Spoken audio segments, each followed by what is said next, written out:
says connecting. I don't know, I hope it's going live. It seems to be live.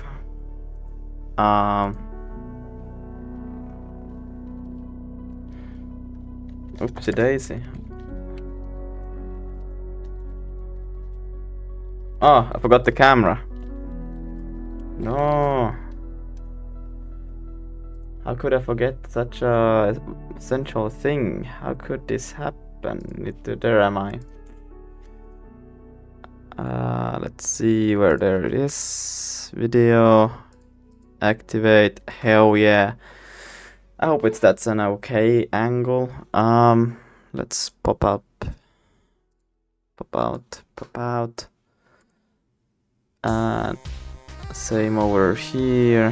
Hello, yo, what's up, the one nerd? And Carbon. Oh, it's going good. Radiant Studio, hello. Today, it's a beautiful day, and that's why it's actually not that beautiful, I lied. But today, I'm gonna do the stuff. I'm gonna do the models now, yeah. I don't know, let's see how this will go. I don't know if it's a good idea to sketch in Photoshop, but that's where I will do it, you know. I don't know, that's how you do that, yes. Oh shit. Let me change my chat to live chat, okay. Child Lucas, yep, hello Chupac.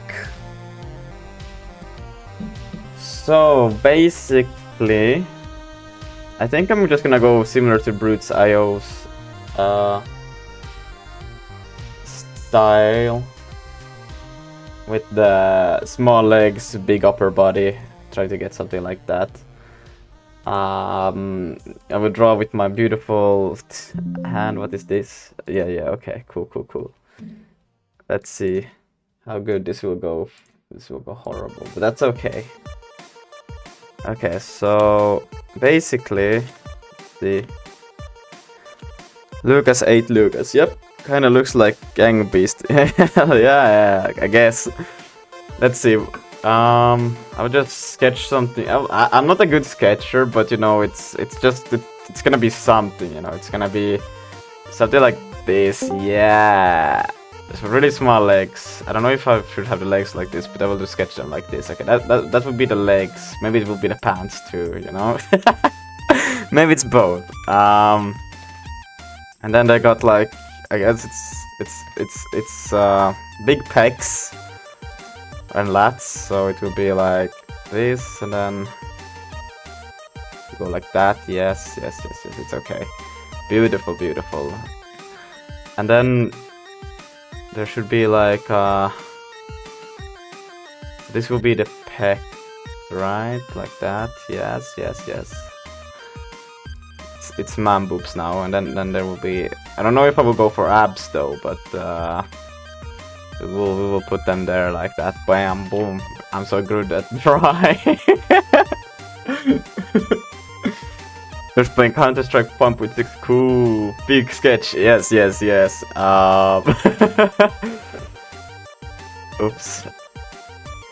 Then there will be the triceps. I need to do a T-pose, right? So I hope I have space. Then the forearm.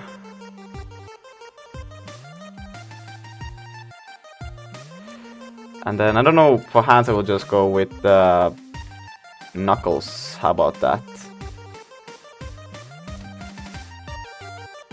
Yeah, that's good. And then let's see, maybe I should even make them larger like they have them. Like ridiculously large, like ba-boom. That actually looks quite funny, yeah.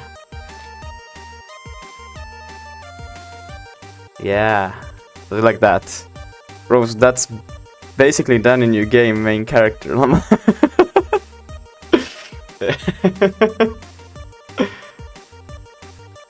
And and then we will have this, and then let's see, horns small. Yeah. This will be great. That's not that it still will be mirrored in the. And then we need the traps, so the traps go like this, yeah. And then we need a beautiful square head. It needs to be something like this, am I right?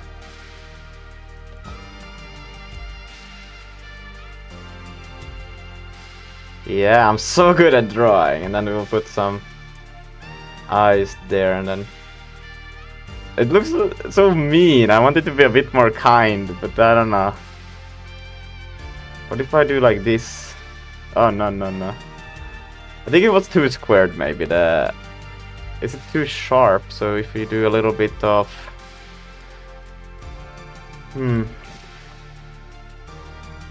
If you round it off a little bit, maybe then it looks more peaceful. You know, like a little bit of a... Yeah, that's way better. Yeah! Perfect. Kinda looks like it, Lucas. I'm doing a great job in reacting to your live stream announcements in your Discord channel. We need that job. A giga chat. Wait, what happened here? At first I thought it was a glass. Why not draw in symmetry mode? Can you draw in... no, it's okay. I give it a small head. Damn. Yeah, it's a lot of billions. At least 2. I don't know, because if I put this like squared, I think it looks too deadly. Maybe a beard could go?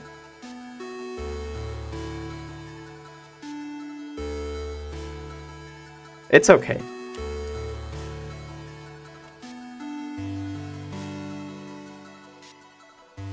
Doritos. Okay, and then from the side, I think... Do they have like a good... Is there a good image of these guys from the side? I guess I just need to imagine them from the side. What the heck?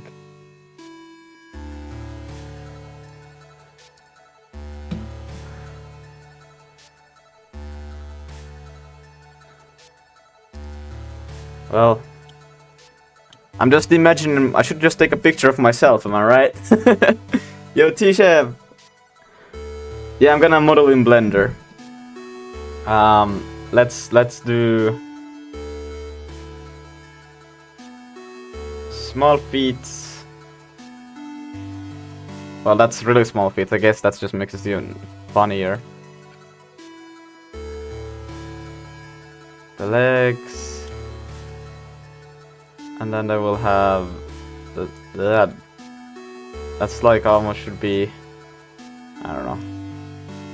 So this would be the torso then, and then we will have the back would come out a little bit larger, and then you have the boobs. Yes. I hope I do this right. I don't know.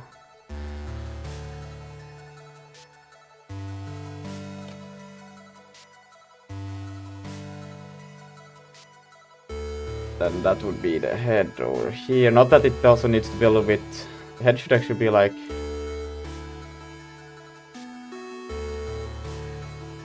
Is that better? And then you would have the shoulders. This is not even proportional the same. Oh man. Wow. I don't know, I think the feet should be like super tiny. That would be just super funny. Super tiny feet.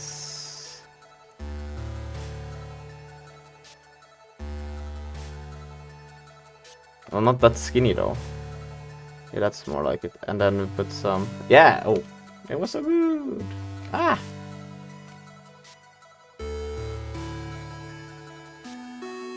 Okay, I think that's pretty decent.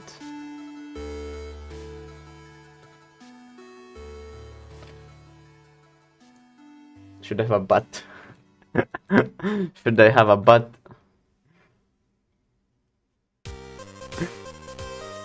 It's gonna be a rivet? Oh no no no. Yo, Fred Master is still true. Nice, nice, nice. Let's put a butt like that, you know.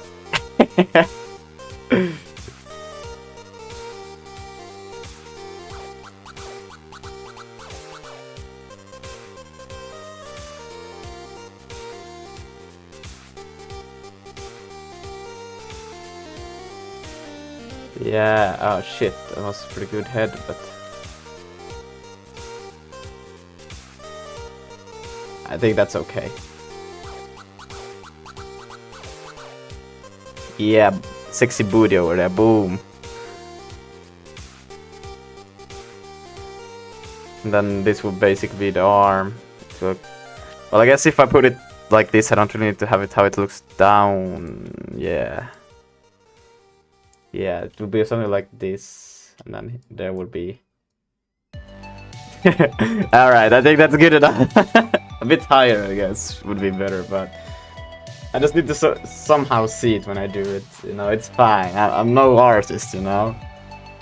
Let's see. Oh shit, do I need to save this? Yes, I will call it...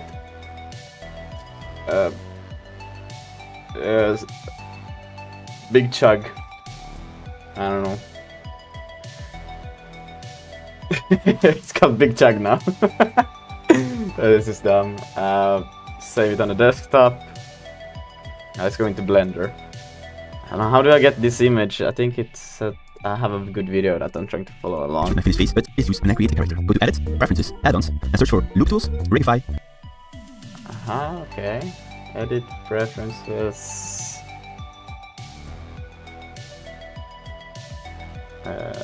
What? Add-ons. Loop. Didn't say Loop Tools? Rigify. There it is. Before we get started, there are some plugins I always use when I create a character. Go to Edit, Preferences, Add-ons, and search for Loop Tools. Yeah, Loop Tools, but I guess it's a default thing nowadays, maybe? At least I don't find anything, so... Rigify, and Images Space. I don't know. Maybe those exist. Images as Planes plugin installed. Import your concept drawing and set it up to be about 1.8 meters tall. Just like Rigify and Images as Planes. With the Images as Planes plugin installed, import your concept drawing. Okay. Let's save this. I will just save it on the desktop. I usually filter these strings out after I'm done. Big Chug. B-Chug. Big Chug. You can use skin modifier, it's very easy. I use it to make characters. Skin modifier. Let's check it out.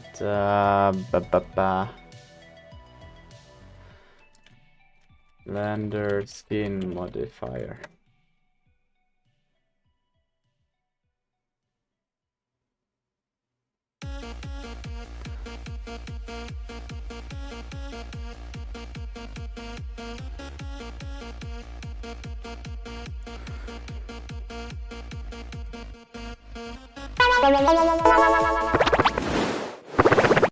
If you can draw a stick figure, you can model a character. Oh, I can draw a skin. If you've seen my videos before, chances are you've seen this one about how to model characters fast. And you'll know that I'm not exaggerating when I say it's probably the quickest and easiest way to model a character in Blender. You all seem to like that video, but I noticed a lot of the comments... But I noticed a lot of the comments were just the same few questions. So this one is meant to answer all those questions, as well as teach the basics of the technique. I have a bunch of character modeling videos planned for October, so this is the perfect time to talk about this again. And if you want to download the characters I make, all of them will be available on Patreon. Here's a summary of what we'll cover. We'll start with talking about the skin modifier, which is what makes this whole process possible. Meanwhile, we'll be building our character from a single vertex and a few modifiers. Basically, we're just extruding the vertex to draw a stick figure. I'll show you how to add some personality to your character by varying line thickness and creating mass. Then I'll show you a quick way to add an armature. The skin modifier can take you really far, but if you want more detail, you can use what you made as a base for sculpting. After that, we'll add eyes and some color. By the end of this video, you'll be able to make a simple, completed character. Alright, let's get started. Alright, so here we are in Blender. I'm using version 2.93. And to get started, I'm just going to add in a plane, tab into edit mode, make sure you're in vertex select for this. I'm going to select everything and hit M to merge. You can merge it at the center, and that's basically just going to turn all of those points into one single point. So you might be wondering why I started with a plane if I'm just going to turn it into a vertex. Well, if you want...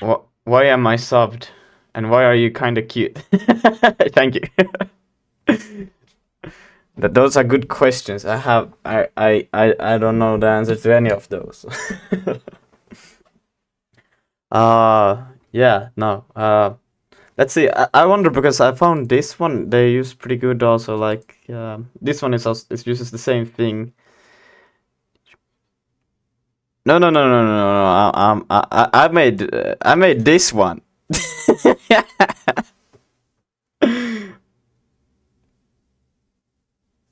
I made this one. This one I have made.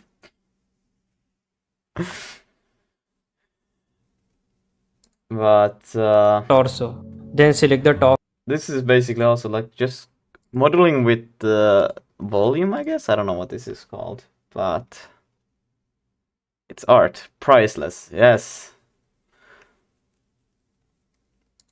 You can delete it, and you can actually add in a single vertex. But to do that, you have to go But up to you Edit, Preferences, can go also to do it- Add-ons, and search for Extra Objects, and just make sure Extra Objects is enabled. Then you can You hit can Shift also do A, it and you with can actually add in this. a single vert if you want. You can even add in Suzanne Monkey, tab into Edit Mode, select everything, hit M, and merge everything at the cursor. And still, we have one single vertex. You can do it whatever way you want. It doesn't really matter too much. So now we need to add a few modifiers. So you can come over here to Modifier Properties and add in a Mirror modifier because we want our character to be symmetrical. Next, we can add the Skin modifier, and this is going to give our character some thickness. And then we can add a Subdivision Surface modifier, and this is just going to smooth it out. And I'm just going to turn the viewport levels up to 2, so it's a little smoother. And I want our Mirror modifier to be a little easier to use so that points don't have to be as close to the center for them to actually merge. So to do that, we can just take this merge distance and turn it up to something higher, like 0.1. And now you can see it doesn't have to be as close to the center for them to actually merge like that. You can also turn clipping on if you want, which is just going to make points in the center not able to move to the sides like that. But I like to leave mine off and just have the merge distance something a little higher like that. If you want to shade this smooth, normally you'd be able to go back into object mode and right click and shade smooth like that, but you can see it's not really working. With the skin modifier, you have to do that over in the modifier panel by clicking this smooth shading option like that. We're going to be using X-ray mode a lot so we can see through our object, and you can do that with Alt-Z, or you can hit this button up here that looks like two squares overlapping. And if you want to move your object around without hitting G using this little gizmo right here, you can turn that on up here. There's a little drop down and you can turn it on for moving studio to match like that. So you can set it only on, and you just want to make sure to be far. And we can basically hit E to extrude to draw our character stick figure style. So this is going to be our leg. We can hit E to extrude and then Y to extrude that just on the Y axis. I'll extrude this part up and right there, symmetrical. So it might be hard to see. I like to keep mine. So you just work with vertices. And another thing that the skin modifier allows is you can get smoother so shapes. instead of having the so you can also do this with the chest. Upcoming Picasso. Oh yeah, that's right. Oh, there's no stream delay on Twitch. Interesting. Okay. Okay, but basically instead of doing with volumes, you use Like this, and at a certain point, it'll kind of merge with the shoulder right here. You can get different shapes depending on how close or far away your shoulder is.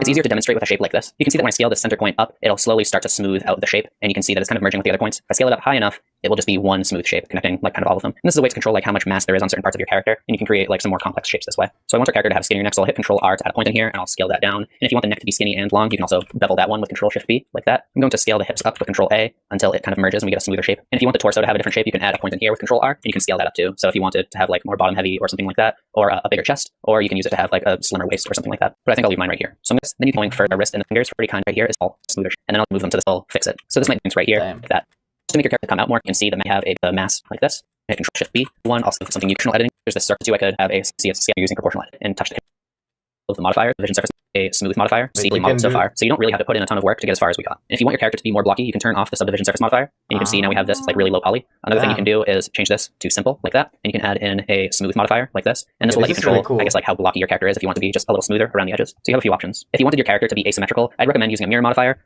just to make all the symmetrical parts that you want to make, and when you're ready to make asymmetrical parts, you can just apply this. And now when we go in here, you can see we have both sides. So if you wanted to have like one arm that's longer than the other or something, now you can have one giant arm or something like that. Another thing the skin modifier lets you do is it actually lets you create an armature. You can see there's just this button right here, and when I do that, it adds these bones in, and if you go to pose mode, it'll actually let you pose it immediately. It weight paints it for you. So I don't have my mirror modifier applied over here, so it's kind of creating some weird errors, but if I just hit Control Z until that goes away, adding and these apply things the to mirror modifier, make it a little bit more appealing. then I can have the armature. Now when I go into pose mode, it should work fine like that. I think like so far what I have, I'm like, I think the most painful thing right now to look like, I try to prioritize like, what is the worst thing in the game right now, and I will fix that. And the worst thing right now is just that you're a freaking bean. That's it. You're Ben. That's it. Like, one downside of using this is that when you're creating complex shapes, like I did with the head right here, you have a lot of extra bones that you don't necessarily need. Like I wouldn't need this part at the top, or I might not necessarily want this many bones in the neck. But if you're just trying to make something really fast, this is an option for you. If you're using this to make a rig for a character that you're planning on using for a long period of time, it would make more sense to come into edit mode and clean it up a little, and then you could reparent your mesh to your armature. So I'll just hit Control Z until that goes away, and we have our mirror modifier back. So I think one of the most asked questions on the other video was about creating small details, specifically with sculpting, which is something you can do, but you have to apply your modifiers first. So if you want to go back and edit this, I recommend hitting Shift D to duplicate it first, and then you can hide it right here. And now if you want, you can always go back and turn that applied. You can like that proportional editing. You can turn it like this, where it's actually in the one move, and you can and so we'll go over to the so for the little running you select all that will completely and hit again 1.04 extra. I'm just going to move your character around, select your eye. So it's going as you just select all of some things like that. Will allow us to mirror pose. That only works and that will just body right here. I'll have already have mine in here, UV into the A, and the way to fix that is still just name. I select every down to a single. Now you can pretty much have to the one that's pressing. Okay, but that looks pretty good. Do the same thing for. So this one is meant to answer all those questions as well as teach the basics of the technique. Last stick figure. I'll show you how to skin modifier, personality to your sculpting. After that, we'll add eyes. Started. I'm just going to add in a plane. Tab into edit mode. Make sure you're in vertex select for this. I'm going to select everything and hit M to merge. You can merge it at the center, and it's basically just going to turn all those points into one single point. So okay. you might be wondering why I started with. I probably don't even need like any of these objects. I don't know.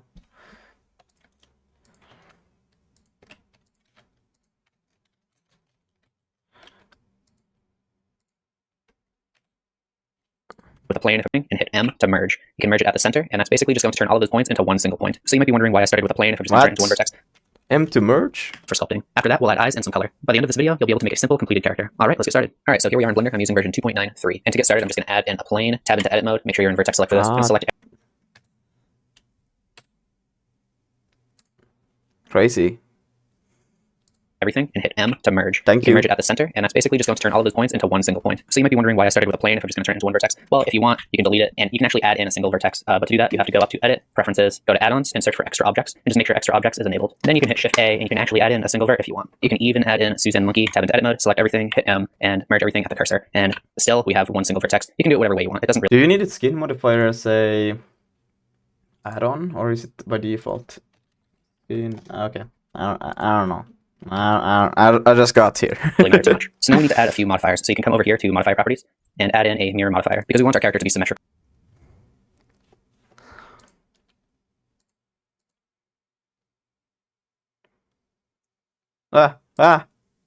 Generate mirror. Yes, boom, bam. Okay. Next, we can add the skin modifier, and this is going to give our characters. Where's the skin modifier? Is it there? Bam. Wow, it's a coupe. Thickness, and then we can add a subdivision surface modifier, and this is. So subdivision surface. Okay, interesting. Oh, I can search. Ah, look at that. Just going to smooth it out, and I'm just going to turn the viewport levels up to 2, so it's a little smoother. And I want our mirror modifier to be a little easier to use. Well, I guess I'm playing some animations right now. Stop. How do I do that? Stop. Okay. Where do you go? Okay. That points don't have to be as close to the center for them to actually merge. So to do that, we can just take this merge distance and turn it up to something higher, like 0.1. And now you can see it doesn't have to be as close to the center for them to actually merge like that. You can also turn clipping on if you want, which is just going to make points in the center not able to move to the sides like that. But I like to leave mine off and just have the merge distance something a little higher like that. If you want to shade this smooth, normally you'd be able to go back into object mode and right click and shade smooth like that, but you can see it's not really working. With the skin modifier, you have to do that over in the modifier panel by clicking this smooth shading option like that. We're going to be using X-ray mode a lot so we can see through our object, and you can. Actually, one thing that I need to file. Where's the import there? Where's just image? Is there such a thing as an image? What? Set it up to add-ons and search for Loop Tools, Regify, and Images as Planes. With the Images as Planes plugin installed, import your concept drawing and I don't know. I don't have that option.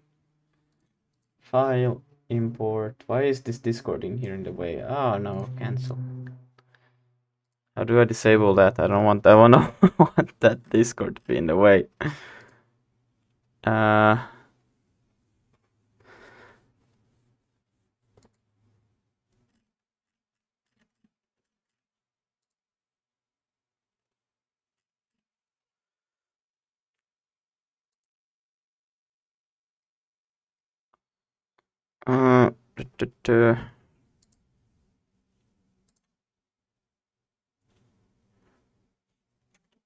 Still there.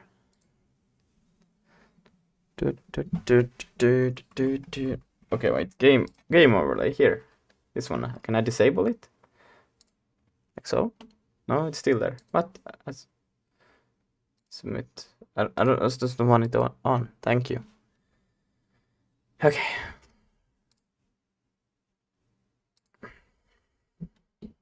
Yeah.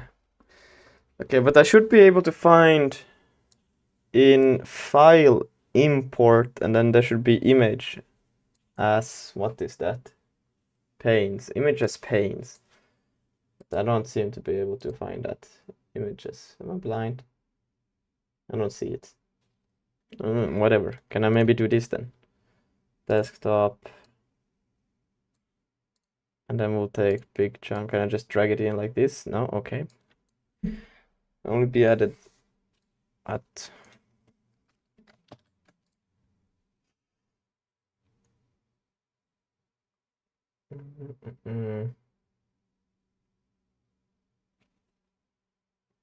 What if I just well, then I will have to Google.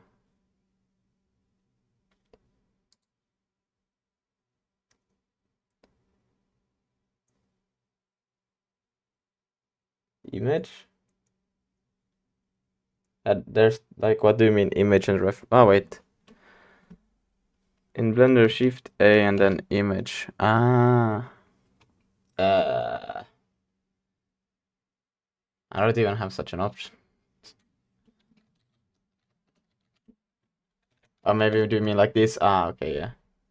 Image, reference image. And then I will just take big chunks. Yeah. Or big chunk. Wait, does this mean Danny's back? I'm not Danny. I'm just saying.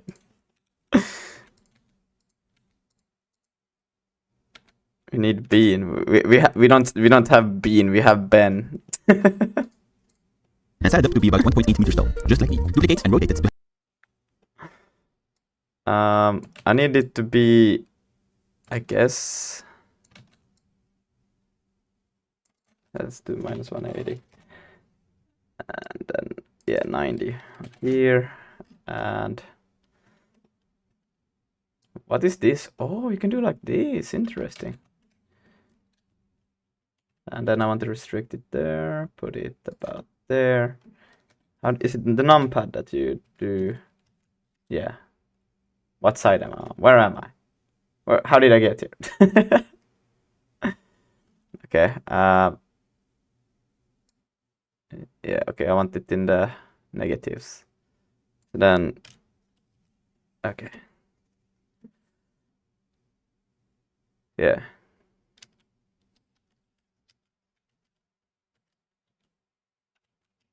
Wait, how do I get to the...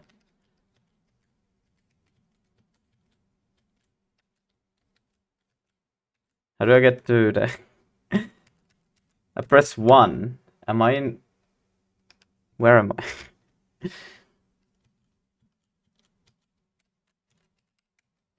2, 1, 3. Okay, well, that I don't want to do. Why is there no, like... Okay, that's 7. 1, 7, and 3. So is it like shift 1? Shift 3, shift 7. Oh, shift 7 takes me there. Okay, cool. I'm just trying to find the like exact right spot to be on. And then we can move it to be somewhat in the center. Then we can take... Can I just do this? Yes, nice. And then we'll rotate this one. And not like this, like that. It's a minus 90 then. And we will take G and we will move it. Is it in the X? No, what? I have the wrong one selected. Again, I have the wrong one selected. Okay, easy peasy. And then I can go, is it? Get them there, boom. And then in the Y, bam. Then I have shift 7 and shift 3, no, 3, what, 1, shift 1, no, 7. How do I get to the front view? Ah!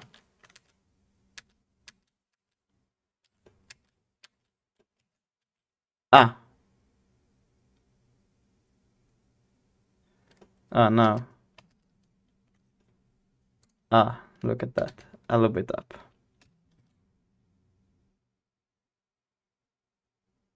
To the butt?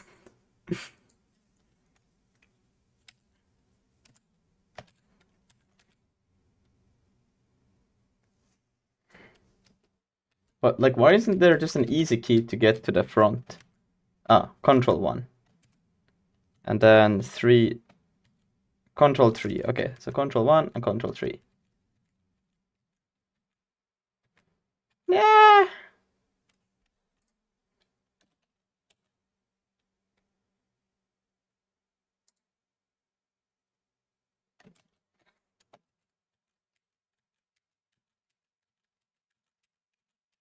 Pretty much the same. Okay. And we can continue with the... You can do that with Alt-Z, or you can hit this button up here that looks like two squares overlapping. And if you want to move your object around without hitting G using this little gizmo right here, you can turn that on up here. There's a little drop down, and you can turn it on for moving, rotating, and scaling. If you're wondering why my shading looks like this, I just have a matte cap on. So you can turn that on up here. There's a little drop down, and you can turn it on for moving, rotating, and scaling. If you're wondering why my shading looks like this, I just have a matte cap on. So you can turn that on if you want and go up here to shading. There's a drop down. I switched mine from studio to matte cap, and I'm just using this. Can do something. Can do something like that. Wait, what? Where'd it go? Oh, that's interesting. Okay, that's cool. Well, we don't talk about the drill. Oh, you like what?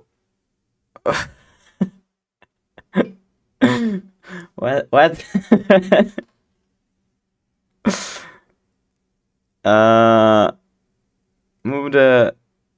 Wait, click on the gizmo. Okay. Typo. It's normal lighting one right here. All right, so back into X-ray mode with Alt-Z. With the skin modifier, you can scale up your points with Control-A, like that, so you can see I'm scaling it up and down now. Normally, you'd be able to select things and hit S to scale things up, but that doesn't work with the skin modifier. You can also hit Control-A and then X, and that will scale it only on the X-axis, or you can hit Y to... Hello, Chupak. Put on Twitch. Damn. So wait, Control-A. Oh, damn. I probably have to be in edit mode, right? Damn. Control-A. A. S. What? Scale it on the select into X-ray mode with Alt-Z. With the skin modifier, you can scale up your points with Control-A, like that, so you can see I'm scaling it up and down now.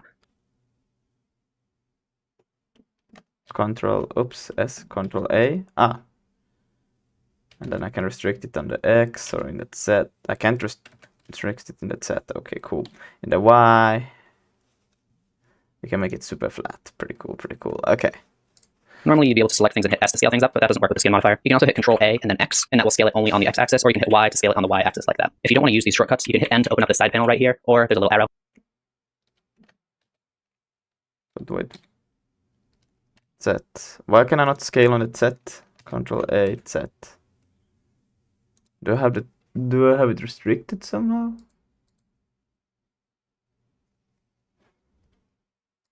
And just make sure extra everything. You need to add a skin modifier so it's a little turned up to something to make points, and then you'll be able to go back and like that. We're going to move your object around without hitting looks like this. I just have a matte cap on. So you can turn that on Z. With the skin modifier, you can scale. You can also hit your point on for moving, rotating. And if you want to move your object around without hitting G using this little gizmo right here, you can turn that on up here. There's a little drop down, and you can turn it on for moving, rotating, and scaling using this normal lighting one right here. All right, so back into X-ray mode with Alt-Z. With the skin modifier, you can scale up your points with Control-A, like that, so you can see I'm scaling it up and down now. Normally, you'd be able to select things and hit S to scale things up, but that doesn't work with the skin modifier. You can also hit Control-A and then X, and that will scale it only on the X-axis, or you can hit Y to scale it on the Y-axis like that. If you don't want to use these shortcuts, you can hit N to open up the side panel right here, or there's a little arrow, and you just want to make sure you're an item, and you can see there are these two options, radius X and radius Y. You can click and drag to select both and turn both of them up that way, or you can just use one if you want it to be flatter or something like that. So to start our character, I'm going to go into X-ray mode and hit Control-A to scale this down quite a bit, drag it up. This is going to be where our hips are, and we can basically hit E to extrude to draw our character stick figure style. So this is going to be our leg. We can hit E to extrude and then Y to extrude that just on the Y. Okay, I think that's pretty solid. So wait, how do I move? Yeah, like that. That's how I move. Yeah. Okay. And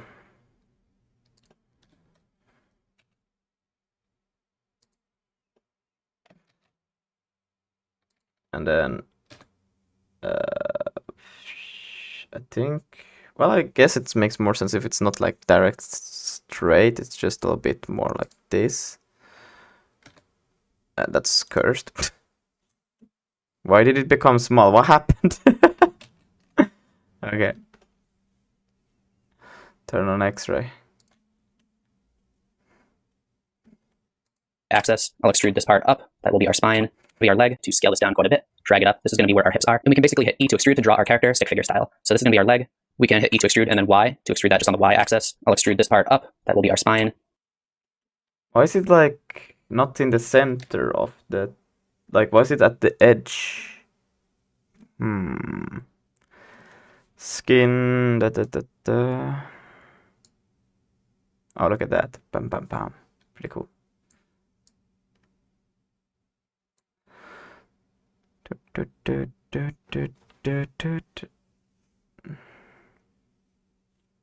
Not in the video. In the video, he has it right there. Yeah, he doesn't have it at the edge. So to start our character, I'm going to go into X-ray mode and hit Control-A to scale this down quite a bit. Drag it up. This is going to be where our hips are. And we can basically hit E to extrude to draw our character stick figures. I don't know. Maybe it has. I don't know. It looks weird. Okay, anyways. Yeah, okay. Oh, again. Okay. I guess because I need to select that one and... Oh, shoot. I should probably not have... I should probably do like this. And then we'll move it on the X. A bit like that. Yes, yes, yes.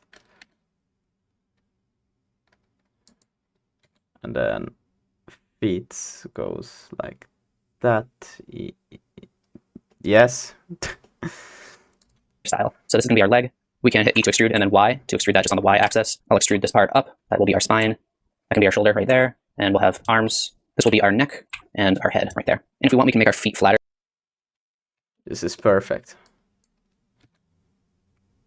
Then we'll extrude up this will be spine and beautiful. Then we will extrude the shoulders and the arm, biceps, the forearms, and then the big knuckle hands. Yeah, and then the head. I mean, look at that. I should probably have looked at this also. I'm not used to these things. It's not that bad. Except for the part of the feet probably not facing to the side. Besides that, it's pretty good. Wait, can you do like... yeah, but I want it on...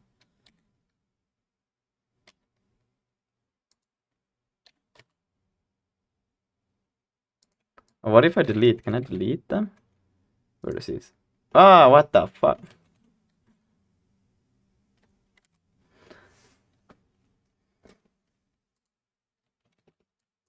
How do I get rid of that?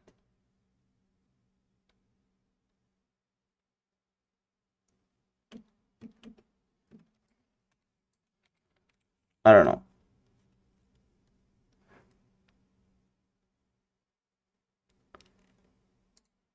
No, it's still there. Faces, no. No. I'm just pressing every button I can and hopefully something works.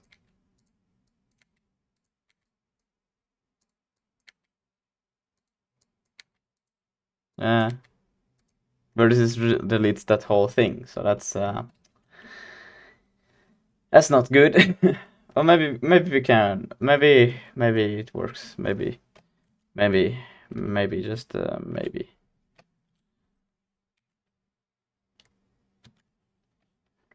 It's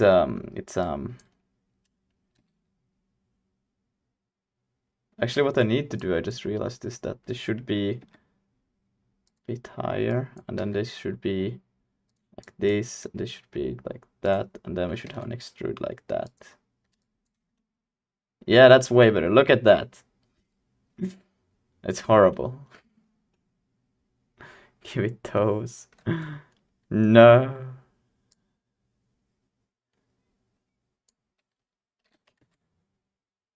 What the fuck? Oh yeah. Oops, my bad.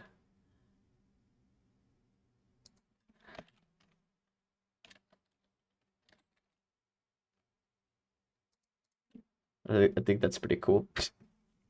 By selecting that point, hitting Control A and then X. You can see it's getting flatter now right there, but it's not symmetrical. And that's because our root is on this side. So when you're using the skin modifier, you have to have a root, and you can tell where it is by the circle surrounding it. So it might be hard to see in the recording, but there is a circle around this point. And if you want your character to be symmetrical, you have to make sure that the root is in the center. So to move it, you can just select a center point. I like to keep mine on the hips, so I'll select that right here. And in the modifier panel, you can hit mark root like that. And now you can see that our feet are symmetrical now. Another thing to keep... What?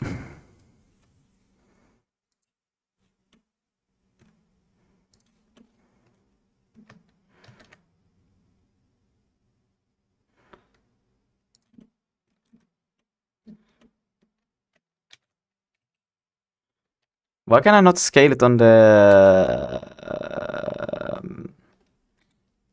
like Z? I would like to scale it on the Z, but that's the only one I can't scale it on. Well, I guess this works too. Nah, that doesn't work.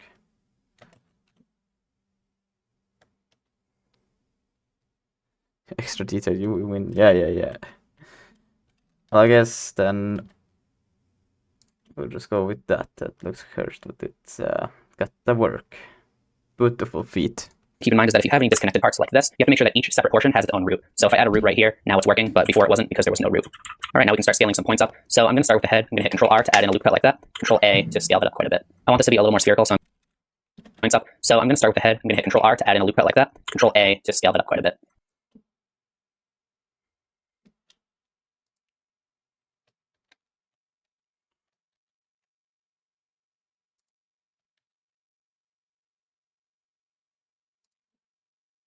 It's a perfect head.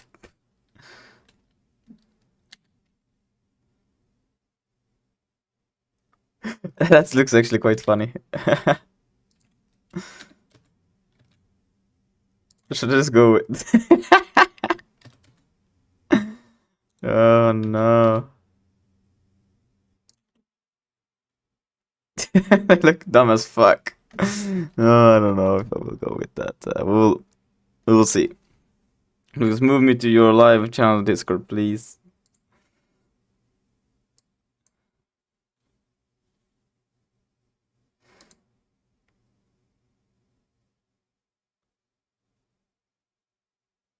Do you know that there is a see-through display that you can use to make insane projects? What? I want this to be a little more spherical, so I'm going to bevel this point with Control Shift and B like that. And that looks a little too wide, so I'll select those again and hit Control A to scale them down. And if you want a different head shape, you can select this point right here. And Can you mute your mic?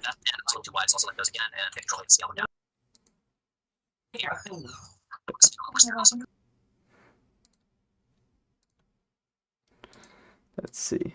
When we pull it forward, you can see we're getting a little more of a chin, so you can experiment with that to get different head shapes. Another thing that the skin modifier allows Okay, basically the same thing that I was trying to do. What? No. feet are symmetrical now. Another thing because there was no root in a bit. I want this to be a little more spherical, so I'm going to bevel this point with Control Shift and B like that. And that looks a little too wide, so I'll select those again and hit Control A to scale them down.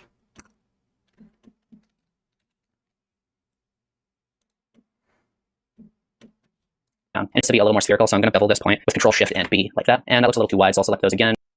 Control Shift and B. Interesting. That's pretty cool. And hit Control A to scale them down. And if you want a different head shape, you can select this point right here. And when we pull it forward, you can see we're getting a little more of a chin, so you can experiment with that to get different head shapes. Another thing that the skin modifier allows. So then I could take this and move it on the Y. Oh, hell yeah. I don't know really what I'm going for, but it just looks cool.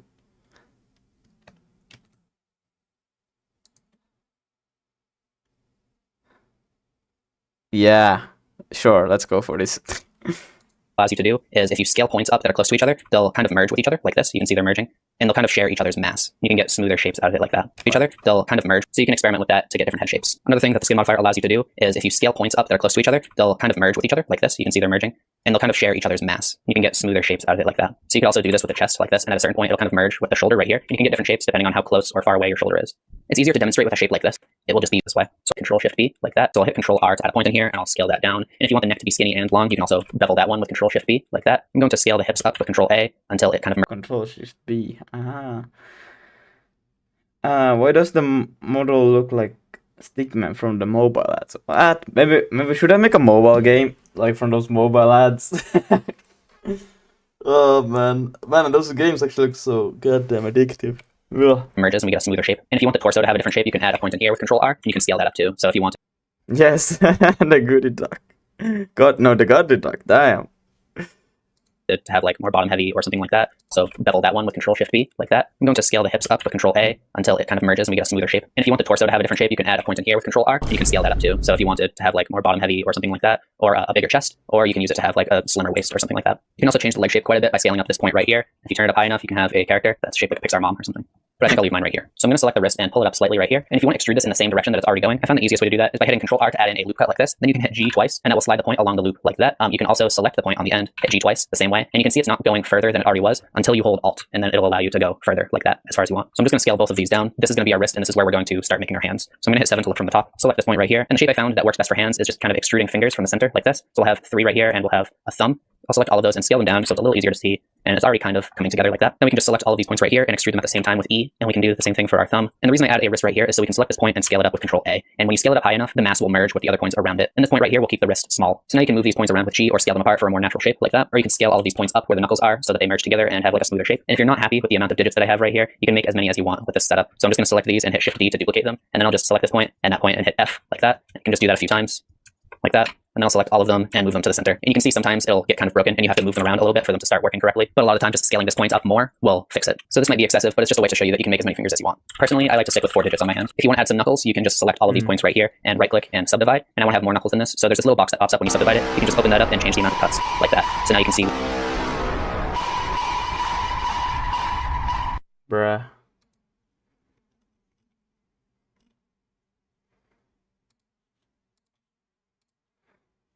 What was the question? You didn't do rap code? No, what is rap code? I don't know. No rap modeling. Oh shit, Blender. You have the correct Yeah. amount of knuckles. And for the thumb, I'm just going to add 1 with Control R like that. And now I think our hands are looking pretty good. If you want to make your character look bigger, you can move your shoulders further apart and also Hello, scale them up a Lucas little, with the as well chest. as the chest. So I'll just scale the chest up really high right there. And if you want the chest to come out more too, or the back, you can just scale outward, kind of like you would with an arm, except you'll go straight out like that. And if you scale it down a little, you can see the mass is kind of merging like that. And right now this just kind of looks like a ball or something like that. So if you want it to be wider, you can just use the slider up here to make it a little wider. So now we have a big chest, and you can as the chest. So I'll just scale the chest up really high right there. And if you want the chest to come out more too, or the back, you can just scale outward, kind of like you would with an arm, except you'll go straight out like that. And if you scale it down a little, you can see the mass is kind of merging like that. And right now this just kind of looks like a ball or something like that. So if you want it to be wider, you can just use the slider up here to make it a little wider. So now we have a big chest, and you can do the same thing with the back if you really wanted to. So I'll do.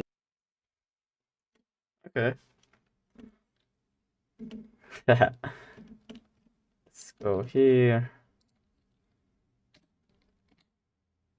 Whoops, I meant to. I think that was a bit too high. Actually, wait, no, what am I doing? Help. Control A, yeah. Oh shit, that's not good. Yeah.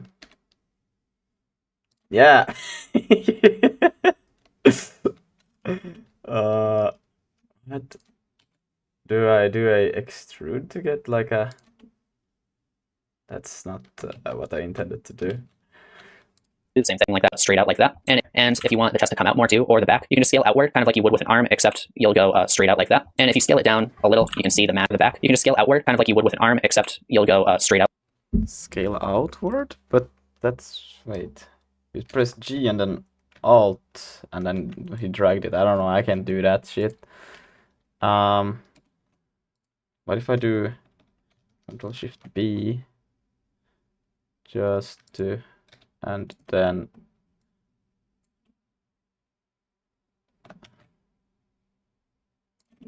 yay. Okay, and then I take this one and I yes. I mean,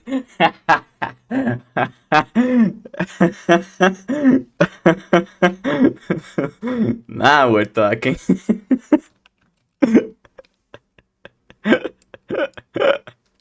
It's perfect. Mobile posture, yeah. Sure. Oh no. I always forget that it's a.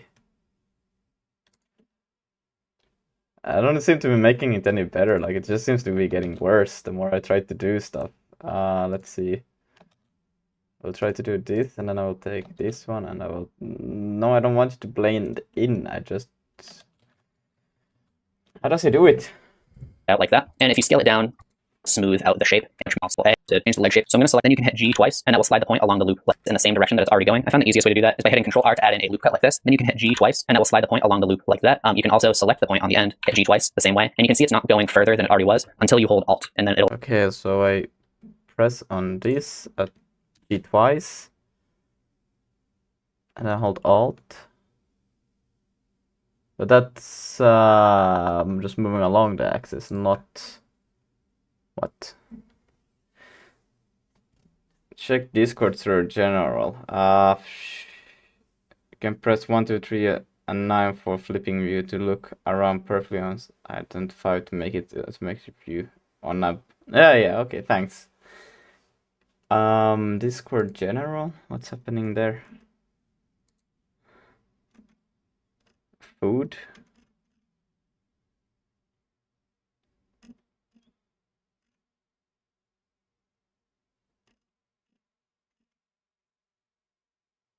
What? How did you do that, Tupac, already?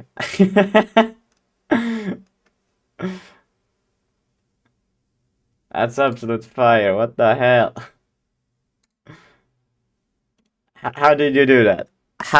Why can I not get it working? It'll allow you to go further like that as far as you want. So I'm gonna keep the wrist small. Good. If you want to make your character look bigger, you can move your shoulders further apart and also scale them up a little, as well as Like when I try to do it, I just keep on breaking the thing. Maybe I should put some more. I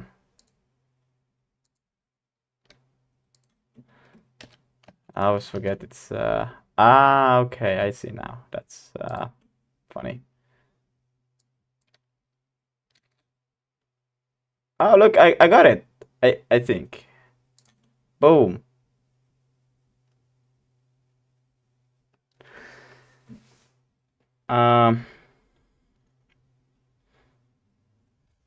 Yeah. as the chest. So I'll just scale the chest up really high right there. And if you want the chest to come out more too, or the back, you can just scale outward, kind of like you would with an arm, except you'll go straight out like that. And if you scale it down a little, you can see the mass is kind of.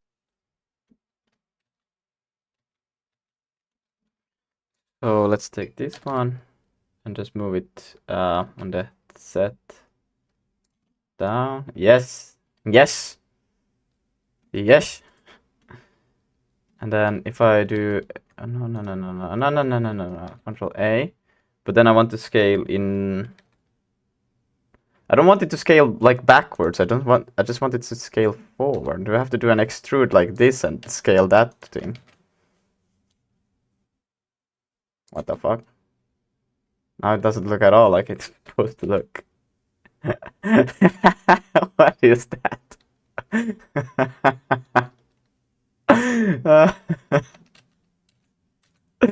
Oh no. Let's see, extrude. And then I'm just gonna try it, like, I know it's not even, but I just wanna see like how the fuck does one do this? Kind of merging like forward, kind of like you would with an arm, except you'll go straight out like that. And if you scale it down a little, you can see the mass is kind of merging. What? Not for me. Not for me. It doesn't do what it says it should do. Why?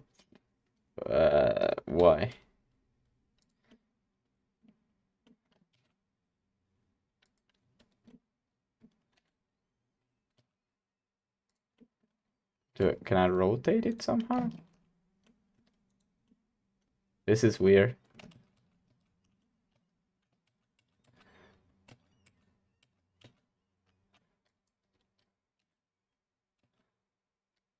Just put it down. There. Oh, maybe not. Let's see if I do a scale here. And then I extrude it. Like so. But for me, the scale is still like super incorrect. Like, what the heck? And if I do this, then it just breaks more. And then I need to. Let's see if I do this.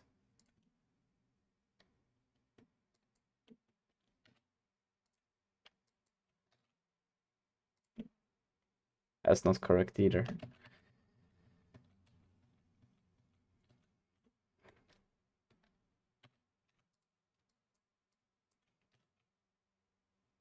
Like, this is the closest thing I can get to it. But then it does this back thing, which I don't want it. I mean, could I go like this and just extrude? Okay. Let's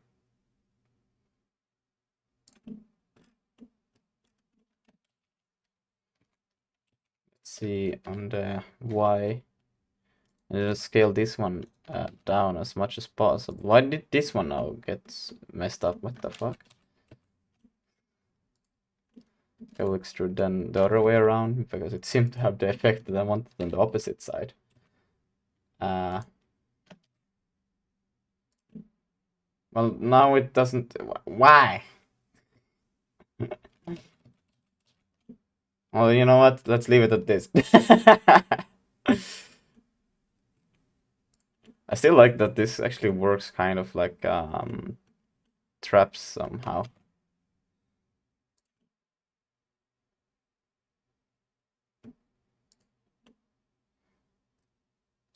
Then we need another loop cut here, and this one will be, oops, not the arms.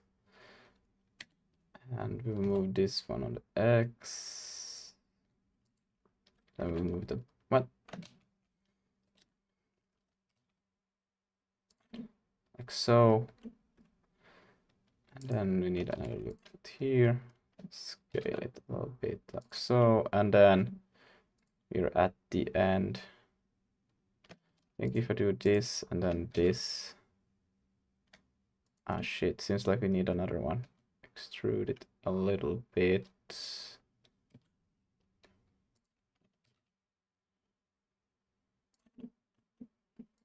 Yes. Boom. That's a bit odd, but it works. I guess we just need the traps a little bit more actually. Let's move this up by a little bit, and then we'll take these ones, move them a bit like. I want the traps though to be like, they're so skinny though. Could that work? Yeah, it seems all right. You know, it's not that bad.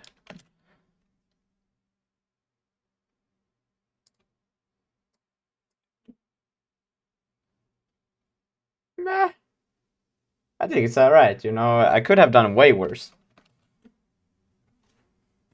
Yeah, this looks good. This looks good. Yeah. I don't know if I really followed the whole thing that I drew there, but you know, it looks good. Let's see. Maybe I should put some eyes on it so it doesn't look too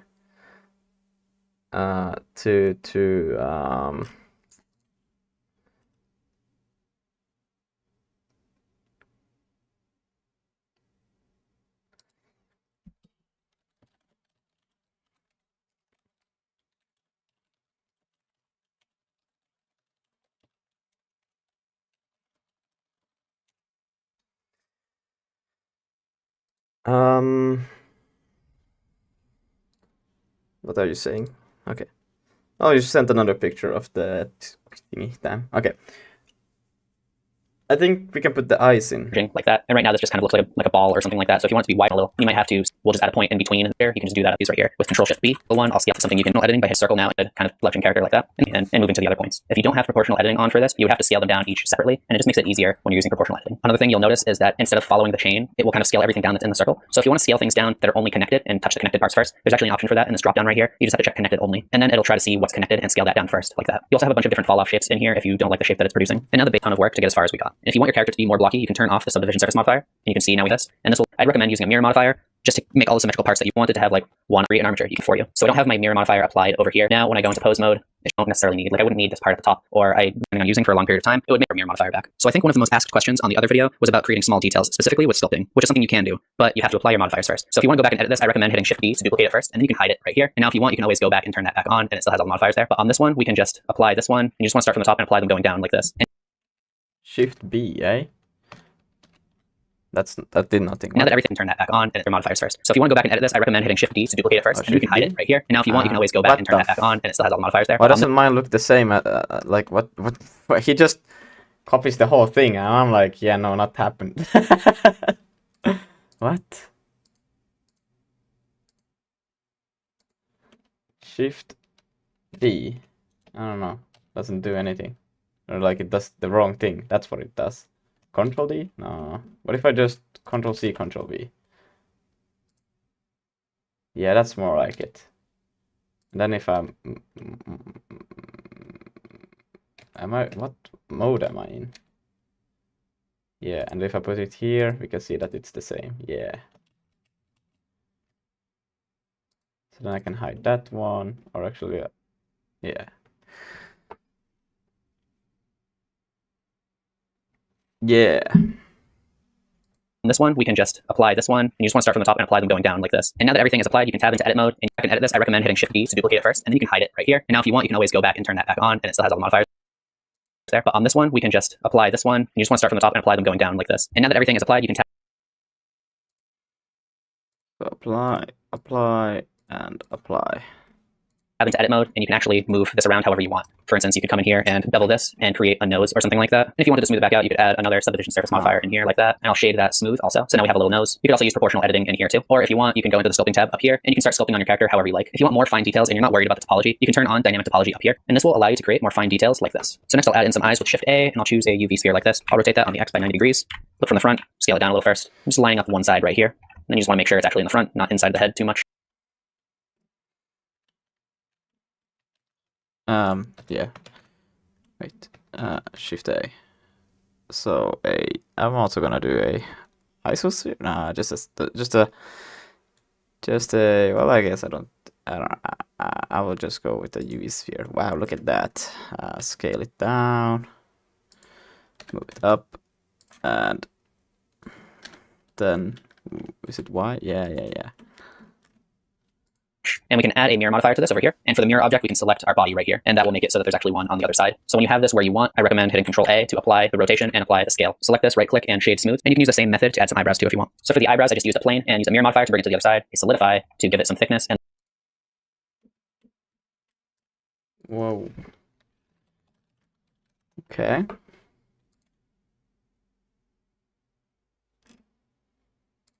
then a bevel modifier so that it's a little rounder on the edges like that. So when you have these where you want them, I recommend applying the mirror modifiers like that. So with this body right here, we already applied the skin modifier, but if we wanted to add an armature in, we can just select this one right here from earlier before we apply the modifiers. And we can go over to the skin modifier and hit create armature. So we have this armature right here made for us. And then I'll just hide this one again. We can go into edit mode and clear up any bones that we don't want anymore. So for this one at the tip of the head, select it and hit Control X to dissolve it like that. And now you can see it's gone. I can do the same thing for this right here for our neck. If you come over here to the tab with a little running person on it, it's object data properties. You can go down to viewport display and turn on the Okay, cool. So let's just do this. Or should they be one-eyed instead of two? Or should they have 3 eyes?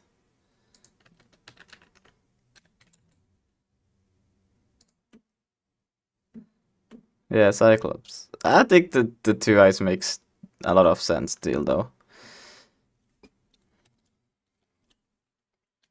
I don't really care about them being symmetric though, I just want them to be there. Yeah, perfect. I should make it a bit like more obvious that one points out more than the other. That's just perfect. Let's make it also look a bit down. Yes. This is perfect. This is art. It's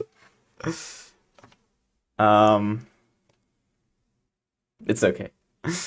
Okay, now I need to get the what's it called? To have an image for the sides as well. When I need a quick and smooth 3D model, I use a method called subdivision surface modeling. This means that, for example, I create a simple cube first, and then add this modifier. Just UV wrapping. Okay, so we have our 3D model ready, so now it's time for texturing. Before we can start adding colors to our character, we need to UV unwrap it, which is basically trying to lay out all the polygons on a flat plane. But as you may have noticed when you're doing laundry, it's kind of hard to lay it flat with all the parts visible at the same time. That's why we add seams, short shortcuts along the model, where we tell the program it's okay to separate flatly. The easiest parts to unwrap are your clothes, of course, because that's how they're created. Look at your shirts and find the seams where your shirt is sewn together. Just select the edges that kind of follow those lines and go to UV mark seam. Do the same thing for pants and create it. Look at your shirts and find the seams where your shirt is sewn together. Just select the edges that kind of follow those lines and go to UV mark seam. Do the same. Well, actually, maybe I want pants to be different. Yeah, but that's about it. So if I go to edit mode, oh wow, maybe should these ones be inside of the thing? I don't know. How do I move things inside? Like how do I do this? How do I don't know. Just draw. Well, the just drag doesn't do anything.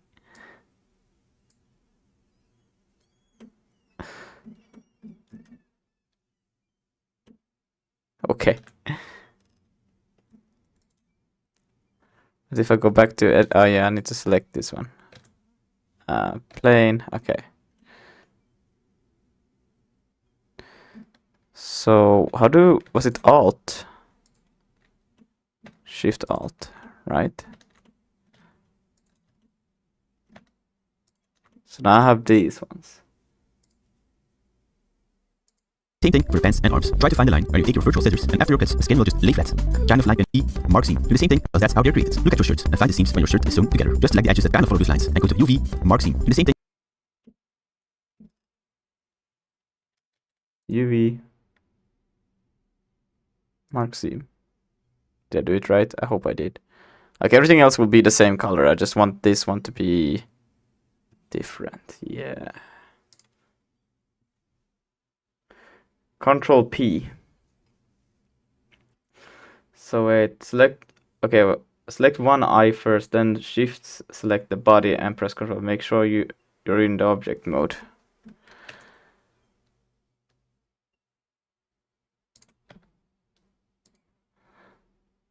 I think you mean Control select. And then Control P. Does it matter?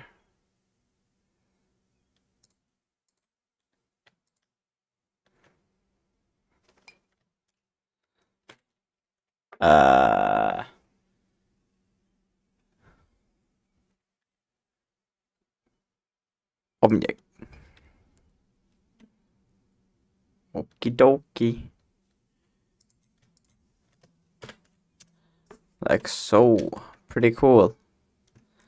So For pants and arms. Try to find the line where you take your virtual scissors, and after your cuts, the skin will just lay flat, kind of like an animal rug. After you've cut the parts out, go to the UV editing tab, and go to the I'm UV gooey. and ta-da! You have some nice flat parts for your model, kind of like an animal rug. After you've cut the parts out, go to the UV editing tab, and go to UV unwrap, and ta-da! okay, so if I go to UV editing, where did he You have some will just lay flat, kind of like an animal rug. After you've cut the parts out, go to the UV editing tab, and go to UV. UV unmap? Ah, that's why. No, there it is. What? I don't have just an unwrap. What?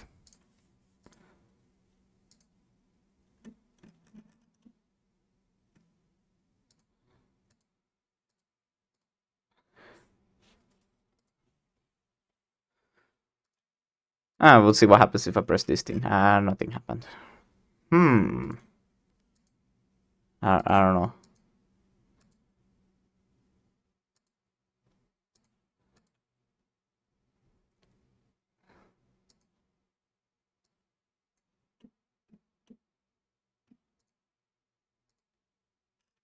Oh wait, do I have to?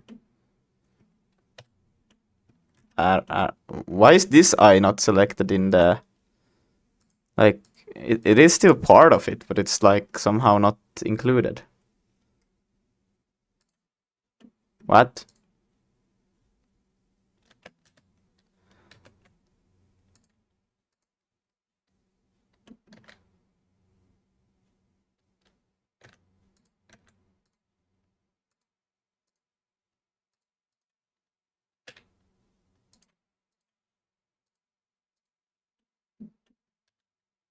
And neither of them are a part of it, but that's okay.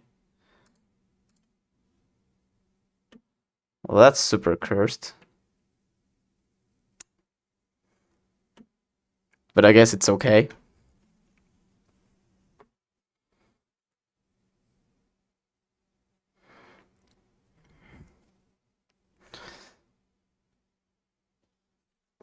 Go to UV unwrap, and ta-da! You have some nice flat parts for your model, perfect for texturing. Oh, and when you have different objects for your character, and you're not planning to affect them in your game, it's more performant to have just one combined mesh for your character. Because my character will always keep his glasses on, I'll just join them together with the character. At this point, there are two parallel realities, where each one has their own way of texturing.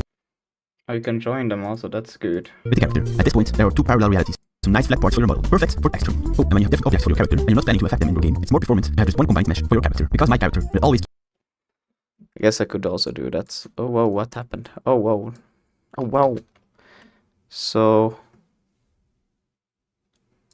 I could also just go like this, object, and then join. Yeah.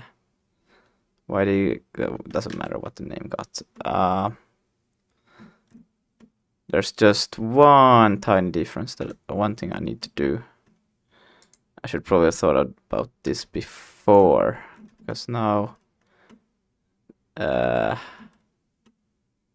okay, I can still undo this, right? Yeah. So if I select this one, and then I go to, where was it? Isn't it here somewhere? What the hell? Do the same thing, because that's how they're created. So look at try to find the line where you take your virtual scissors and after your cuts, select the edges, separate the throwing laundry. It's kind of hard to lay it flat with all the parts visible at the same time. UV and wrap it, which is basically trying to lay out along the model. On a flat, we have our 3D model ready, so now it's time for the texturing. Before we can start adding colors to our character, we need to UV and wrap it, which is basically trying to lay out all the polygons on a flat plane. Oh, we need to UV unwrap it before. Oh, you need to select 2 objects, at least 2. But as you may, so now it's time for the texturing. Before we can start adding colors to our character, we need to UV and wrap it, which is basically trying to lay out all the polygons on a flat plane. But as you may have noticed when you're doing laundry, it's kind of hard to lay it flat with all the parts visible at the same time. That's why we add seams, short shortcuts along the model, where we tell the program it's okay to separate the flattening. The easiest parts to unwrap are your clothes, of course, because that's how they're created. Look at your shirt and find the seams where your shirt is sewn together. Just select the edges that kind of follow those lines and go to UV, mark seam. Do the same. I don't have. Wait, am I in the wrong mode? I'm just gonna do this UV and then mark seam like so. And then in here, I'm gonna do the same thing. Maybe just selecting this one. Why do I have both of them selected? Okay. I don't want both of them selected. I just want one of them selected. No, oh my days. Okay, I'm just gonna save it, go here, back in here, everything, UV, mark seam, yes, perfect. Deselect, click on this one, go back, everything, UV, mark seam, boom. Now they should be separated. So if I go to UV editing, object mode, everything, except for this one I don't need, those 2, and then I go back to edit mode. Okay, and then we deselect this, just select this one. What? I'm very confused what's happening. Is that the eye? And then if I go back to object mode, like this one, go back. Okay, and if I go back and I select these 2, I should have one. What the hell? Where's the eye? Why do I not see the eye on the thingy?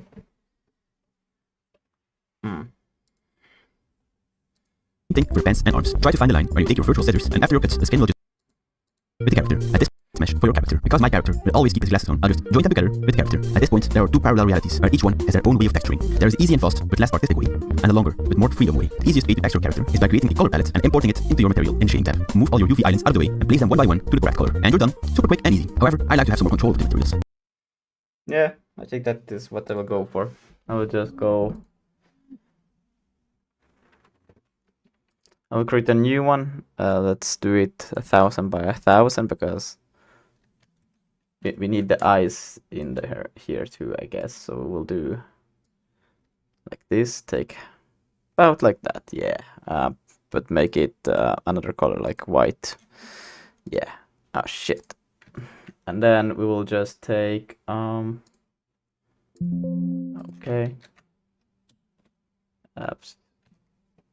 I will call it big chunk eyes. Yeah, no, it's actually the full, I don't know what it's called, but all of the things. So I don't know how to make eyes. I don't know, this will be the eyes. We'll have one that is like, well, I could just use the same in that case. And this will be cursed, and that's perfect. And then we'll have another one over here, which will be like that, perfect. Then we will have a square over here, which will basically just be some green color. That's too bright. That's better.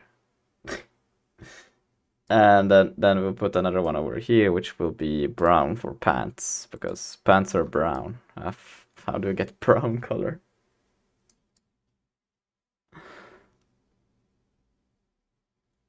Maybe something like that. Cool, that's more like, I don't know. Perfect. We'll export it, PNG. Big chunk eyes, yes. So, instead of your UV islands out of the way, and place them one by one to the corner. And then I just go in here, open.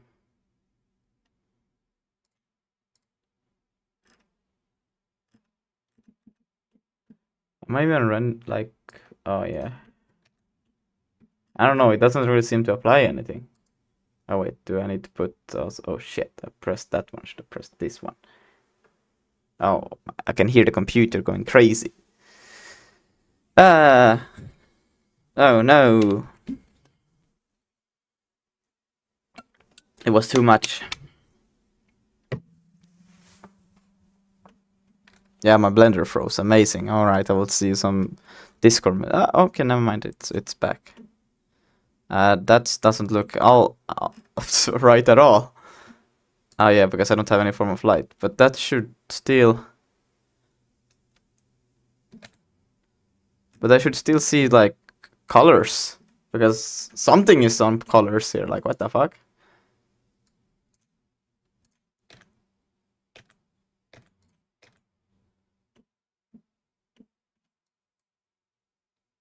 So if I move, I'm just gonna try moving this here. Shouldn't it be green there? Like, isn't this how they work? And why are they... What the f... That makes no sense. What are these then? Well, how is this selected now? What the fuck? Yeah. Okay, wait. Yeah, no, these are the pants, yeah. But they should be brown now, shouldn't they? What the fuck? What? Correct color, and you're done. Super quick and easy. However, Yeah, super quick and easy, it's not working. importing it into your material and shading them. Move all your UV islands out of the way and place them one by one. The easiest parallel realities, where each one has their own way of texturing. There is the easy and fast, but less artistic way, and a longer, but more freedom way. The easiest way to texture a character is by creating a color palette and importing it into your material and shading them. Move all your UV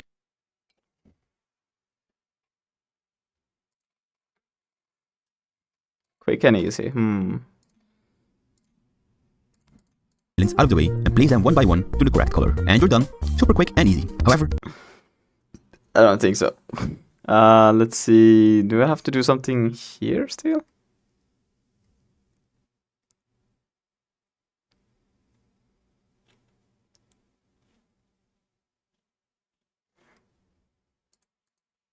less artistic way into your material. Easy shading tab. Into Move your all your UV islands out of the way, but less artistic way, and a longer, but more freedom way. The easiest way to texture a character is by creating a color palette and importing it into your material in shading tab.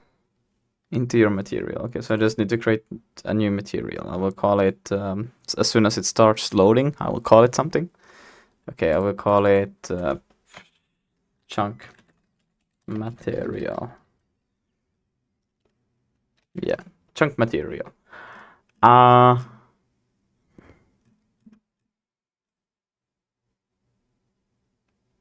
Your Blender crashed. Oh no.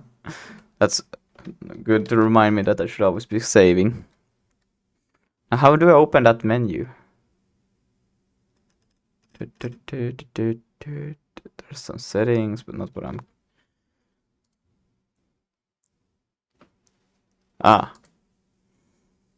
Yeah, saving is important, otherwise things don't go good.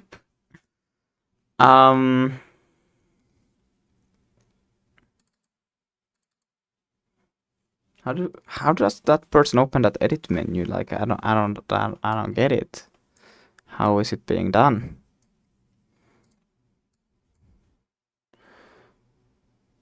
They didn't even show how to do it. I guess I will just go Blender how to UV map. And there should be like a there. Okay, so let's say you have this 3D model for And helmet. they just start off with the thing that I'm trying to open, like being open. Like, okay.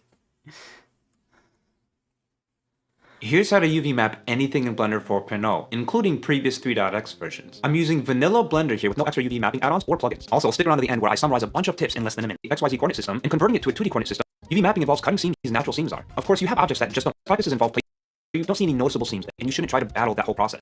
So here we are in Blender, and the first thing that we want is mapping, which is going to skew our results, which we don't want. So select your object, press Ctrl A, and choose Scale under the alignment. With your object still selected, let's go over to the UV editing tab. If you click off the faces, you'll no longer see the UVs. So in the 3D viewport, press A to select all the faces to have them appear. You may or may not have a big mess of UV, so to fix that, with all your faces still selected, go up to the UV menu in the 3D view and select Project from View. The reason why we do this is to give us an absolute clean slate, and it doesn't carry over While in edit mode, press 2 on your keyboard to go into edge mode, then begin selecting edges. These edges that we're selecting will become our seams. You may notice that your UVs disappear, but that's because we're in edge select mode. If you have clean topology in edge flow, you can press Alt left click to select the edge loops. To select multiple edge loops, hold Alt Shift as you select these edge loops. To select edges on a specific, just Control. With the edges selected red, which is exactly what we want. Switch back to face mode, press A, all the UV steps. Apply scale. Now that we understand how to mark seams in edit mode and go to the select menu and select sharp edges, this will select edges, select rate, and you spend more to share this. We also need to do I typically like to make them parallel with them on the 3D model. So head over to the UV editor, select new image, name it UV checker, and change the generated type to UV grid. Then apply new material and apply the new checker texture to the base color as an image. Oh, wait, what? Image texture and select new image, name it UV checker, and change the generated type to UV grid. Then apply new material and apply the new checker texture. Then apply new material and apply the new checker texture. Ah, look at that. I don't know, it's still using the wrong one though. Big chunk eyes. Bam. Okay, now it's more like it. I don't know what. It's yeah.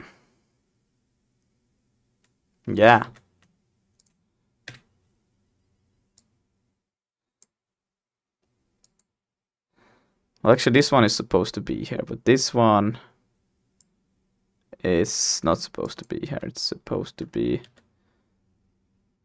just green. Yeah. Amazing.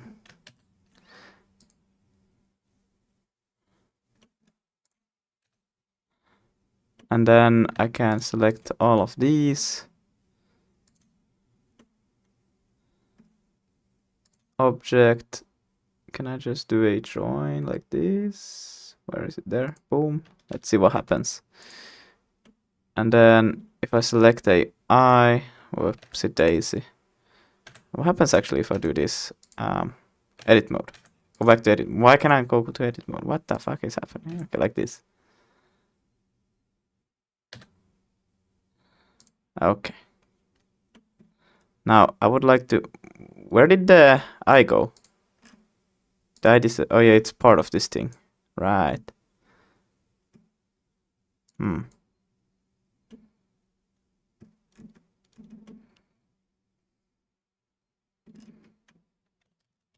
So what if I don't keep it part of the thing?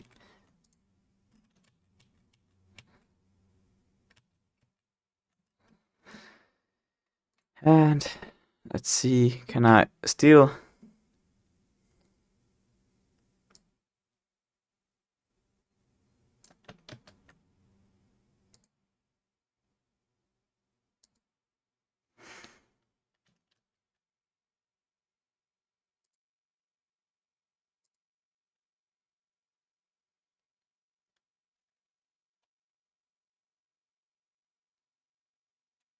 Actually, I could have them joined. I just need to figure out how to make it so that it's not like this, but more or less just so I can actually use it.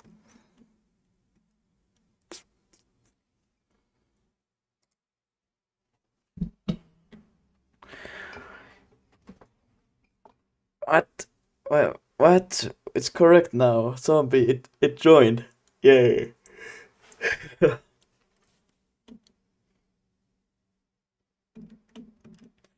I guess it looks kind of like a zombie actually. I didn't think of it. Whoops. Let's go with the open eye. Let's see. Can I get it to be? Oh, look at that. It's almost perfect.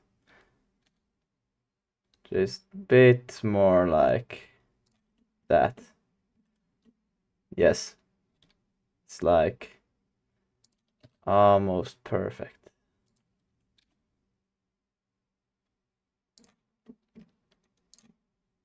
Yes. I love it. It can't get more cursed than that.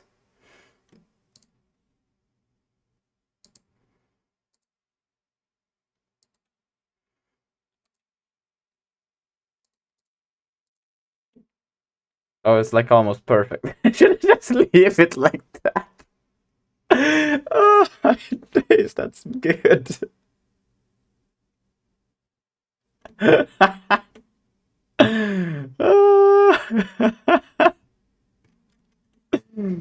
Oh no! I think just because it's so awful, I'm gonna leave it like that. They could do a little bit of scaling though on it, but gee, that's perfect. How did it align so perfectly? What the fuck? A little bit. Just wanna scale it up a little bit so it's a bit larger also. Oh, I can't do it because then it. Well, then we'll leave it. I could do a modification to the.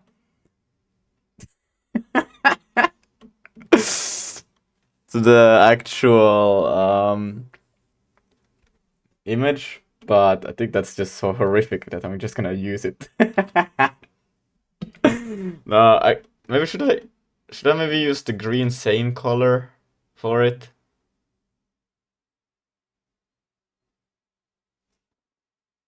You know what?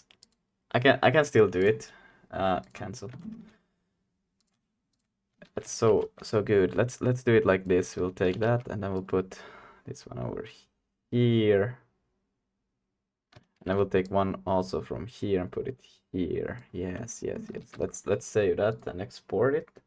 Let's see how this looks like. Export as PNG. We'll overwrite this one. Save. Yes. And how do I refresh this one so that they... Ah, hell yeah.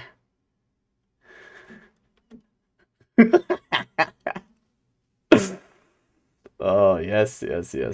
Let's now I can scale this down and I move it a little bit like that.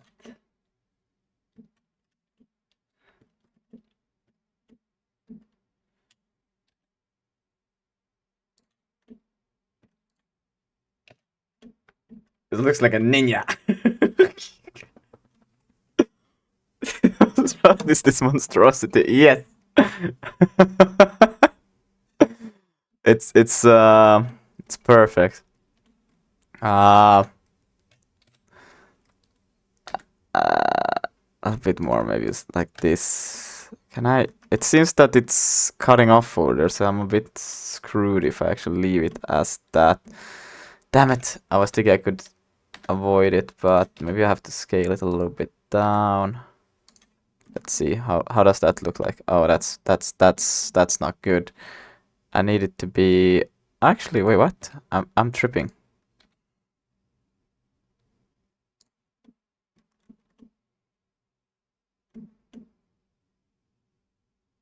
What is? Oh, is the problem from here actually? Ah, okay, I see. So we need to.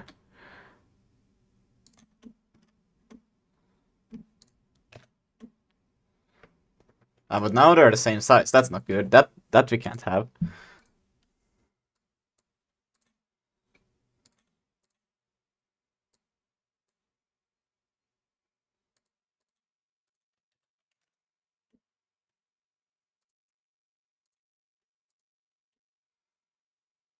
What did I not? Oh, I didn't export it.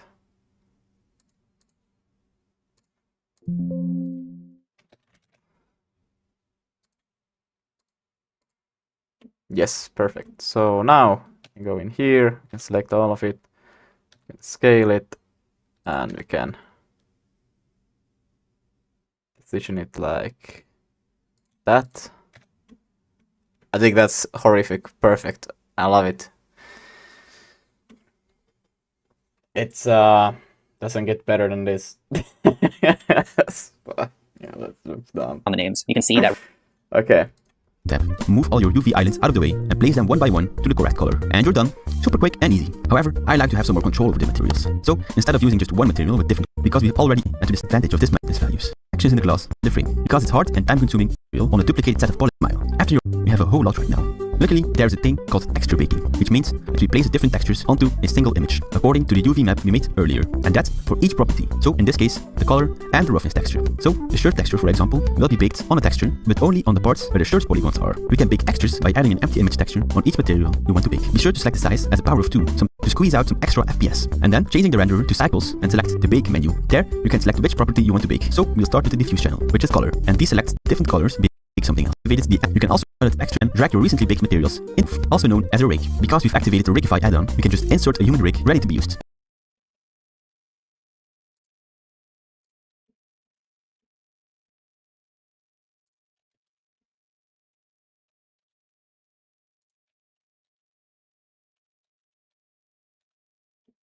Or what?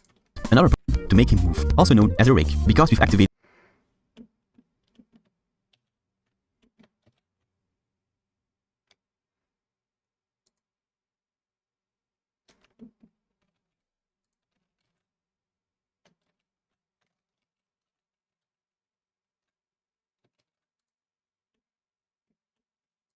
the Rigify add-on, we can just What? Why do I not have that option? I added the Rigify thingy, but I still don't see that.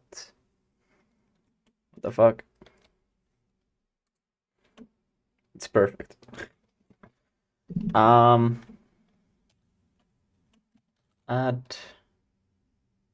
armature. Human. I didn't see it. Why did it go up there? Come down.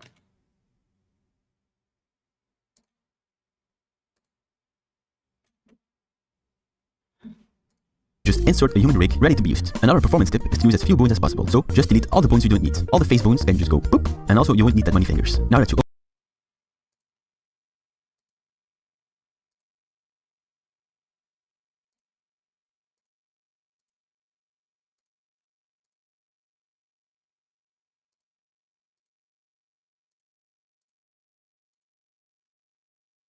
Whoa.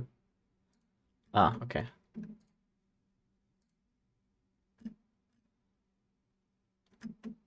So can I just... I know, I just want to delete that. Oh my days. This thing. The face. I don't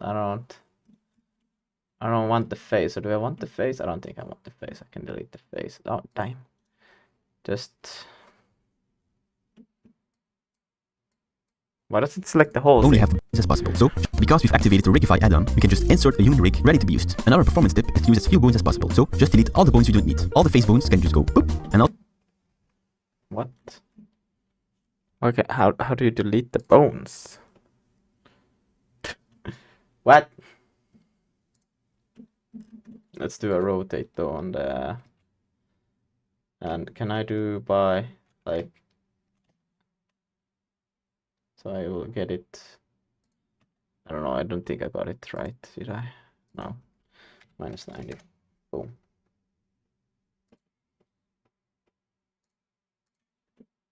Where do you go? Why is it invisible now? What the fuck?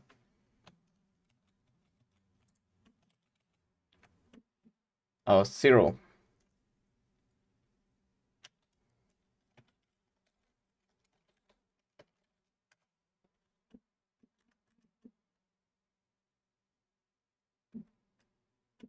I don't think that was what I was supposed to change. Wait, what is the... Oh, there's rotation, bro. What am I rotating?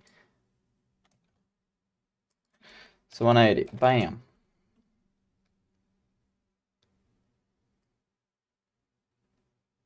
But yeah, how do I delete bones? I'll go in probably into edit mode. Yeah. I can probably disable these ones. Don't need them anymore. These ones should be part of this now. Like, what the fuck? I just changed it. Why are they still part of the same thing? Huh? Wait, what? So if I now go join, how do they look here? Okay, so it still works, and they are just one big old. Good. Okay, I'm blendering.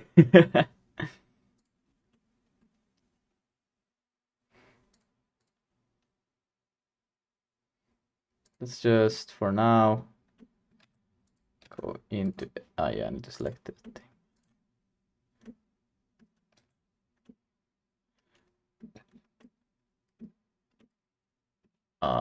Yeah, I don't need the face.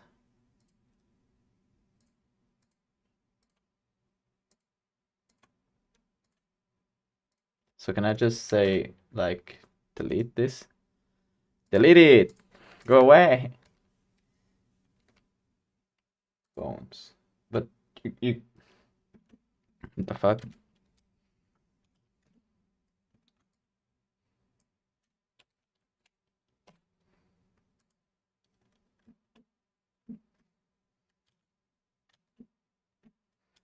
Oh, I just took in a pre-made thing, that's why there's so many bones. What are these even? Alright. Also, you won't need that many fingers. Now that you only have the bones you need, it's time. Yeah, I don't need the boobs either. They can also go bye. Or should I make them like being able to peck flex? I don't think so. I think that would just be hilarious. To match them to your character, you can turn on the X symmetry, so you only need to do half the work, grab the bones and move and rotate them in place. When you're happy with the position of the bones, select turn on the X symmetry, so you only need to do half the work, grab the bones and move and rotate them in place. So just delete all the bones you don't need. All the face bones can just go boop. And also you won't need that many fingers. Now that you only have the bones you need, it's time to match them to your character. You can turn on the X symmetry, so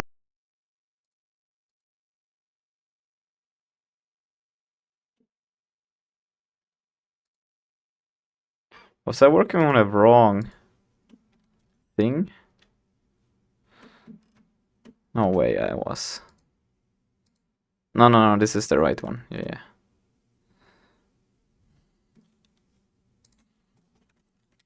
the bones you need, it's time to match them to your character. You can turn on the X symmetry.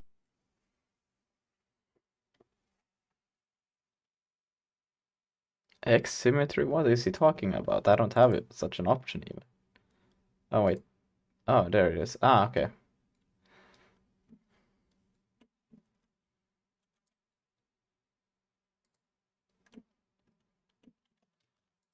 So you only need to do half the work, grab the bones and move and rotate them in place. When you're Okay.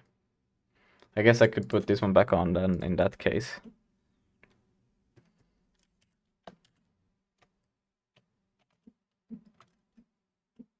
Oops.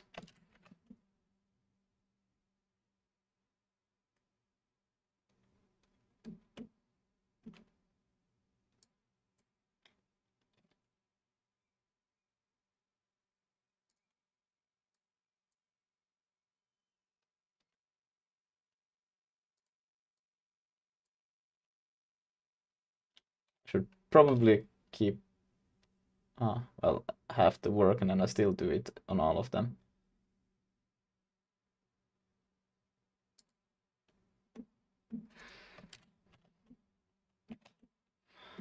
Um,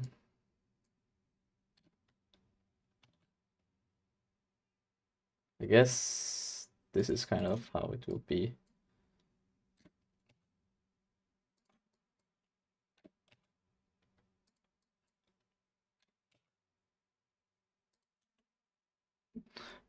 I'm probably looking at the wrong thing. I shouldn't have these ones in here.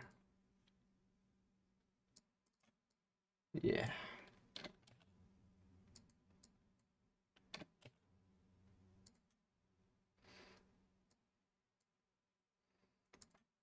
So this one will go over here, this will go over here.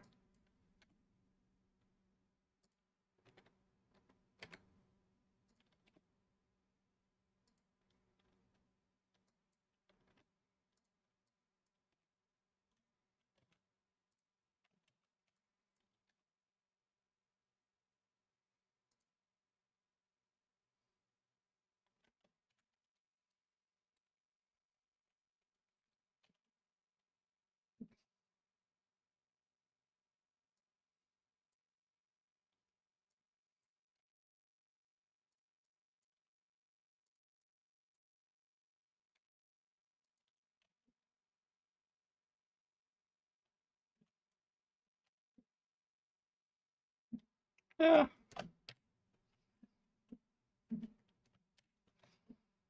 Let's see, move this over here. Yeah, it's kind of unfortunate to actually just have it so damn straight, all of this, but you know, I think it's alright. Why did I...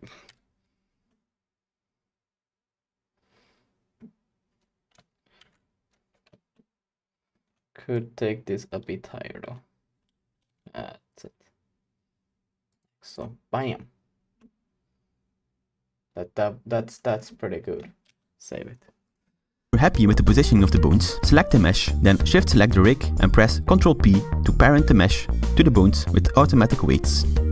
So you only need to do half the work. Grab the bones and move and rotate them in place. When you're happy with the positioning of the bones, select the mesh, then shift select the rig and press Ctrl P to parent the mesh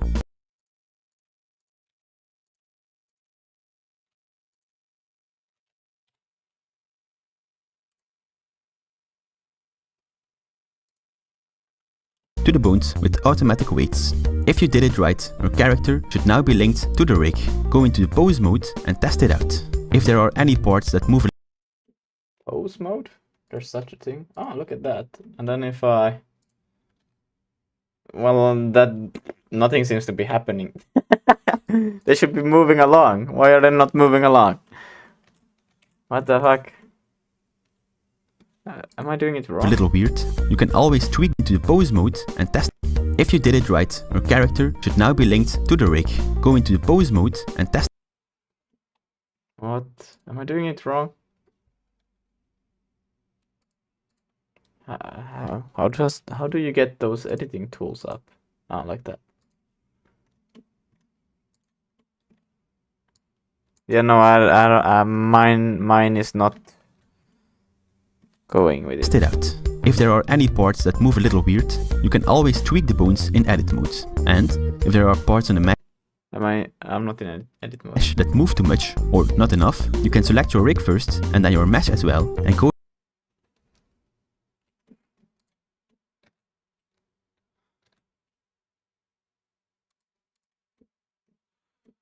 Select your rig first. No, your rig. Why cannot my rig and then my mesh?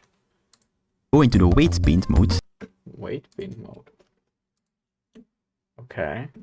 And then Here, you can tweak the amount of influence each bone has over a certain polygon. The redder the but how do I bones- select which bone? Apparently nothing has applied anything for mine, so that's funny. Do I have to actually paint, like, doesn't it, didn't even try to do it automatically, I actually have to do it? Damn.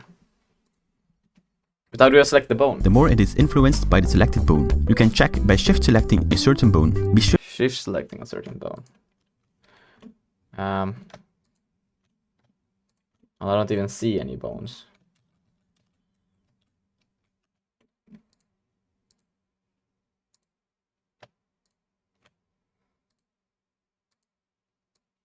I will just do this. Take the whole thing with you, no? I will just see, does it even work? Eh.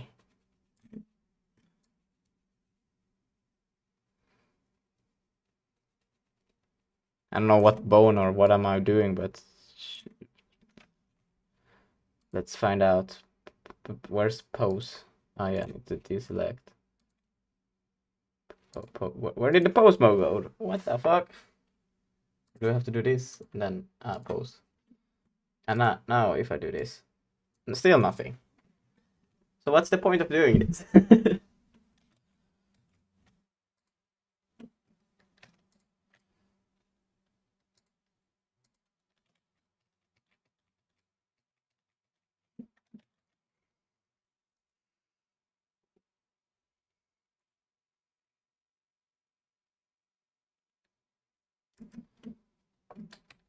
But if I go back all the way to just having the mesh separate from the skeleton, let's see.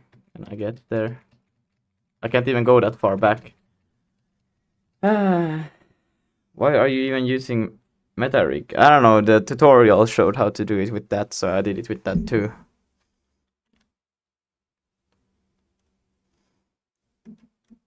Because isn't MetaRig easier to combine with what the with the Mixamo?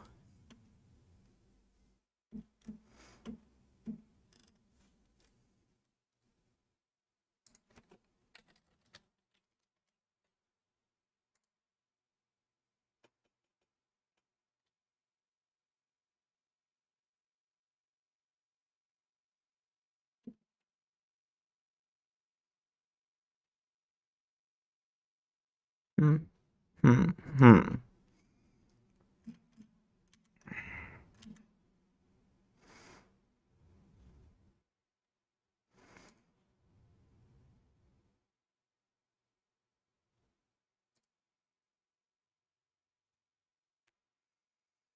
Hmm.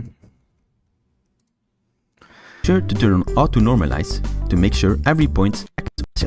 If there are any parts, turn on the X symmetry, have the bones you need. It's time to match them to your character. You can turn on the X symmetry, so you only need to do half the work. Grab the bones and move and rotate them in place. When you're happy with the positioning of the bones, select the mesh, then shift select the rig and press Ctrl P to parent the mesh to the bones with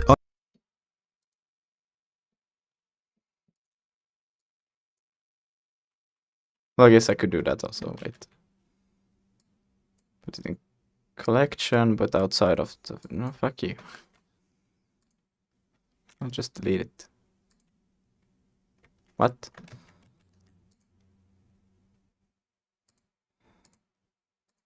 How do I unparent something from a...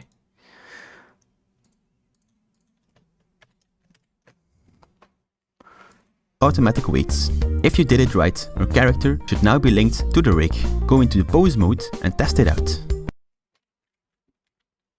And press Ctrl P to parent the mesh to the bones. Select the mesh, then shift select the rig and press Ctrl P to parent the mesh. With automated weights. I didn't just did object. Ah, shit. No. Wait, how can I just do this and get... How do I unparent this thing? I don't want it to be associated with this thing anymore. I just want it out. Because I can't control set the whole way back to where I was. This is as far back I can go. But if I delete, I lose the whole mesh.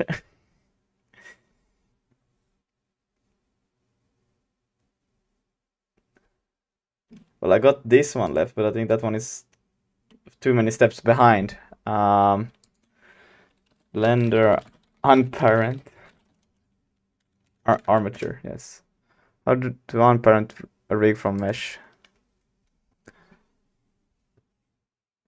Yeah, I did Control S. I do Control S after every move. And I never have autosave one, so yeah. Your entity you made looks fire. Yeah, look, wait. Bam!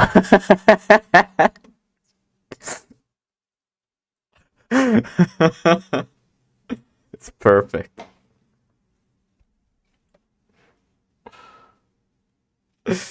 Oh man.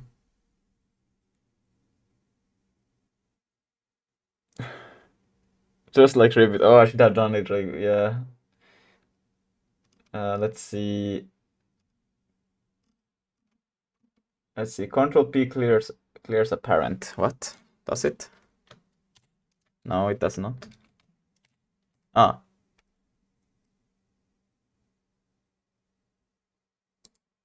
What? What? No, what? What? Parent clear parent.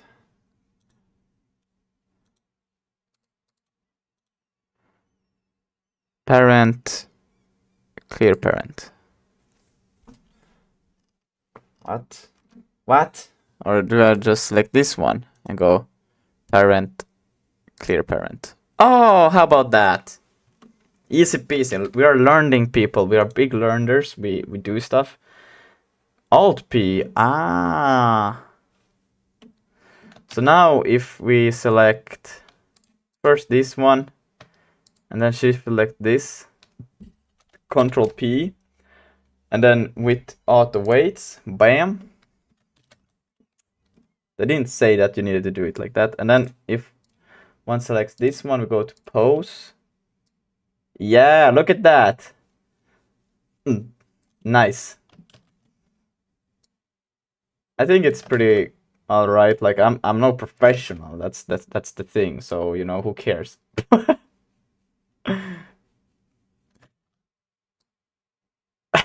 I love it. It's so good. Okay, and then let's see. Just want to see. The feet are the only thing I'm a bit concerned about because I don't... Okay, so they are supposed to be like this. Okay. Nice, nice, nice, nice, nice. I think I nailed it, you know? It's a pretty good, pretty good. That one is my perfect bone. What is this bone? What does this one do? Oh. I don't know if I'm ever gonna do some weird ass hip movements like that, but sure, we can keep it there. Oh my god. It's perfect. Yes, this is the best. So now I just need to know how to export To the it. bones with automatic weights. If you did it right, on auto normalize, split them up later in Unity. Select them all again and set the keyframe for all the bones you didn't move. Copy the keyframe over to the end of the clip, go to the middle of the timeline and start tweaking the body. Yeah, I'm not gonna do any animations. Okay, that was all the work for the character in Blender. You now have a fully rigged and textured 3D model to use in your game. So, let's set it up, shall we? Select the rig and everything in it and export it as an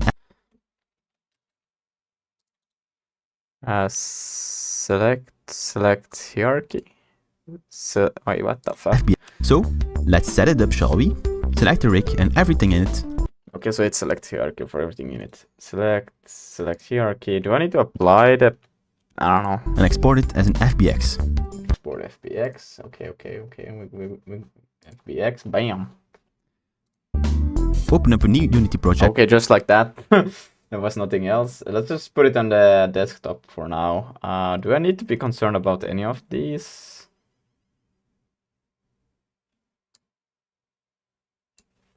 Selected objects, right? Everything in it and export it as an FBX. Yeah. Open I don't know. up a new Unity project and put it in there. Go to the materials panel and extract the materials into a folder. So now let's see if I just open up big chungus. Big chunk. I think I call it big chunk or something. I don't know. I call it something and I don't remember what I call it, but I call it something. We'll find it soon enough. So now we'll have a bunch of T-posing big chunks.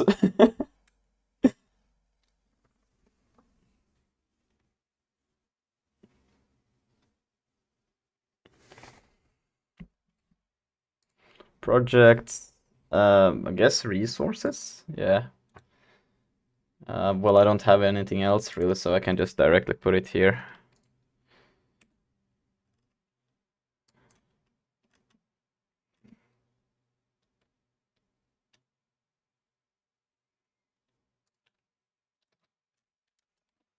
FBX, big chunk, like so. Folder project and put it in there. Go to the materials panel and extract the materials into a folder. Next. What the hell? Go to the materials. Ah.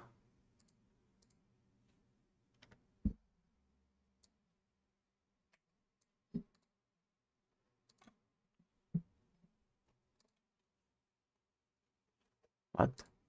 Import all the images you created and start setting up the material. What the? The materials into a folder. Next, import all. Okay, so, well, then I would like to have it probably within the Unity project rather than having it. I don't know what this is about, but I assume that it has something to do with that. So, yeah. I lost 100 gigabytes in one day. What the heck? Where have these gigabytes gone? What have I downloaded? What have I done? What the hell? I'll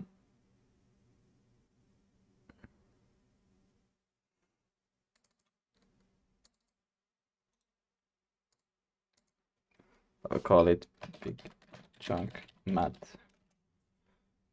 Select folder. All the images you created and start setting up the materials. But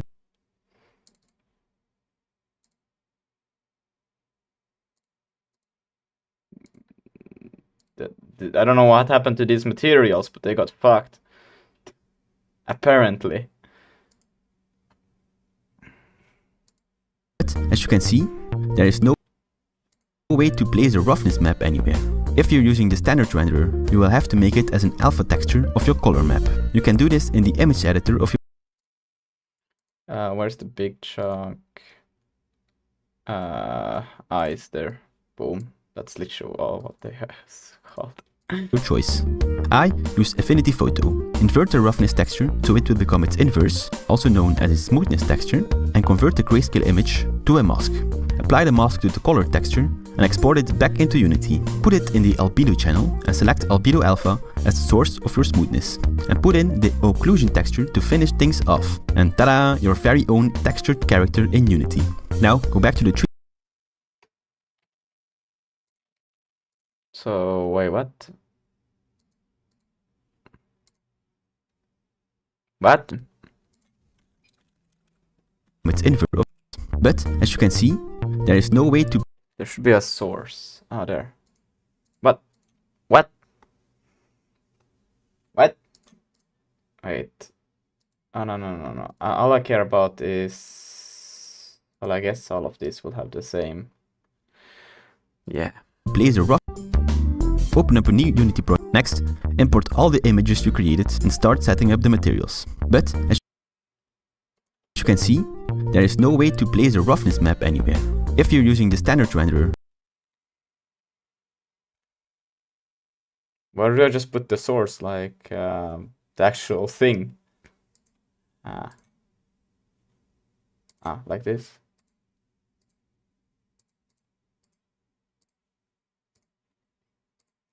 Funny.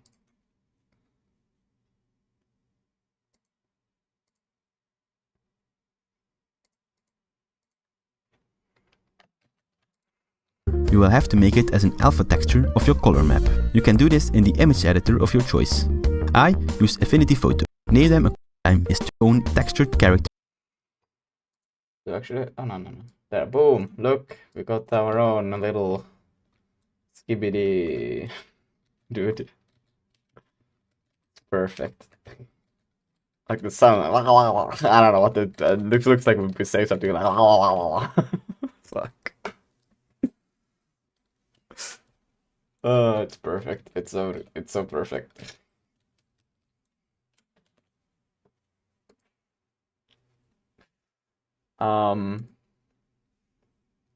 Okay, cool. Now we just need the animations, so let's see, mix them, all right? Is there something else I need to be concerned about before I start importing in Unity. Now go back to the 3D model tab and go to animations. Here we can split up the animations we created earlier in Blender. Name them accordingly and apply the change. New animator controller for the player. Open it up in the animator. Yeah, I need to watch some animate controller stuff. Yes, no, maybe, perhaps, yesn't.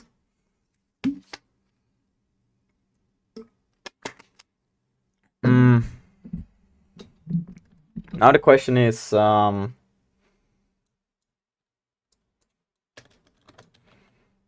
if I go into the player, right? Prefabs there. Player. Oh, it's mesh render, right? So can I just... Wait, what the... Or is... How do I put the model in Unity? Like, how do I get this thing in here instead of using this, that thing? What?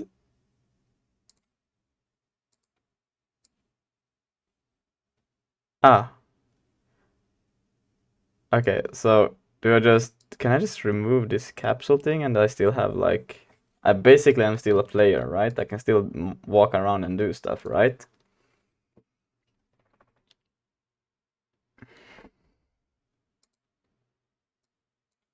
Yeah. So that's basically the thing that, not that, but you know what I mean. I wanted to open player there, and how do I put this thing in here? How do I render models? Is there like a model or mesh?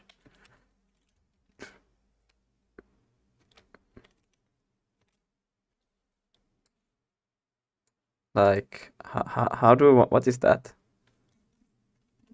How do I do this?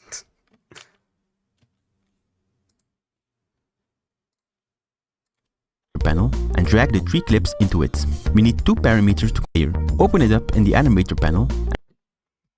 Or does that have to be like the... what? Oh, so it comes just like this. Ah, weird. But okay, I will accept it.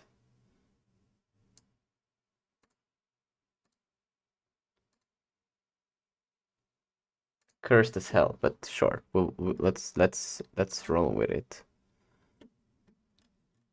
Do I even need a mesh renderer? Like, if I don't use it, like what's the point of this thing? Can I just go like buy and it wouldn't be a problem? Because it's not that thing, you know. And then I'll just put this one at 0, 0, 0. Yeah. And if I play this now, it's facing the wrong way. I just realized my character. Shit.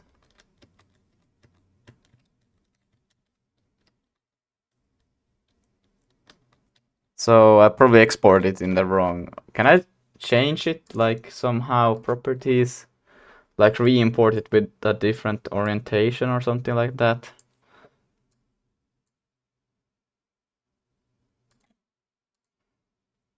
Mm-hmm.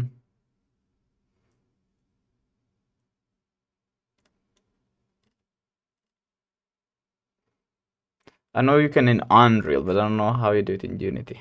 Because in Unreal you can just re-import and then you just change the axes how they are supposed to work, but how do you do it in here? Reserve hierarchy, import lights, I don't know. Or do I just need to do a re-export FBX and then, oh yeah,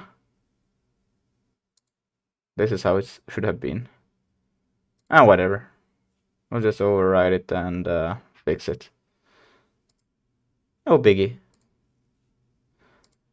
So then I can just take it here. I can probably just go override it. Okay, I can't do that. Delete it. And then call this one like so. Materials. Extract from there. And big chunk. Just delete it. Delete it. And then put it at 0, 0, 0. But still, what? I swear, I just exported it with the opposite direction and still it's in the wrong direction. I don't know, can I? No, that's too cursed, bro. If I do a rotation on this, whoops, wrong. Is it X? No, why do both of all of this? What the fuck? That's just cursed if I do it like that. But I guess it could work. It's just super cursed, but it's gonna work, so who cares? Why is it a bit downwards? What the hell?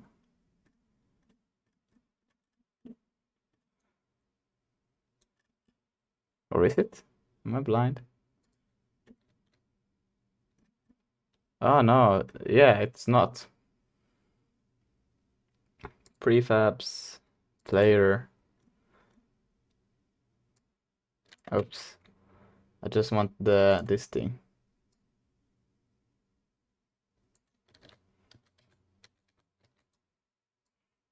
Is there an easy way to just get this one also in the like front view? Well, I guess if I press 2D. Wow. Okay, there it is. So now I can easily see that if I get it or not. Bam.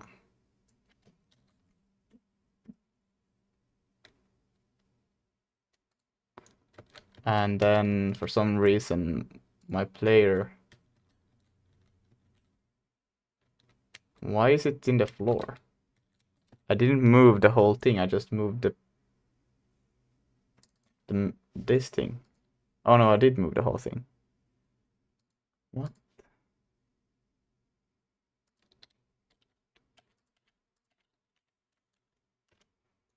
Okay, wait, let's just do it like this. And where's the center of the world? There it is. Then we need to move this one a bit up to about there. 1, okay. And then this one needs to be at about there. Okay.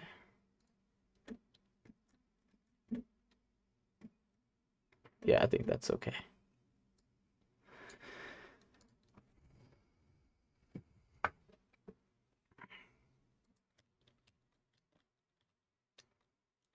Perfect.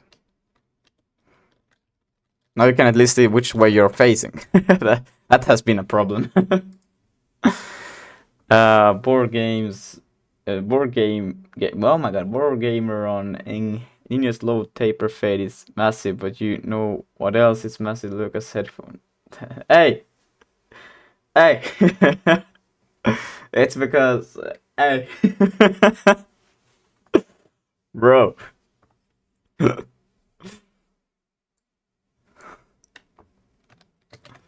Now we can do the same for the enemies. We can just say bye to this, remove that, and remove that. And I think... actually I should probably, before doing anything again, put these ones to 0, 0, 0, because that's super cursed.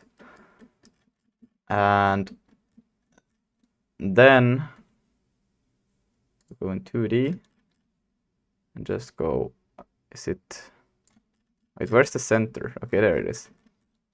I about nailed it, 1. And then we'll take in, that's not what I put the player inside of the enemy. No. Where are the 3? I don't know, I don't care. And then we'll take this one, put it in 0, 0, 0. Then we can see, wait, where's the center again? Oh, wait, so now this one is perfect. Almost. Okay, no. I want it to be a bit down. Like there. Okay, they are a bit further down. Let's do that. Bam. And then we do the rotation of 180, so they face the right way. And yeah. Let's check it out. Maybe we should have the players and right, they do not... I should probably rotate a bit faster. Why is this one so bad at rotating towards the direction it's facing? But this one is doing a decent job.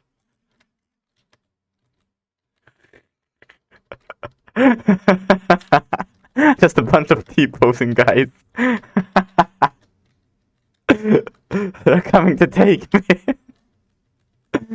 Oh no.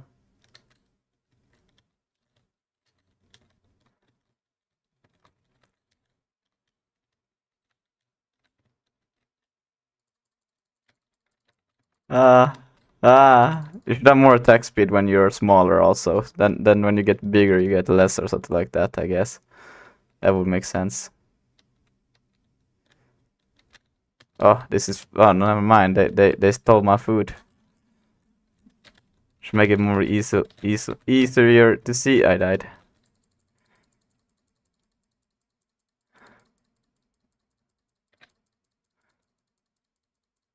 Oh no, it spawned right on top. It's probably gonna... It yoinked the food. No! Yeah, but already having just this thing here makes it already a lot better. But, yeah. I'm learning. I think I can pretty much delete these ones. These ones are the, like, extra, right? No, wait. We can delete this one. Yeah, get rid of that one. Yes. Oh, shit. Oh, wait, so they... Okay, I'm just gonna delete all of these, because this is annoying. Can I multi-select? Thanks. And then we will just go in... Where was it? Here. This one. Extract, put it here. Bam. Yes. Boom. Okay, cool.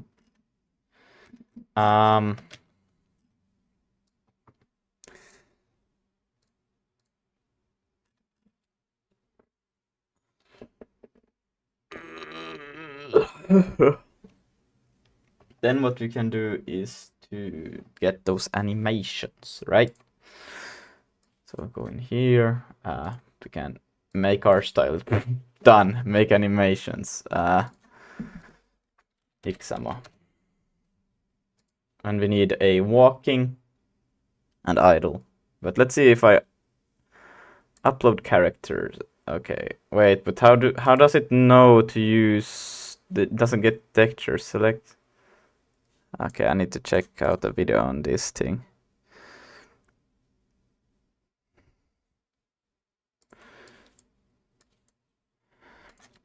Unity mix ammo. Easy. How to add animation to your Mixamo character in Unity. Let's see. Video. Just setting up the animation. Whoa. Set is They don't humanoid. show how to. Well, I guess I will just do this and see what happens. You know, I don't even need the colors. You know, I can imagine the colors. Yeah, that's what we'll do. As soon as it's done loading. Done loading, not downloading. Damn.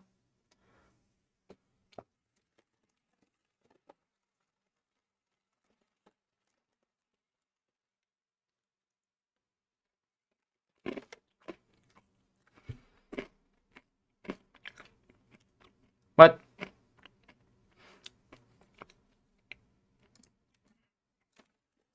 But that's the only reason why I did the meta thing was so I wouldn't have to do this.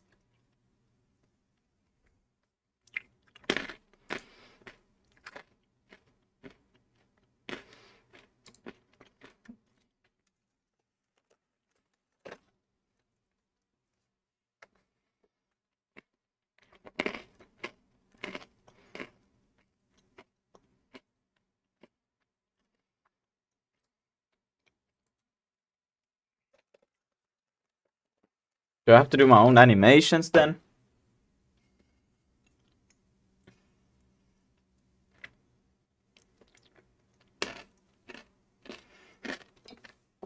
But it's probably not that hard.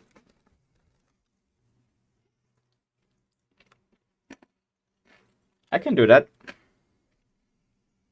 I can do my own animations, sure. Yeah, I need something to eat.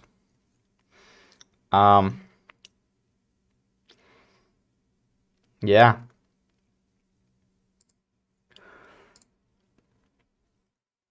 Getting hungry. What is the time? Okay, how long I haven't been live for that long, just like a few hours. Yeah, 2 hours, that's not long. I'm gonna make something quick to eat. I will let you vibe in the meantime. I don't know. BRB.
Alrighty, I'm back.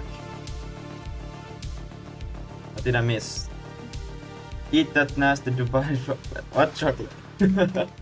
A few, the game has pretty high mouse sensitivity and the attack is confusing, so those are values to tweak. Yes, make tweakable, I guess, looking at.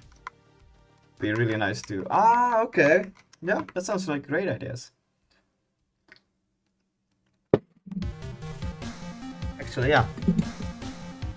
Thank you, Trettor. Toxins. Did I say it right? I hope I did. But that's some good ass feedback. Hell yeah. Let's put it in here.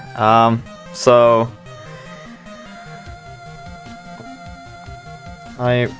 mouse sensitivity I will look into. I don't know how to spell it. I hope it's like that.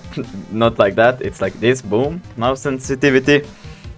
Yeah, the attack will. I think I will make it more clear with the cooldown display. I think that will make it more clear. And then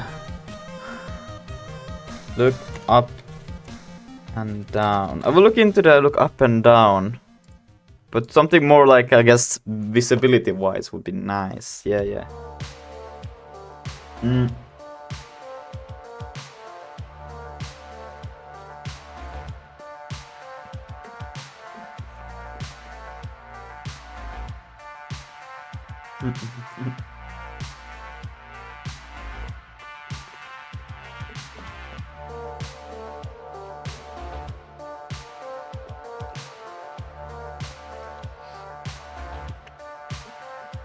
Now for the animations, I don't know, I'm just gonna draw stick figures. Let's say if you idle, we can improvise something funny maybe. I don't know. Idle maybe we don't even need. We'll just let it T-pose, I guess.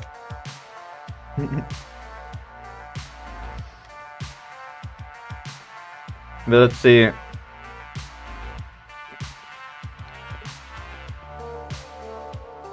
We need maybe a idle. I don't know. I could just take like a walking and make it stand still.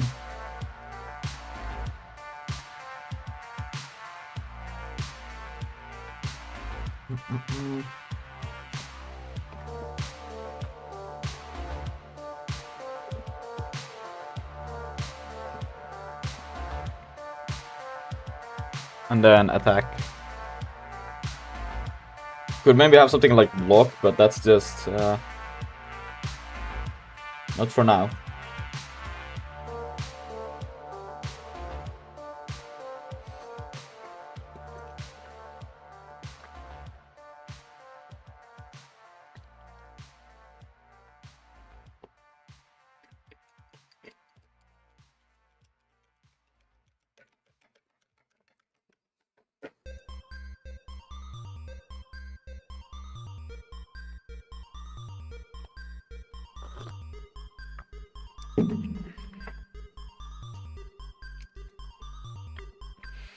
I mean, running and walk, I think we would just have one animation that is basically like...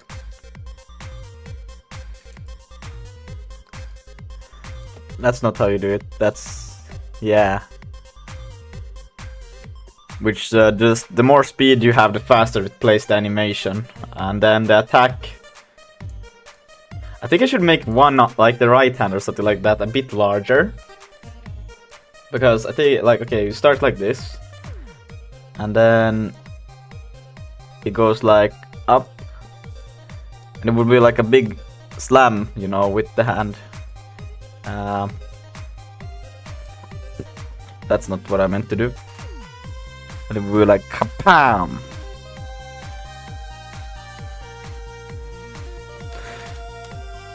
So you the blah blah. The hand goes up, and maybe there's a bit of.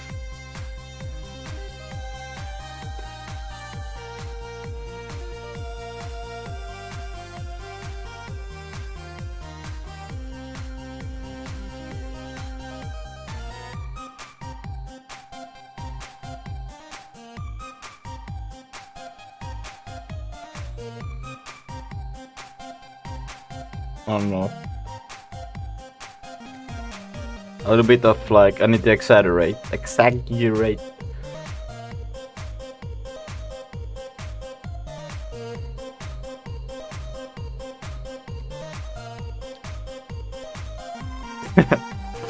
And then a smile at the end. And then, you know, whatever it hits here, like, bam! Wow.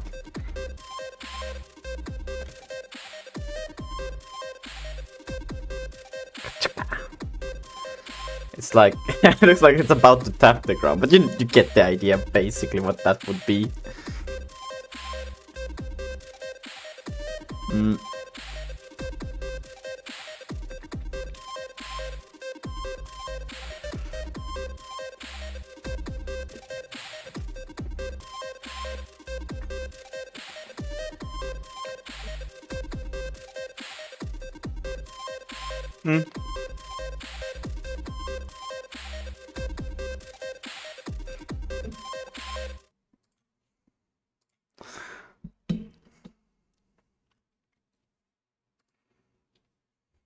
Create all the different animations on my timeline and then split them up later in Unity. For this example, I will create 3 animations: an idle loop, a running animation, and a jump. Start by limiting your timeline to however long you want the animation to take, and go into pose mode. Select all the bones and right click and add a keyframe for all the bones. Then turn on the record feature and go to frame 1. You can now move your character into the pose you want, and when you're happy, select them all again and set a keyframe for all the bones you didn't move. Copy the keyframe over to the end of the clip, go to the middle of the timeline and start tweaking the body to make it look like he's breathing in. And ta-da! You have an idle animation. Do the same thing for the running animation by moving over the timeline to the next 30 frames and set up your base pose in the start and copy it over to the end. For the center pose, you want the exact opposite pose. So what you can do is select the start frame, press Ctrl C, and then go to the middle and press Ctrl Shift V to paste a mirror keyframe. Now just create some in-between poses where the feet are on the ground and play with the arms and head a little bit to make it more dynamic. And now we have a seamless run. Lastly, we'll add the jumping animation by making him as small as possible at first and then exploding him straight up with a wind down to the end to make sure there's no static frames in the animation. Okay, that was all the work for the character in Blender. You now have a fully rigged and textured 3D model to use in your game. So, let's set it up, shall we? Select the rig and everything in it and export it as an FBX. Open up a new Unity project and put it in there. Go to the materials panel and extract the materials into a folder. Next, import. So, Blender, animate character. I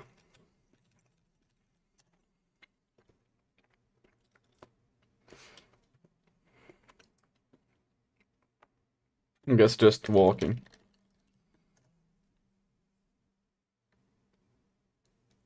Yeah, I don't need a 41 minutes long one. I'm not trying to make like top tier work, I'm trying to make work that works.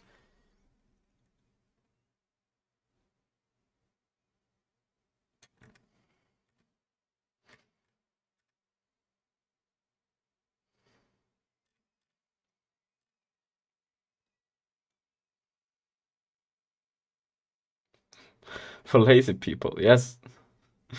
This is exactly what I needed. Is there like a...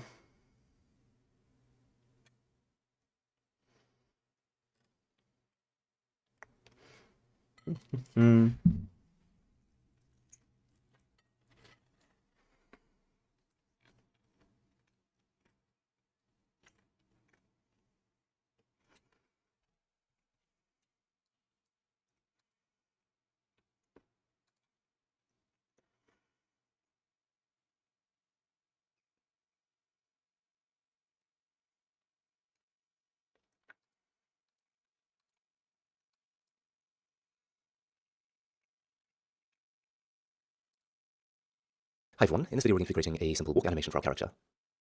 I'm going to start by splitting the view in two so that I can have an animation window open at the same time. So I need to left click drag on these little diagonal lines up in the top right here, and so let me drag out a separate window, and I'm going to change the editor type to dope sheet, and change the mode here to action editor. I'll then click to create a new action, and I'll call this action my walk. I'll also press this F key to make sure that action gets saved, and we can then go into pose mode on our armature. Now I've created this little reference sheet showing the 5 main poses of our walk, starting with the contact pose, then the down pose, the passing pose, the up pose, and finally the reverse contact pose. So let's begin by creating our first contact pose. So from side view, I'm going to grab one of these IK bones and just bring the leg forward a little bit on the Y-axis, and also rotate it so that the foot is pointing up, and then I'll grab the hip bone and just move this down on the Z-axis until the heel of the foot is touching the ground, and until the leg also has a slight bend. We can then also bring this other leg back, I'll rotate the foot a bit, and rotate the toes so that they're sort of flat with the ground. Alright, something like that. I'd also like to grab the hips and just rotate the whole body forward slightly, so that the character's leaning a little bit into the walk, and I'll rotate the head back just to keep the eyes facing straight forward. I'll then go into front view, and you can see that the legs are spread quite far apart, so I want to bring them in a little bit on the x-axis, but I want to be careful that I move both legs in by the same amount, so I need to pay attention to the number down at the bottom left of the screen. You can see how that changes as I move this in, And so it looks like I'm moving it in about negative 0.0555. So let me actually just type in negative 0.055, and I'll enter that. And then I'll grab the other one, and this will be moving in the positive x direction. So I'll press G, X, and 0.055. All right, I'll then pose the arms. So I'll bring this in a little bit closer to the body, and I'm going to loosen the hand a bit, like so. And this arm is on the same side as the forward leg, so it's going to be rotated back at this point. Now maybe rotate the shoulder back a little bit as well, like so. All right, and I'll just copy those bones, press Ctrl-C and Shift-Ctrl-V to paste it over onto the other side. Of course, in this case, the shoulder will be rotated forward. Something like that. All right, and maybe want to press R twice to enter trackball rotation, and just swing the arm and the hand in front of the body a little bit. Now, we need to think about the rotation of these 3 bones here. So because this leg is currently forward, the hips are going to be rotated in this direction, away from the currently forward leg. But because this arm is forward at the moment, the chest is going to be rotating along with it in that direction. So let's grab this hip bone, I'll press R and then Z, and I'm just going to hold down Shift to make the rotation quite gradual. We'll just rotate this a little bit, like so. Then I'm going to grab the spine bone, and it's going to rotate counter to that, so it sort of remains forward, and then the chest bone will be rotating with the arms, like so. Just a little bit, like that. Now, the neck is going to try and keep the head as stable as possible, so I'm going to rotate that back, just so that it tries to remain pointing forwards.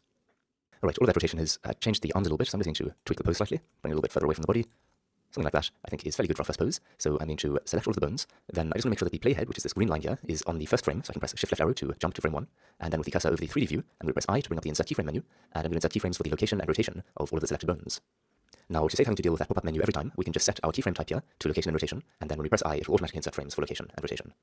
Alright, I now want to create the reverse contact pose, so I'm just going to press Ctrl-C. Yeah, but this is like 8 mods. All this should. Today we're going to be looking at how to create a walk cycle in Blender.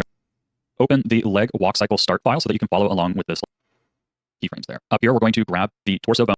We will have our keyframes down here. Click and drag over that and press to make this a little easier is I grab the annotate button here, and I'm just going to click and drag here so that we have a line there. And now this is going to be our headline, which we can use to reference for the rest of the animation. So I'm going to use this view over here just to grab my controls. I'm going to grab the front foot there, and we're going to start with the contact position. So we're going to move this out a bit further there. I'm going to grab this foot, and we're going to move this foot back. Now we can grab the heel here, and just by pressing G, we can go ahead and move that. And I'm just going to rotate that slightly so that it looks like our foot is up. And you can just continue to move this back a little bit to straighten out that leg. So you want to make sure that the feet are staying flat on the ground, which in this case, we're just going to use this grid line right here for the Y-axis. Now let's grab this foot here, and for the contact, we actually want this foot to be angled upwards. So we will grab that, and we will just move that hip upwards, just like that. And you can adjust this foot a bit more if you want to try and straighten out the leg, but I'm going to leave this as our pose currently. Now let's go to the down pose. So you'll see here that I have marked everything for you. So I will move forward to frame 4 here, and we will create the down pose. So first, to do this, what we're going to do is grab our torso here. Now typically when you're going on the headline and you're on your down pose, you're going to be about half a head or a full head below. Now in this case, this little hip right here kind of represents our head. So we can just move that down about half that distance. And you can see there, now our legs are already starting to bend. So let's make adjustments now. We'll grab this foot over here, and we're going to move this back on the Y. And now the weight is kind of shifting into that leg. So we will grab this right here, the heel bone, and if you hit Alt-R, that will reset the rotation there.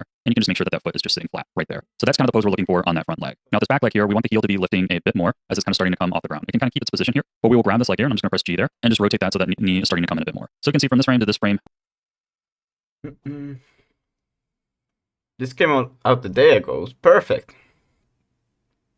But it's camera movement. God damn.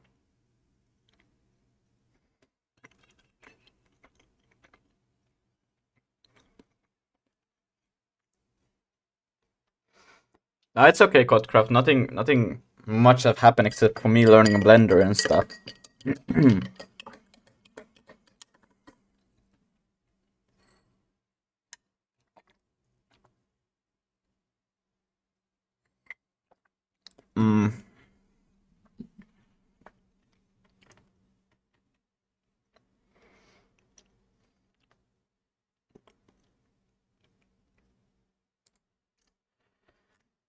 Well, I guess I could still apply this, even though it's a bit old.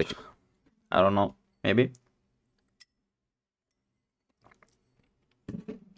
Create a new action, and start by splitting the view in two so that I can have a animation window open at the same time. So I'm going to left click drag on these little diagonal lines up in the top right here.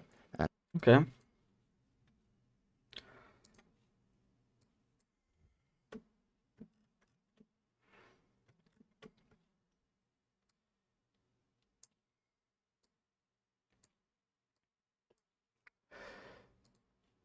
And so let me drag out a separate window, and I'm going to change the editor type to dope sheet and change the mode Goat cheap? What did they say? here to action editor. Little diagonal lines up in the top right here. And so let me drag out a separate window, and I'm going to change the editor type to Dope sheet. Okay. There's a Python console? What the fuck? Yeah, I think that's very outdated. I don't see that even anymore. to dope sheet and change the mode here to action editor. I'll then click to create a new action. I guess if I just... How do you close a window? No! Shit! Now I got more of them and I don't know how to close it. Can I just control W? No. Uh, uh, uh, uh.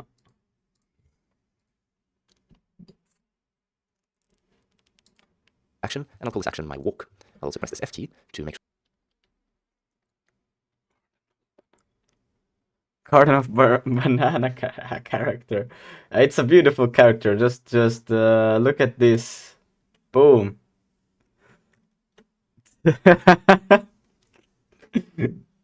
Doesn't get better than this. 10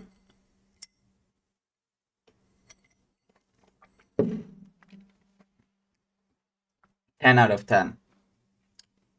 Would smash.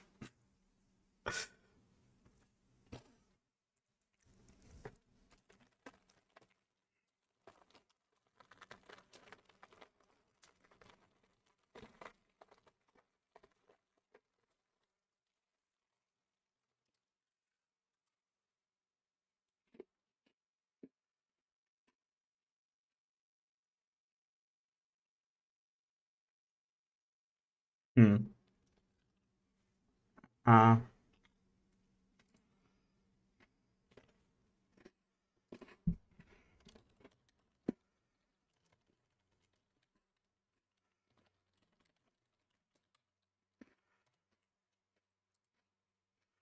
There are two ways. One is to click on the black point in left top corner in the window and drag it to the left. Second option is to right-click on the empty bar and then select Close Area. okay.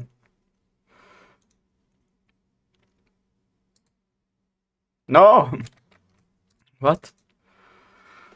Close area? I don't have that.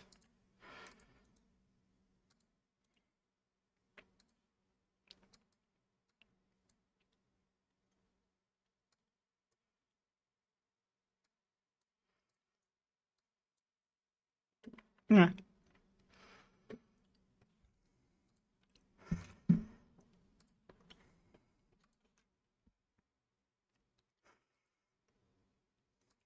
We're almost done. The hard part is over, and now it's time to have some fun with the animations. I like to just create all the different animations on my timeline and then split them up later in Unity. For this example, I will create 3 animations: an idle loop, a running animation, and a jump. Start by limiting your timeline to however long you want the animation to take, and go into pose mode. Select all the bones and right click and add Pose mode?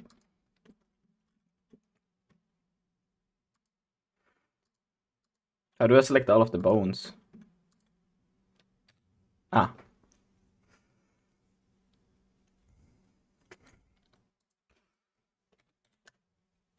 Add a keyframe for all the bones. Then turn on the record feature and go to frame 1. You can now move your character into the pose you want, and when you're happy, select them all again and set a keyframe for all the bones you didn't move. Copy the keyframe over, and when you're happy feature and go to frame 1. You can now move your character into the pose you want. And when you're happy, select all the bones and right click and add a keyframe for all the bones. Then turn on the record feature and go to frame 1. You can now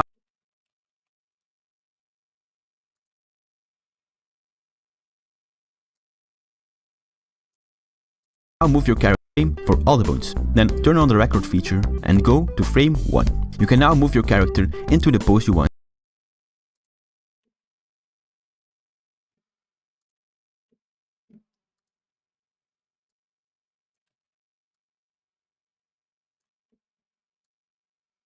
Yeah.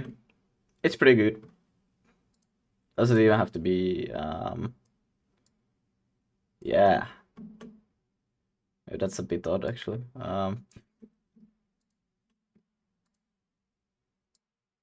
Wait, what? Okay, now. Shit.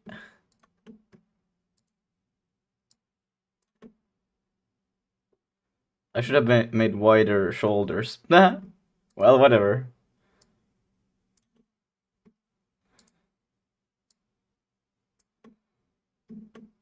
it works like this too. And when you're happy, select them all again and set the keyframe for all the bones you didn't move. Copy the keyframe over to the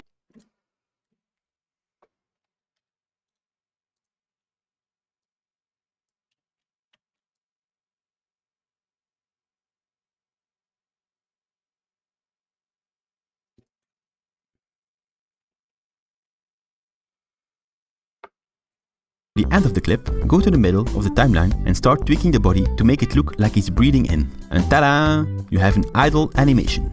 Do the same thing for the running animation by moving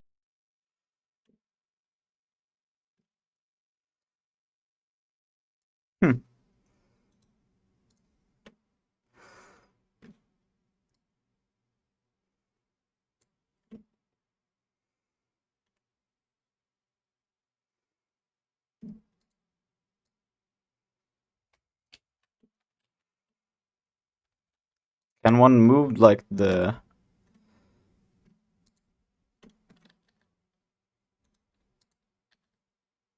Oh, one can. Doesn't mean one should.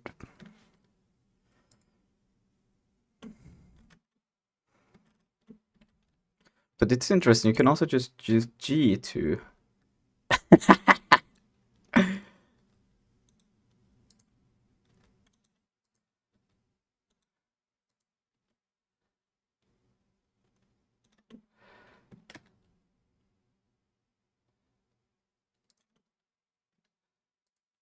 I would just try something weird, you know?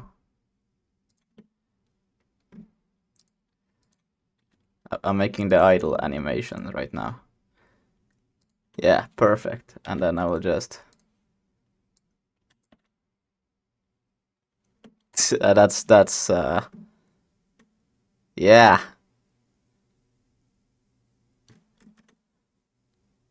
Looks like the eyes are popping out, so it's like horrible. Okay, let's not do it like that. Let's put it back.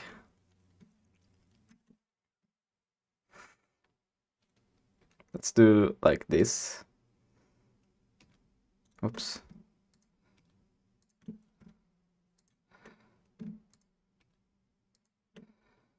Yeah.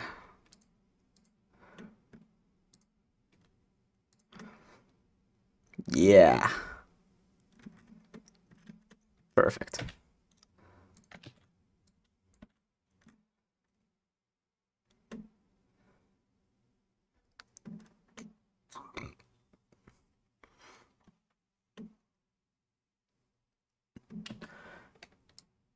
Wait, can I also just go select this one and do a little bit of this and then insert keyframe?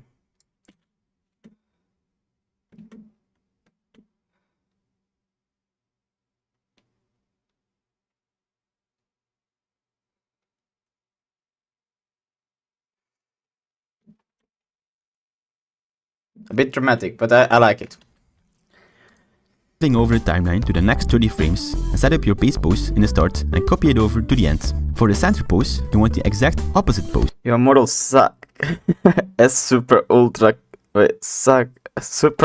creative KJK ban model. What? So, what you can do is select the start frame, press Ctrl C, and then go to the middle and press Ctrl Shift V to paste a mirror keyframe. Now, just create some in-between poses where the feet are on the ground and play with the arms and head a little bit to make it more dynamic. And now, we have a seamless run, exploding him straight up with a wind down. But how do I just export this thing? Stop recording, I guess.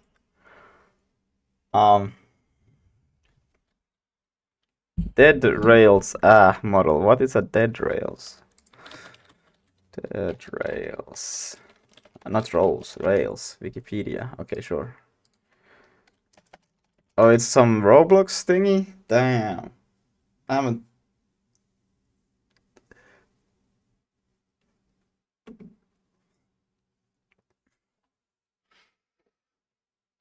Yeah, sure. It's sure, whatever. Maybe it is. Who knows? I don't know. in the dope sheet than they do in the 3D view a lot of the time. So Control C to copy the pose, and then this is Right now, all of the names have just the default names like that. I'm going to select. But how do I export this animation? Export animation to Unity, I guess would have been nice. To Unity. Blender export to Unity. No. How to export animation from Blender for game engines like Unity or Unreal? Well, I just want an animation. How to import Blender animations? Fast. Okay, let's go. Alright, we're going to show you how to import a character that you created in Blender that is animated in Blender, but how do you actually transfer this into Unity? I'll walk you through the simple steps. The first step is you want to make sure you export your file from Blender so that way you can actually import it into Unity. Go up to File, Export, FBX, put this wherever you like. We're just going to call this Sad Capybara. And now that we've exported it, we're then going to hop into Unity. So wherever your project's located, you can make a new folder. We're going to call this one Animations. And drop your FBX that you created. So Sad Capybara, we're going to drag that into the scene. One thing you'll notice is if you drag a character in, it's not going to look like this. It'll probably be pink or purple, or it just will be the color. It won't have the textures. So please do make sure you have the textures. So for example, these are the two textures that I will drag in. And as you can see, if I were to drag it on the floor, that's the barrel texture. And then if I drag it on here, that's the capybara texture. So one thing we're going to do is we're going to hit play real quick. When I hit play, basically nothing's going to happen. The character's not going to move. It's not going to do anything. And the reason why is because we have to actually go into our folder, and we have to click this little arrow sort of pointy thing, and it'll expand on what is actually inside our FBX, and you'll see this thing called armature. So we're going to click on our 3D model. Make sure you click on the group. Don't click on like the armature, the cube, or whatever cylinder. Make sure you click on the group, and then drag the armature onto the right side where the inspector is, and now you'll see there's this thing called animator in Sad Capybara. So next thing you want to do is you want to actually, and you'll also see this animator controller, which will now be able to tell Unity. Unity now understands that, hey, there's an animation going, and now you want to double click the Sad Capybara. This is obviously optional, but this is if you want to loop your animation. Double click on the armature, the orange thing, and you'll see on the right side, it's going to have a new tab. If you scroll down, it'll say loop time. You want to click that and check it, and now, in theory, if you save it, Control S or Command S, go back into your scene, and next thing you know, when you hit play in your game, something really cool will happen, and that is your character now moves. So I hope this helped. This is Hey, brah. Wait, so we'll just again do another. Do you have to import it all over again and export it? And no, I don't wanna. I'm gonna call it. I just wanna export animation. Blender only export animation. Animation from Blender for game engines. Quick export each animation as separate file. So okay.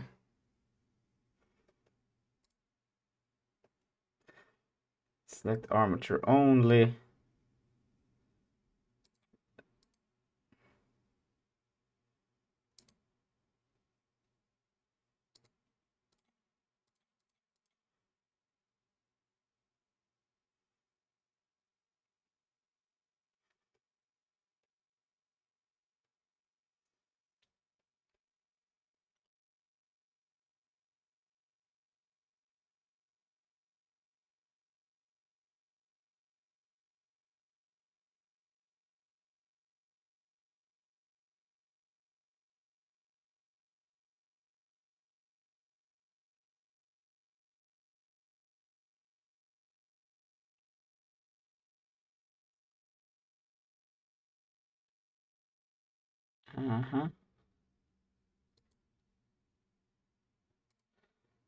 I'm good, or are you asking the other guy in the chat?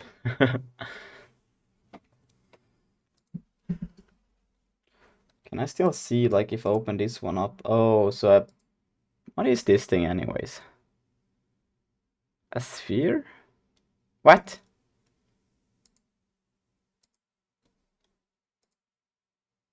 What? What? Okay, I guess. Well, then I'll have to export with all of the. I will just export as this. Yeah, I don't care. Can I re-import? Import new asset.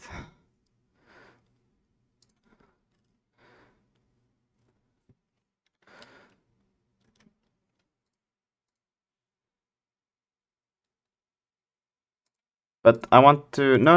I want this one to be replaced with this one. That's what I wanted. Shit.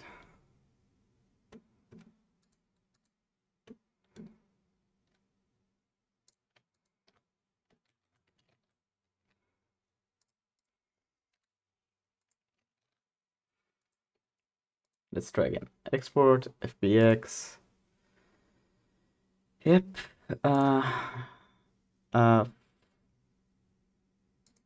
Positive. Oh, set forward. My bad. That's why everything has been weird. Okay. So let's try this again. Can I just like import, like replace this one? That's basically what I want to do, because I still want to use it. I just don't want to. Well, whatever. It will say some errors, and then I will just take in the new one, and it will be fine. Yes, this is more like it. Okay. So now if I go into prefab layer,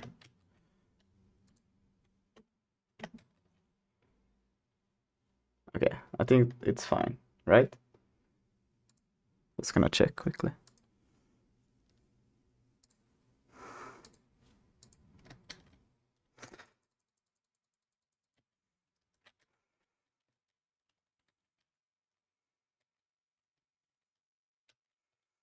Funny.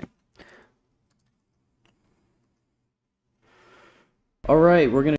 Why is because we have to actually go into our folder, and we have to click this little arrow sort of pointy thing, and it'll expand on what is actually inside our FBX, and you'll see this thing called armature.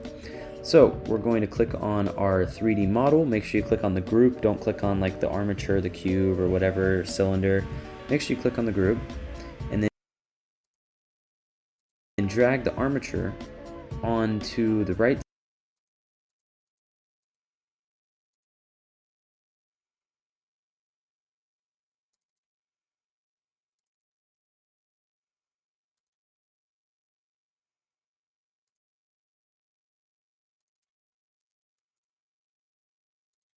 side where the, and then drag the armature onto the right side where the inspector is, and now you'll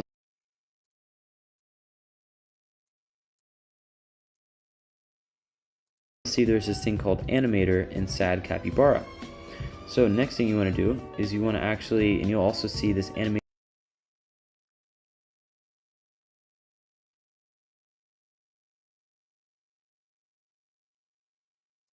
controller, which will now be able to tell Unity. Unity now understands that, hey, there's an animation going, and now you want to double click the sad capybara.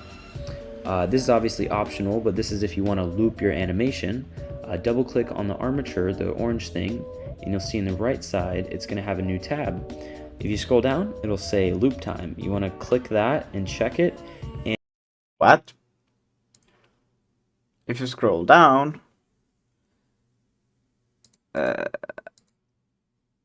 and now I don't have that. I don't have that. Oh, am I in the right same thing as he is? or whatever cylinder. Make sure you click on the group, and then drag the armature onto the right side where the inspector is, and now you'll see there's this thing called animator and sad capybara. So next thing you want to do is you want to actually, and you'll also see this animator controller, which will now be able to tell Unity. Unity now understands that, hey, there's an animation going, and now you want to double click the sad capybara. This is obviously going, and now you want to double click the sad capybara. This is obviously optional, but this is if you want to loop your animation. Double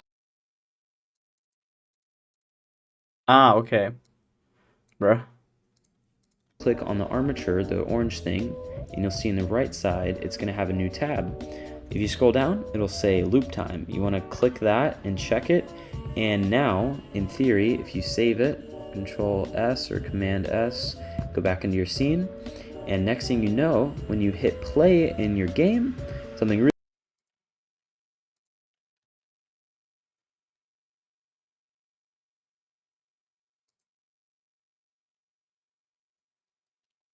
So now they all should be idling. As soon as we get to that point, you know.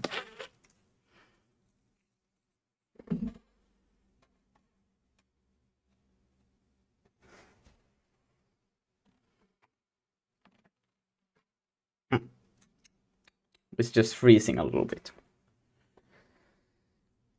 Just a little bit of freezing. A little bit. Just okay. So now they should idle. Oh yeah, the player is. Why do you start from the T pose? I mean, just like no, no. Why? Why? It was almost perfect. In Blender it was perfect, but then in here it just freaking, I don't know. Like, look how perfect it's here, but then in there it's not. What the heck? How do I have to...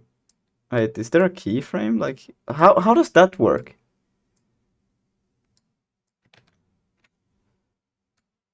I will just... Can I select?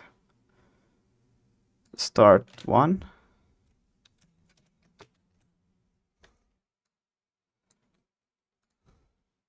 Save.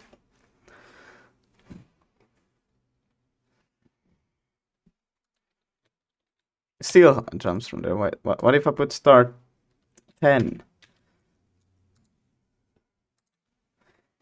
How about that? Start 10. Oh, it's still a bit weird. Start 12.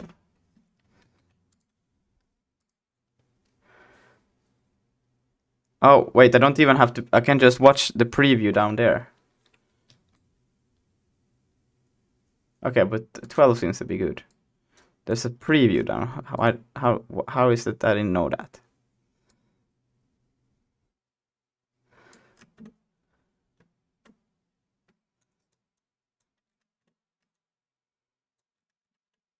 Amazing.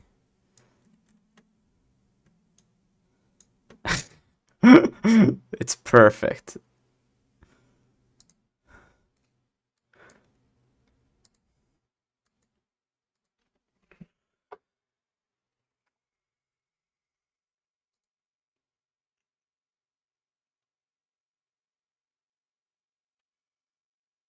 Now I wonder why is it that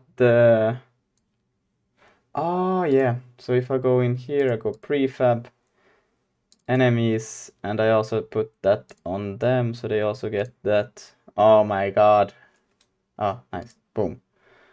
And we'll put this one on here, so they will also be in that same.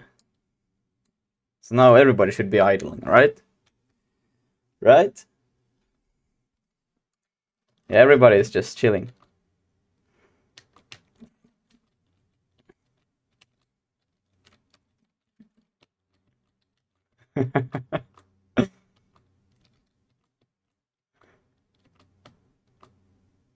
A bit flying though.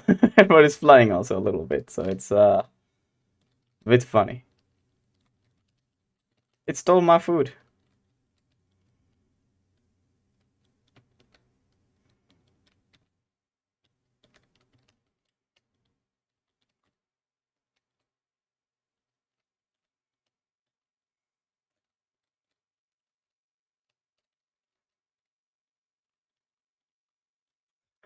How did you predict I lost?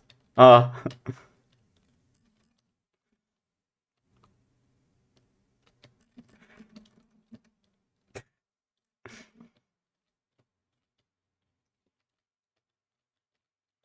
It stole my food again. How could it? How could it do that? I feel like they all are like spawning at the same size, you know?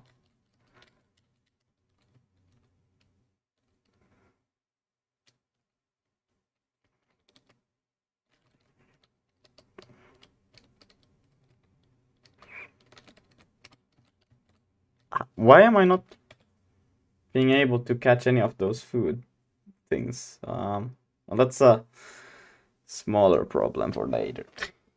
Just gonna put it on the list. Can't consume food. Or am I just like, am I hallucinating it, or is it actually true that I can't consume the food? It feels like I can't. Now we need a running animation. So how do I start a new animation?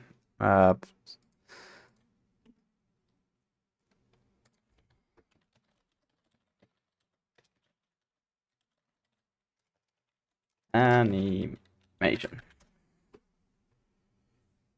The enemies are always moving, so try applying a walking animation, altering the animation speed based on velocity for the... Yes. I don't know how to create a new animation yet, though. How to create multiple animations. You can easily add multiple animations inside of Blender. Go to timeline right here and choose dope sheet. Set dope sheet to the action editor. What?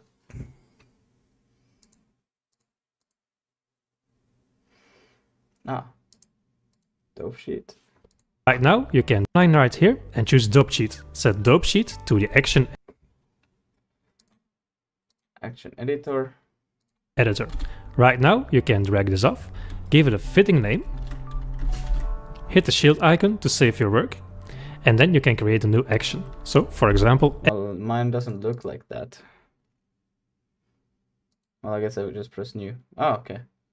Wait, but so is it running this one now? I just call it idle. I don't know.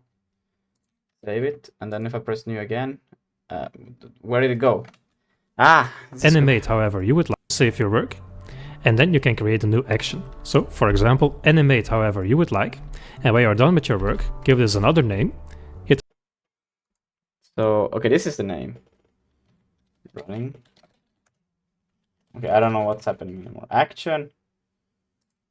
What is this thing? What? Okay. Oh, this one will be called idle. And save it. And then do I just do this? Okay, and then this one will be running.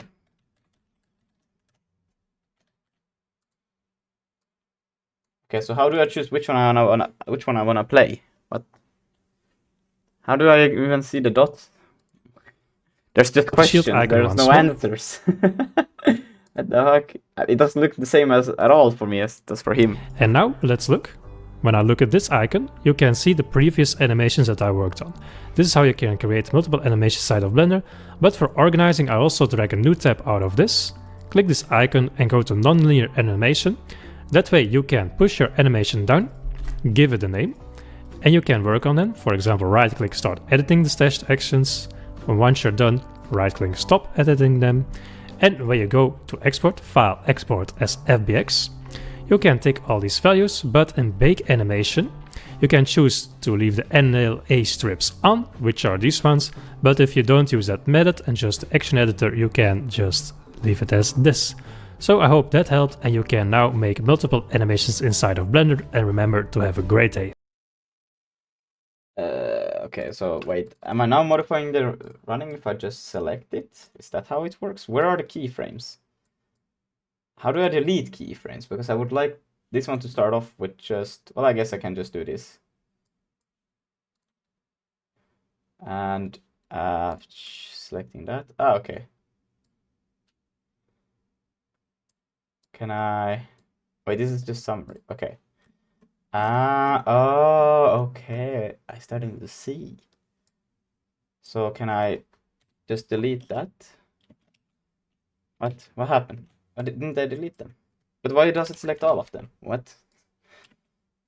And how does it work still if I delete the keyframes?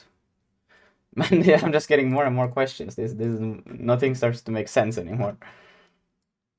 Can I just delete keyframes? Expand. I'm very confused. Why are these? They should not be connected because this one is or wait, no. This is. Wait, what? Okay. So can I rename this one to be idle, like so? And then I create a new one. Where is it? How do I create a new one? Like this? Oh, like that. Okay. And this one will be called, is it here? Rename it to be walk Or moving. I'm gonna call it moving because it will be in the same.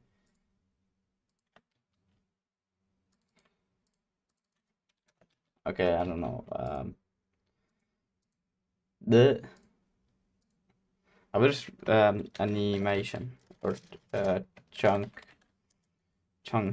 animations. Yes. Just rename it like that. And then moving should not have anything. And I will how do I?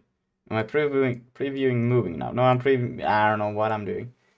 I want to be.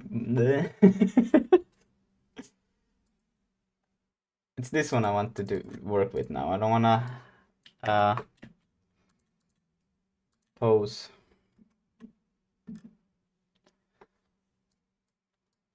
How do I just do this one?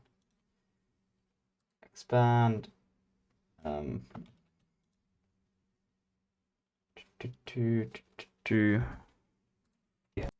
But if you don't use it to export, file export as previous animations that I worked on. For example, animate however you would like, and when you're done with your work, give this another name, hit the shield icon once more, and now let's look.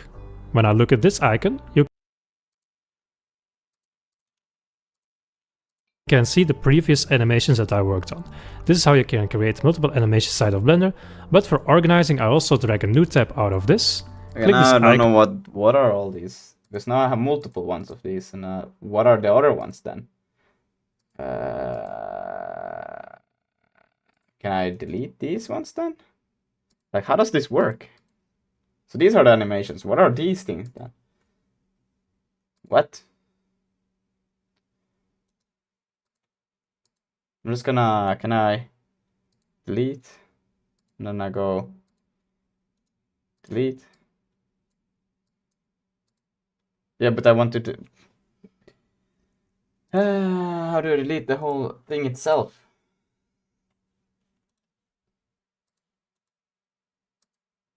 I just want the whole thing to be gone. Because there's no point to me to have like 5 of the same. Well, I will just do action, and I will call this one. Okay. No, I just want to delete this specific one. Oh my days. Okay, like so.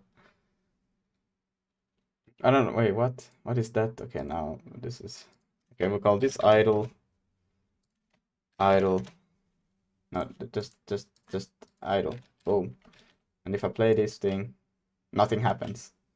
What?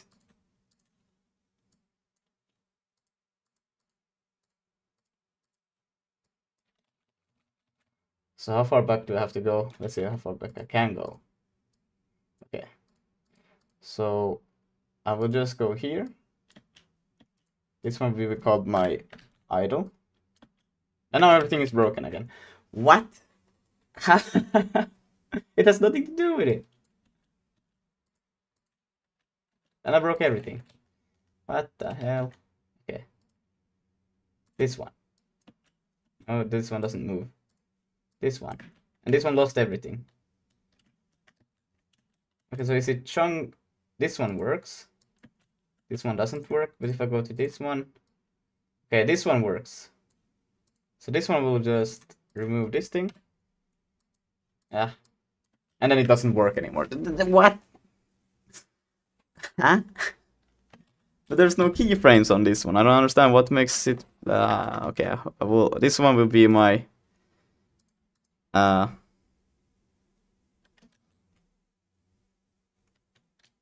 My idle. I don't know.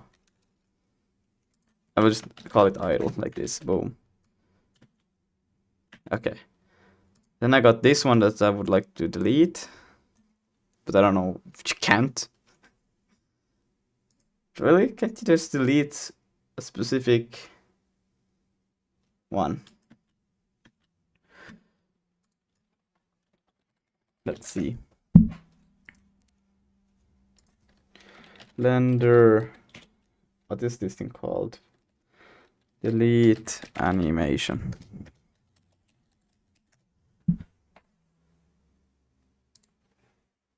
How to completely delete action? Yes. To completely delete actions, go into the Blender file settings in the outliner. Actions.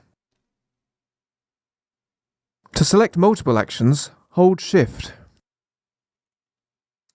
Ah, okay.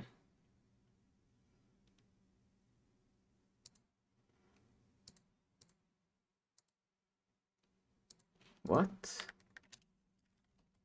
To completely delete Scene. action. Ah, okay. Action. Okay, here. We don't need this one. Delete that one. And we don't need these ones. The only one we need is the idle one. Yes. Then we can create a new. How do I create a new? Like this. And I will call it walking. Moving. So now I have the idle, which just works, yeah. And then I change to moving. Okay, cool. And then if I just... And then delete channels. So this one shouldn't do anything anymore. Yes, perfect.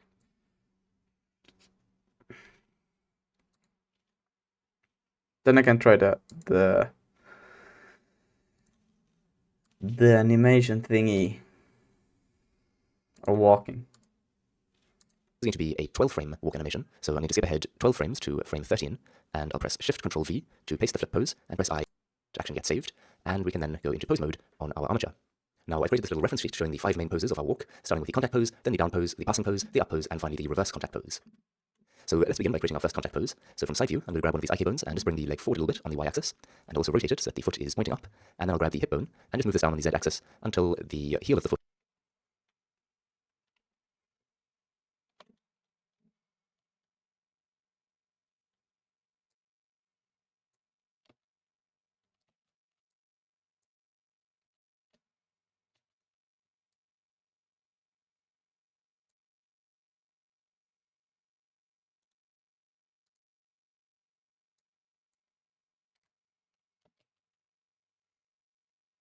Along. foot is touching the ground, and until the leg also has a slight bend.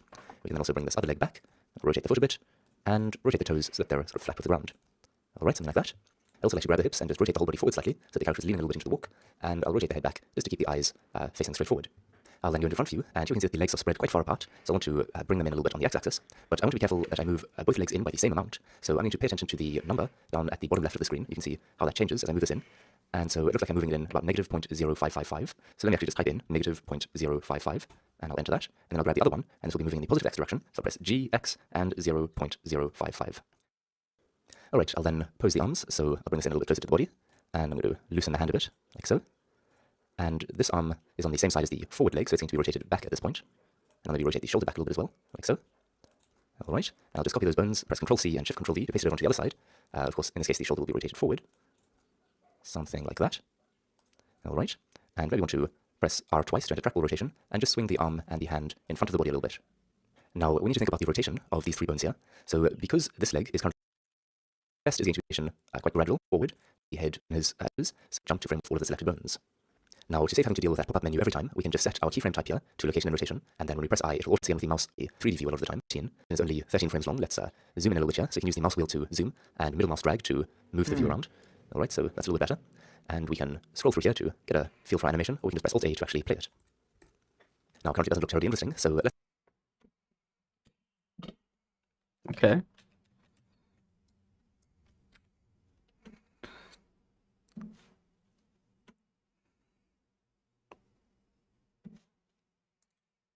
Let's come to our middle frame, frame 7. Action gets saved. The contact pose, then the down pose, the passing pose, the up.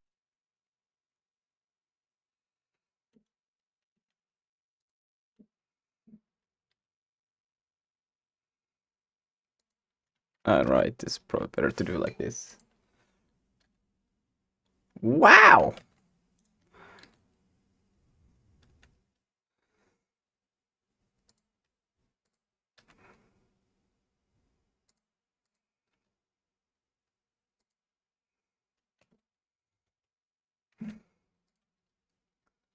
Well, as I did before, I'm no artist, so...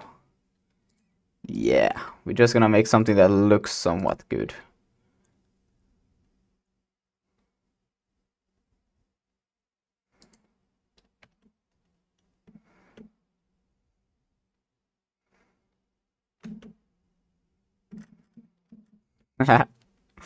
This looks quite funny. I like it.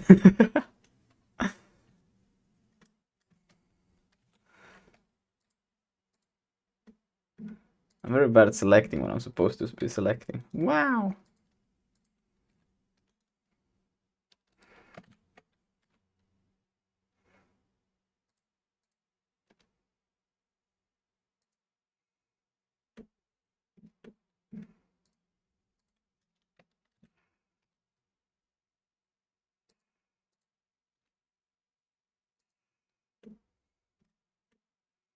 This is gonna be horrible, but you know it will work.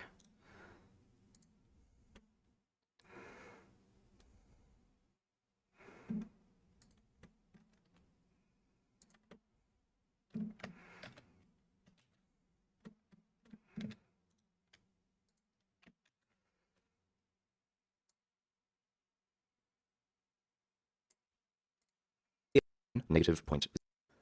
And this arm is on the same side as the in this direction. Quite gradual. Try and keep the head first pose for the location and rotation contact pose. So I'm just going to press Control C once again with the mouse over the 3D view, because when you're working with split view, you do have to be careful where the mouse is when you're pressing these shortcuts, because shortcuts mean a different thing in the dope sheet than they do in the 3D view a lot of the time. So Control C to copy the pose, and then this is going to be a 12 frame walk animation. So I'm going to skip ahead 12 frames to frame 13, and I'll press Shift Control V to paste the flip pose, and press I to insert keyframes for that.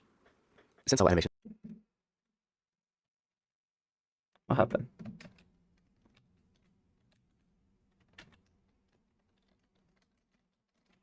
is only, and I'll press Shift Control V to paste the flip pose.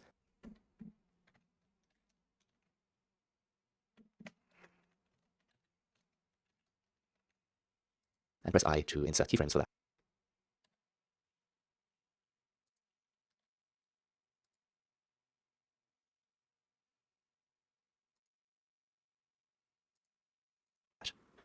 Since our animation is only 13 frames long, let's zoom in a little bit here, so you can use the mouse wheel to zoom, and middle mouse drag to move the view around. Alright, so that's a little bit better. And we can scroll through here to get a feel for our animation, or we can just press Alt-A to actually play it. Now currently it doesn't look terribly interesting, so let's come to our middle frame, frame 7, and create the passing position. So in this pose, the leg that was forward, so the character's left leg, and scroll through here to get a feel for our animation. How did you get it to be Alt-A different? to actually play it.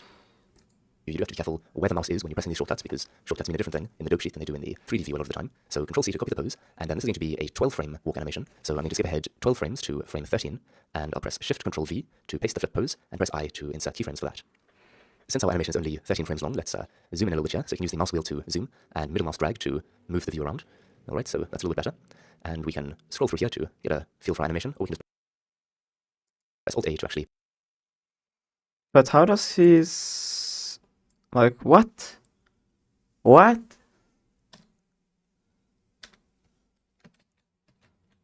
That's insane. Like, how does his...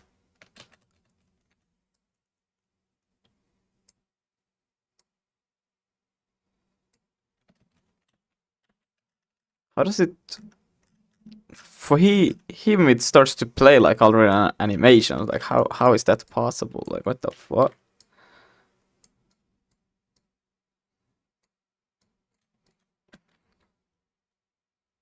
I don't even, like, what? He played it. In the beginning he has this one forward, so it's the same as I do. Now currently it doesn't look terribly interesting, so let's come to our middle frame, frame 7, and create the pass... And then at the end, what does he have? To insert keyframes for that. Since our animation is only 13 frames long, let's zoom in a little bit here, so you can use the mouse wheel to zoom. Oh yeah, he has the same. But how does something play in between there? What? Middle mouse drag to move Alt-A to actually play it. Now currently it doesn't look terribly interesting, so let's come to our middle frame, frame 7, and create the passing position. So in this pose, the leg that was forward, so the character's left leg here, is going to be sort of directly below the body, and it's going to be flat with the ground. So I'll press Alt-R to clear the rotation, and just bring that down on the Z-axis here, and also clear the rotation on the toes. The back leg will just be sort of swinging past at this point. Now clear the rotation on the toes there as well. And the hips are going to be a tiny bit higher up, something like that. Alright, I'll select all the bones and press I to insert a keyframe once again. Yeah, I don't get it how he can have a different. But okay.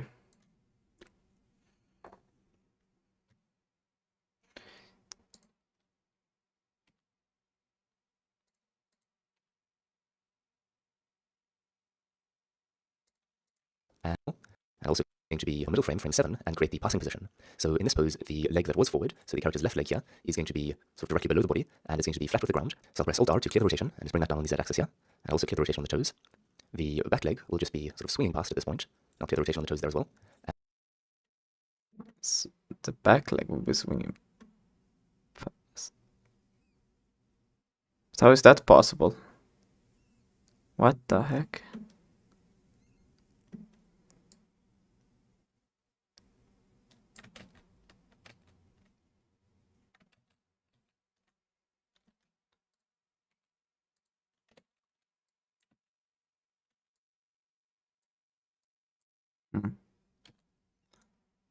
I'm just gonna try and see insert keyframe.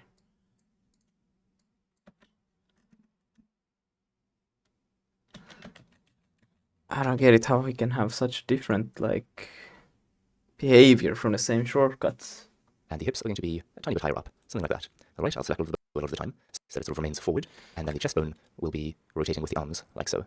Just a little bit, like that. Now, the neck is going to try and keep the head as stable as possible, so I'm going to rotate that back, just so that it tries to remain pointing forwards. Alright, all of that rotation has changed the arms a little bit, so I'm just going to tweak the pose slightly, bring it a little bit further away from the body. Something like that, I think, is fairly good for our first pose. So I'm going to select all of the bones, then I just want to make sure that the playhead, which is this green line here, like that, I think is fairly good for our first. All of that rotation is... Oh, he has the other way around. He has it like this, but it's still the same. So I'm just going to tweak the pose slightly, bring it a little bit further away from the body. Something like that, I think, is fairly good for our first pose. So I'm going to select all of the bones, then I just want to make sure that the playhead, which is this green line here, is on the first frame, so I can press Shift left arrow to jump to frame 1, and then with the cursor over the 3D view, I'm going to press I to bring up the insert keyframe menu, and I'm going to insert keyframes for the location and rotation of all of the selected bones. Now, to save having to deal with that pop-up menu every time, we can just set our keyframe type here to location and rotation, and then when we press I, it will automatically insert frames for location and rotation. Alright, I now want to create the reverse contact pose, so I'm just going to press Ctrl-C, once again with the mouse over the 3D view, because when you're working with split view, you have to be careful where the mouse is when you're pressing these shortcuts, because shortcuts mean a different thing in the dope sheet than they do in the 3D view a lot of the time. So Ctrl-C to copy the pose, and then this is going to be a 12-frame walk animation, so I'm going to skip ahead 12 frames to frame 13, and I'll press Shift Ctrl-V to paste the flip pose, and press I to insert keyframes for that. Okay, wait, that's why I'm doing it wrong.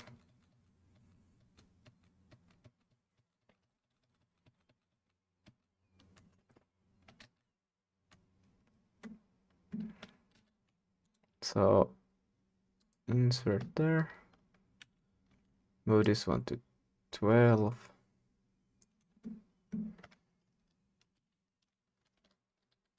And then... Since our animation is only 13 frames long, we'll insert keyframes for that. Frame 13, and I'll press Shift Ctrl-V to paste the flip pose, and press I to insert keyframes for that. Since our animation is only 13 frames... okay.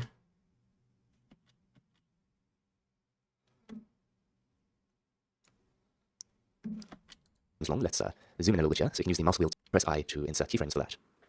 Since our animation is only 13 frames long, let's zoom in a little bit here, so you can use the mouse wheel to zoom, and middle mouse drag to move the view around. Alright, so that's a little bit better. And we can scroll through here to get a feel for our animation, or we can just press Alt-A to actually play it. Now, currently it doesn't look terribly interesting, so let's come to our middle frame, frame 7, and create the passing position. So in this pose, the leg that was forward, so the character's left leg here, is going to be sort of direct. Because shortcuts mean a different thing in the dope sheet than they do in the 3D view a lot of the time. So Ctrl-C to copy the pose, and then this is going to be a 12-frame walk animation. So I'm going to skip ahead 12 frames to frame 13, and I'll press Shift Ctrl-V to paste the flip pose, and press I to zoom, and middle mouse drag animation, or we can just press Alt. So in this pose, the leg that was forward, so the character's left leg here, is going to be sort of directly below the body, and it's going to be flat with the ground. So I'll press Alt-R to clear the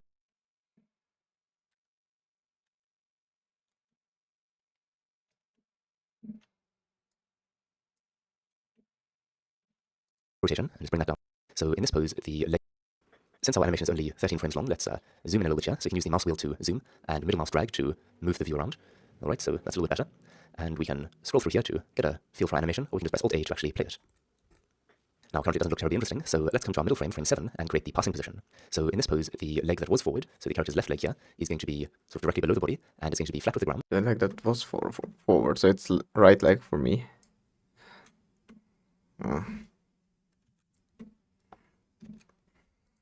So I'll press Alt-R to clear the rotation, and just bring that down on the Z-axis here.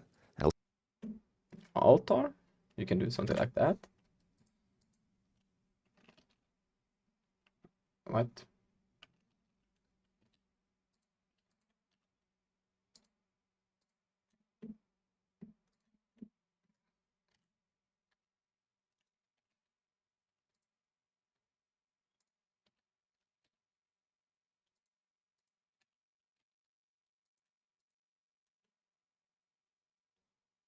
Yeah. Also clear the rotation on the toes. The back leg will just be sort of swinging past at this point. Now clear the rotation on the toes there as well.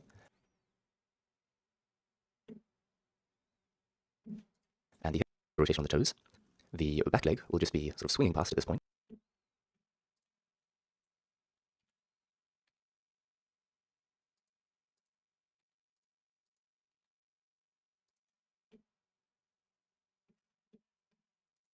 Now clear the rotation on the toes there as well. And the hips are going to be a tiny bit higher up, something like that. All right, I'll select Hips. How do I select? Is it just like... Oops. G. No.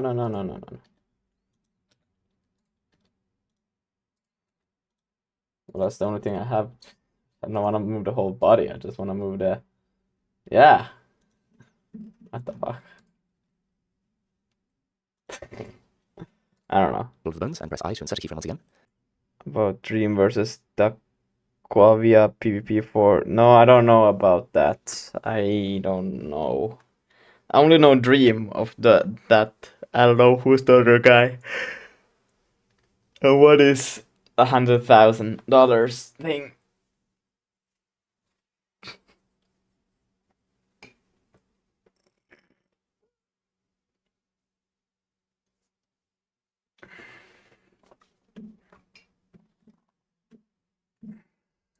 And a tiny bit higher up, something like that. All right, I'll select both the buttons and press I to insert a keyframe. Well. If it isn't Harold. No, this is Phoenix. Oh. Damn, you have changed your name and profile to everything, and even your voice is different. Yeah, you know, I am using a voice changer, you know. That makes sense. Yeah, who wanna be Harold? Well, imagine being Harold. Yeah, exactly. So Imagine. cringe. Yeah, exactly. I mean, imagine being Harold in 2025. Yeah, 2024 was cool, but after that it was like, I don't know, man. Yeah, exactly. Like now, after 2024, it was just downhill. Exactly. I'm eating Domino's that has mocha taste. I don't like it. Are you eating like pizza or what? No. Oh, Domino's is is it actually a Finnish thing? I don't know. I mean, I never heard about this. Oh, okay. Domino. My bad. But I'm gonna show you. Yeah. These things. But like, what is it? Like, sort of? Is it similar to pizza? No, what? Are you watching the stream? Oh, no. Wait a second. You know, I'm so uncool that I'm not watching the stream. Yeah, imagine being like Harold and not watching the stream, but thank God you're not Harold. Yeah, exactly. Yes, you have to watch a stream, okay. Oh, I see. This is just Oreos or what? Basically. This is Oreos. But they existed before Oreos. I don't know. I don't know. Okay, interesting. I don't know. When did they become? When did they become? Yeah, that's a good question. I don't know. Let's see. When did Domino become?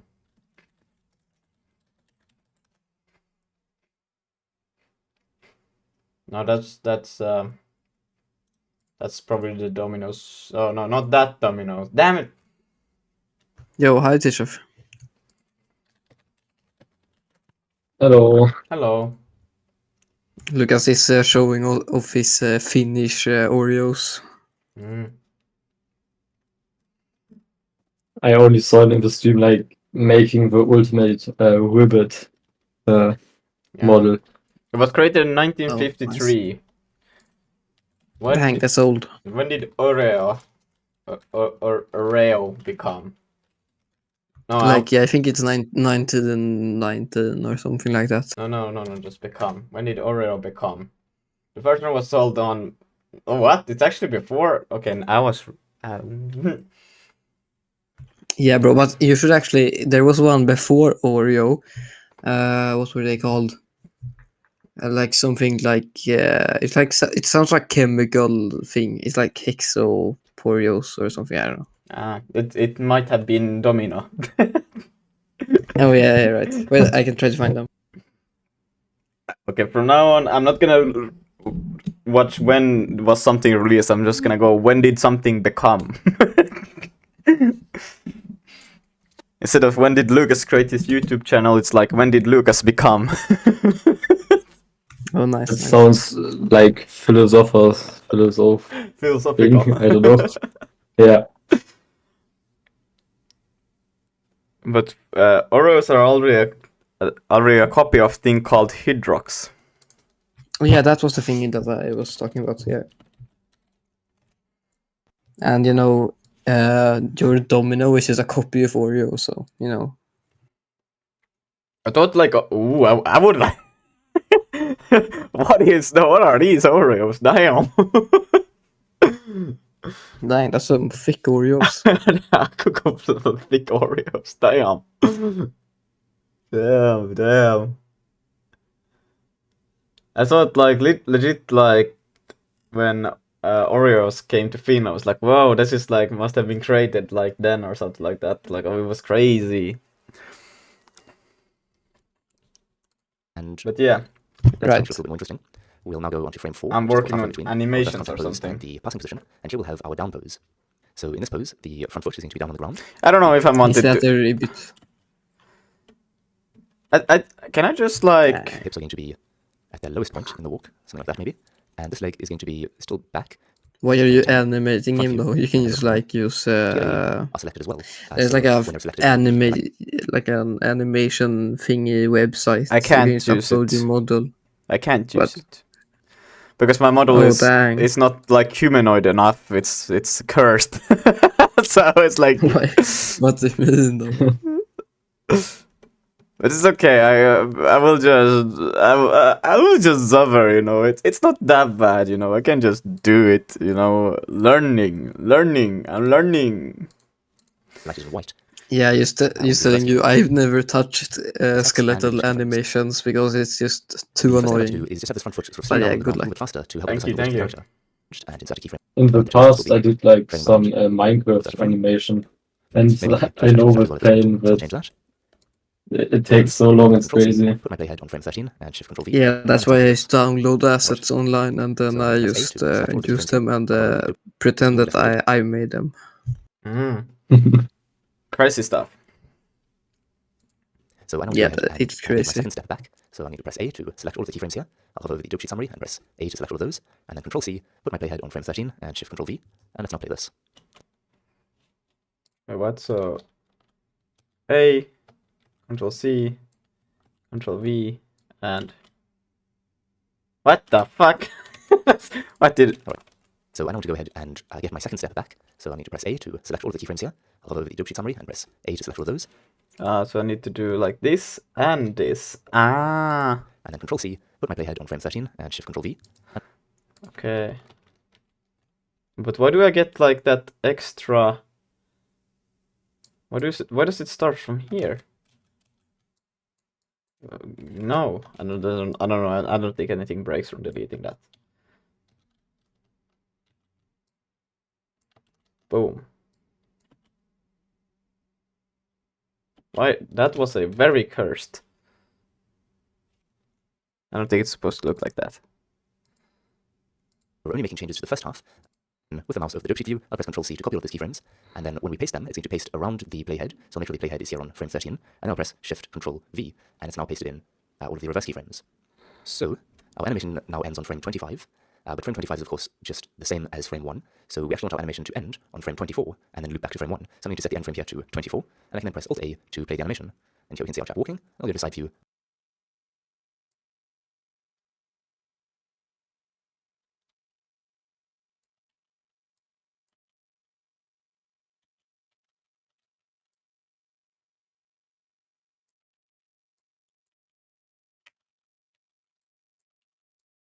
I don't know what I'm doing.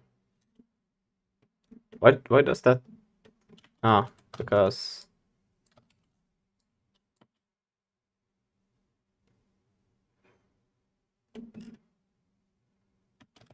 it says that this one should be the same as this one, but these are like opposites. So I don't. That's impossible. Have a look here once again to select them, and then for this pose I want to bring the hips up a little bit on the Z-axis to zoom, and middle mouse drag to move the view around. All right, so that's a little bit better. Is going to be on the toes there. So in this pose, the front foot is going to be down on the ground. I was like, can I speed up this a bit more? And then I was like, I'm already at 2 XP. I was like, damn. I was like, I would like 4 X speed. The lowest point in the walk, something like that maybe. And this leg is going to be still back, and the toes are going to be just about ready to leave the ground. And let's have a look. So I think the second step. Now, since the second step is of course just a mirror image of the first step as well, so when they're selected, they will be highlighted in white, as mine currently are. So to select them, you just put your mouse over the dope sheet summary and press A. So now I've deselected mine obviously, but I can press A once again to select them. And then with the mouse over the dope sheet view, I'll press Ctrl C to copy all of those keyframes. And then when we paste them, it's going to paste around the playhead. So I'll make sure the playhead is here on frame 13, and then I'll press Shift Ctrl V, and it's now pasted in all of the reverse keyframes.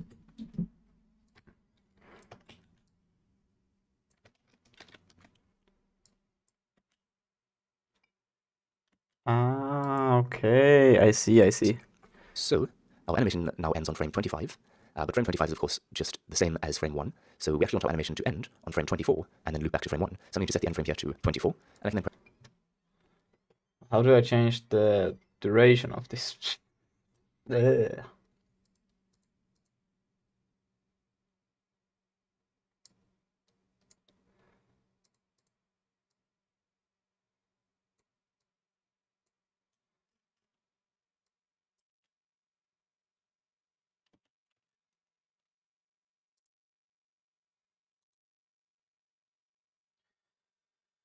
I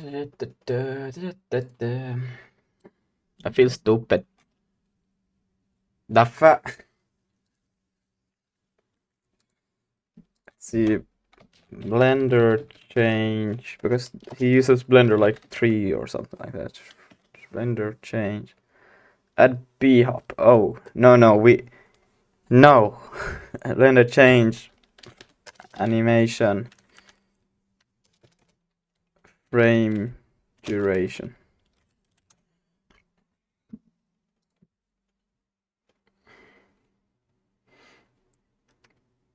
To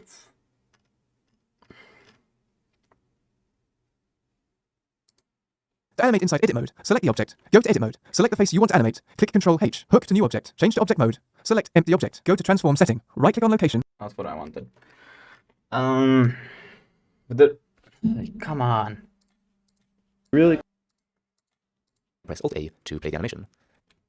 Now ends on frame 25, but now pasted in all of the reverse keyframes. So our animation now ends on frame 25, but frame 25 is of course just the same as frame 1, so we actually want our animation to end on frame 24 and then loop back to frame 1. So I'm going to set the end frame here to 24, and I can then press Alt A to play the animation. And here we can see our chap walking. I'll go to side view and have a look here, and I think it's looking relatively okay. Alright, now there's just a little bit of tweaking that I want to do. So before I go and make any modifications, I want to delete the second half of the animation that we copied over, so that we're only making changes to the first half, just to avoid any duplicate work. And then once we've done that, we can go and copy the changes over once again. So There has to be a way to just... Why do I have...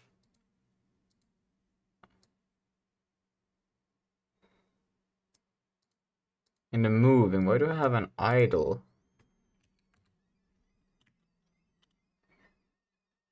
Yeah, what the fuck?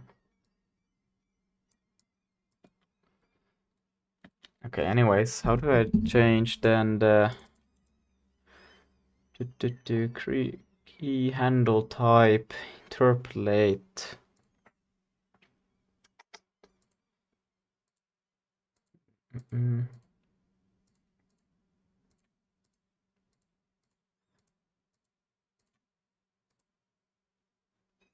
If I just do timeline. Oh, there I can see. But if I change this one to 25, will it also change the... Actually, 24 it should be.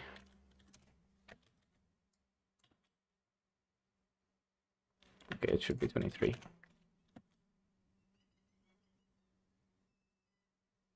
Perfect.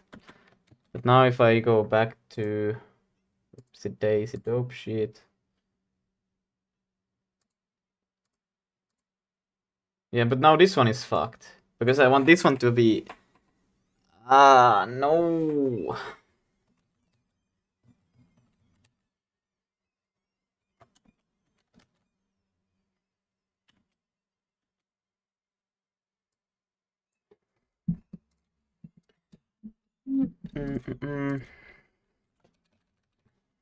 Multiple animations. Animation time. Frame time, I don't know. How to do multiple animations in Blender. This one You can easily add multiple animations inside of Blender. Go to timeline right here and choose dope sheet. Set dope sheet to the action editor. Right now, you can drag this off, give it a fitting name, hit the shield icon to save your work, and then you can create a new action. So, for example, animate however you would like, and when you're done with your work, give this another name, hit the shield icon once more, and now let's look. When I look at this icon, you can see the previous animations that I worked on. This is how you can create multiple animations inside of Blender, but for organizing, I also drag a new tab out of this, click this icon and go to nonlinear animation. That way you can push your animation down, give it a name, and you can work on them. For example, right-click start editing slash actions, and once you're done, right-click stop editing them, and when you go to export file, export as FBX, you can take all these values, but in bake animation, you can choose to leave the NLA strips on, which are these ones, but if you don't use that method and just No, it doesn't contain what I was searching or how to time stop would actually... No. To import multiple animations of a single model in Blender. No. Learn Blender anyway during 3 minutes. No. Add multiple animations to your 3D model using Blender. Let's see. It's good to be with you.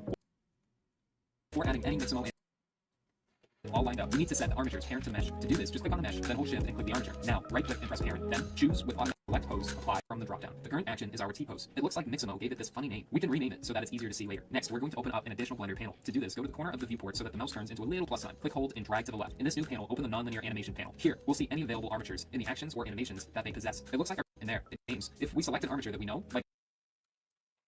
Okay. What should I search for in order to find Blender? Unique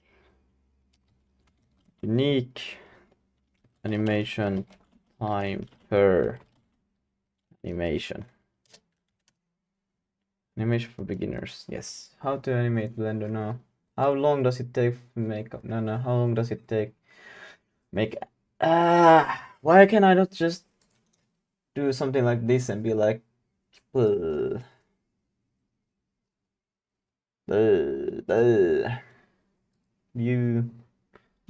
Because I want this animation to be 24 and the other ones to be, well, I could make it. Well, I could export it like this and then in the Unity modify it to just end at 24.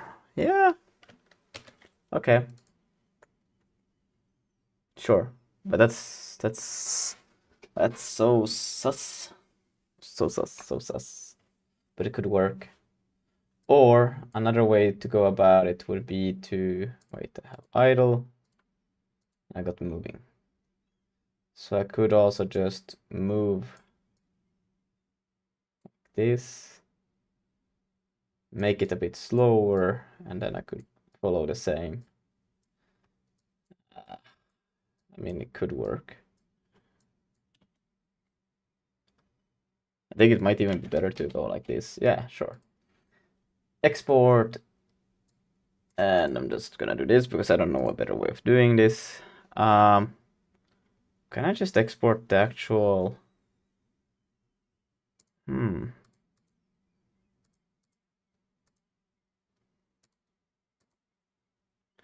I'm not gonna risk it. Just gonna do this. Export.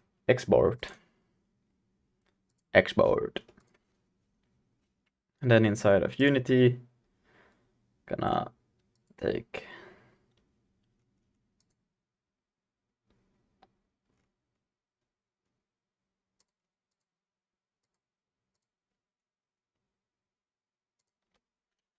just gonna do this, delete it, and then it will be like, what?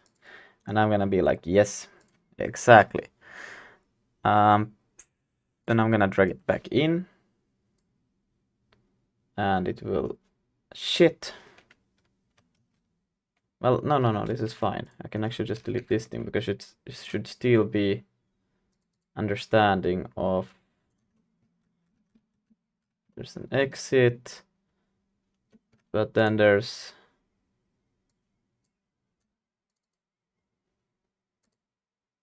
Moving, yes. So let's change the entry. How do I... How do I... How do, how do these things work? How does this thing work? Can I... What? No, I want this thing. And this double click doesn't even work. How do I get this entry to move over there? Clear. Okay.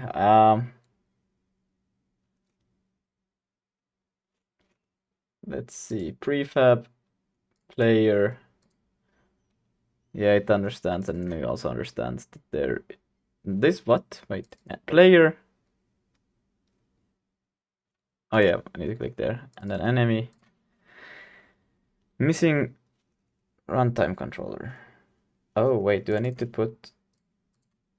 No, this one understands that there is, but this one forgot. Too bad.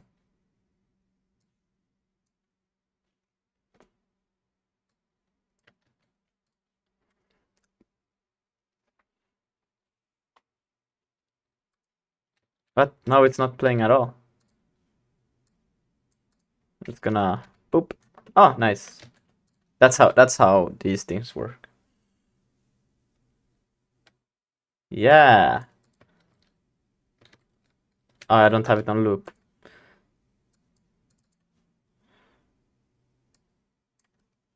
Looping. So now everybody should be walking. Safe.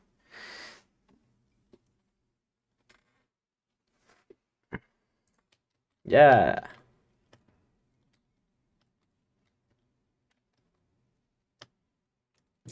Yo, it looks crazy now.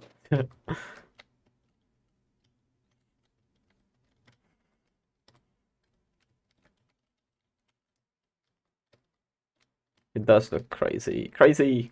Crazy? I was crazy once.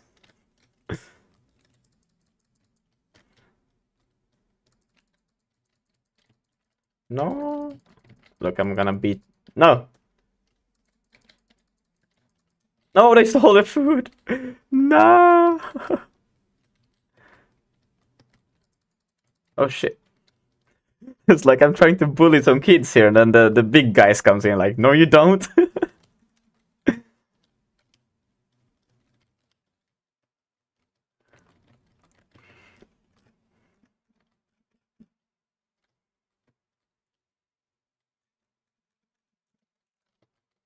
God damn it! They just keep on stealing my food. My lunch money. Oh yeah. Oh no. Oh shit.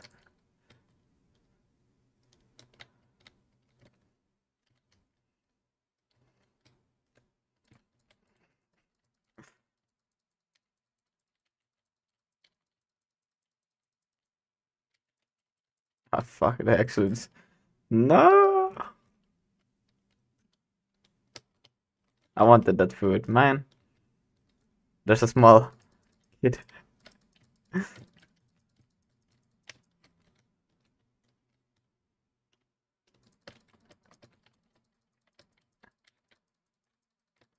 No, no, okay. Damn it.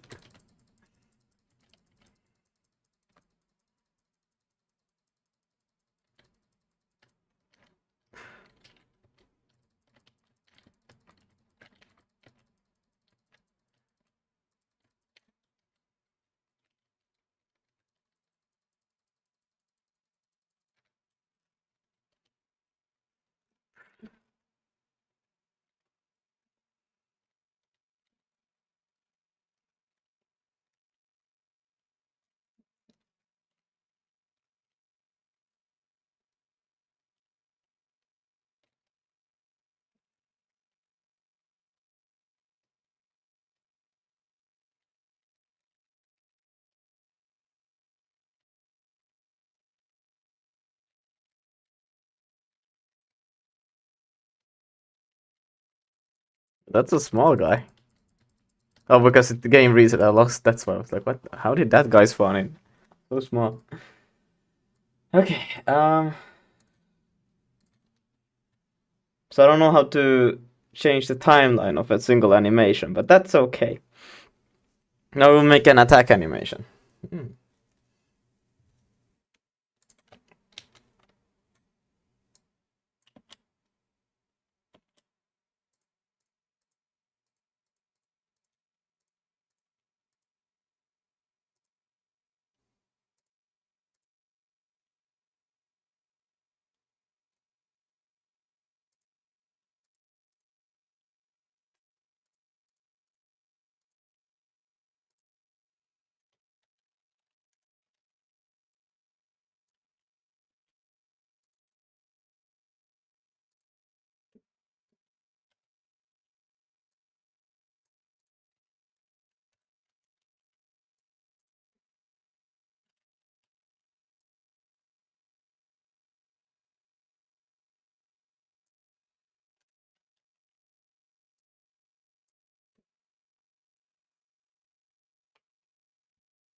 Okay, I'm gonna do something crazy, you know?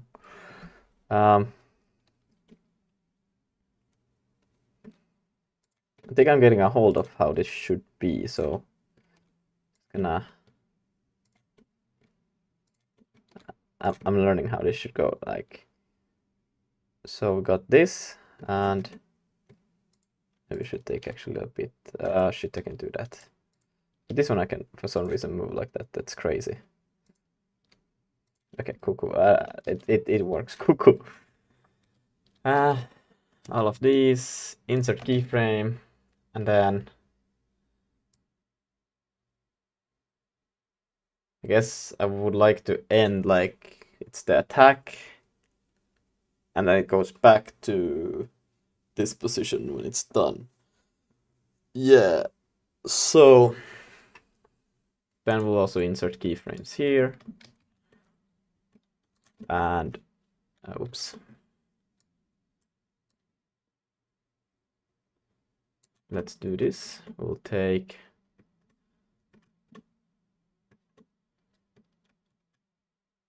it will be like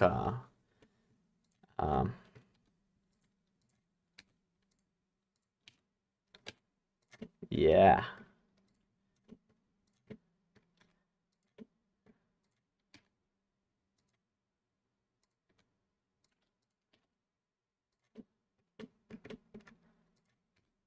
Shit. How do I rotate? Yes. And then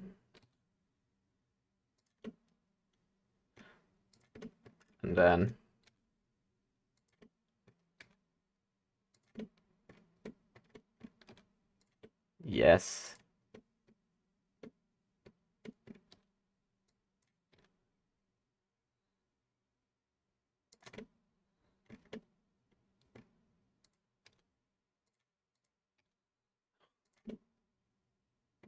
Yes, perfect.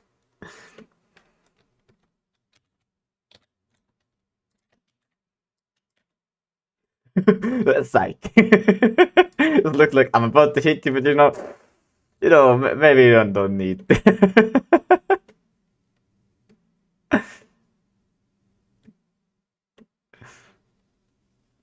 Perfect. Okay.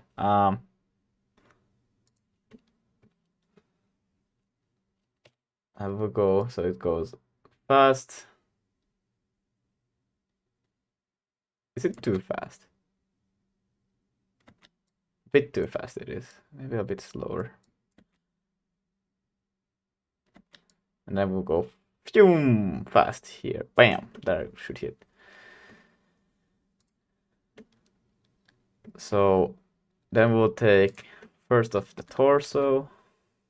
We'll do a like this.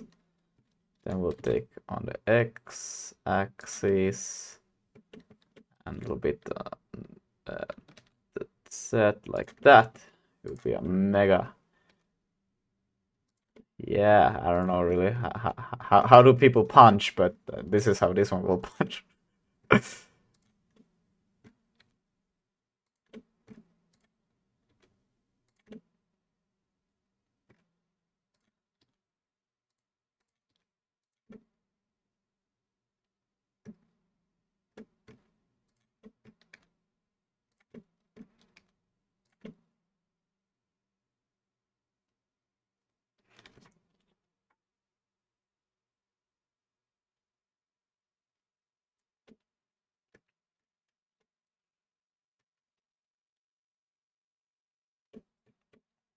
Can one...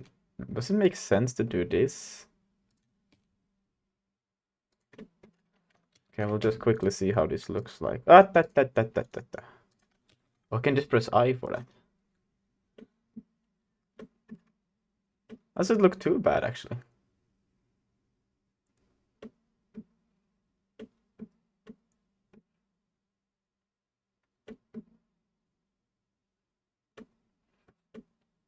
Animations are fun. I don't know.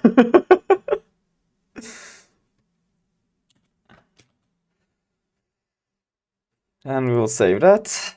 And yeah. Then we should have idle, attack, and move. So let's go here. Export. FBX. So if we just do that. Fuck. I can't do it like that. Oh wait, I can do it like I have the selected right thing. God damn. Then we can just delete this thing. Yes. And we'll drag in again. Boom. We don't need... Didn't even do the other thing. Interesting. Okay. Then we can go into prefab, player, check that everything is set up here. Enemy. It's correct. Then we can go into here, here. You can see that's the thing over here, and then we can try the attack. Delete this one. It should automatically just do that. And I just want to see. Yeah, let's go. Whoa. I closed the inspector. No, how do I take it back? I need it back. No. No, wait, what? I need the inspector there. Thank God I could get it back. That's a bit unfortunate. Ah. No, stop. Why? Why you do this to me, huh? Okay. I would like to actually have it. Okay, how can I do layout 2x3? Layout default. Okay, nice. Then I can just easily do this. Okay, now I have the same that I had before. Okay, and then I need to put it on looping, because if I don't have it on looping, it will not just loop. And we want it to just loop. Save.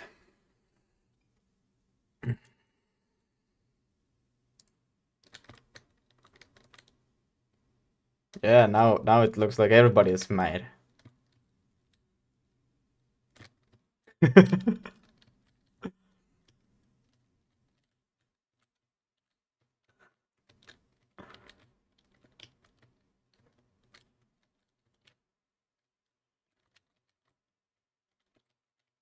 You are mad. What? You are mad. And you are mad. Everybody is mad.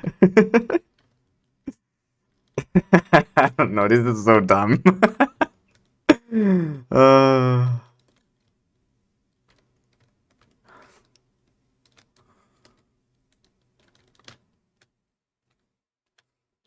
It's perfect.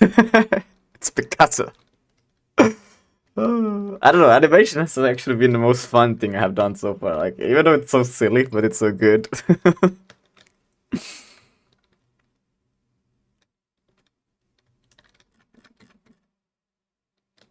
Everybody's synchronizing. Yeah.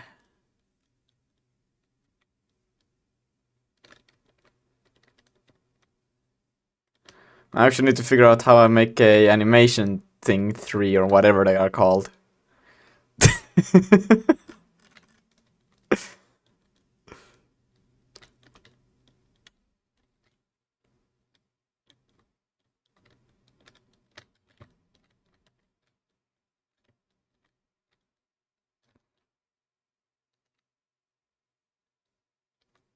Ah, they got me.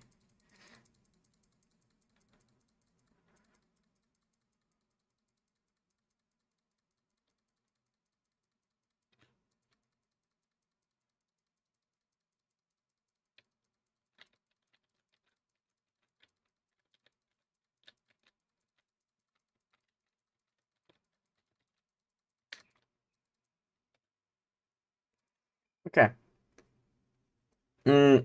Okay. Okay. Yeah. Animation 3. I'm gonna go take a pee. BRB. I will let you guys enjoy the cool animation. I don't know. Look at that. Wait, what? Why is it not playing? Where did it go? No. Alright, I'm gonna go pee real quick. BRB.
Alright. Now let's do a git push. Just in case if the computer just decides, you know, like, let's die, because why the fuck not?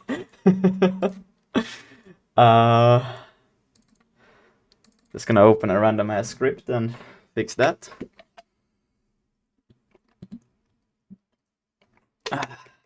Heavy water is amazing. Well, I could have done it with the git bash, but you know, this one is always in the right directory at the moment, so there like, yeah. Not git add dash. Git commit. Added animations. Git push. And there's JSON. Okay, interesting. Okay. Now that we got that, now we need to make the animation. I think it's called animation tree. I'm not sure what it's called. But I think it's called that. Let's see. Animations are done. Ooh, can I just do that? Interesting. But I prefer this way. I want to make it, though, animation tree. And then also accurate timing on animation.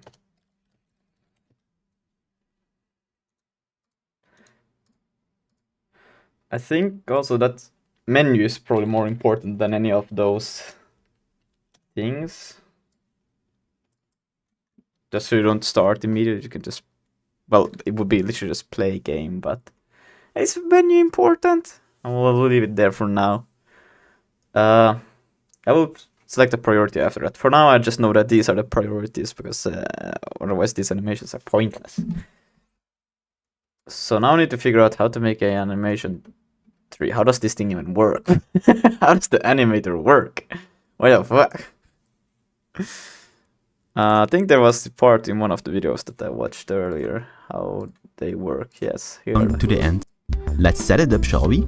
Select the rig, use Affinity Photo, invert the rough or smoothness, new animator controller for the player, open it up in the animator panel and drag the 3 clips into it. We need 2 parameters to control the animation. Yeah, no, he didn't even show how you need the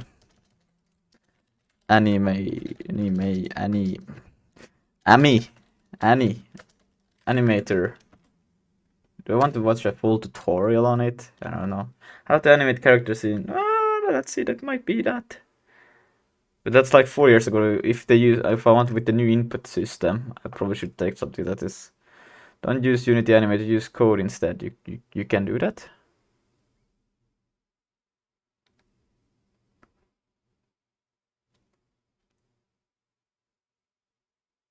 I don't know.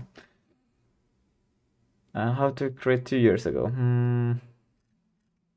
Prefer something newer. 2 years. Is everyone 2 years? Alright, 6 years ago. Let's go.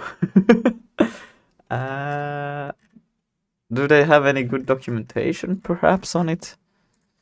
Unity Animator. Let's see, scripting API. Yeah. Maybe a video would still be best. Just gonna close all of these ones. Yes.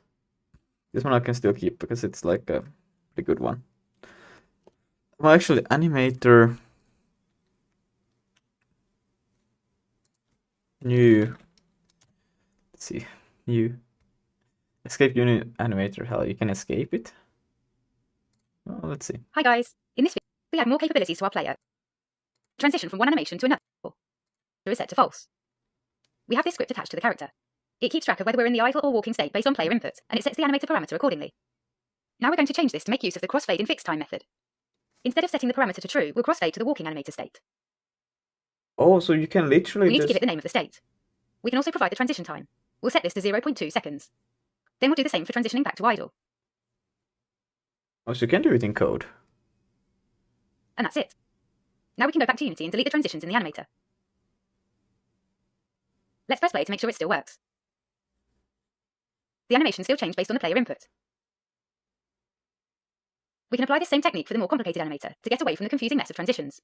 We need to keep track of the state of the player in our scripts anyway, so it's easy to manage the animation states at the same time. The downside is that we lose the visual features of the animator, where we could see what animation led to what, and we could preview the transitions. Overall, though, we find managing animations in scripts much easier. We'd really like to know what you think of this method. Let us know in the comments if you like it or not, or if you know any other tricks.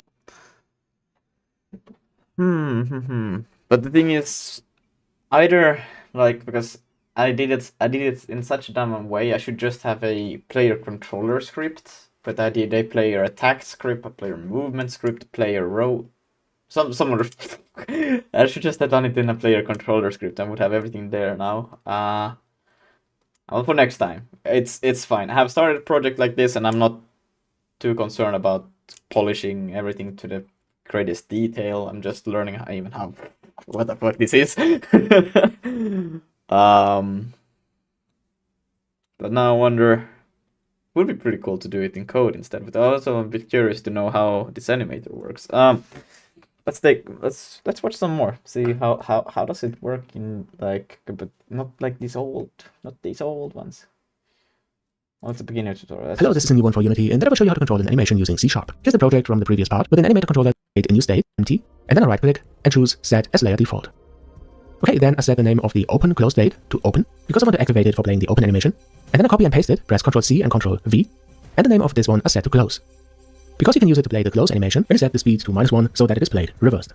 Right, now I add 2 triggers that I can call by the C# script that we are going to write in a moment, and these triggers will activate the animations. So create an open and a close trigger.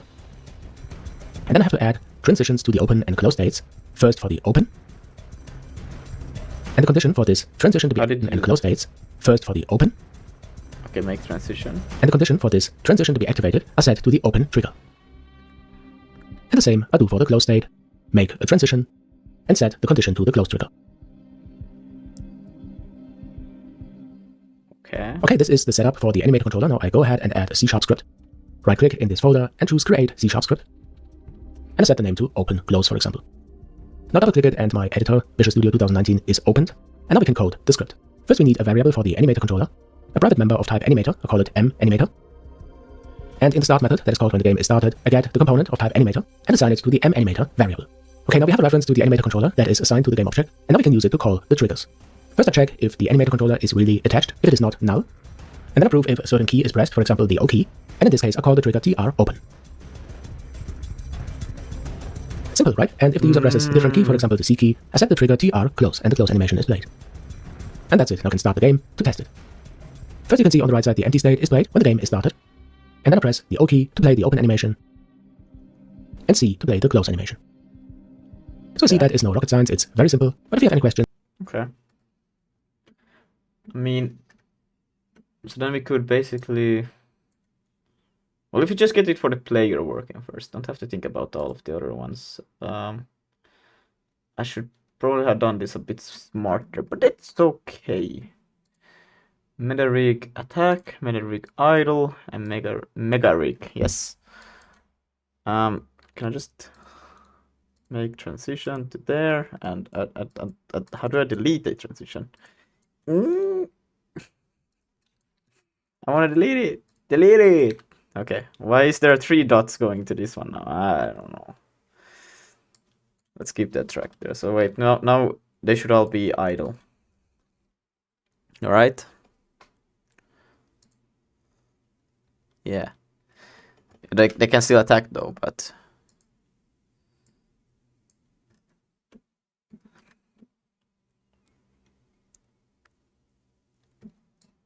And I guess from here you can go to moving. From moving you can go to attack, and from attack you can go, well, this is gonna be like, you can go all of the ways. You can go to back to idling, and this one can go back to here, and this one can go back to there. Oh, see, why did I do that?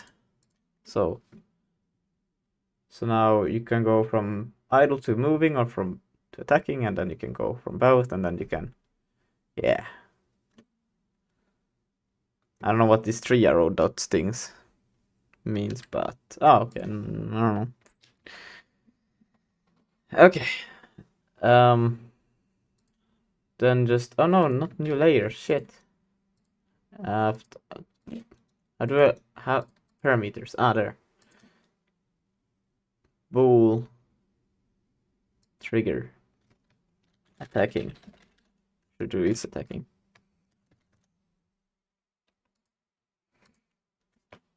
Is moving. And then, well, well, that's more like a bool thing. I don't know. I will just go with this one. I can just rename it later on. And I did it. And choose Create C# close. And the condition for this transition to be activated are set to the open trigger. TR open for trigger, I guess, but let's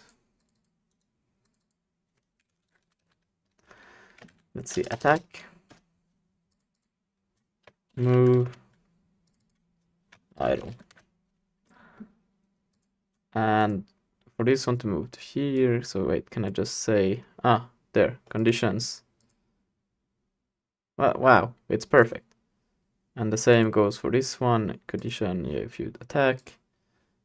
And this one, well, yeah, now we put if you move. And this one if you idle. And this one if you idle. And this one, I don't know how this is gonna work, but I think this work. Perfect. Okay.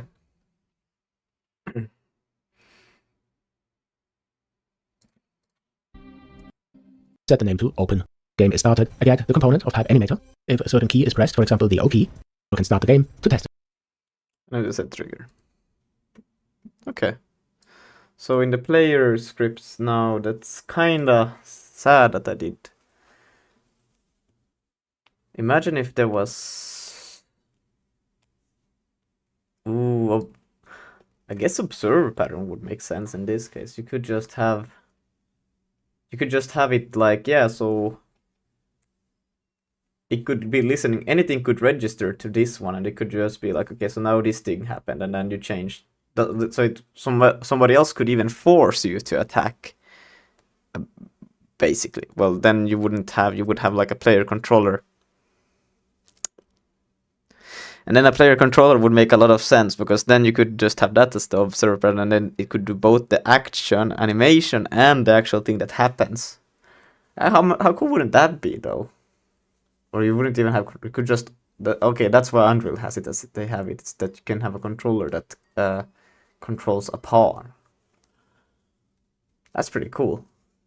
Okay, wow, makes me think, oh, okay, cool. Oh, okay. But for now we're just gonna make the most awful way it can work, because it's gonna work. Player attack here. But that means that this one has to keep track of private. I don't like this. I don't like this.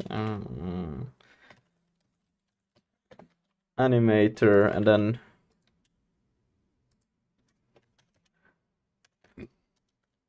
public. Is it public?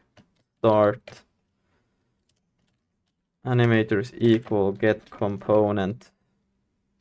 But this will be in the in get component animator, and that should be fine. And then on attack,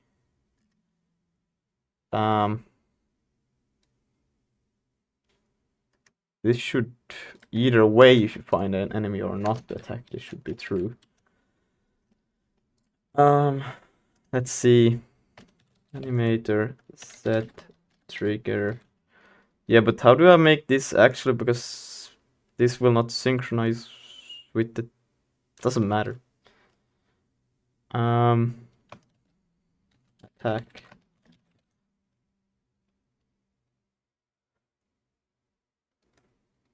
Let's see.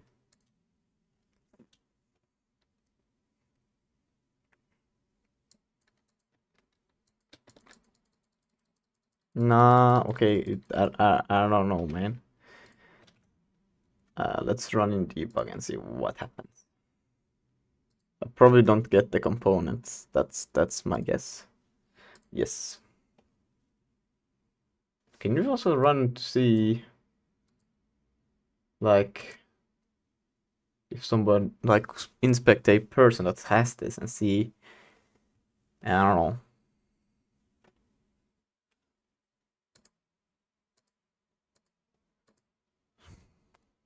Because then I could just spectate the player and see, like, does the thing change?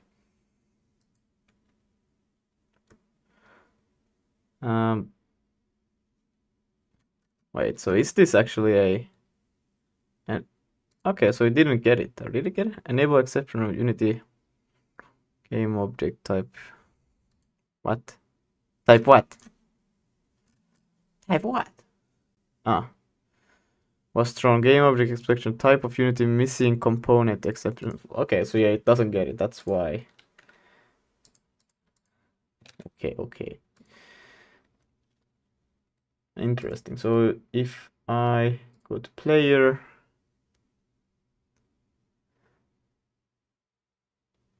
I don't know still why this remove. I don't know why it's still here. I don't want it. Player attack, and then it should take from here. It should try to find. Right. In children, I need to go because it's inside there. Yeah. Get component children. Come on. Like so. And let's try again.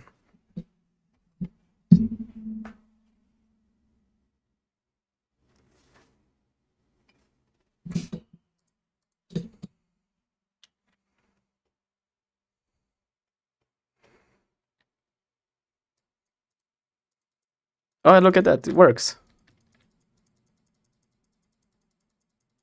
Wow. That's pretty cool. I like it. Yo. It's crazy, like, for animations. Why is he still looping, though? Oh, because it doesn't trigger back. Okay, I need to trigger it back, so... How do I get on finish?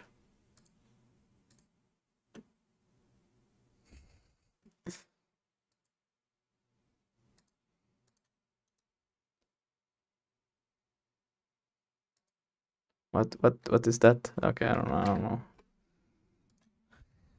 Add behavior. Oh wait, I can probably transition conditions. Can I just put a...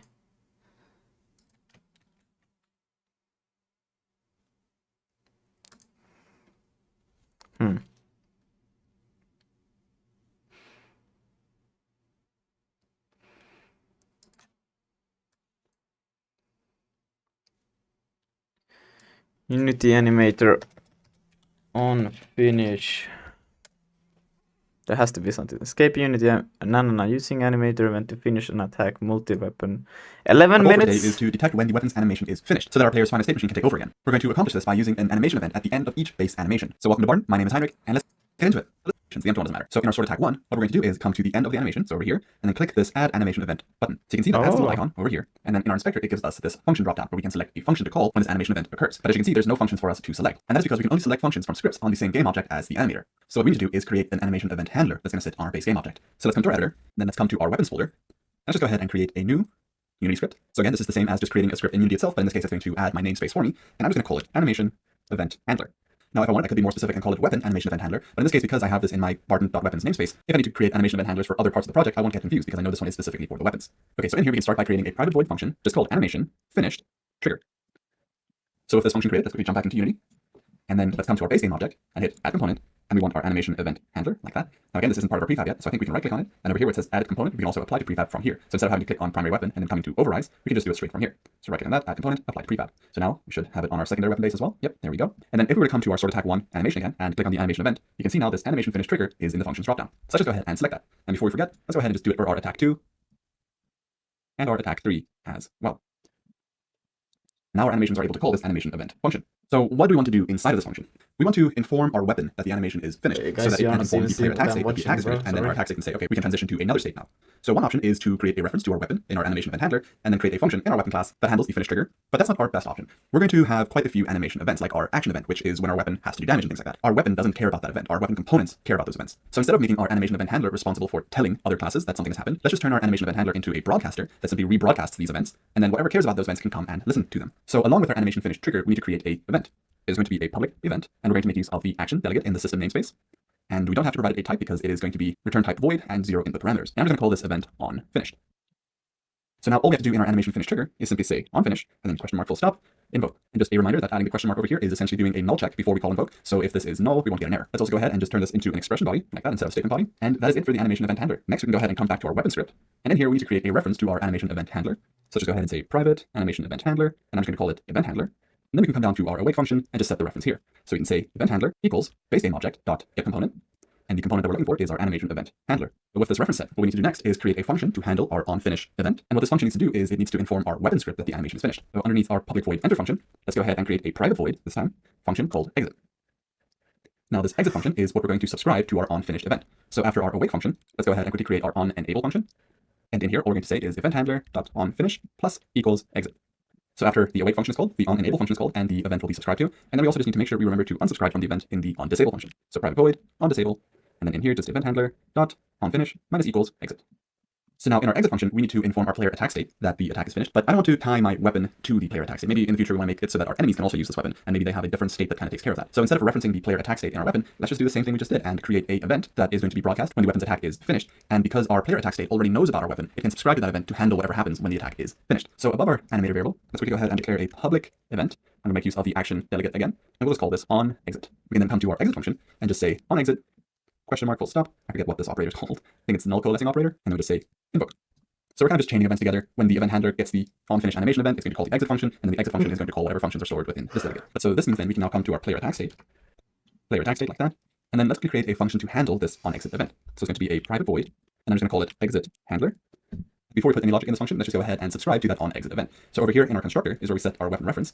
So in here, let's just say weapon.onExit plus equals exit handler. Okay, so this means that whenever that animation event is called, eventually we're going to end up calling this exit handler function. Now, what needs to happen in here? We're first going to call the animation finish trigger. This is a function that exists in our base player state class because we have this is animation finish boolean, and then we have this animation finish trigger that simply sets that to true.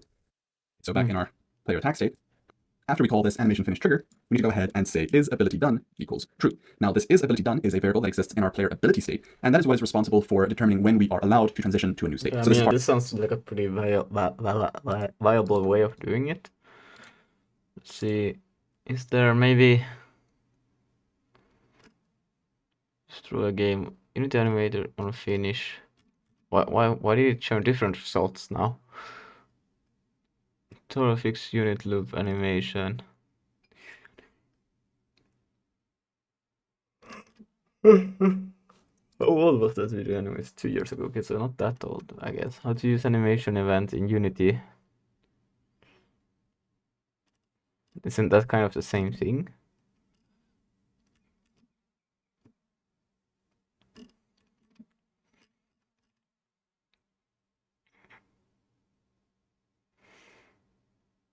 This one should probably be pretty good to just also figure out.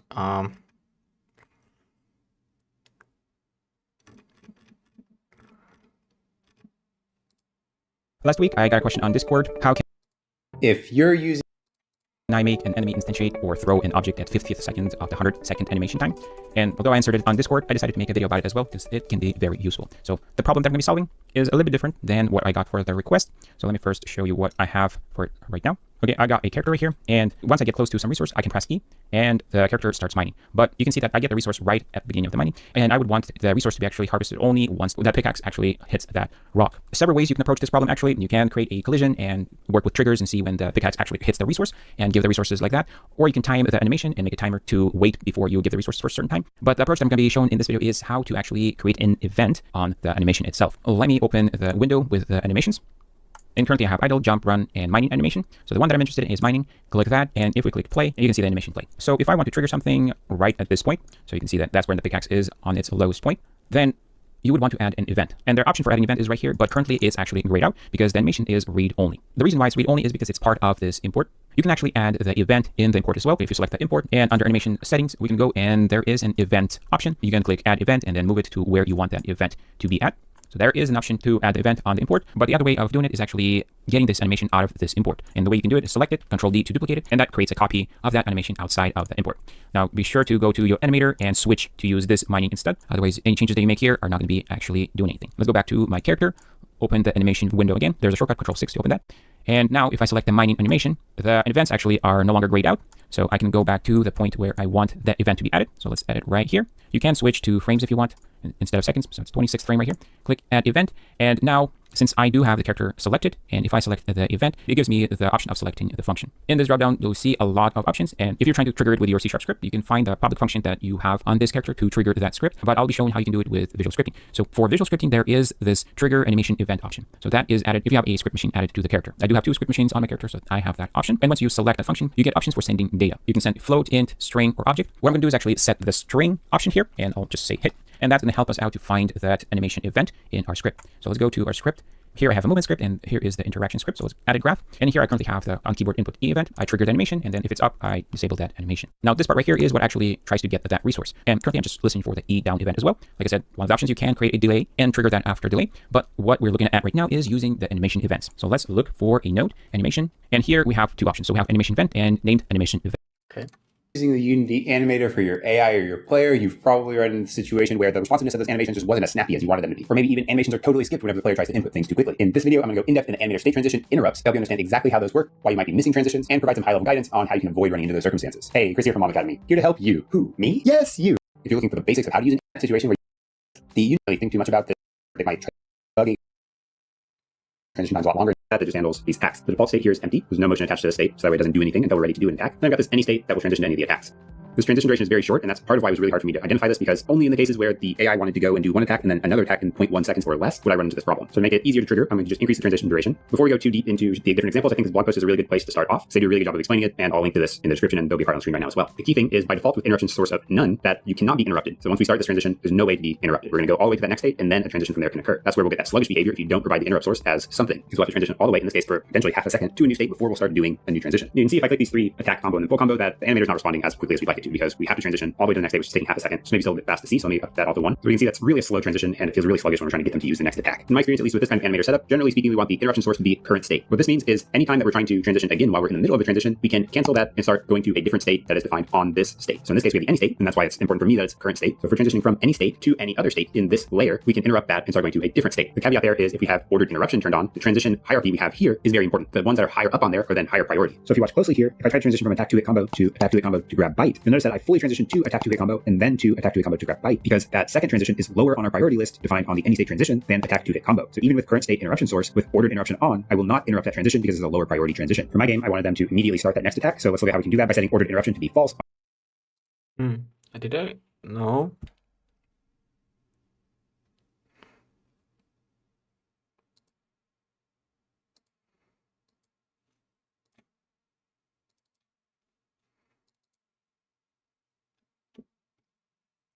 What? Why can I not just open? Okay, this one I can open, but this one opens over here for some reason. I think it's broken. Probably it's just broken.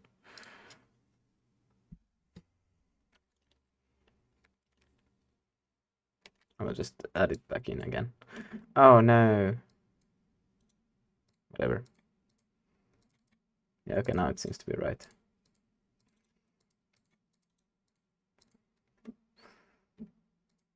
See, let's get this one. Yes, attack. I just want to see, and then back to idle. Don't need to fix the other thing. Oh, come on. Not yet, at least. Kind of pointless. Okay, let's see. So...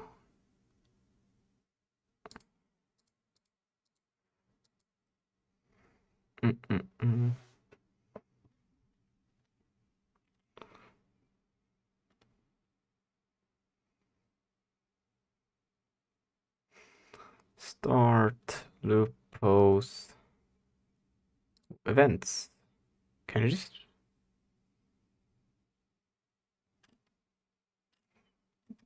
Wait, what? What are these? Can I drag... Can I...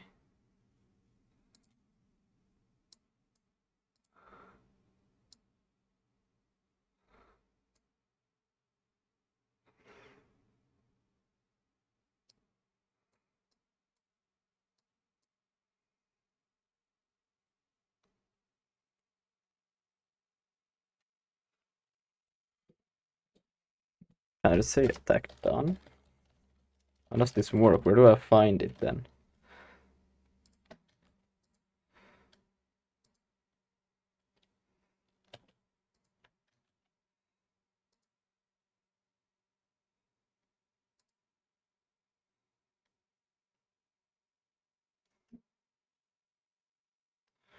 Let's see, Unity animation events.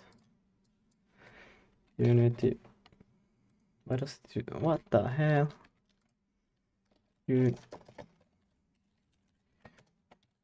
Later. Add ragdolls. Yep. I have actually been. I have it on the list, but I am like.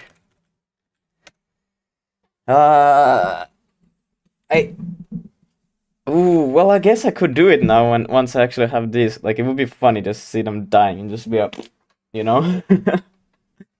Let's take the camera a little bit. Some rest. You've been. It's only 4 hours, you know. I took a rest. I took a shit just half an hour ago. I'm good. I'm good.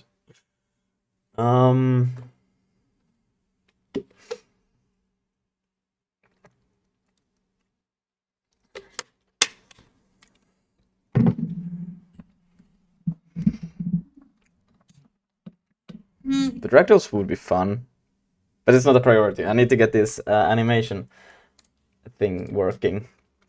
So use animation event to call a function at a specific point in time. This function can be in any script attached to the game object, but must only accept a single parameter of type float, int, string, and object reference, or an animation event object. For example, a phone script accepts a string, it logs the time, and a value string parameter when it's called. So can I just put it like... Wait. Okay, this is a bit... I don't know if I should do it in that hack. Well, that hack script already has the animator, so why not? So can I just go like... Is it just like... What the... What? Example class...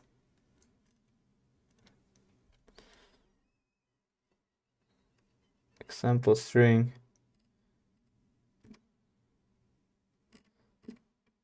Is it just like the same way they do this, like public, but I take an integer instead? Public attack done public void void. I'm struggling. Void attack done. I'm actually just gonna yoink there. Int or val. I'm gonna call it val. And well, I'm just gonna do this just to see if it works.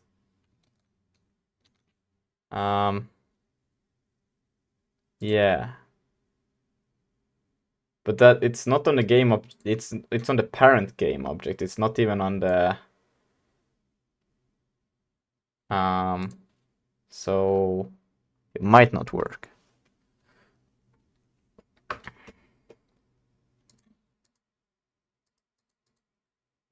Attack done on animation has no receiver. Are you missing a component? No, I'm not.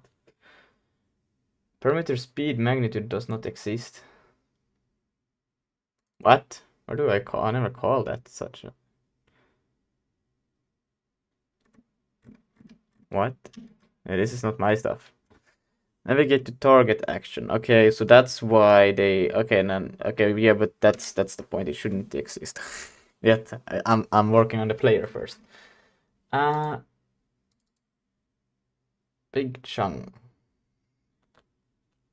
Animated event attack animation has no receiver. Missing component. Well, it would make sense in the sense of... Because I don't have the player attack here. What happens if... Let's see, player attack. What happens if I were to do this? So now it would have this thing. But I'm not sure if it's... Just to see if it works. I will not have that script obviously over there, but just to see that. Oh yeah, so now it works. Yeah. Okay.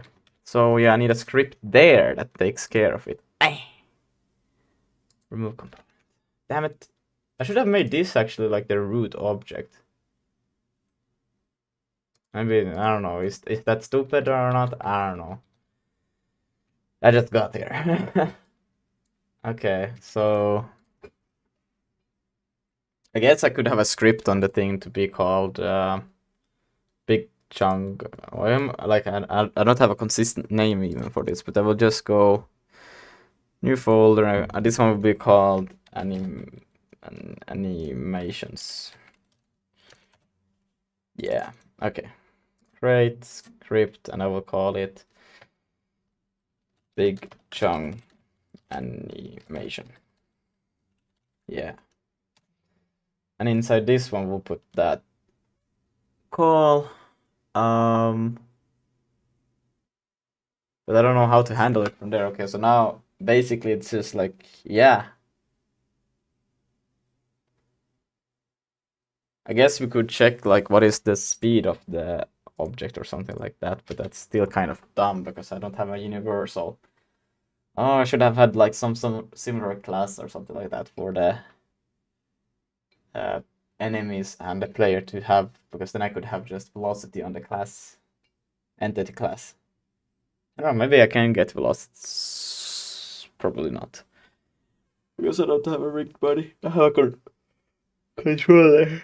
A character controller. Whoa.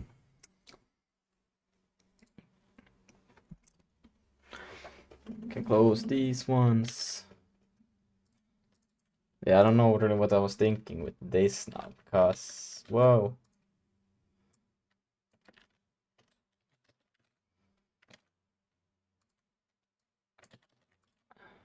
This won't really be helpful. Because yeah, okay, I will get that. Okay, it finished the attack, but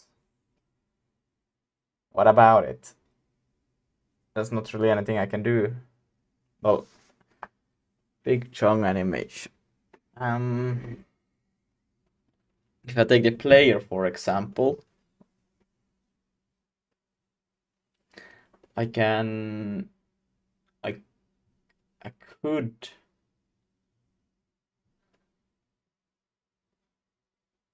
well, I guess in that sense you could have an observer pattern where it just registers to whoever.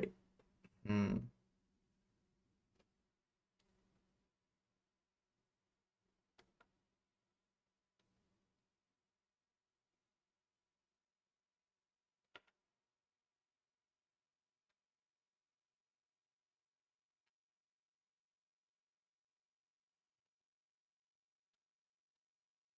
then it wouldn't matter, like it just be like, okay, somebody may or may not be listening, but because player and enemy would be handling it differently, wouldn't they? No, you can play animation in the behavior tree, so I guess I wouldn't even have to care, because that one has when it's completed.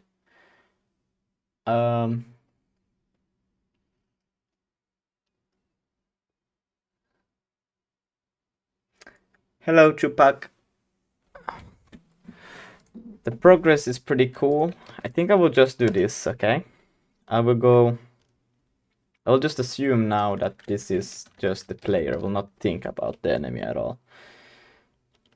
So what we'll do is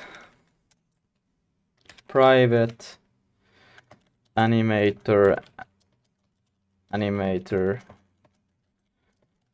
public void start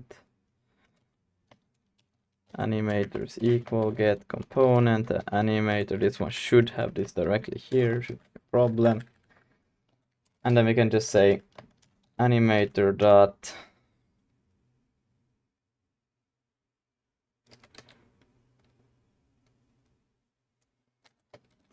we'll say idle for now, like so.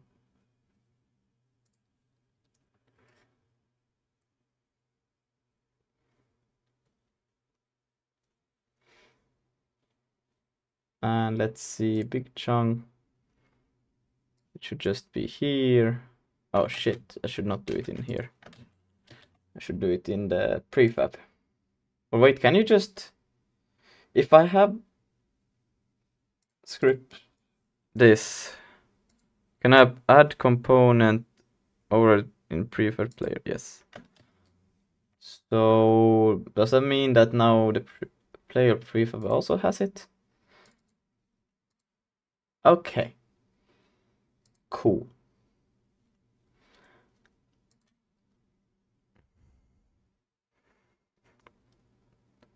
Just let's check it out. So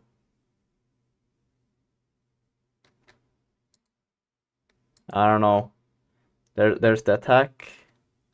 I don't know why it's starting the walking animation when it's. So it does the trigger. And then it goes to walking, and then it goes to idle. No, I don't know. That's not even idle.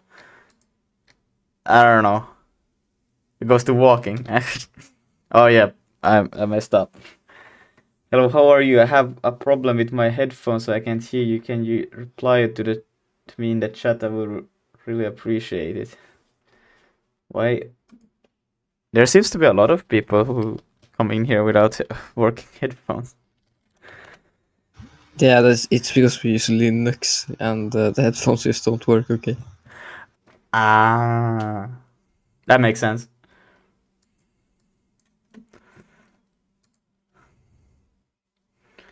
But idle should have been a valid transitions to go to the idle stage, and the idle should just be... Ah, but idle doesn't start from... Was it 12 I wanted to start from?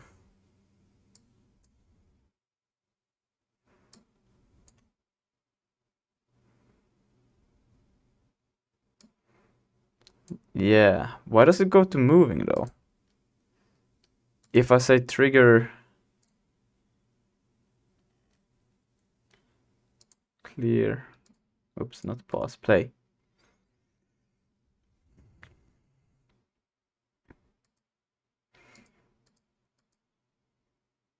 Yeah, it goes to walking. Why? I'm pretty sure I put idle here. Yeah. What? And then I have idle here too. What? How can I put it to something else?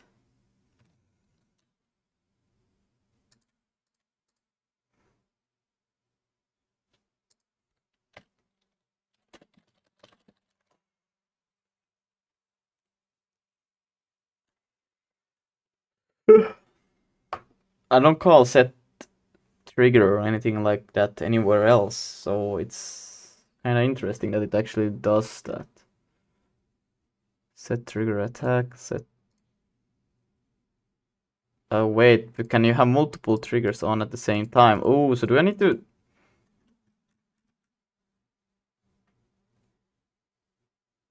How does that work? And how can it even go to... Okay, maybe if I just do this to move so it doesn't do anything weird.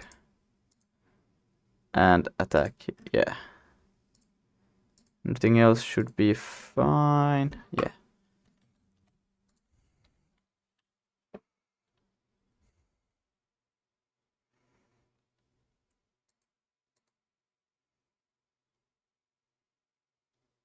Okay, so it seems like it was that.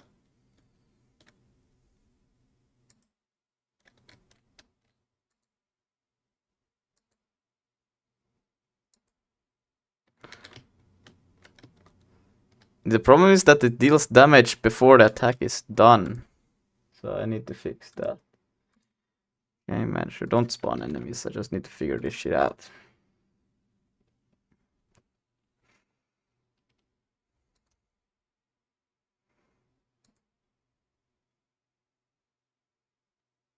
I'm not attacking, but yet... Okay, now I did the attack, but damn, that was slow. I was slow again, like, what the fuck?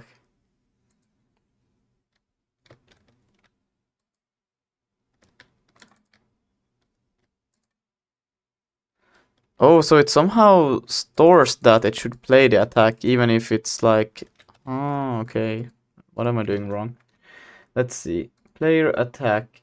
If can't attack...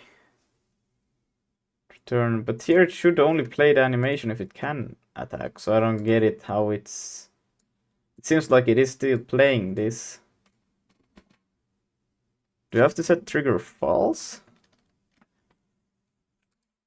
Or something like that. Animation. Trigger. Reset trigger. Ah. Do you have to do something like that? Reset the value of the given trigger parameter. Attack. And then...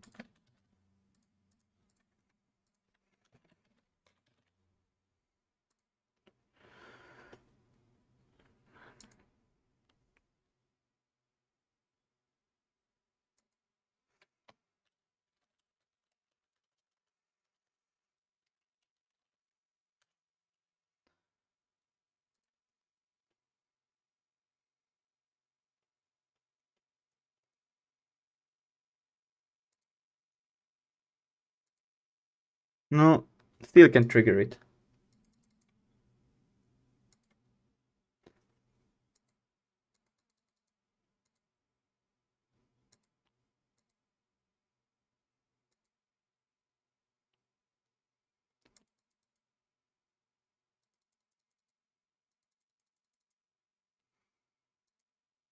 Hmm.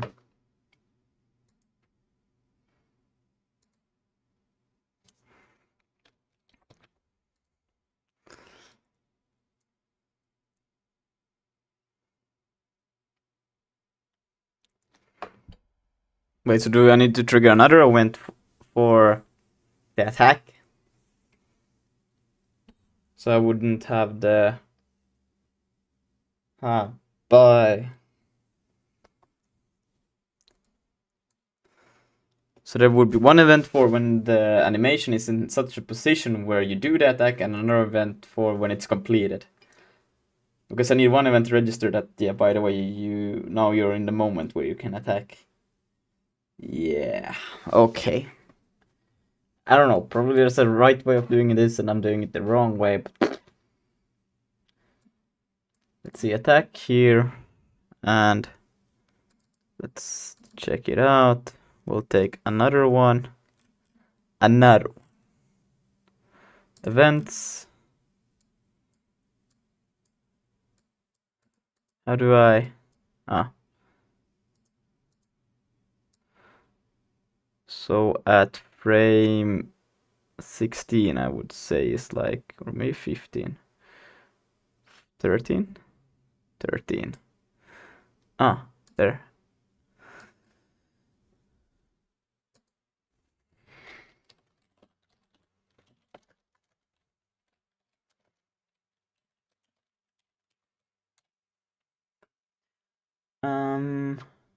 Let's say this is like actual attack. Initiate attack, I don't know. It's kind of like the action, like when it's actually happening. And now both the player and the AI enemy needs this function, because otherwise this will be super cursed. But it will only be in the script, so yeah, that makes sense that it would be an observer pattern in all of them.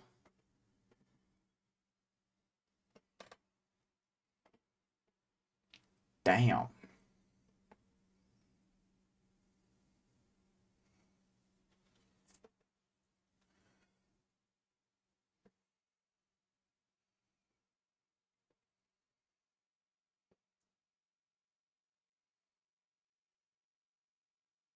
Mm-hmm.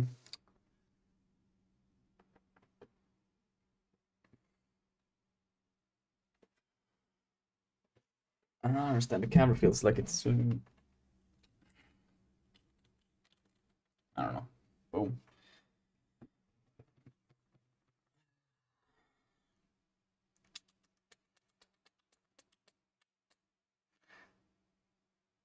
Because yeah, it needs to tell that now you can actually do the attack. Oh boy.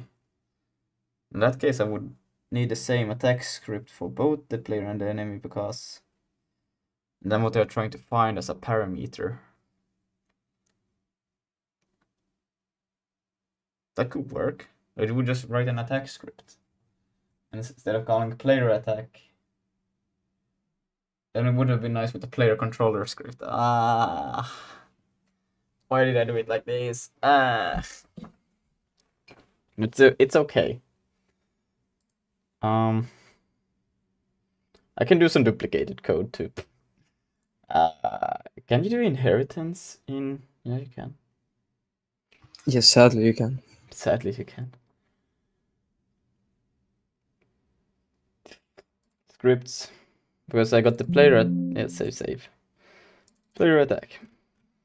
Which would basically just be replaced with this. Or all of this could actually be... yeah. This all could be a function. that could be used both for enemies and player. And then the only thing would be the compare tag to check that you're trying to attack the right thing inside of your hitbox area. Why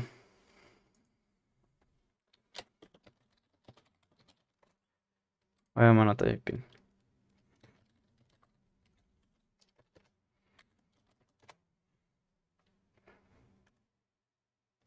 Oh wait, no, just this part. Yeah.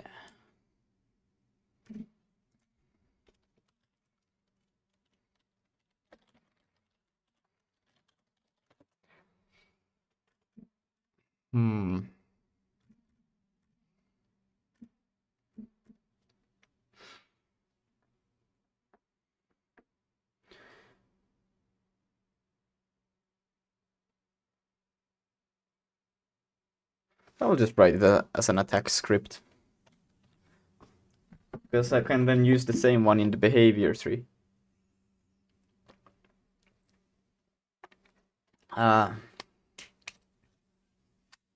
It's not like... Because then I don't have to write... Hey, like... It would just be painful to do it the other way around. Or like, I don't know. Oopsie daisy. What am I trying? On attack, we will just reset the trigger. We will do this. We will trigger this animation. And maybe I should not.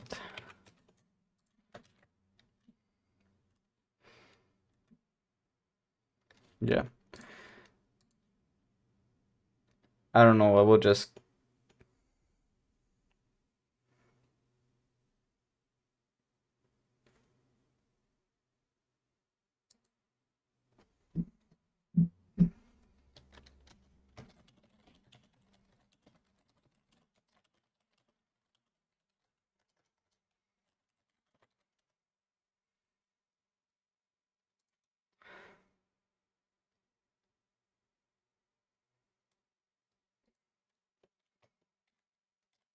Let's do we'll call it actions. I think that might be like in the future just also. It seems like a lot of cases where it just needs something called actions. I will just call it attack. And then in here, it's weird, like create a script for a function and not for a class. Public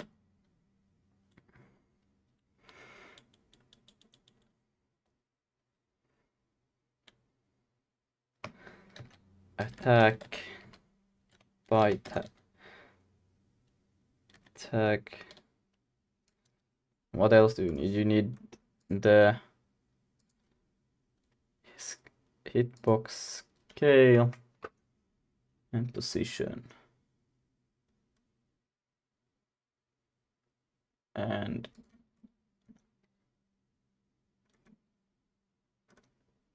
layer mask, I guess.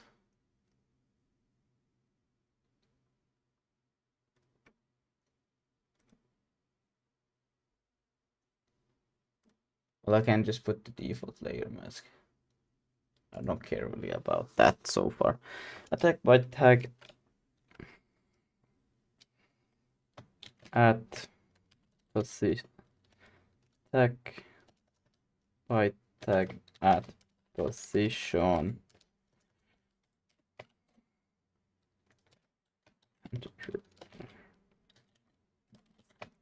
I don't know. Like position and radius. So we'll take in a string. Oh, I think it's lowercase, right? String tag. And then back 3 pos. What did I do lowercase now? I don't know. Float radius back. And that wouldn't return anything. And then I can just take this in here. And we will go like, we will not even,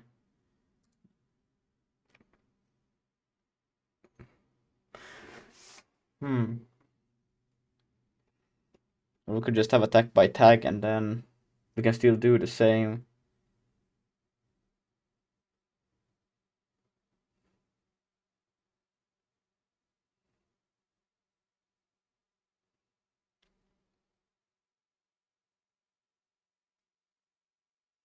Yeah, I think that might be, well, it would be nice to have it like this module, but nothing else really needs to call it, so.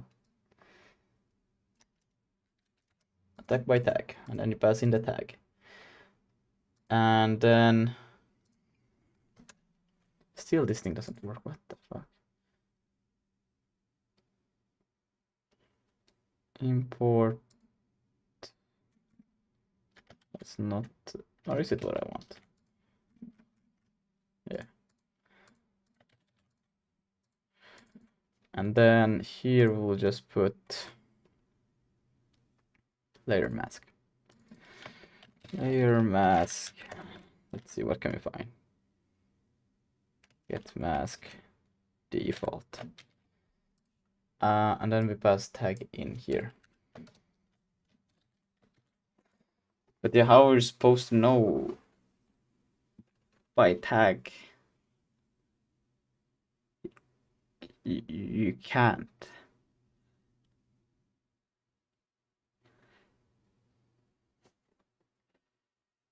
Unless you put it.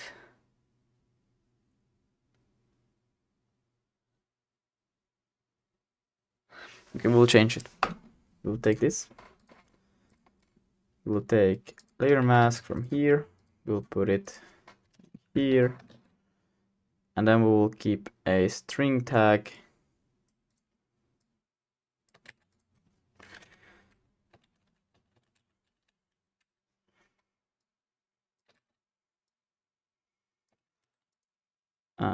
Or actually attack tag. And then we don't even have a call. We just say attack. This will take care of. Well, that's.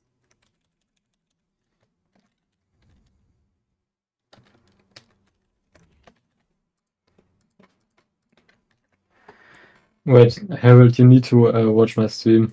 It's crazy what happens. Okay, sure.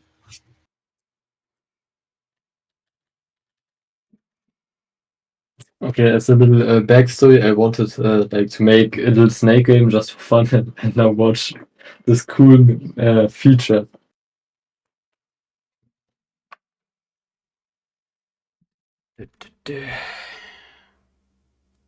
Damn. Okay. Did you This use is- Raylib for this? I see. Yeah, I Nice. thought maybe well, it's not like I thought it would work with the way I programmed it, but apparently it doesn't work. Yeah. It's okay. You know, it's funny. Lucas made Snake, so I got inspired and made Snake, and then you got inspired and made Snake. Everybody's making Snake. Yeah, everyone's making very long, nice snakes. Nice. I don't know, like, this is starting to feel like, I feel like I'm doing this whole Unity stuff completely the wrong way. But it works, you know? It's like, I mean, does it though? It does. Look at this. Wait, I don't know what's next. I will just. Oh yeah, and then. Oh my god. So what did I call the? Where'd it go? There.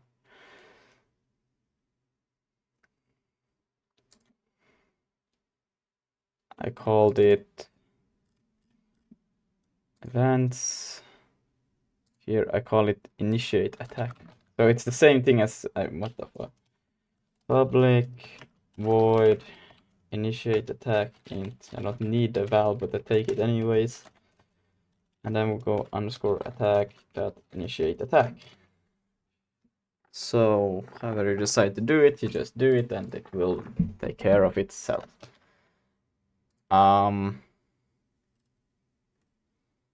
I'm probably never gonna do this anyways. And then we can go into the player. But this should then work also for the enemies, so that's pretty cool. And we will have default. Did I change it here? No, I did not. We'll just take it in here as well, like so.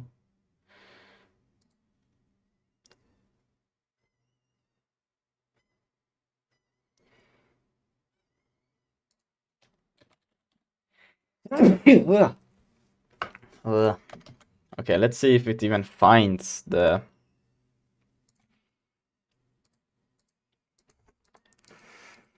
It might be that it doesn't even find this, the thing, but...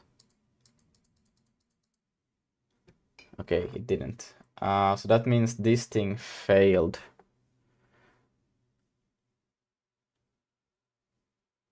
We are inside. Who are we inside of?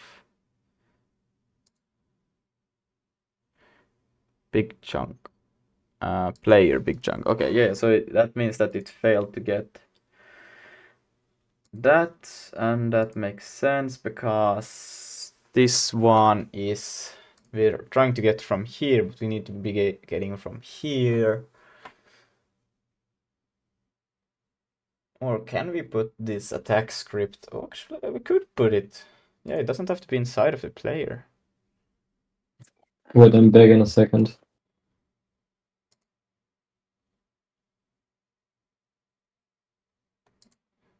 It could be inside of here. Well then. It's a bit cursed, maybe? Default, because it's... Yeah, that's a bit cursed. Because it's not really... Like...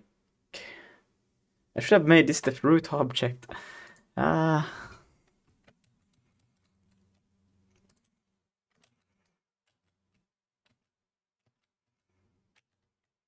Okay.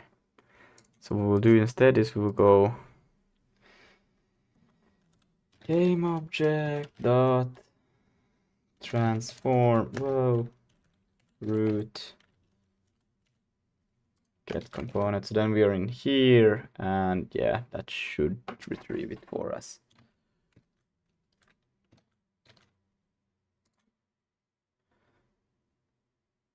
Just ask the Ribbit for art. Yeah, Ribbit got them art. Not gonna lie, cool art, cool stuff, cool stuff.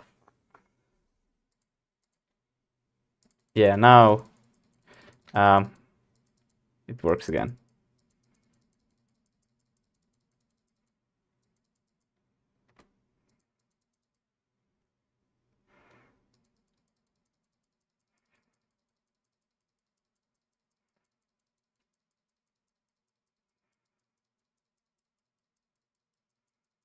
Is the timing different from time to time? Yeah, now it was quite fast.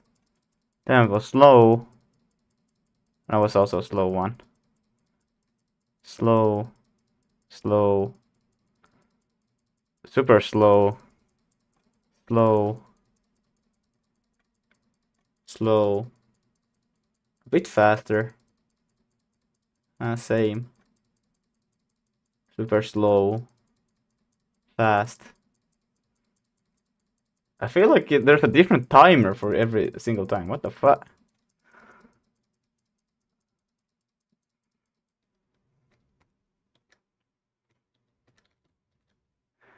Slowing down from Vulkan to engine is crazy.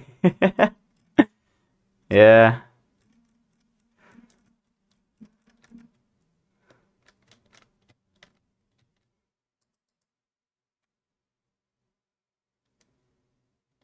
I should play the idle animation on loop as well.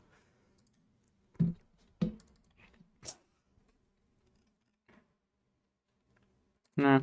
I find like doing stuff in Vulkan is nice, but also like sometimes I just want to get shit done. And I'm like, it's gonna take like just to get basic stuff working takes forever in like Vulkan. It's a cool thing just to learn how things work, but if you want to do stuff, I feel like it just takes too long just to get it started. So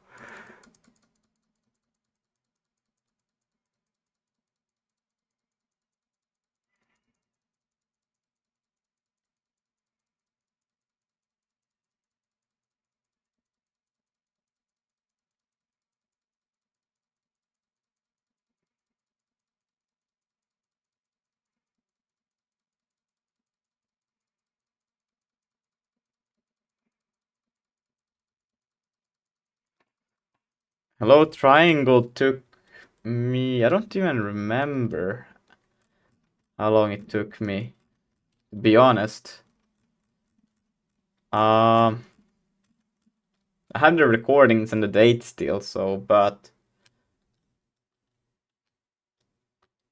Probably like half a week or something like that. A few days. Yeah, 3. here is built different. It took me a week.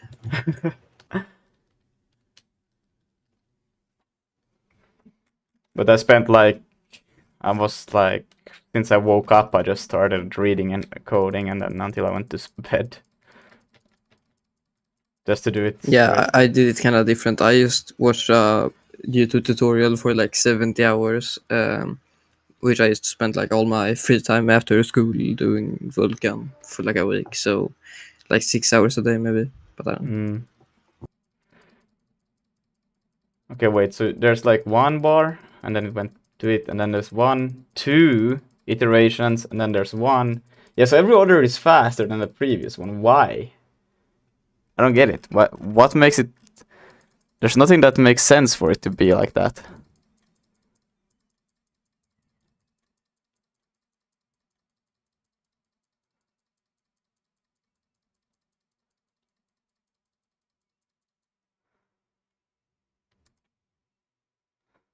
Oh, so it... Oh, so it waits for it to complete before it transitions. Oh. Could it took me 2 weeks, lol. Why does it take so long to kill an enemy? Does it... Yeah, it does regenerate health back, yeah. It does regenerate health back. I didn't know that this... I thought it would interrupt directly when it got it, but... Okay. Can I instead just play the animation? Be like, you know what? I don't care. Like, just play the animation. Like, can I just call it from here instead? That would be like 10 times better. So, animator dot... Is there like play?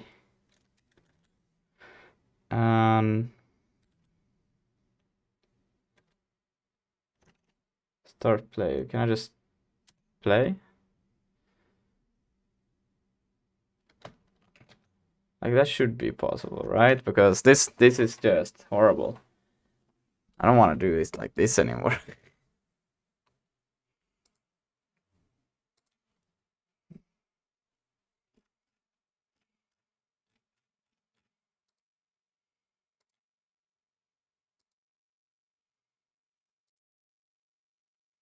Part of the player controller series, but you can see over here in our logic update function,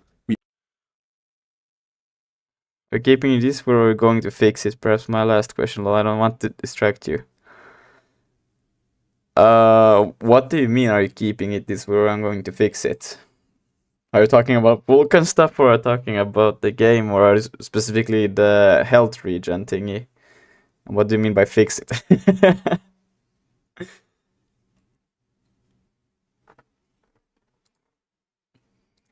Boolean for when we are running, and a boolean for when we are jumping. Set up the transitions between the different clips and make sure the exit time is turned off. With all of that set up, it's time to create our control script.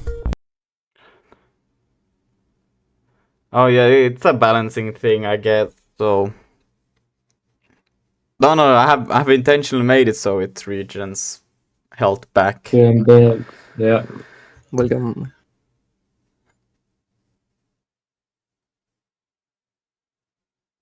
So yeah, also the player regenerates health. Yeah.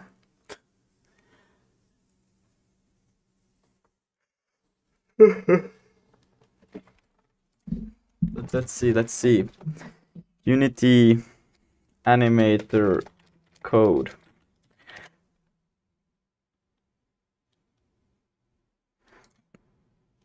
You can't defeat me. You can remove all transition lines and all the animated parameters and turn them all into code. I've broken this process down into 4 easy steps that you can implement in any project, just like for one of my subscribers. I'll drag it over. you can see I've got, it's a very small script by the way, I've got 3 main variables, the movement speed, the mouse sensitivity, and the jump height. And in the start, I get the rigid body, and I also lock the cursor. In the update method, I get the WASD movement, I get the mouse movement, and I rotate the character depending on the mouse movement, and I also check for the jump here. And in the fixed update, I get the velocity direction, and then I apply the velocity, and I also update grounded. And putting all this together creates a character which you can move around depending on where it's looking at. So what is step 1? Well, step 1 is adding all the states that you need. So if I were to go to the animator tab, let's just maximize that. You can see I've only got 1 state at the moment, so I need to add more. Is you can turn looping on for all of them, and the way that you do that is go to the motion, you can right click and go properties, and you can see that this is the... So if I were to get the script up here, the first thing we're going to do is get the reference to the animator. Maybe we should first check this, like, can you have a that can leave if not completed?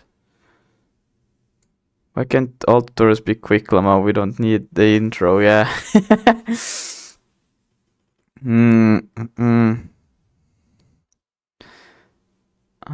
Let's see, is there like a remove constant skin? No. Motion curves? No. Okay, I think I actually just have to make it so that it just plays it immediately. Okay. I'm fine with that. Now that we've got the reference, the next step is we need to know what the current animation is right now. What is the animation that is currently playing on the animator? So I'm going to add that as a string. So I'm using it as a string at the moment, but you can also use an integer, and I'll get to that later on in the video. Now the first method I'm going to add is the change animation method. Now this method simply changes the animation. So this method takes in a string, and it will change the animator to play this string. But first we need to do some checks.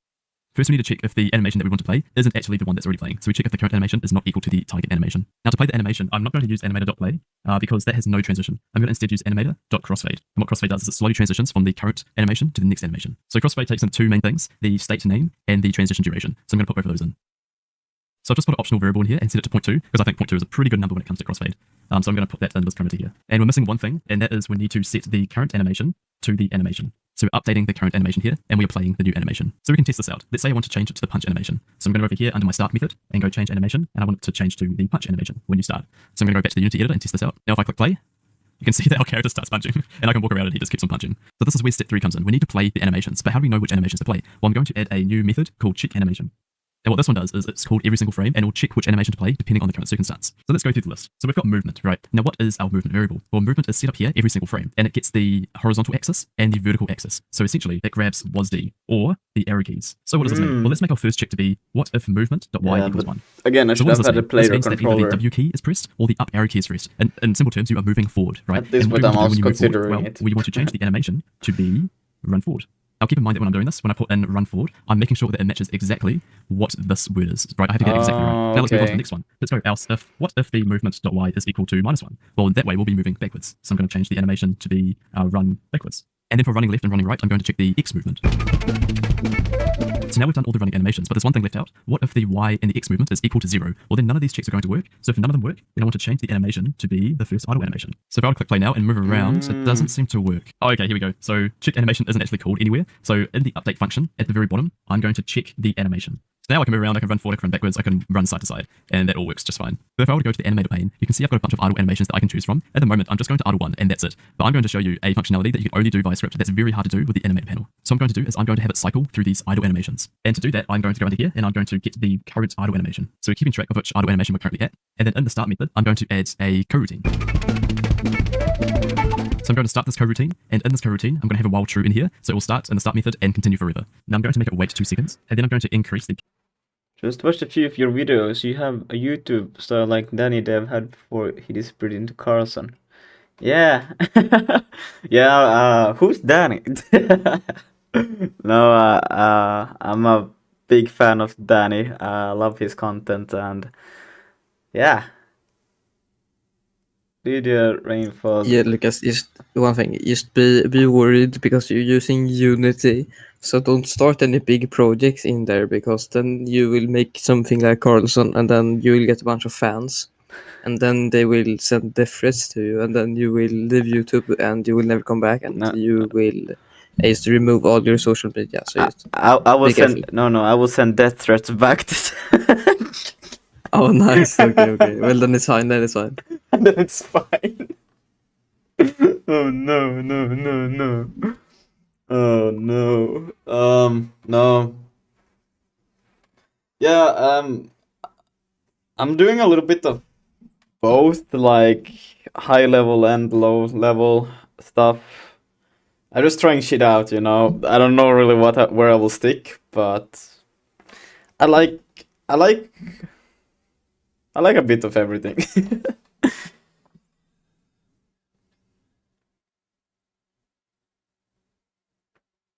Yeah, the Minecraft thing, I think I might need to restart because yeah, I learned so much from doing it, and now I'm just like when I read the code, I'm like, the whole base is just wrong, so I just want to redo it because it's just it's when I try to do something new, I'm like, oh, if only I would have done the boilerplate with the Vulkan just better. This would have been so much better because there's so much shit I have to do now when I try to create something new.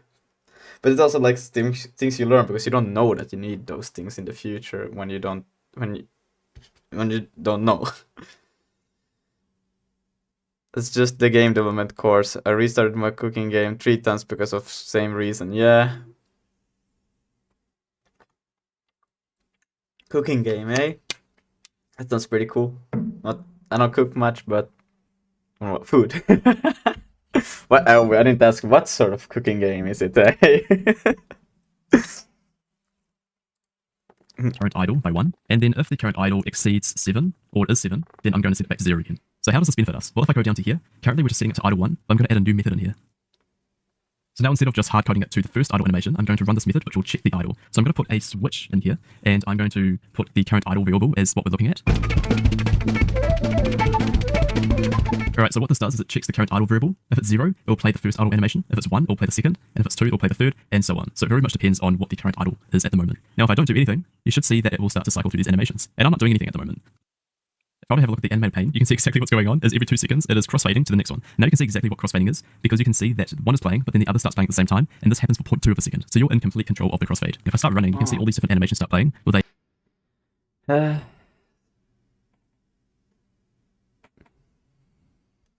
0.2 seconds of crossfade in between. If I were to stop, it goes to the current idle animation. So this is great and all, but what about for the jump animation? And what if I want to punch? How do I do that? Because it's an instant animation, it's not something that we can just go and check along the list. So I'm going to do a few more extra steps to put that in. First of all, let's do the punch animation. So what are the requirements that we need to meet? I want the player to be grounded when they are wanting to punch, so I'm going to make that the first requirement. Then the second requirement is I want to be pressing the mouse button. And if those two are met, then I want to change the animation to be the punch animation. If I were to start punching, you can see the punch animation starts, and then when the idle animation starts playing next, then it will override it. So how do we make sure the punch goes throughout the whole animation without disruption? First of all, on our check animation method, let's put a requirement in here. So if the current animation is actually the punch animation, then let's return it, right? So if it's punch, we do not want to do all these other checks. If I were to click play and start punching, you can see that it punches forever now. So this is where a behavior script comes in. So over here, you can see that we can add a behavior when I click on punch. So we want to reset the animation when the punch animation finishes. So I'm going to add a behavior and call it on finish and open that up. So this is what this looks like, and it gives us 5 different methods to choose from. Now the one that I'm going to choose is on state enter. Now there's one thing I need to do before doing this is I need to go back to our player movement, and we need a way to reset the animation. So what I need to change is currently the change animation method is set to private, but now I want to access it wherever. So I'm going to set this to public now so that anything can now change the animation of the player. So if I were to go back to our on finish script, here's what we want to do. Is since the animator is also on the player, we can go animator, get component, and let's get the player movement script that's also attached to the game object. Now with this, we are going to call the change animation method. And what animation do we want to change to? So up here, I'm going to add another variable. And so I want to change it to the animation string. So there you go, whenever it enters the state, it will now trigger that. There's one more thing, and that's the punch animation. It will never play.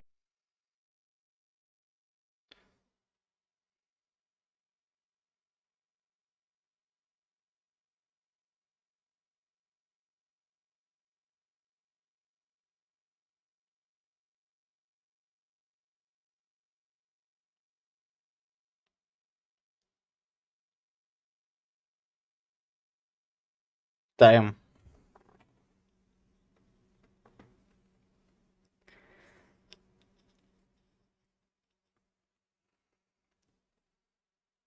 Play, because the moment it enters the state, it will immediately swap to another state. So let's change that. I want to only make it change when it reaches the end of the state. So yeah, this is what I'm going to do. In our player movement script, I'm going to add another variable. I'm going to add time. So this here, it will execute an animation after a certain amount of time. So if I were to put all this under a method called validate, and we're going to do a check here. Right, so let's walk through this here. So if the time is greater than 0, we are going to start the wait coroutine. And this wait coroutine waits the certain number of seconds, that is time, and then it starts the validate method. But if time is actually 0, then it will just go straight into the validate method. So now let's update this call here. So now instead of just playing a string, I'm going to now add the crossfade and add the time. And then the time, well, we can get the time by the state info. So let's go state info dot length. And that is literally how long the length of the clip is, how long the length of the animation clip is. So now it will change the animation when the state or the animation clip is now finished. So there's one more change to make, and that's in the player movement, is we actually need to go time minus crossfade. This is done so that when the transition will end, it will end just as the original state is finishing. So this makes it so it's exactly perfect and bang on. So now let's try this out. So at our punch, we want to transition to a new animation, and this is where I'm going to add something else. There's no specific animation that I want to make it transition to. I just want to make it go back to normal. So I want to leave this blank and make it reset to the normal transition line. So here's what I'm going to do. So under validate, I'm going to check if the current animation is nothing. And if it is nothing, then the animation that I want to play next is whatever is next in the line. So I'm going to run the check animation method. But if the current animation is actually something, then I want to crossfade it. So now if I were to click punch, you can see it punches, and it only punches. So let's make this full screen so you can see exactly what's happening. I'll click punch, and now it punches, and it goes back to its normal state line. So that was a mouthful, but now we're going to go into the jumping. How do we do the jumping here? So this is a bit more complicated because there are 3 separate animations here. So how do we get started? First of all, in the update function, this is where we check the jump. So for the jump, we check if it's grounded, and we check if space is pressed, and then we add a force. Well, I'm going to add one more line to this.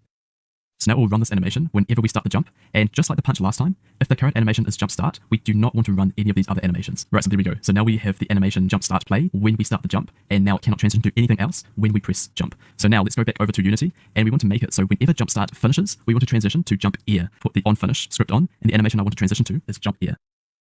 Now let's go back to our script. So currently it starts with jump start, and then it will transition to jump air, but we want it to keep going jump air until we hit the ground. Let's put another requirement under here. And let's go if the current animation is jump air. So first let's return, because if we're in the air, we don't want it to run forward or run idle, whatever that means. So that's the first thing we need to do. The second thing is we need to check if it's grounded, because if we now hit the ground after we jump, we want to change the animation to something else. So we're going to change this to jump end. And the one more thing I need to add is now if the current animation is now jump end, then I also want it to return. So let's walk through what's going here. So when I click space, it triggers the jump start animation, and then when the jump start animation is finished, it will transition to the jump air animation. So then we check here, is the current animation jump air? And if so, it will return. But if you are grounded, it'll change the animation to the jump end animation. And on the jump end animation here, let's click it and add the on finish. So when it finishes, I want it to transition to the empty string, and that will reset everything again. So let's try this out in full screen. Jump, and he lands. Jump, and he lands. And if I were to go to our panel here, you can see exactly what's happening. I will jump, and it's in the air, and it ends as well. So now that's jump all sorted. Now do you remember when I said that you can use string or integers to measure the current animation? Well, this is how you do it.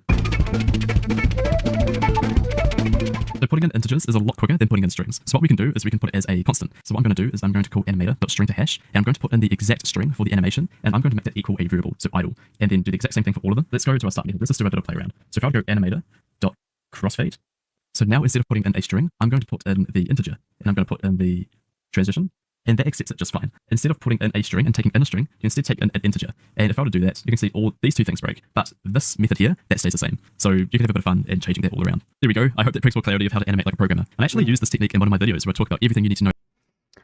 Okay, that's pretty cool. Where's my... There's my Unity. Yeah, I'm actually like considering that I still have like so many fundamental things that I would like to learn, like when it comes to object-oriented programming, that is like, it's so widely used that I should still learn them, because if I'm not gonna learn, like, the only way I could avoid learning object-oriented stuff is by making my own engine, basically, that's state-oriented. I was like, yeah, that would be cool, but damn.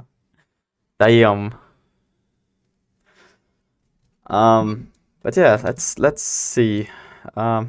Please fix error. Yeah, don't worry about it. Don't worry about it. Transition. What was it?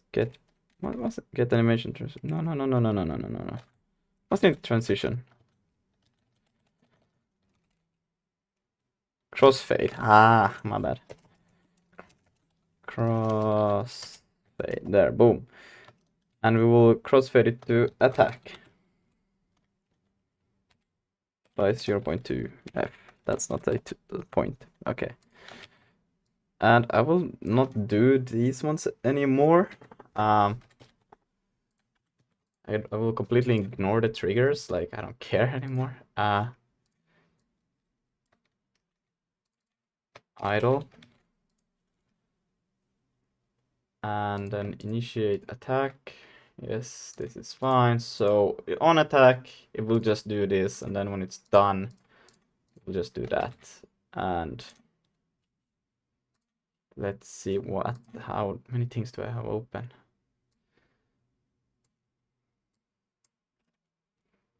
Let's see. Let's see. Well, now it doesn't trigger the attack at all. Speak magnitude. No, that doesn't. I don't care. Why doesn't it on attack?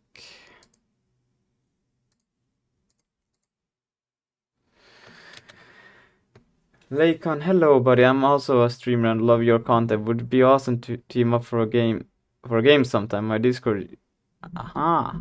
Well, I don't really play games because if I were to play games, I get like I get addicted, bro.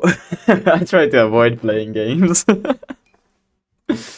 I just like woo.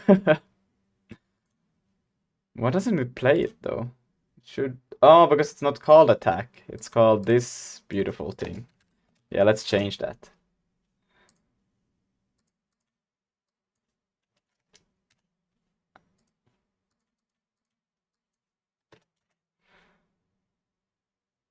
But I can look into playing some game maybe sometime. It's just gonna be like, I don't know, super rare that I would actually do it. And I think, but maybe sometime. I think like it would be fun, like with the content that I also produce, to just do probably like in a game style, like that kind of content. But it's also like, I don't know, playing games is also like, I love learning, you know? Learning stuff. It's always way cooler than playing games. Well, I guess you can learn from playing games as well. But, I don't know. Okay, let's see if it...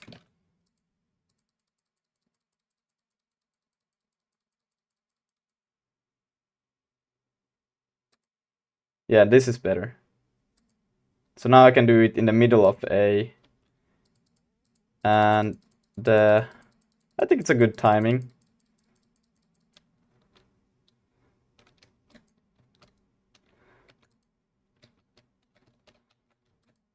Oh shit, I'm about to die. Ah, no. Ah, why are you fast?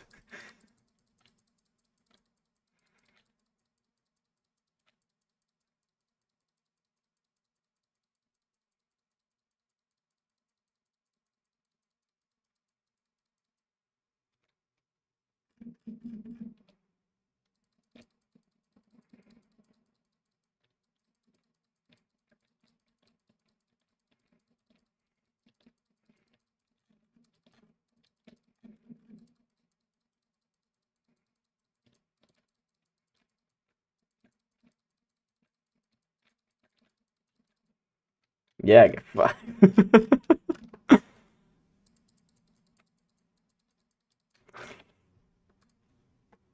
Okay, now I guess I just need to do so that if you're moving,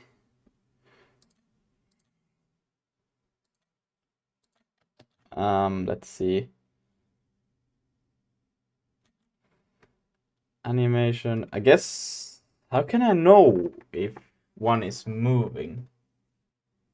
I cannot ask. I got the, because it's different from player to enemy.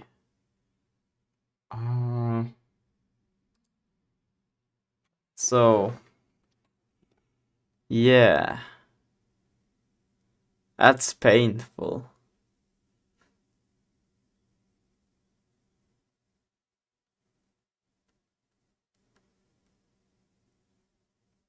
Well, I will just put you to idle and then, you know, I will do in the movement script. I will let them handle that themselves.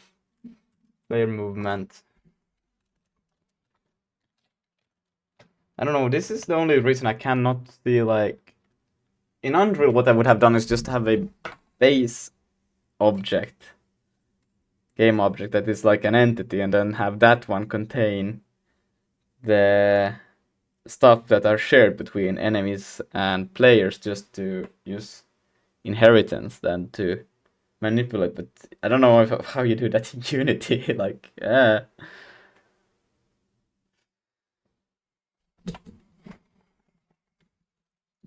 So they're like they feel like completely different things. Sounds like so many things are similar here. But yeah, I would just go with private. What was it? Animator. And then in the start, get component in children, animator.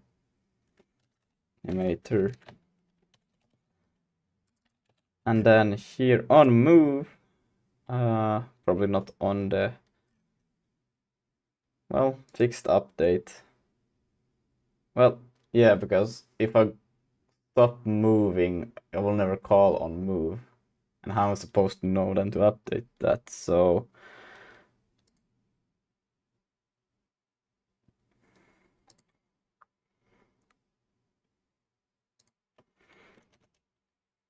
if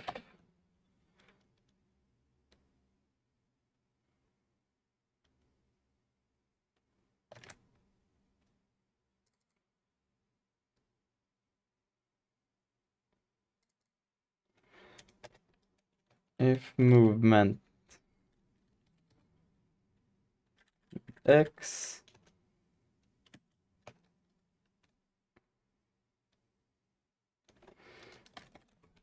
I will just do this because it's easiest to read. Movement Y.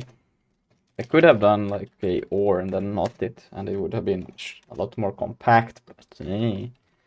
Animator dot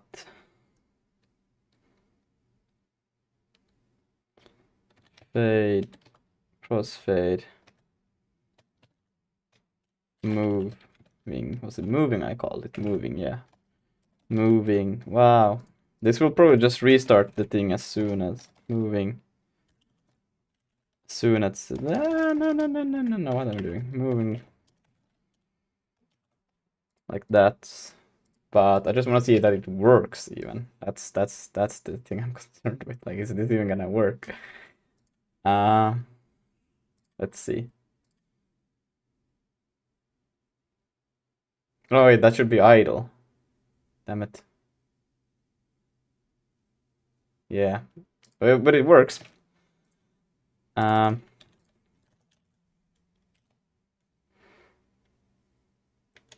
Play. What is this?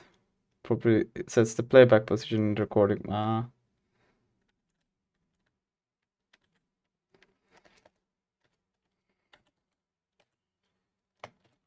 Idle to F and then damn it, fuck.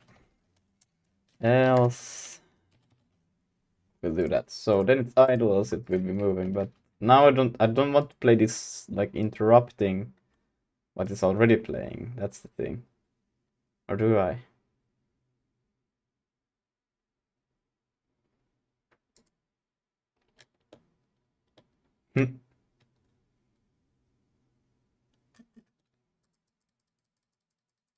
Now it doesn't even register. Oh, because that up is going all the time. Yeah.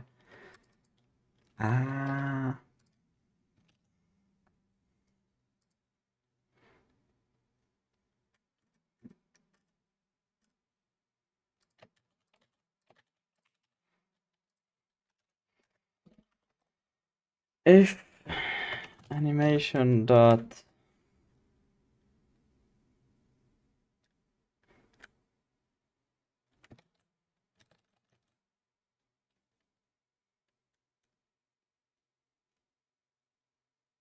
yeah, I need to be able to have current animation, but get current animation current animation state info clip info.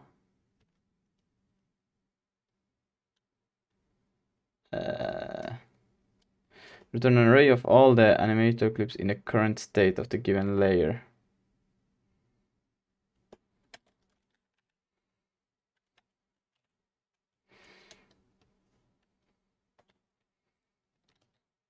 Can't I get the name of it or something like that? Get value probably, but I'm not sure. Can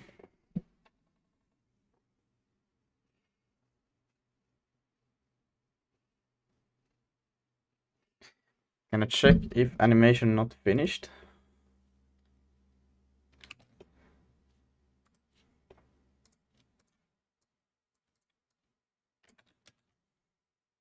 That would be ideal. Let's see. Is there a way to check if it's finished?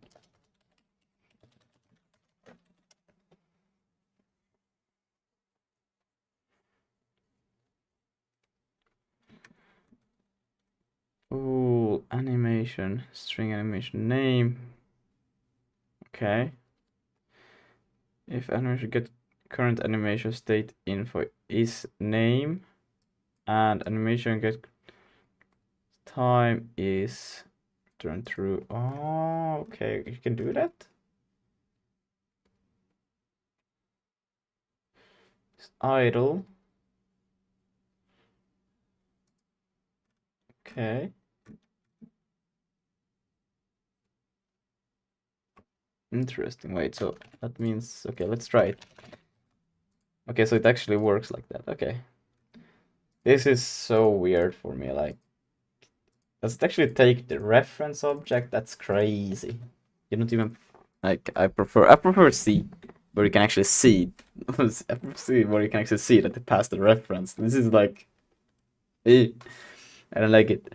Just make a video about that and share us on YouTube.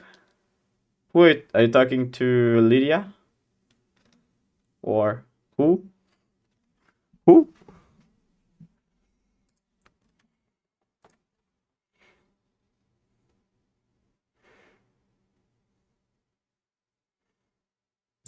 Where Harold watched my stream, I broke it even more. Okay, let's see. And now it's, but yeah, I know it's still broken. Dang, okay. Yeah, I see what you mean. Kinda looks like Lucas's snake. He's copying my snake? How dare you? No, it's like totally broken, totally yeah, messed up, but spread out in a bunch of yeah. parts.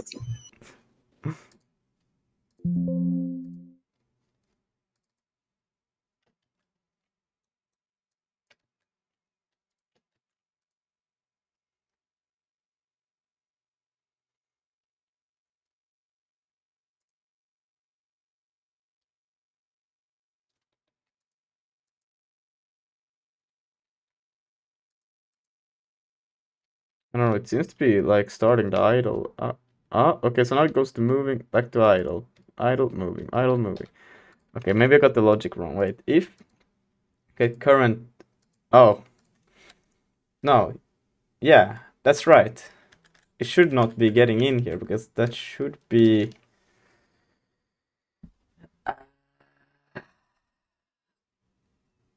Unless if it's not like finished. Now, this might crash if I do this.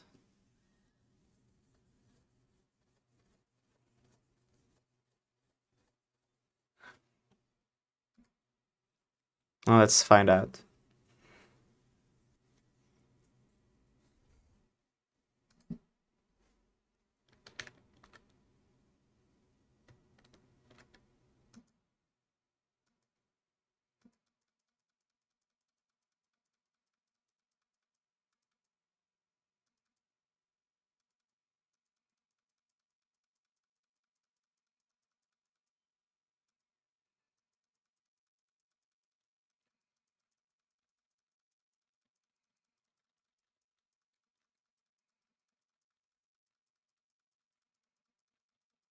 Hello, Elm. What do you want? I don't understand your question. Just make a video about that and share us on YouTube. What? On what?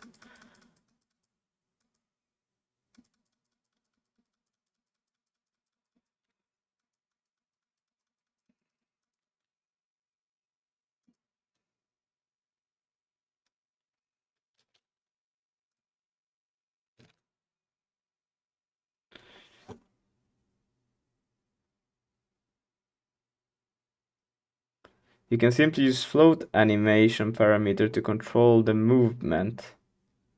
Triggers to control the attacks. Yeah, I tried that. It didn't work. I don't know. You can simply use float animation parameters. What do you mean float animation parameters?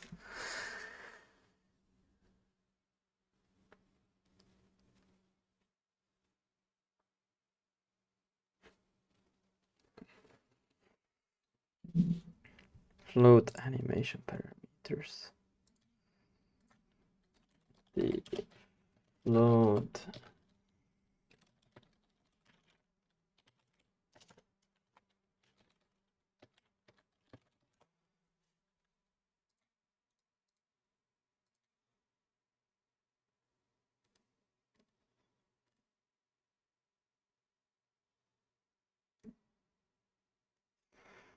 Are you trying to smooth switching between animation? I'm trying to make animation work.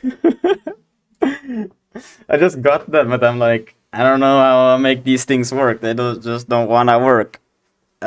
Shit.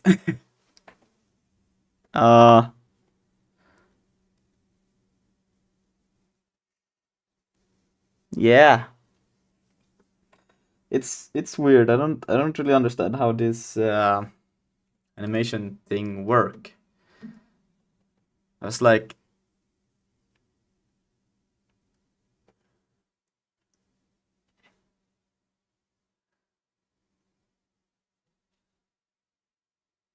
how do you jump between these? I did this like is on like triggers to move between attack, moving, and idle, but that didn't work. The list of parameters of your animation control, you can add 2 parameters of type float, horizontal, and vertical. The list of parameters, 2.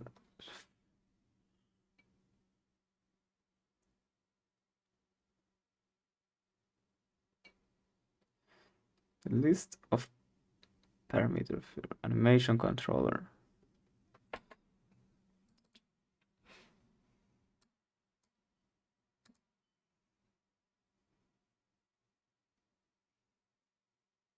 Animation controller, wait, what? Do I even have such a thing? That doesn't ring a bell. Like, what is that?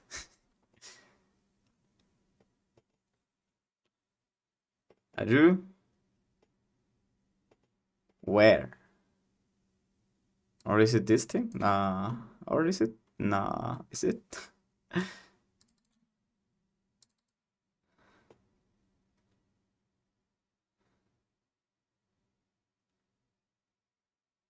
Then use animated set float horizontal value crossfade value to change the value of the given parameter. Look in the Wait. Watch again. My body does not what it should done.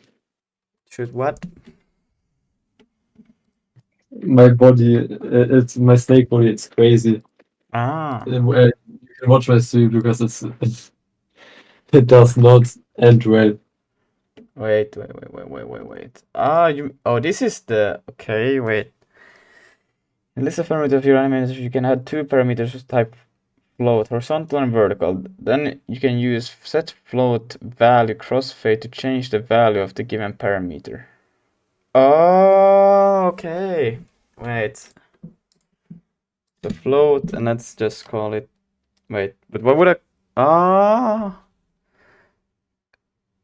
But why would it? Why would you use horizontal and vertical? Like, do you mean 2 separate variables, horizontal and then another variable vertical, or do you mean like? For what purpose would you need both horizontal and vertical?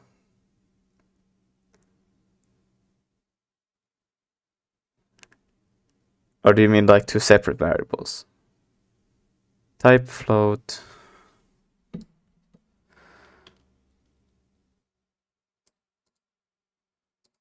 No, you mean like horizontal and then a vert. But yeah, I don't understand, like, why would there be two separate ones for horizontal and then one for vertical?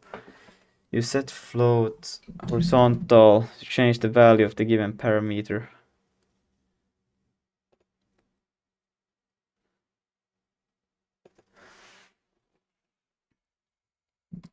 I guess I could just have movement. What did I type? Why cannot start with M?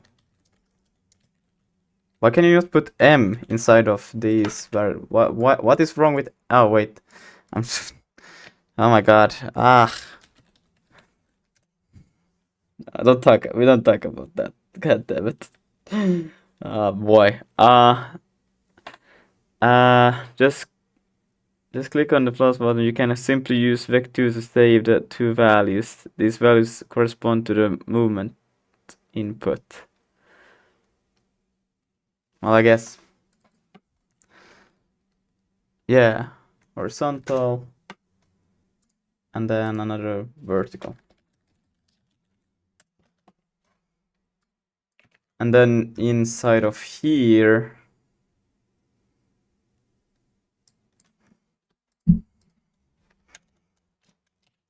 animator dot set float. Or you could simply use a vector too. Wait, so you can also have, is it set vector then in that case? Sets value of a vector, but that one seems just to be a vector 2. Oh, go 3, vector 3. What else let's see, what does it say here? Oh yeah, but there's no such option. Okay, never mind. Okay, but then one could take just this, set value that with wait, what is horizontal? Is X, right? Vertical, yeah. Crossfade value. Why would you have or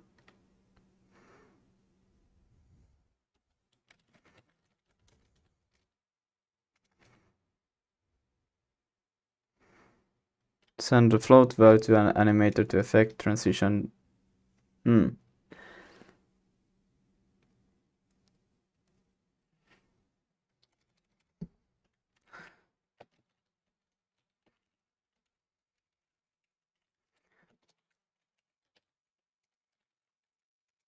Call Y.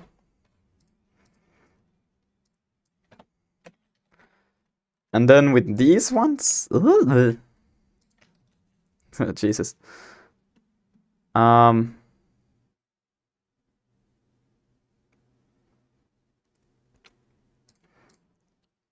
This is like use then condition horizontal greater than, well, 0, I guess. But it also has to be, well, I guess we can take that. Less than 0.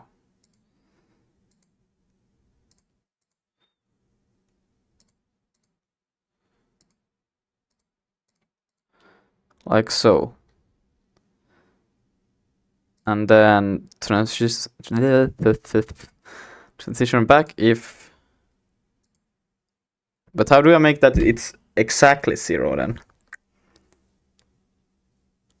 Blend tree. What is a blend tree?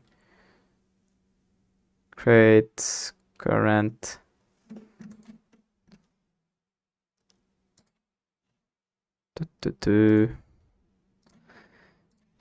Unity blend tree.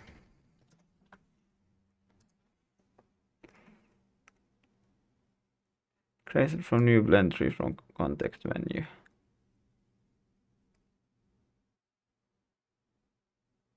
Okay.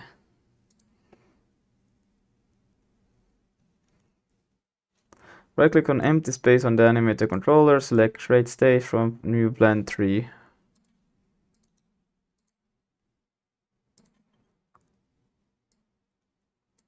Okay.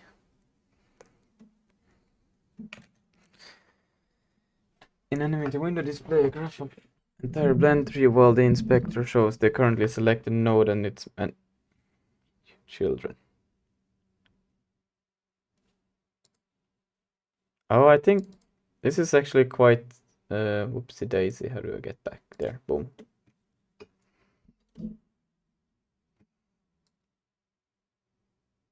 Can I go directly from there to blend tree? Yes. Or no, I can't. Okay, what the fuck? But how do I then use it to go from idle to move? Double click on the blend tree. Ah.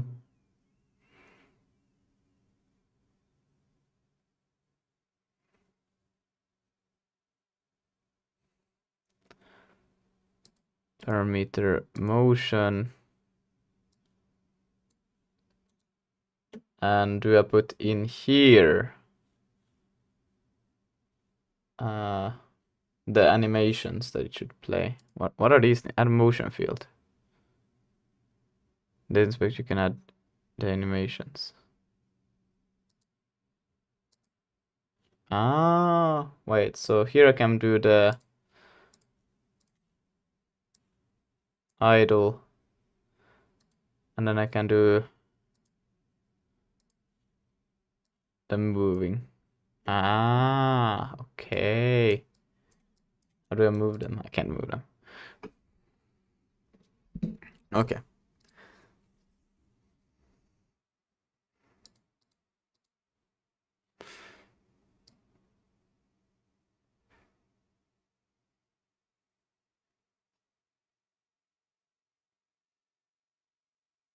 Okay, I see.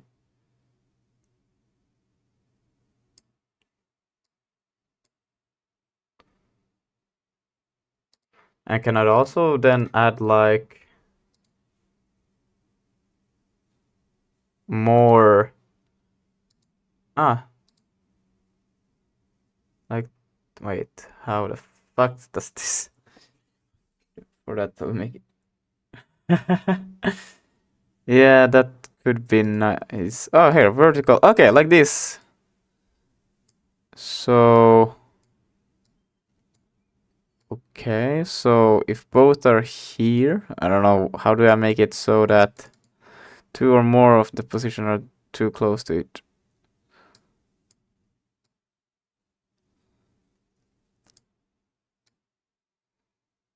But I also need negative values. What does this do? What?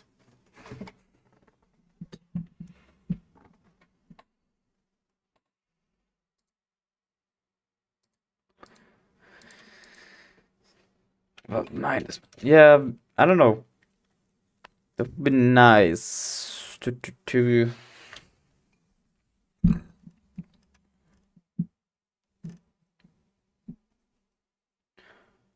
Oh, okay, so you can here select like this. Idle. Run. Okay, wait. Okay, so so this is where the value will be, and depending on those things happens. Oh, okay. So then I could. What is a new blend tree, anyways? Oh, okay, I see. Yeah, we don't care about that.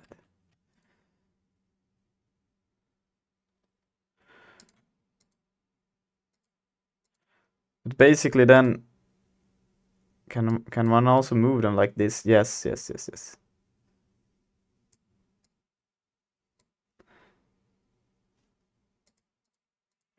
Then I just basically want moving as soon as something else happens, then nothing.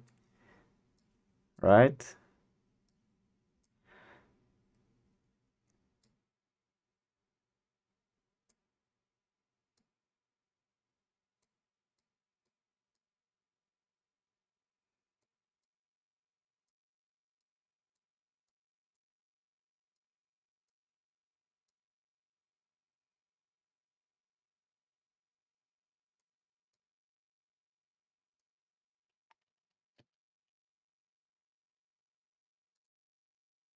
Okay.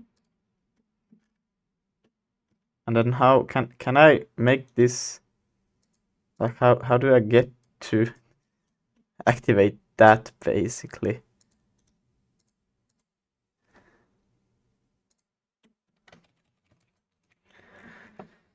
Da, da, da.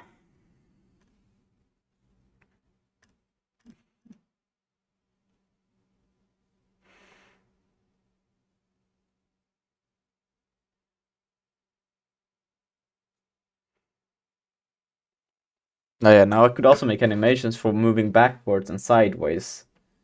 I actually kind of need that. But would be nice to see, okay, how to use blend tree, I guess. Unity, how to use blend tree. The blend trees, yes. Hi. Trees. All right, let's booleans control the transitions between our idle, walk, and run animation states. For today's example, let's start by disconnecting our walk and run animation states and just move them to the side. If you're coming from a blank project, let's add the idle animation as the default state. Next, we'll hover over the grid, right-click, select Create State, and from New Blend Tree. It is used to dynamically blend multiple animation stations that scale between the two. Last episode, we learned to use the true and false boolean parameters, but today is about floats, because the actual blending of our window, let's press on the plus. Let's add transitions to our blend tree, also using float parameter. We'll say if velocity is greater than 0 for the transition to our blend tree, and we'll say if the velocity is less than 0.05 for the transition back to the idle state. We're going to use 0.05 because it's a small enough number that the only way that we have that value for the velocity is if the player. Okay, so that's when we basically. Can I move this? Why can you not just? Okay.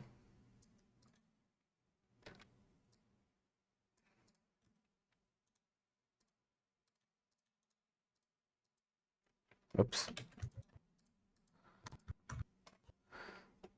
So if horizontal, can you just do this maybe? No, I can't. Horizontal, vertical, less and less. Okay, so if it's not just 0, then it won't be idle, and then the transition back. Well, I don't know. Let's just check if this works first of all. This should just be the. Oh yeah, but it also has the.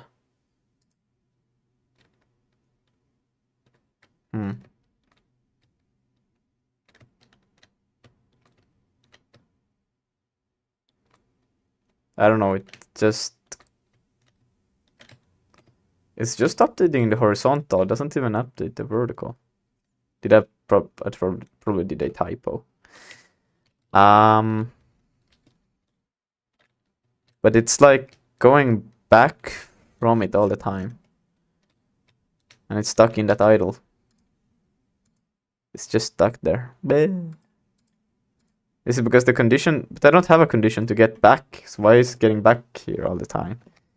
What the fuck? Yeah, vertical.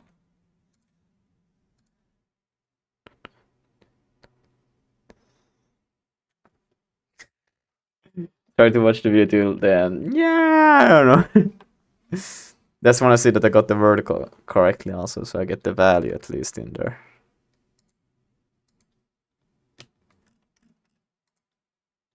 Oh, that's not what I wanted. I wanted this thing, yeah. Okay, so now at least the value seems to... Oh, wow, it's like actually like it's to the actual point where you are moving. That means I could actually do my like animations to move to the side or backwards as well. It would just work. It's a good video, I think. Here's actually stopping or stopped. Next, we'll double click on our blend tree node. There's not much to see at the start, just a single node with an adjustable parameter. We'll notice that it defaults to the velocity parameter we just created. If we were to add another flow parameter, we could change the setting by selecting the parent node and choosing the new parameter. As said before, we'll be blending our walk and run animations together. Below where we can select the parameters, we'll see an empty list titled motion. Pressing on this plus button, we're presented with two options, add motion field and new blend tree. Yes, you can have blend trees within blend trees, and you can also have blend trees within those blend trees, and so on. For this example, we'll use motion field, then start by selecting our walking animation. You'll immediately notice a new node connected to our parent node in our grid view. The node will share the same title of its animation.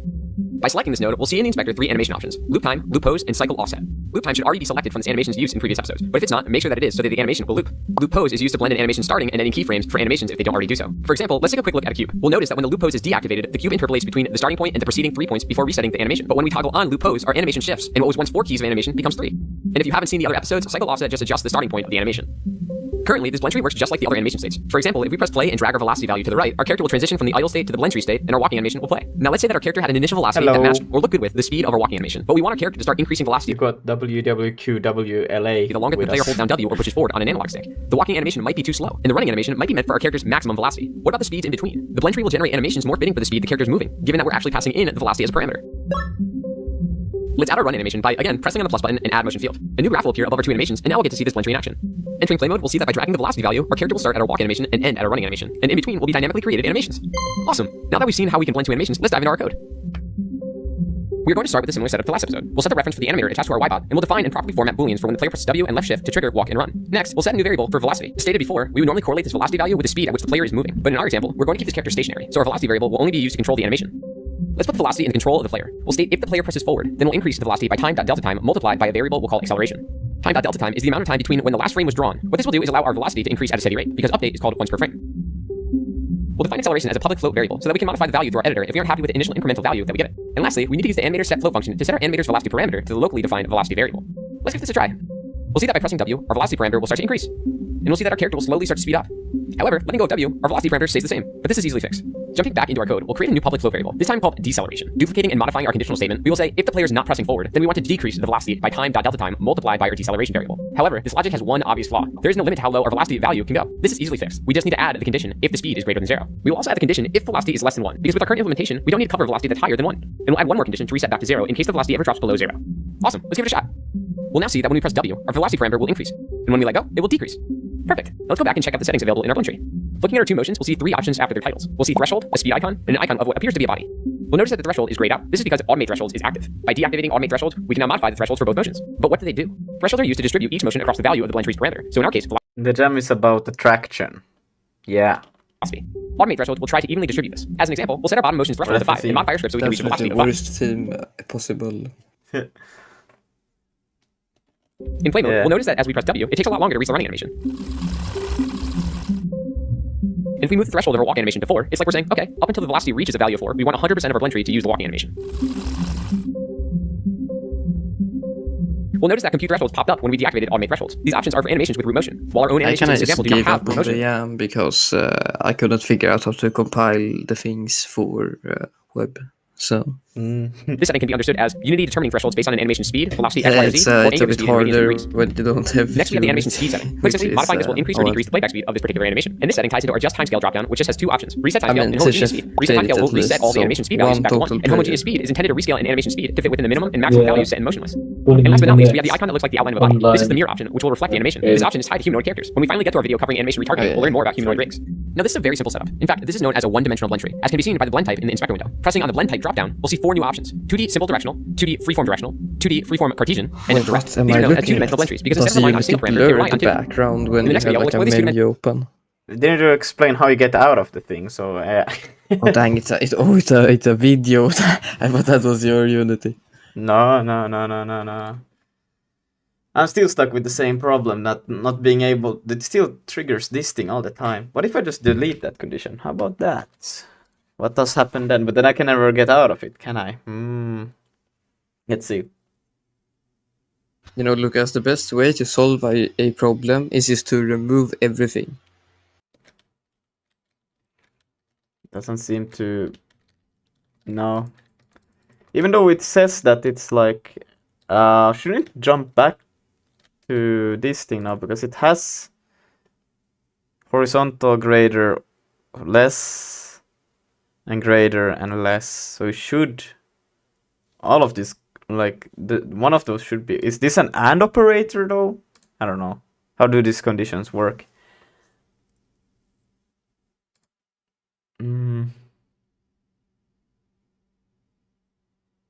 Like, shouldn't just go to it? Like, why is it still stuck here in this one? I don't get it. Oh, what the fuck? So wait, do I need to make multiple transitions for different cases?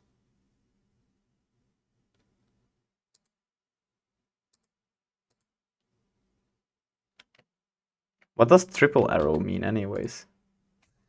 I will just do it with one operation and see what happens.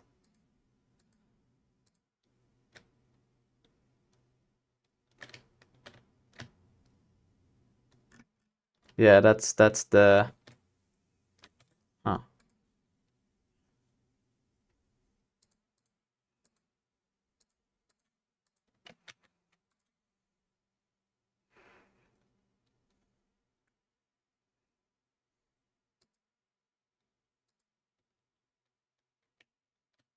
Yeah, okay, so it's an AND operation, and I can't make multiple ones to...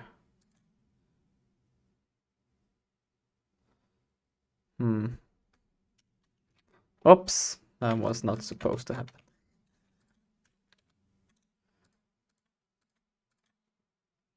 What happens if I do this? Do horizontal, and then I click on this one. Okay, and what happens if I go in here, add another one, horizontal less than... Okay, I thought it would show something up there now. Yeah, then it will never be... Can't you just manipulate that? Be an OR? Or do you just create a duplicate of this one? Like, that could work too, but I think that's just dumb.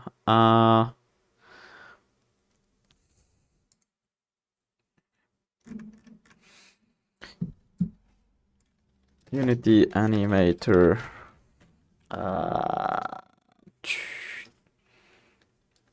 Transition condition.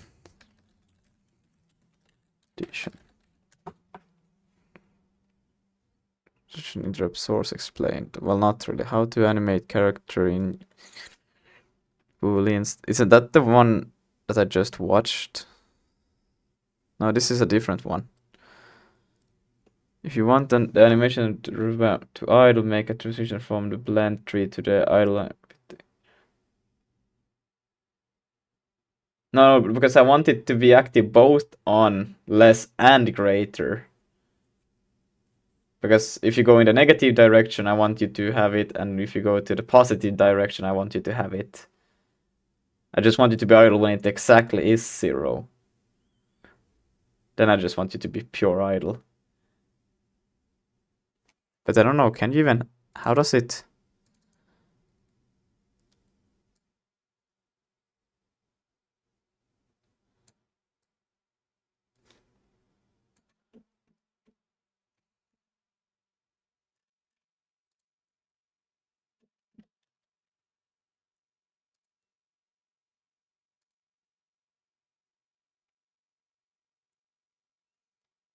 I think just for testing purpose, we can go is moving or something like that.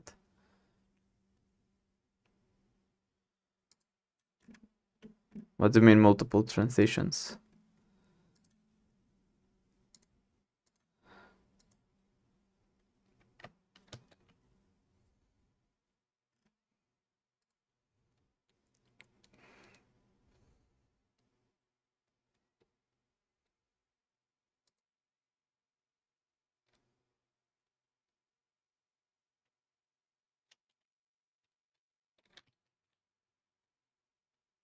Well, now it should be doing the... What the fuck?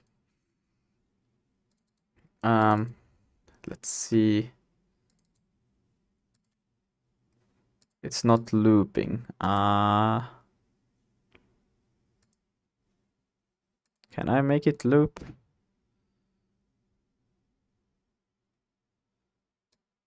Oh, wait. This one should be like... Oh...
And make sure loop time is active on your 3D model. Yeah.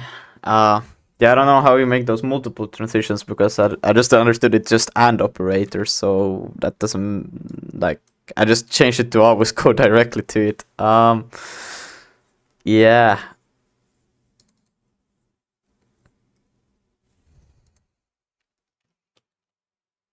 But how do I change this one to be wait, moving here? How do I make this one to I will just put it in here. This is the only way I know how to change it, but I don't know, does it change the actual what? Oh no, attack I don't want to be looping, that would be bad.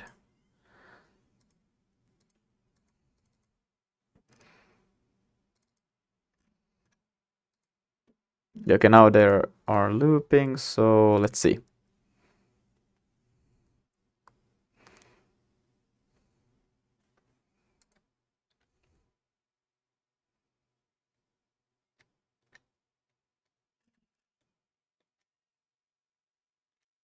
Okay. Look at that.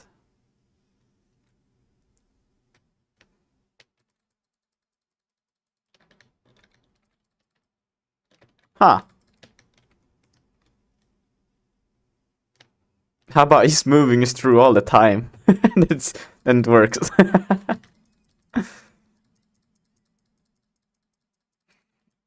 They regen faster than I attack. That's kind of sad. Oh, it's still a lot of balancing, but at least, you know, it looks good. Somewhat good. It goes quite fast. Like, it stays in idle for a long time after, like...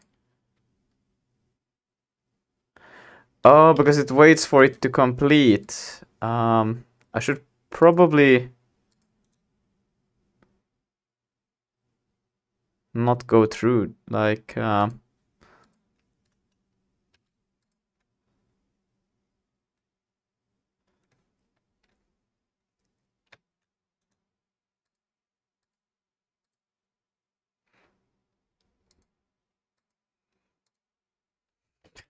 Yeah. This is how we fix it, right?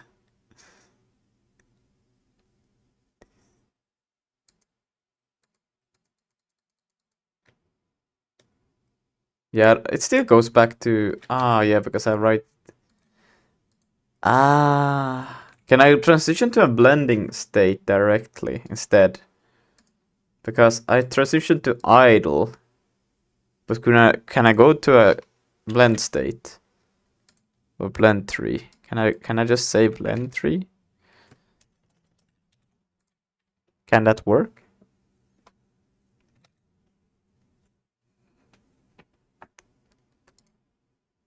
Can that work? Can it work? Idle in the blend tree, so you can delete the idle state.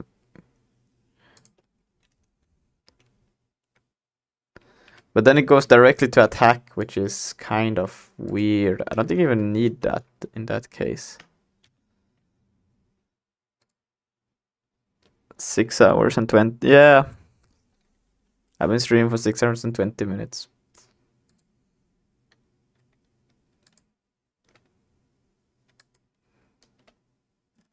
Yeah, okay. It just starts the game off with an attack. But I guess that's okay.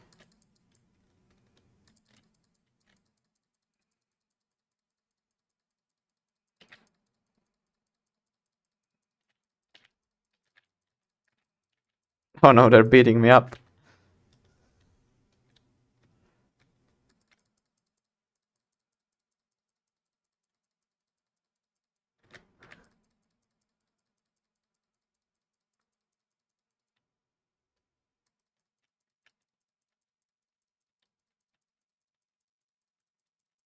I just need to beat this kid up first. Wait.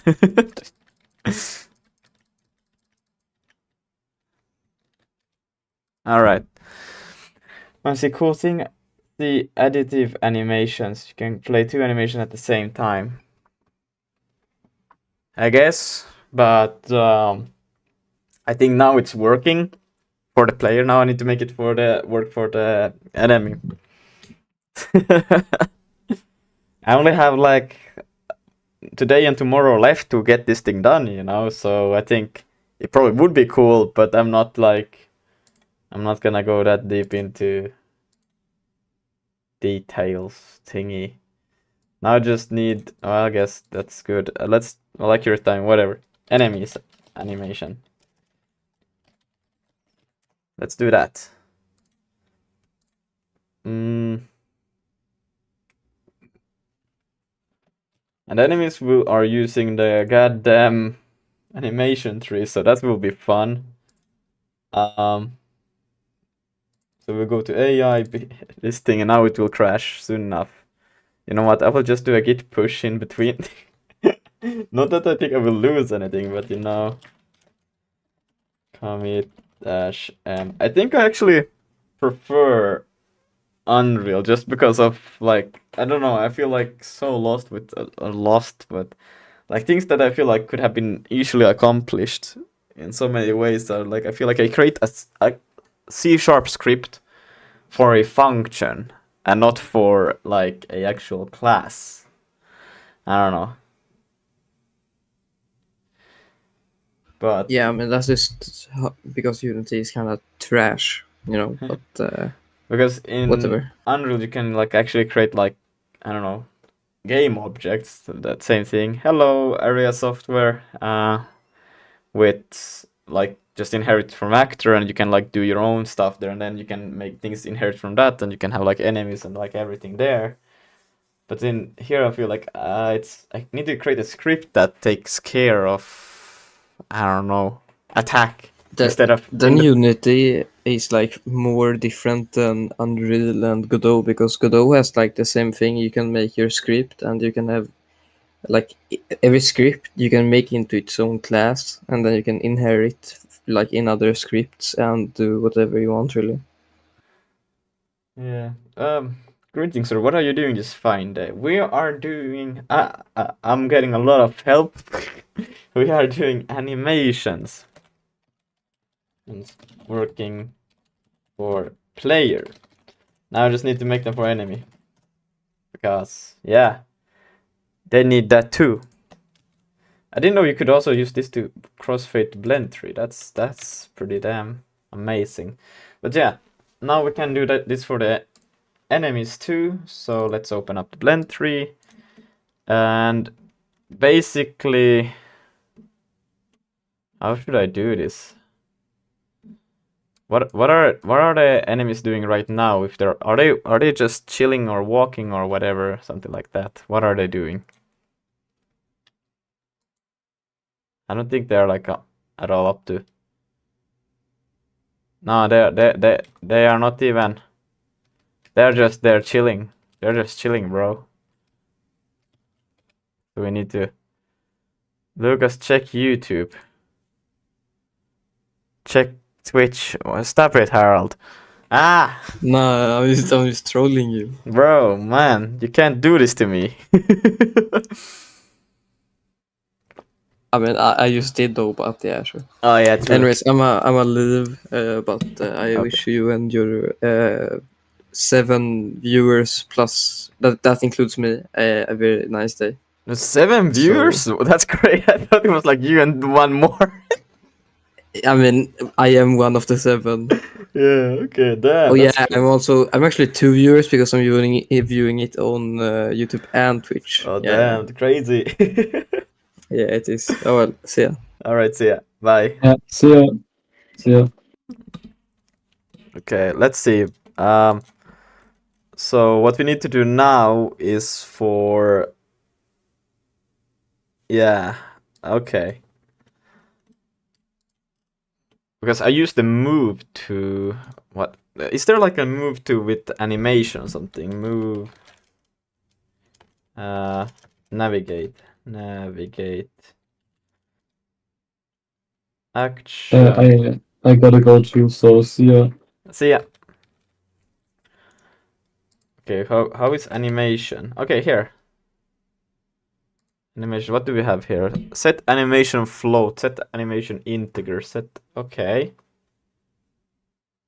Okay, but we can set animation boolean. Well, it should always be true, I don't get it. Why am I... if you get in here,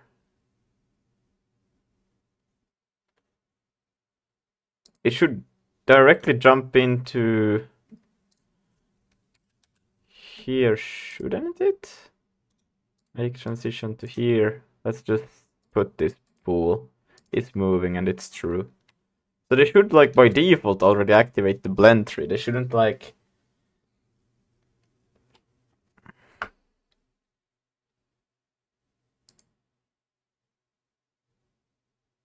Okay, yeah. But they don't seem to... Oh yeah, because they don't update their floating values.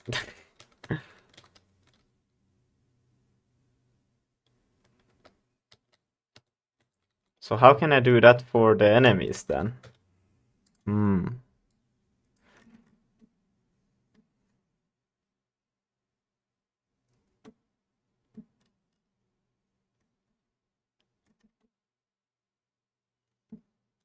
Well, I guess we can do this. Animation set float. We run it in parallel. This is a horrible way to do it, but it could work. Do I need access to the animator? Damn. Well, we'll just take it. Animator there. Bam. Animator. Boom. And we'll put it in there, and we'll take, was it, let's say horizontal.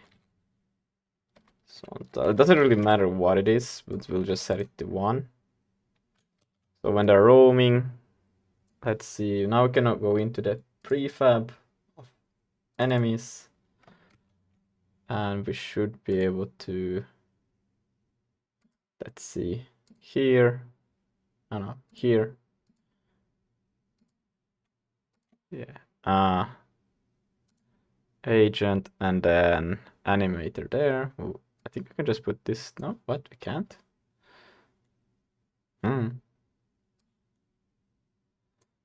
Bam. So now if they roam, they should get the thingy.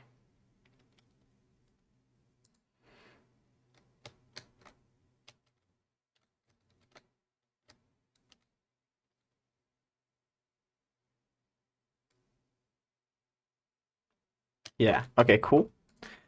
And then we have this one. If they try to attack, navigate to target, it's basically the same. Bro.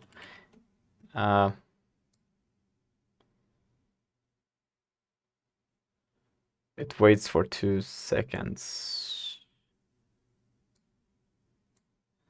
It's okay. So move to target. Oh yeah, but now we also need to play the animation attack. But we'll put the speed to 0. Cheap ass design. Yep. I don't know. First time using this first time using actually trying to make a real game in Unity as well, so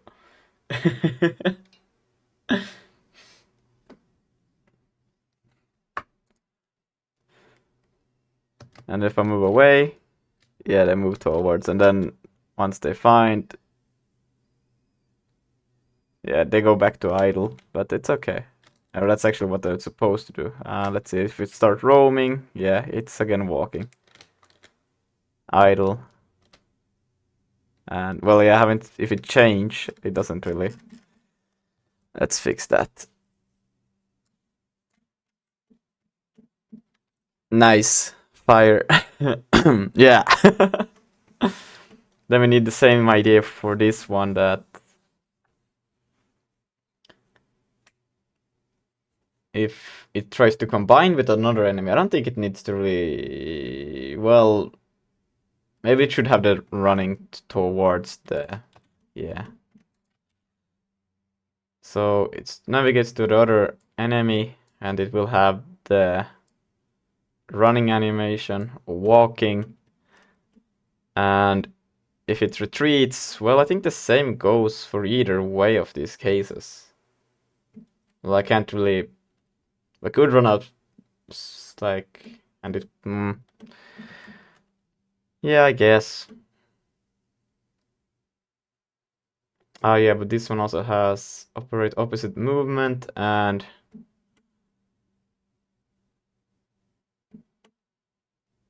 sequence. Okay.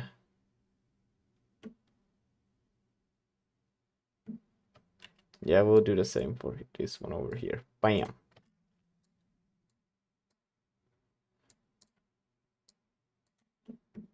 So now it should, except for this part, it should actually play the attack animation. Play, how do you do animation? Trigger, yeah. And we'll take the animator. Wait, I don't need this then. I need this one just. Set trigger attack. I think I call it attack to true. What?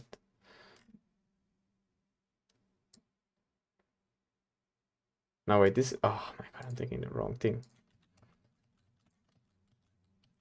I was supposed to do this one. Here's the attack. We don't want this one because you're already at sequence target, or you're navigating to target and then you attack. Yeah.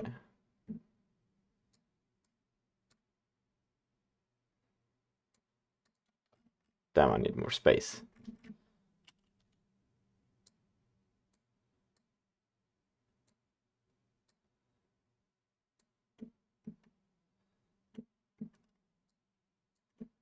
This is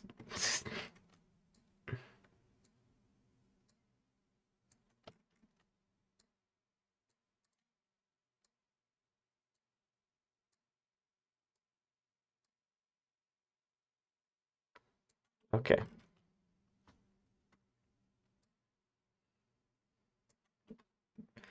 So navigate, you get the 0 speed and you attack and play the attack animation and then you wait. Or the AI wait. Okay, let's see how bad this goes.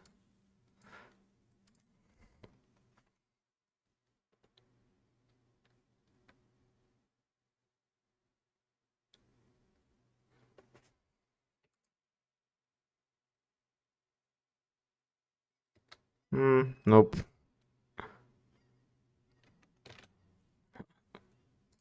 Supercell looking. Mobs. Are you sure not doing that Supercell challenge again? Yep, I'm 100% sure about it.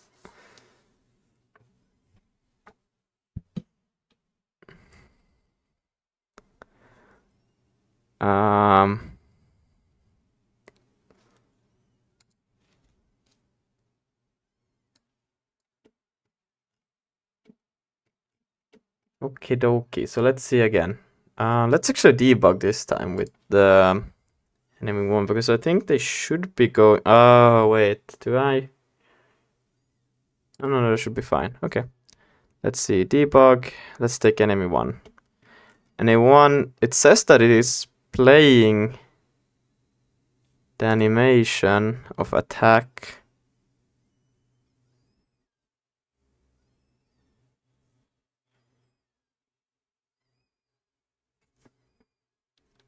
But then I don't see. Can I also show here which one it's like if I wanted to see, for example, the. It says that it should be. Oh yeah, but I don't have. Oh yeah, because I call it from my own code. Right. So now make transition here. Attack. Yeah. Okay. Let's try this.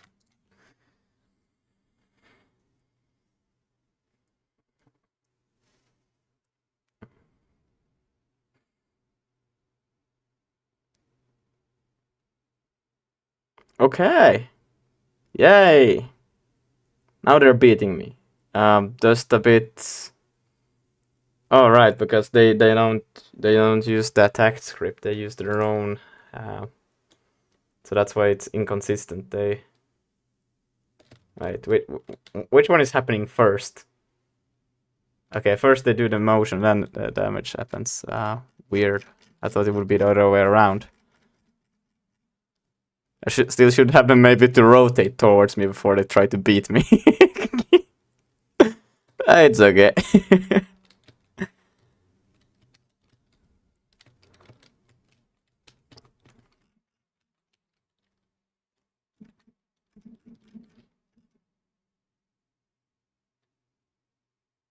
Oh, damn, I just want one of them. Well, I could beat one of them up, maybe.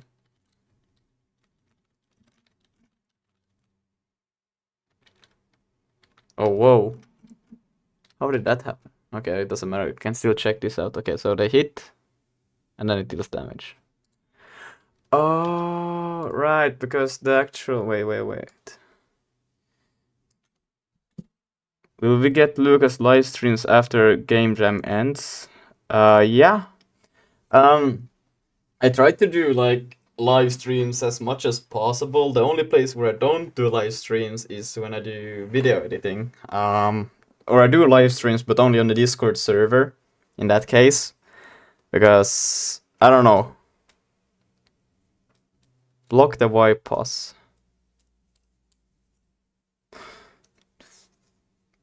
Block.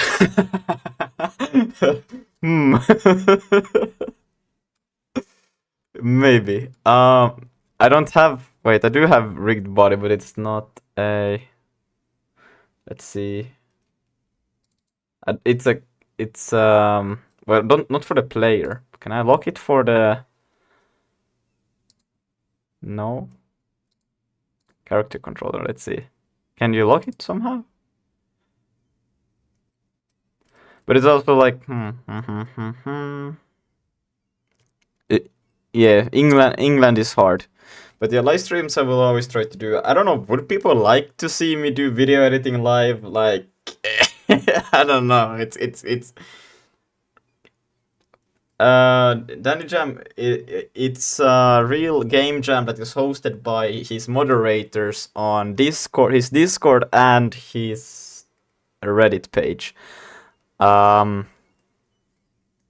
Yeah. Basically, that's it. He might be joining for judging, but more than that, it has not been said. So yeah. Let's see if you go to the attack script, edit script here. So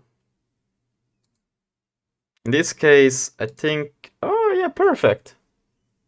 I can actually change it to be, instead of playing this attack animation here, this we'll go in here,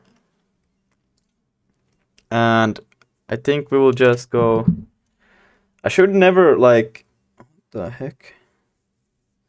I should never like try to find. I think I have done a big mistake by always like trying to find the player and then I should always have it and just check if it's within range. That would have been like a gazillion times better. It's, you know, it's whatever. What we'll do now instead is just we have our current. Actually, do we get? I could get in the animator in the attack. Yeah, that makes way more sense. Yes, let's do that. So target. Then I don't have to get it separately. So edit definition.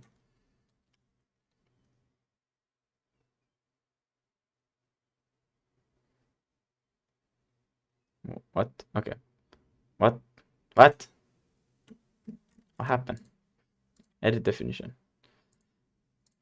Target, attack target and play animation. I don't know if this is the right way to do it, but animator, confirm.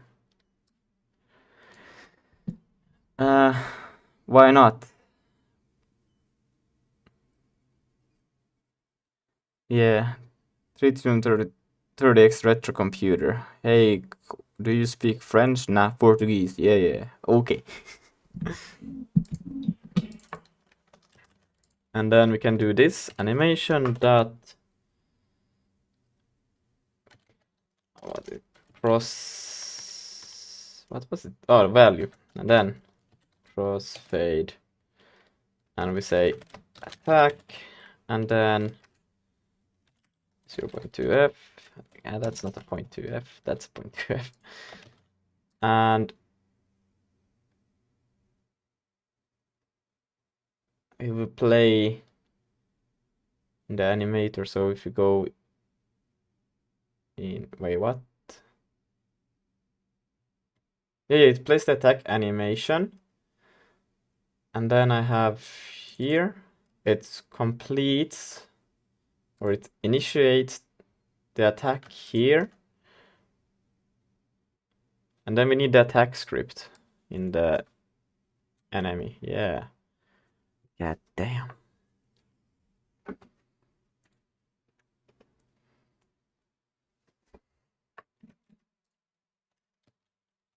So we'll open up the enemy script, or the enemy. There the enemy is. Okay, okay. And it will get scripts, actions, attack. So player mask will be default, and it will attack player tag. And if it hits, well, then it's good. And then here it says it will be okay, we're done, and then we'll go back to blend tree, and then I don't really have to do anything more. Yeah. Let's now see if it works though.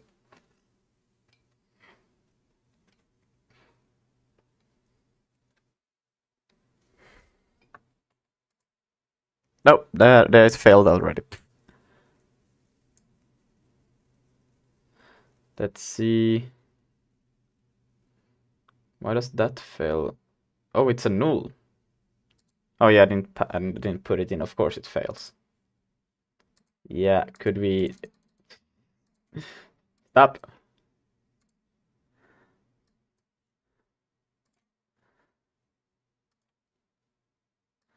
Let's see. Whoa. So we attack and play animation, put in animator there, boom. Let's see now. There, bam, boom. I don't know why it says I'm small, I'm pretty big.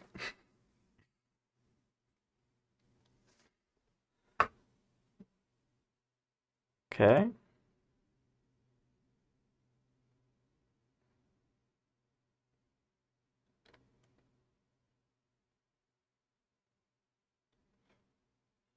I think now it's a bit too...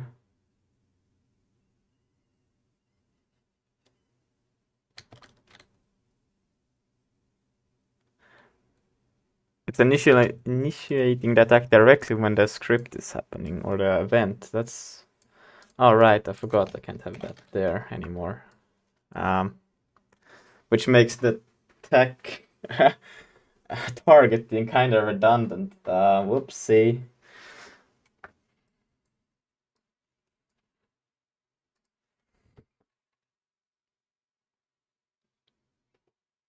But let's see.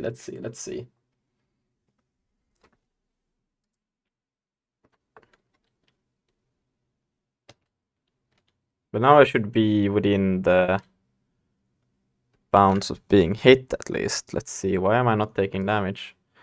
So it goes in here, it calls initiate script, and then it gets in here. Let's see what happens.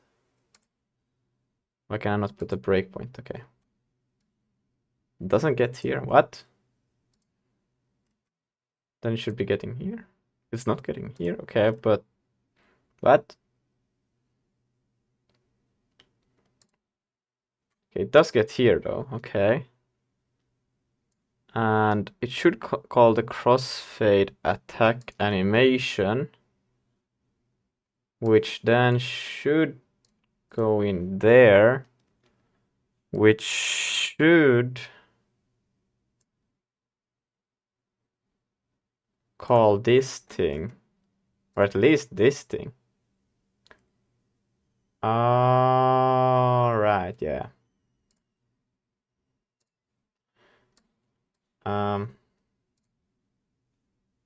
Shit. We also need for the here.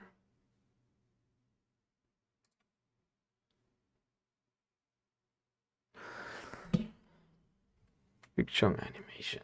Big chunk animations. Wait. Animations there. Boom. Boom. This should also be in here. Let's see. No.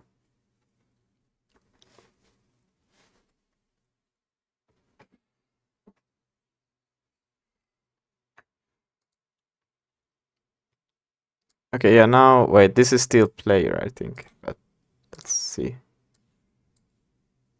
Oh yeah, now it works. Boom. And if I move behind it, I think it doesn't hit me anymore, yeah. But if I move here, way better. Yeah, who's smart, huh? Hitting air, you dumbass. Yeah, fucked.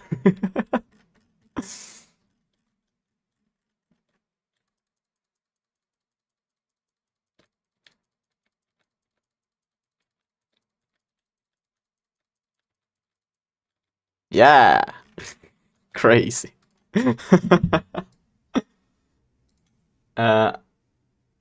Lucas, why and when do you create interest in creating games? What do you mean? Do you mean just like for this specific game, or like do you mean just like, I don't know. Do you mean like just in life? Like do you mean how do I come up with a game idea, and when do I like develop it, and how do I develop a game idea? Or do you mean just in general, like when did I get an interest for games?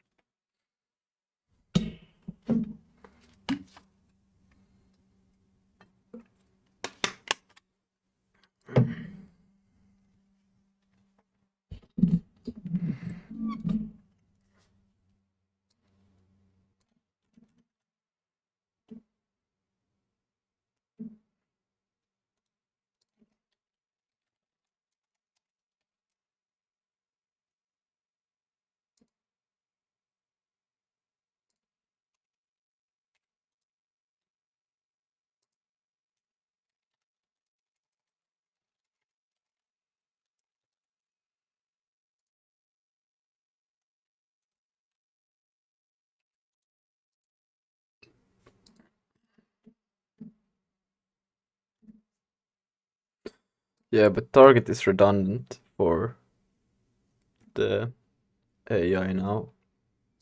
Attack action, I don't need it. Boom, boom. I can rename this to play attack, and then you just pass in. I think that's just cleaner. I guess I don't need.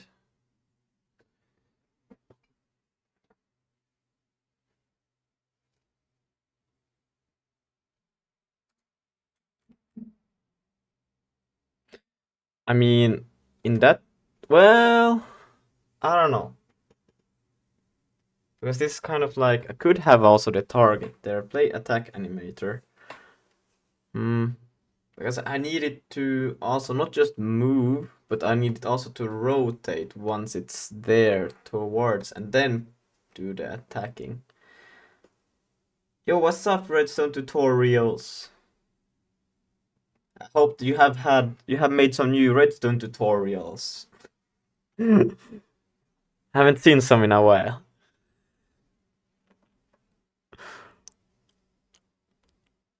Because I'm creating my own unique FPS game called Black Echo in C. Ooh, in my own engine, where you basically fight AI guards with your friends or solo and steal secret documents. That sounds pretty cool. Is it like, what kind of style is it? Is it still like, wait, in C? Wait, what is your Discord name? Are you on the Discord already? Not yet. I got my kernel to run on real hardware and made my own file system. Your own hardware? On real? Ah, real, bro. Okay, cool. Ah, drip cap. Drip cap. Why can I not talk? Help. But we have each other on Discord, right? Do we? I think we do. What do we? Are you on the server? Drip. Wait, what? Aren't you on the Discord server? Yeah. Why can I not find you? Help! Help! I cannot find.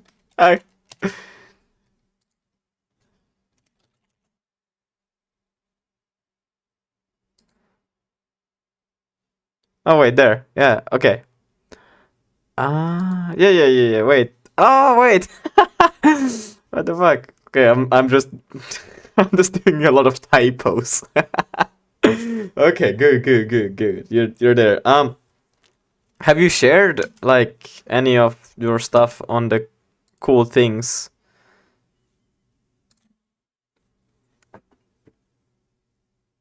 Yeah, we did. I just wondered, like, have you shared like in cool things? Because that's I was like, it would be cool to do something in like your own game engine in C or something like that, but I don't know really how to go about it, so it would be cool to see like how other people go about it.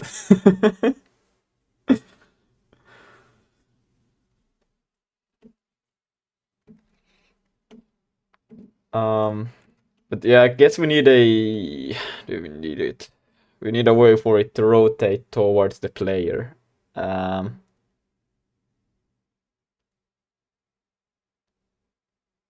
I don't want it to snap.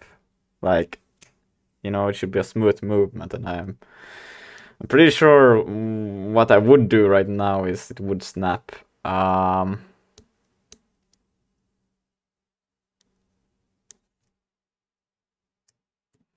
And it's also kind of the point that when it does the attack, it should not try to rotate anymore. So, whew. Yeah, you can send me demos and stuff on Discord. That sounds great.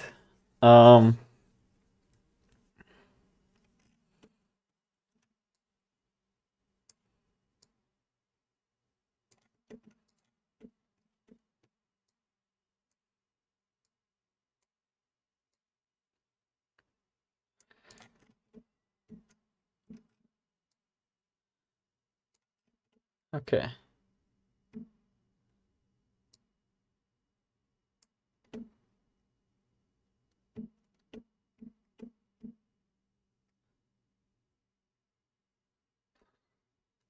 You bought 3 monsters? Yo. I mean, depends on what kind of monsters. If it's the cookie monsters, I think you're fine as long as you got cookies.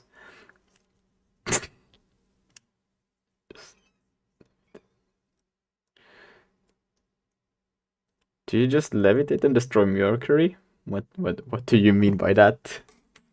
What do you mean? Just levitate and destroy Mercury. Wait. Total caffeine. I mean, do you usually consume a lot of caffeine? You should be fine. I don't consume caffeine at all, so I would probably be dead.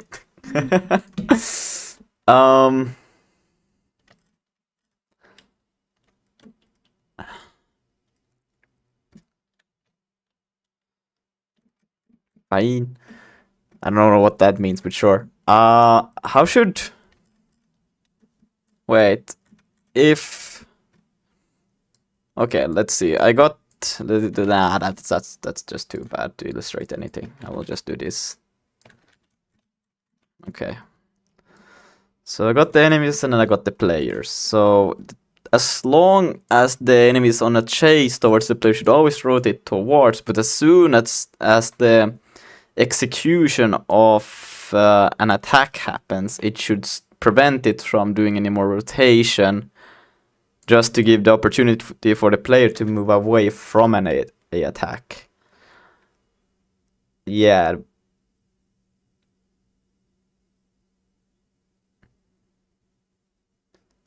So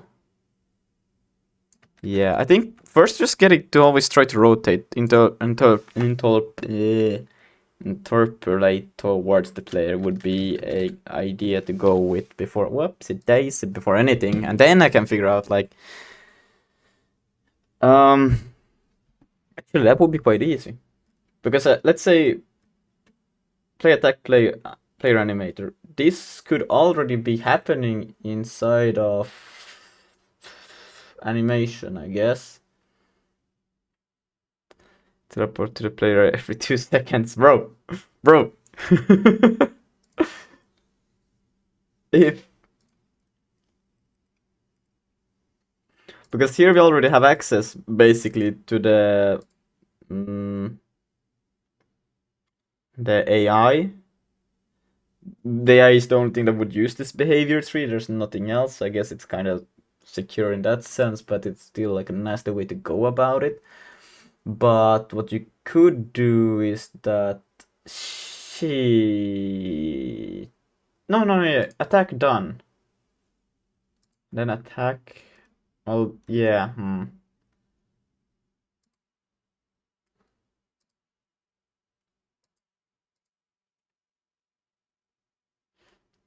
Attack done. It would have to go back. Can I use in other places, like check if you're in the attack screw? I don't know. Every 2 seconds. Wait, just make it teleport to player every 2. If every 2 seconds too long, make it 0.5. If ticks equals to AI plus equals player plus ticks equals 0. Oh no. To Blanca the thing, make the monster to deal 100 damage. England is hard. To balance the thing, make the monster deal 100 damage. Should also increase the player health by 100 then. Let's see. I think, well, for now, what we could do is... It's weird that they don't have a face. Is there like a face? Whoa. Face or look at. Oh, there's a look at.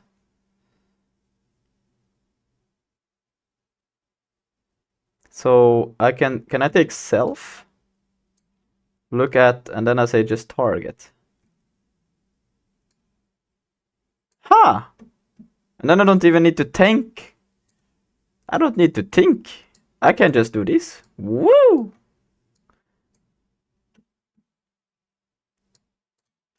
How about that? Let's see how good this works.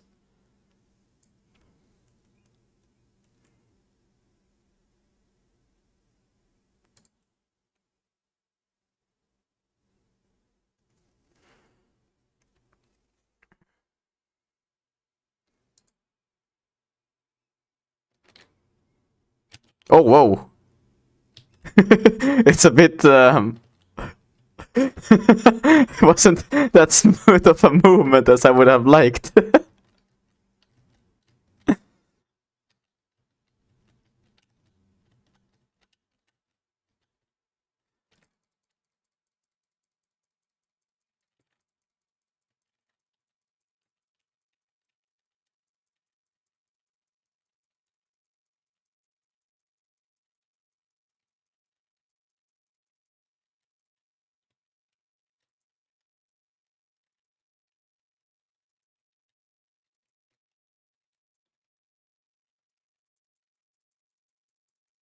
Hey, it stole my food.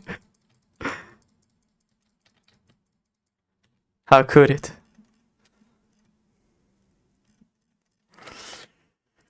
Okay.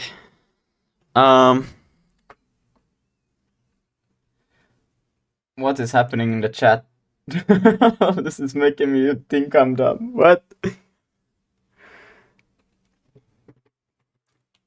Do Lucas have a girlfriend? Well, I mean, would a guy with a girlfriend be able to code for 7 hours on a live stream?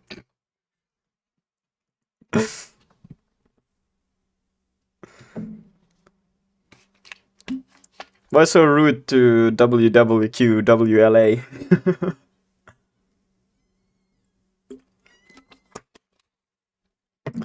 Okay.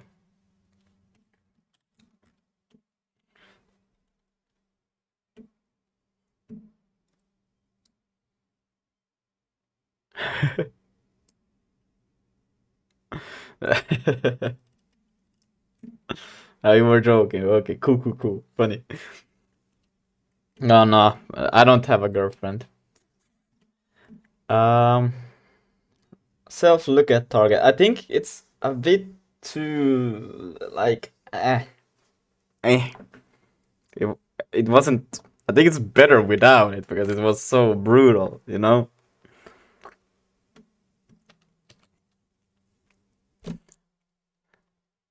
I thought it would be nice, but it wasn't nice. It wasn't nice. It was bad. It was real bad, like super bad. But it's like this is also not that good, but it's better than the.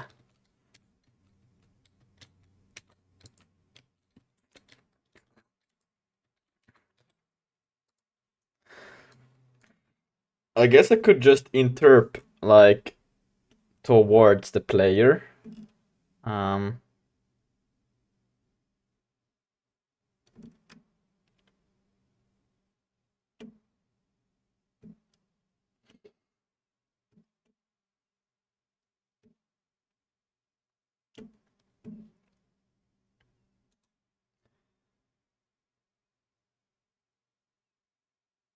What happens if I do this?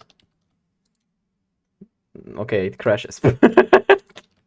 Oh, actually, it doesn't. Can I do a Control Z? Okay, I can do that. And then I put it over here instead. And I will do a. If I move this, hey, like this. Let's try this.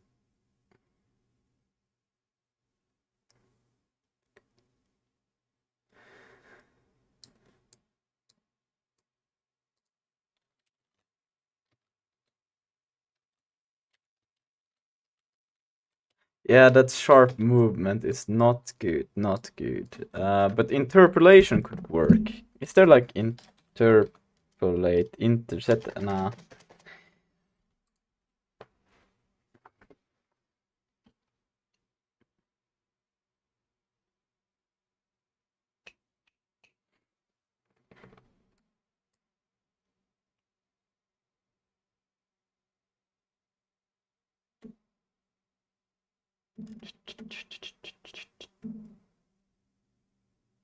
Oh, actually.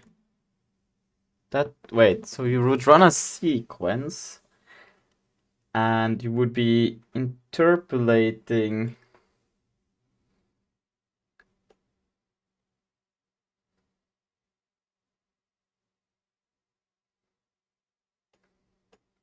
Nah, that couldn't work either.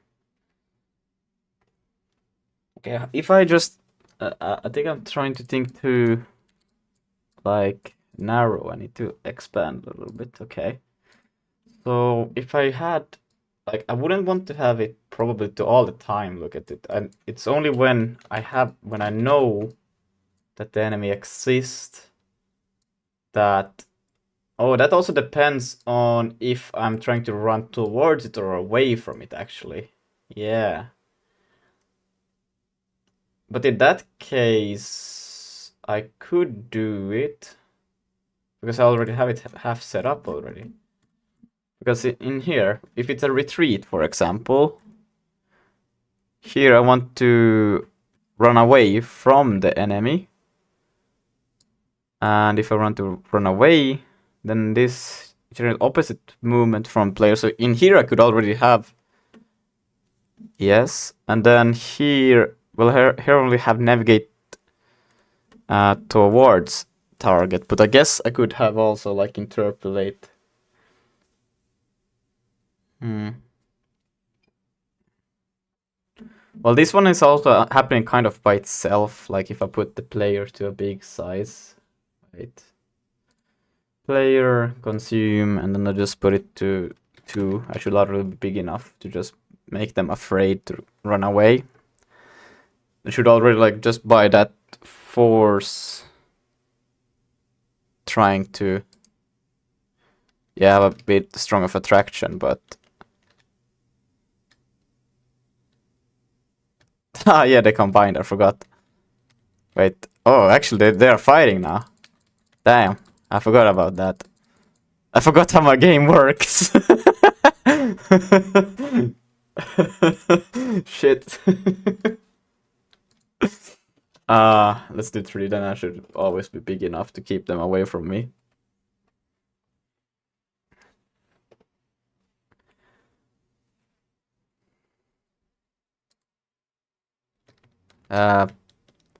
So yeah, they should combined. They went past each other.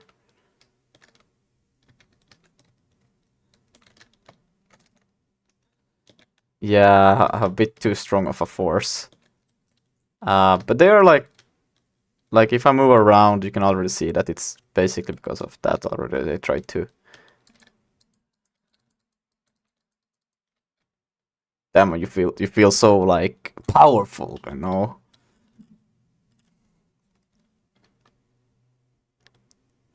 I'm pretty happy about like these animations and the models. I don't know. Looks a bit odd though. I think is it actually like flying above it, kind of? Like, should I still drag the mesh a bit downwards? Kinda hard to see with all of this shit in the way. Yeah. I probably should. Just a bit.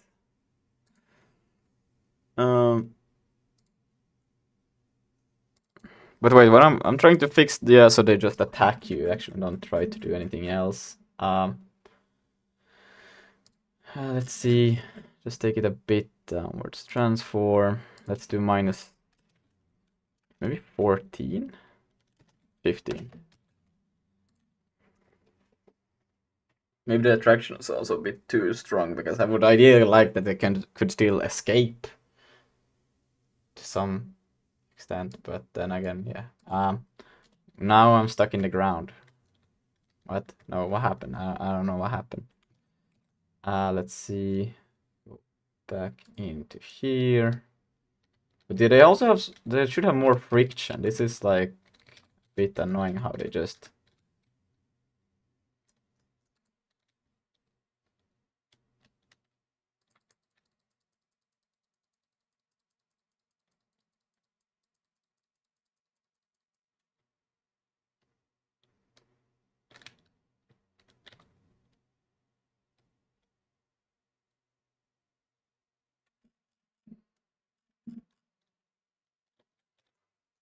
Okay. Well then, that means that the retreat works fine as it is. I don't need to really think about it. The only thing is this, that it should...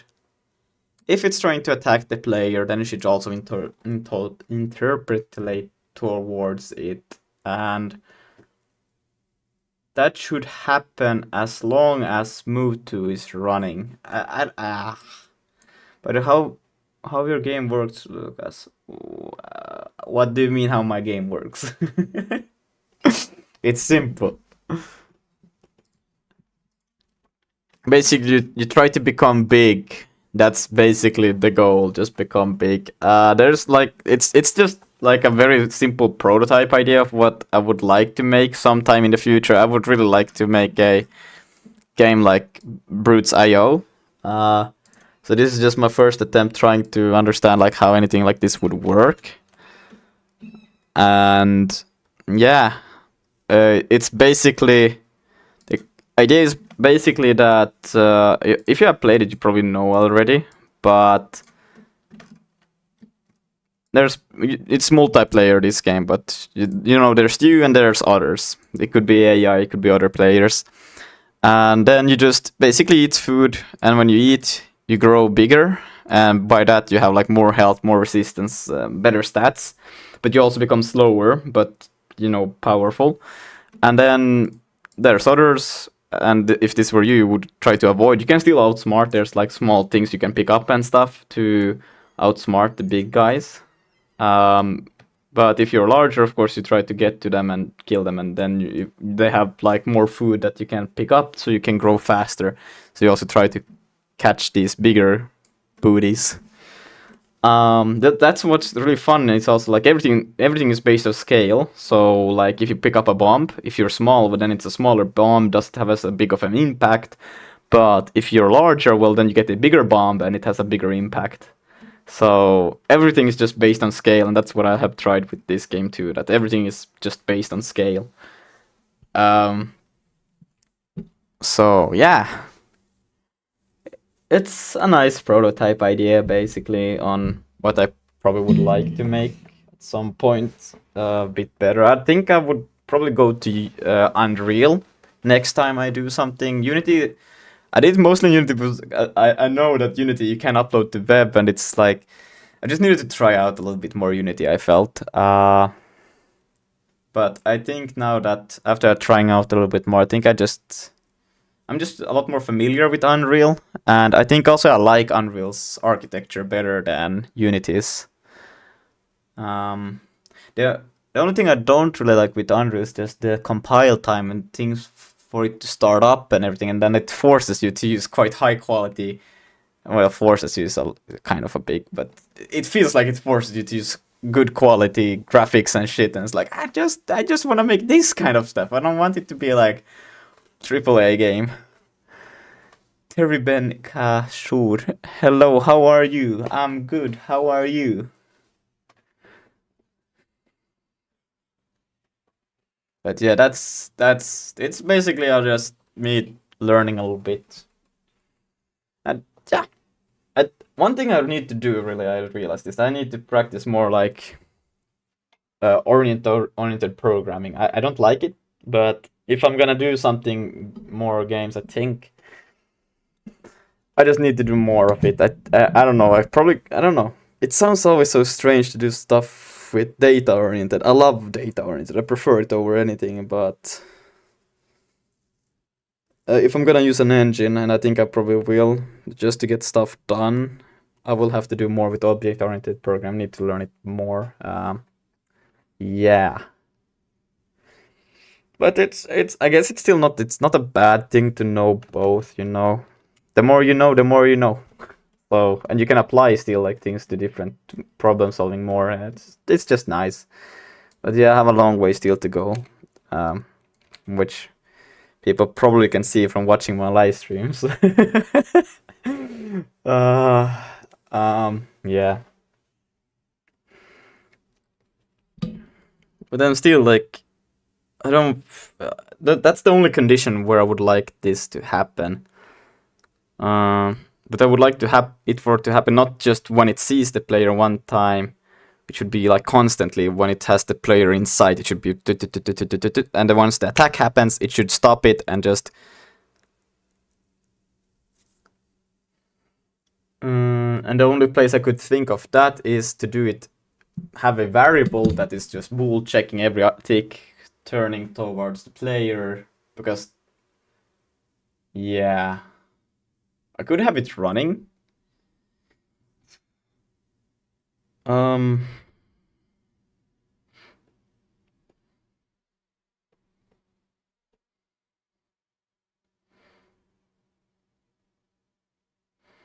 could have it running. That I could do. But where would it make sense to have it running? What do I have? What do I have already in the behavior tree that I could use? I probably have something I could use in there. I like behavior trees, but those also exist in Unreal, and I prefer them. Where are you from? I'm from Finland.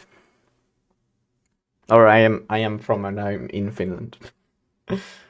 Detect object by tag. Enemy retreat option, other enemy. I may be getting, yeah, I kind of need this thing. I think it's like everything else is kind of like meh compared to if I don't get this fixed. I need this fixed. I'm gonna finish my game. I'm so funny. Wait, why is nobody laughing? Bro, did you mean that as a joke that you're gonna finish your game? No, bro, you can't do it as a joke. Oh man, you need to be serious, bro. But you don't have to like finish, bro. I didn't. Okay, lol, XD.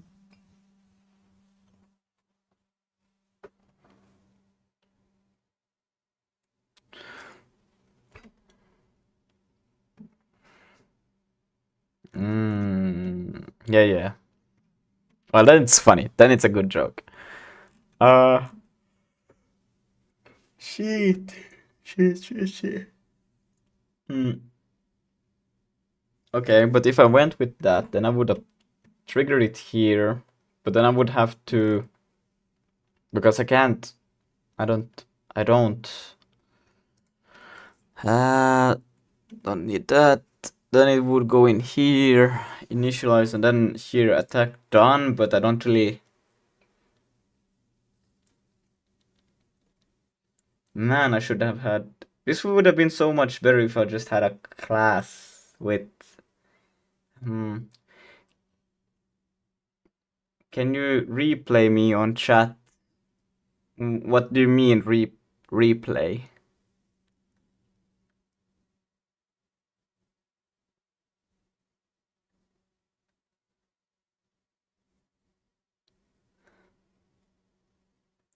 That's a lot of seconds.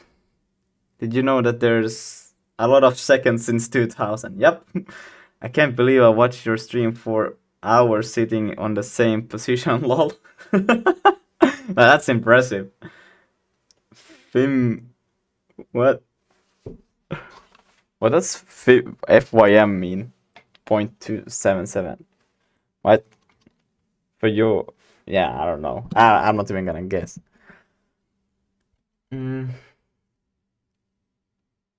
Print called. I don't even need this print anymore. It was just for debugging purposes. I'm done with that. Oh, he just means there's a lot. He just means there's a lot of seconds since 2000. Okay, this is. How should I do this? Because I know how I can start it, but I know how I can end it. Or wait, no, I know how I can end it, but I don't know how I can start it. Yeah, that's the problem. Because I know at this point I could get access to the enemy that is rotating towards and be like, okay, now you stop because now you're gonna initiate the attack.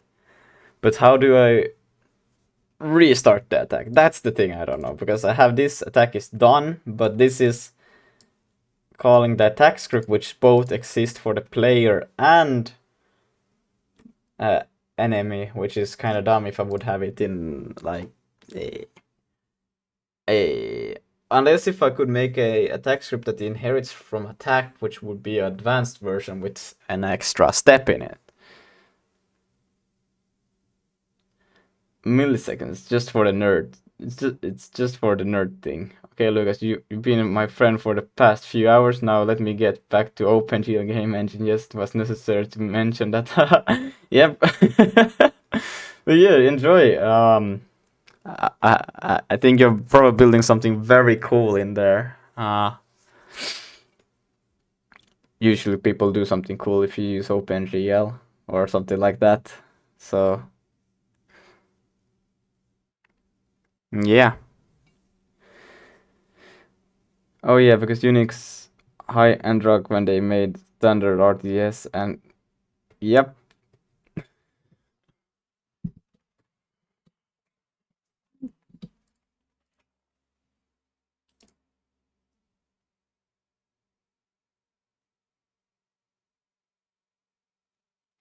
Or can you also use this in Unity? Can you use this in reverse? Can I also use...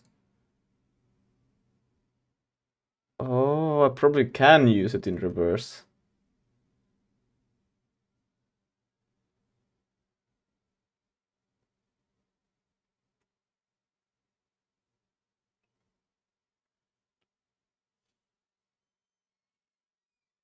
I'm just gonna do a push real quick here.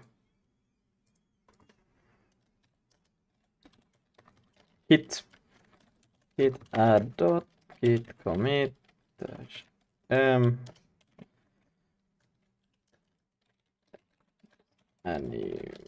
animations working, kind of. Hit push. Do you need some art for your channel? I don't know. I mean, I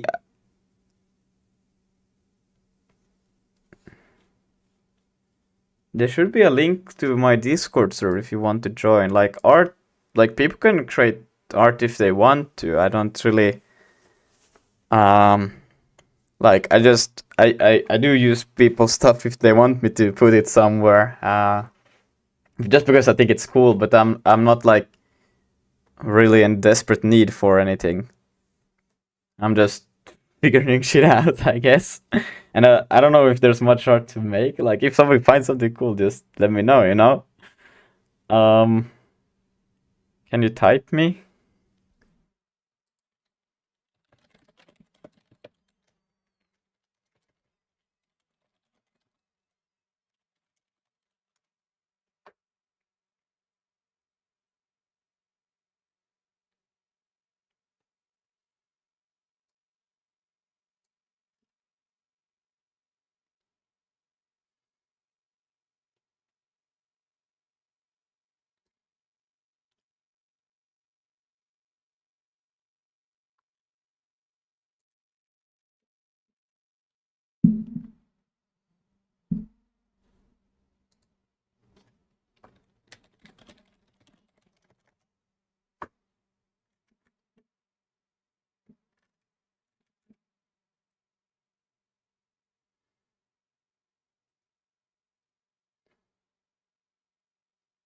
Actually, I will leave it as it is, and I will see what people think is like the biggest problem. Because for now, I'm just like I might have something that is more severe, and I'll just let it boil the idea. Because I'm like, fuck, what should I actually do in order to make that? Because I know a few things that I want to fix before even fixing that.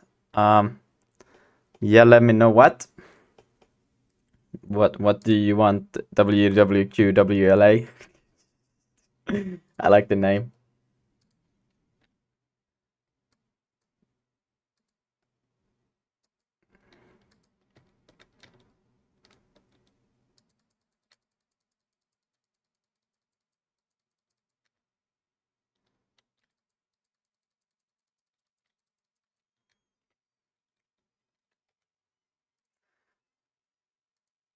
You should be able to join my Discord over at wait.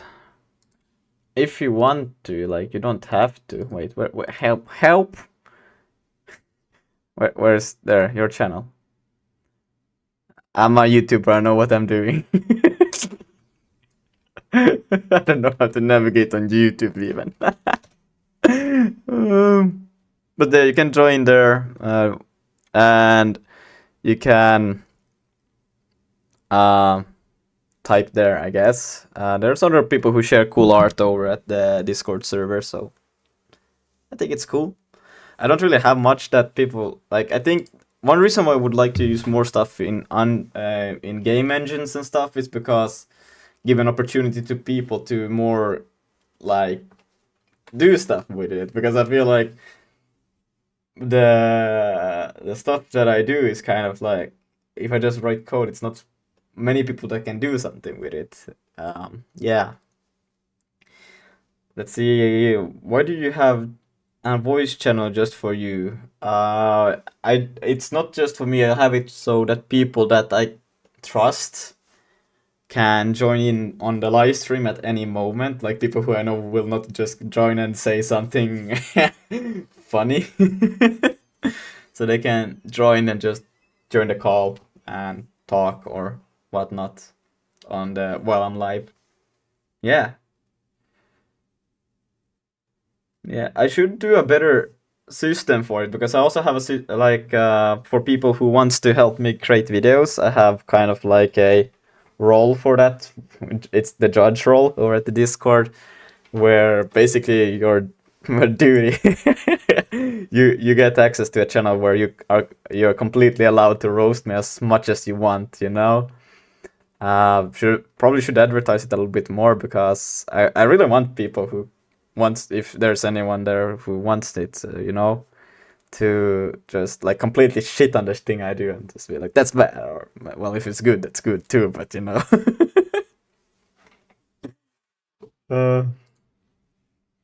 Yeah.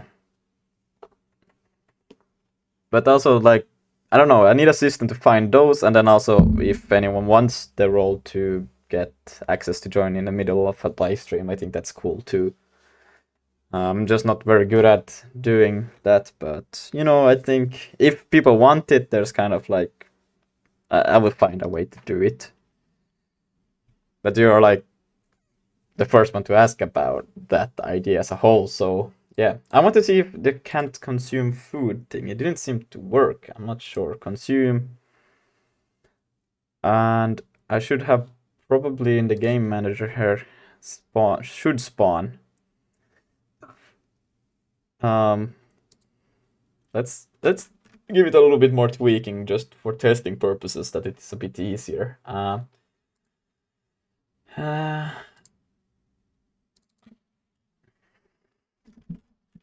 Let's do a whoa. Should spawn food and should spawn enemy.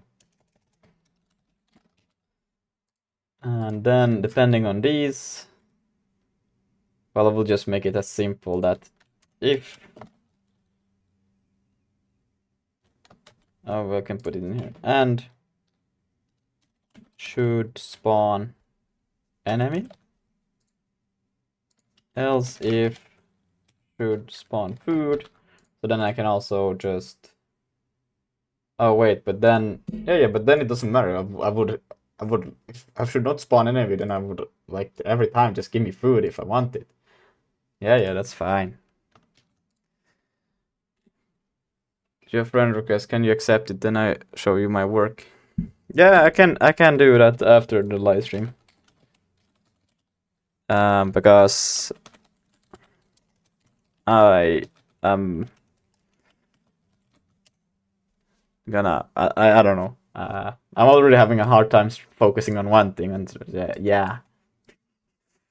Okay, so now this should spawn, but don't spawn enemies. I just want to see if I spawn food, will I consume it? That's basically what I felt. It hasn't happened. I should also make the food a little bit more visible. It's kind of hard to see anything. Oh, it falls through the ground.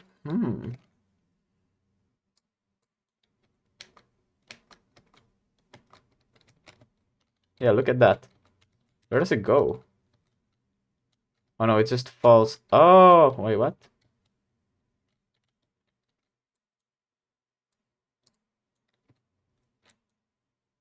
Yeah, it falls through the ground. How is that possible?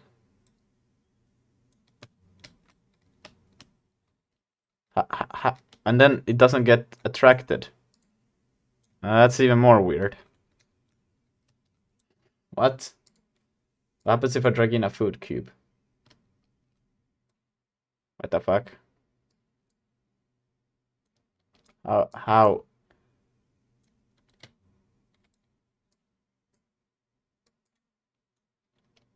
How is that possible? Oh. But if I get... Where's the enemy? There it is. Let's just put it over here. Whoa, okay, bye.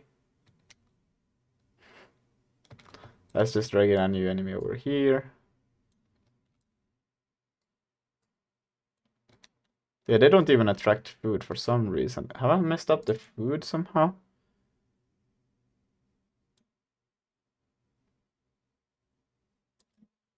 They don't seem to be attracted at all. Interesting. Oh, I typed. Okay, live stream. Wait, what? Hi, spinning cubes. Oh, spinning cubes. That's exactly what's going on over here.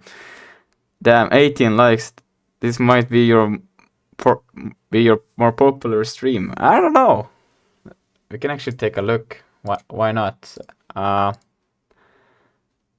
You will see all the insights now. I don't. If you're interested. Oh wow, that's it. What's happening? Okay. That's it's starting to grow like a little bit faster than I'm used to. Which is nice. I'm not gonna lie.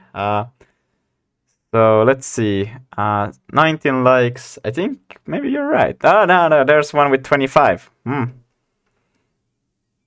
It was the 7.5 hour. I don't know. Have I had anyone that's more than that? No. Yeah, 25 is the record. Yeah. I don't think we can beat it, to be honest. Maybe we can, maybe we can't. Who knows? But yeah, I need to figure out why is food not being attracted. Let's check out the. Let's not spawn in. And maybe I can even find out just by looking at the code, to be honest. I don't need to play or debug. Maybe. So this should be fine. Oh. Wait, so it gets in here, then it's this compares. If it's this, then we get the rigged body. That's probably the issue already. Let's see. Let's just delete the two enemies. We don't need them. In the game manager, we will not spawn anything at all. And we will just put a food cube over there. Yeah, that's what we'll do.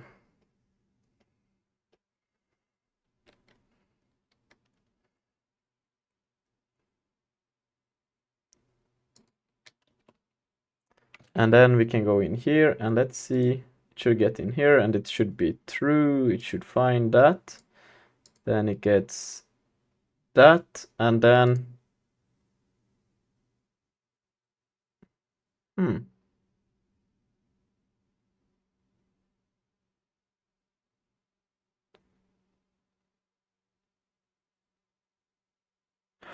Oh, but the traction force is so much weaker when it comes to this one, right? Oh, yeah.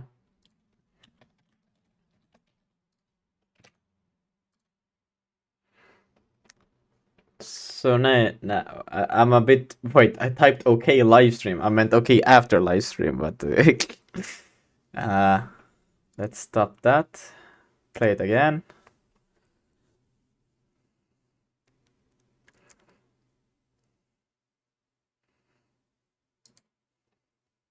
Yay! Okay, now back as it should be, bruh. So now if we go to then close that. Don't need it. Go in here, consume food. I think that and keep track. Do we need a menu? Maybe even I want the cooldown for displaying attack to be the next thing. It's so annoying that I don't know when I can attack. I'm just spamming it. It's like soon I can probably. I don't know. Let's see.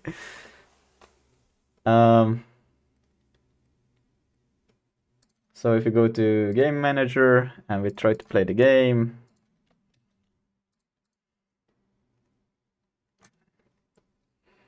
Let's see how things goes now, like actually trying to play the game out.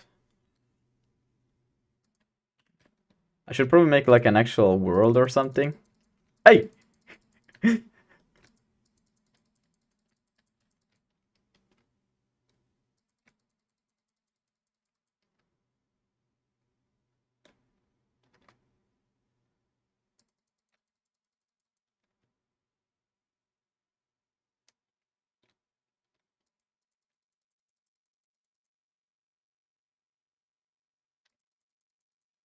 I just one tap that little guy. I wonder, they should start combining quite quickly to become... Oh, whoa. I almost died, damn. I'm so slow right now though. I think the movement speed is a bit fast for how fast I'm actually moving. Oh no, I'm moving upwards, shit. That's how you lose the game. Don't get the small guy that you can walk over.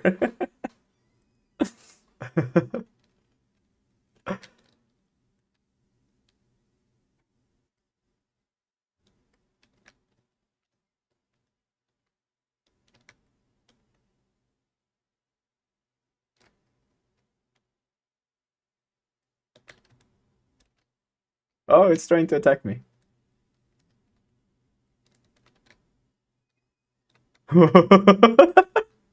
Oh, he insta-killed me. If I go out of bounds, then I can farm kills. Hopefully, you'll fix it soon. Oh yeah. Oh yeah, that's true. Actually, you're right. I think we need a cooldown and we need the out of bounds, and we also need Y lock position. I think like one thing that would be super cool just to add, like I would like to make my own sound effects for this, like I don't know, like blah. I don't know. That would be funny. Maybe some music. I don't know. I don't make music though. Music I'm not gonna attempt for this because that would be, I don't know, that would be like I don't know.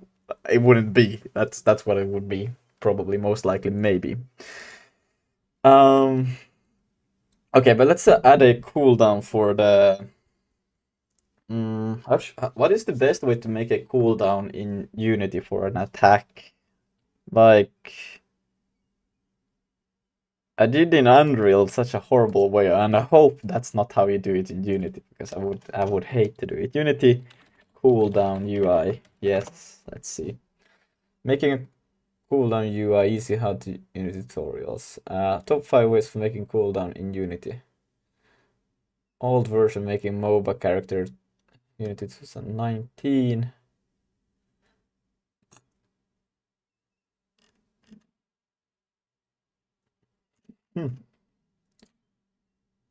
Cooldowns can be very confusing, especially if you're a beginner, but I believe with these 5 simple methods, you'll never have to worry about cooldowns again. Whether you need to set up player with abilities that have cooldowns, make traps that are activated with timer, or set up enemies behavior that works on cooldowns and timers, all of that can be achieved with these 5 methods. And we're going to start with number 5. Coroutines. Coroutines are pretty straightforward and very beginner friendly. What you should know about them before you use them is that coroutine can be paused. You can pause implementation of a coroutine for a certain amount of seconds or frames till you want it to proceed further. It can be used for so many different cases, but today we're just going to look at a way of making a cooldown with the help of coroutine. So over here, I have simple script with 2 variables, cooldown duration in seconds and flag to indicate if the ability is ready to use. In my method cast ability, I check if ability is ready to use. If it's not, I return from a method, which basically means we interrupt in the function and we do not implement anything after return. But if it's ready to use, I implement the functionality. For example, I use an ability, then I start a coroutine. It's very important to remember that you cannot call coroutine as a method like this.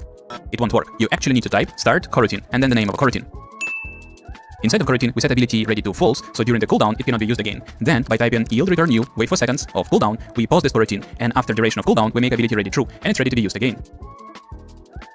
Number 4. Invoke. Invoke is actually very simple, but lately I don't like to use it as much. So how it works? By using invoke, you can delay an implementation of a method. It's pretty simple to do. You type invoke, name of a method, and tell computer for how long it should wait before invoking the method. It is also good practice to type name of and the name of a method instead of typing method in quotation marks, as it will be harder to make a mistake this way. So anytime you cast an ability, you just invoke a method that will set ability ready to true with a delay of cooldown duration. Number 3. Time.delta time. This is one of my favorite, and I'm pretty sure students of my courses recognize this one. Time.delta time returns interval in seconds from last frame to current one. If that sounds confusing, all you should know that time.delta time can be used to constantly reduce or increase value with the same rate, frame independent rate. Thanks to that, we can create an ability timer and reduce it with a time.delta time. Now that we have it, we can reset timer every time we cast an ability. Now, all that's left to do is to check if timer is bigger than 0. If it is, we return from a method because ability is not ready, and that's it. By the way, if you're interested in learning game development, I invite you to check my courses at unityalexdev.com. I have various genres that are suitable both for beginners and for those who have experience. Number 2. Sorry, I try to be an answer as much as I can. Invoke repeating. This one is very similar to invoke, but it cannot be used for every situation. But still, I want you to know about this one. Invoke repeating allows you not only to invoke method after delay, but also repeat method each certain amount of seconds. Thanks to that, you can make traps or certain enemy behaviors with a cooldown you want, like I'm doing here, for example, activating fire and then deactivating fire. By the way, by making boolean equals to boolean with exclamation mark, you'll simply set boolean to an opposite value. If it was true, it will become false. If it was false, it will be true. Works like a switcher. Number 1. Time.time. This is one of my favorite because it looks the cleanest and requires the least amount of code. I use it a lot in my projects. I did this in my RPG course, in a top-down shooter, and even in the Endless Runner. The idea is simple. Time.time returns the time that has passed in the game in seconds. If game just begun, time.time will be 0. If 15 seconds pass since game launched, it will be equals to 15. We can use it to keep track of a cooldown. You make a variable, last time casted, for example, and every time you cast an ability, you simply make last time casted equals to time.time. With this information, you can set up cooldown. All you need to do is to compare time.time with the last time casted plus cooldown. This one may be confusing, so let's talk example here. Let's say you casted a spell when time in the game is equals to 5. Now, your last time casted is equals to 5. Next time you do in check, you see if current time is less than last time casted plus cooldown. If it is, then not enough time has passed and you return from a method. If it's bigger, cooldown has passed and you can cast ability again. Very, very cool. Thanks for paying attention. Leave your comments below. Check my web. Okay, well, so they would be independent then from the actual thing itself, because I already okay, wait, because I already got basically in player attack here. Oh wait, what am I saying? Yeah, no. It's here, yeah. And fixed update just basically keeps track that you shouldn't be able to do it. But then I would like to use the same variable in the UI, so it wouldn't be, you know, having to have another one that keeps a timer that is like independent from this one, but trying to represent the same value. That's what I don't like. I think I'm pretty much done with this gizmo stuff, but I will still leave it there for if I want to debug later on.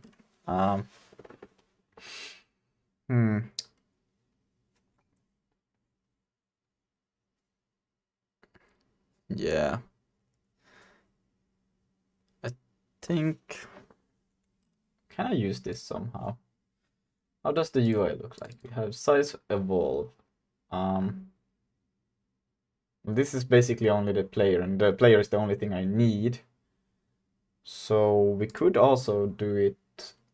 Well, we could actually do it quite convenient then, because it's just the player that needs this thing. It's not the enemies at all. And I think it's kind of fun also not knowing when they're gonna strike you next, you know. They're still pretty dumb, you know, so it's not a big deal. Anyways, yeah. Let's see, the UI here. So we could also add here another element that would be, well, I will put it down at the bottom left. Should I have like a, I don't know. Well, let's do a create UI element, should I go for it? I could go the same as I did for the health bar actually. Just take this literally in here and just tweak it a little bit.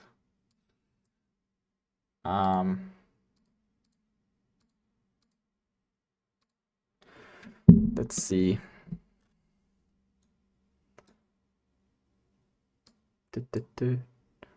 2D.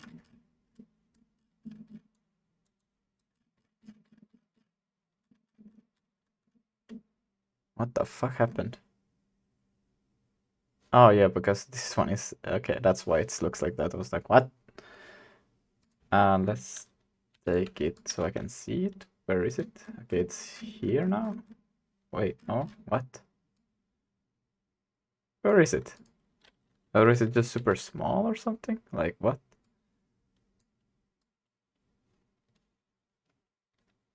I can't see it for real. What? Okay, wait.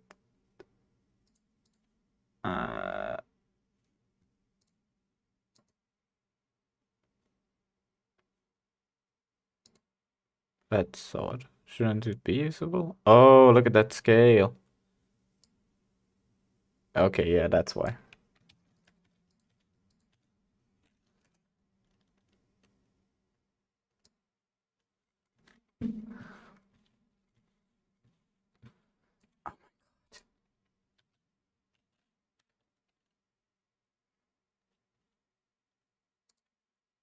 $30.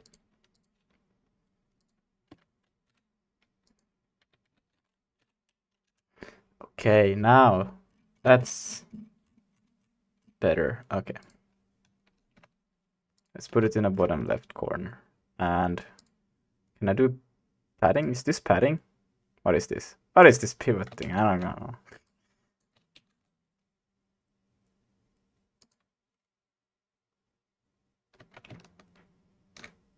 How do one do padding? Or is this essential padding? Ah, okay. Let's do 50 and 50. That's not the one. This is the one. Okay. And then there will be a board background and then a border, and I think, yeah.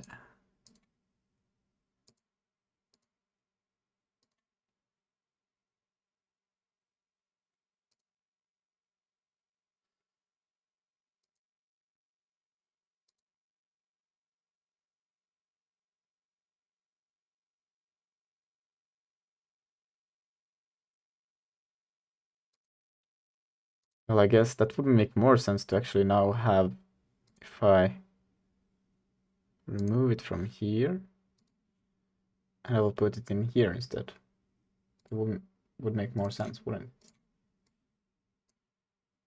Size evolve that would basically be the whole UI script anyways, but eh.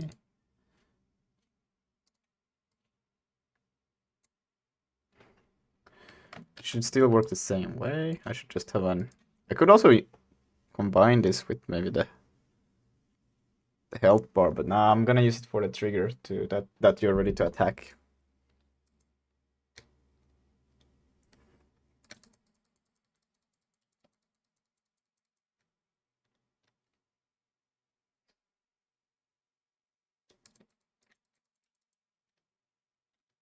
Okay, good.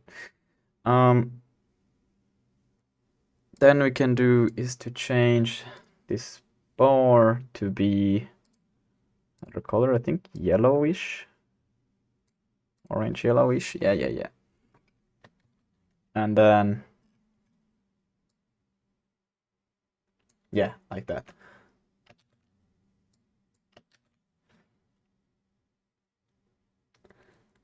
So now we'll just change that current size. We don't need this. We'll have a public, is it image, right? Yeah. Image. Yeah, damn. It's UI image, right? Hit bar, progress bar.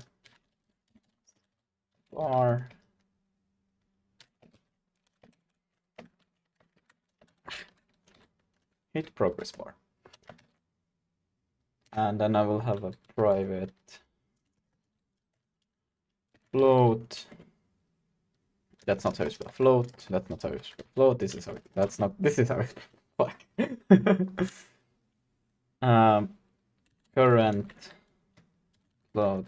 Well, I guess, could I get it? Nah, that would be dumb. Float val.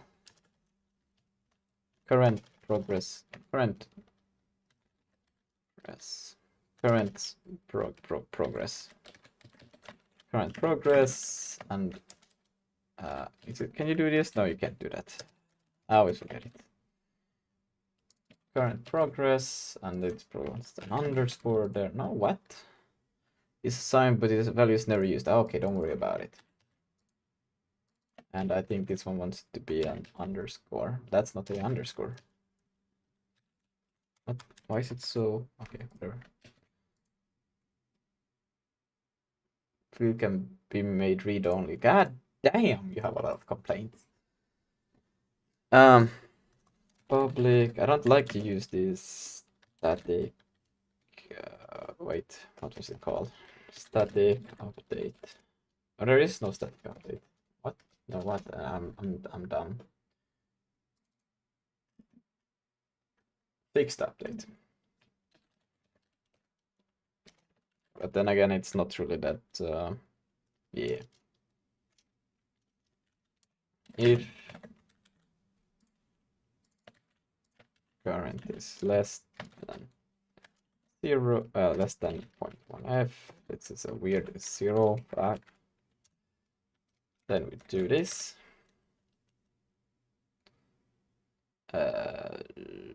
Wait.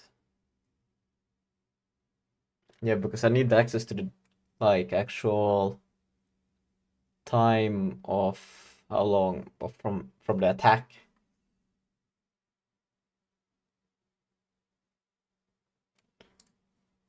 So from the player attack. Player controller it should be actually. Here we have the cooldown. Well, fixed update could just notify, and then I wouldn't need this. Yeah, that would be way better. Public void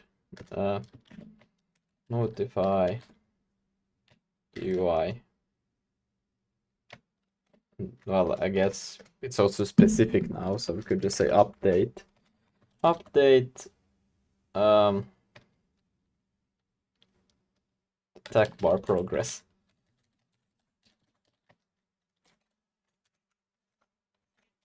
That's not what I want there. And you just pass in float %.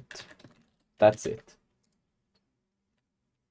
And then we'll just take the image, set. How did you want to do this? Let's see. It should be in the health bar. I have it highlighted and I can't see it, bruh. Update health bar health. Ooh, well.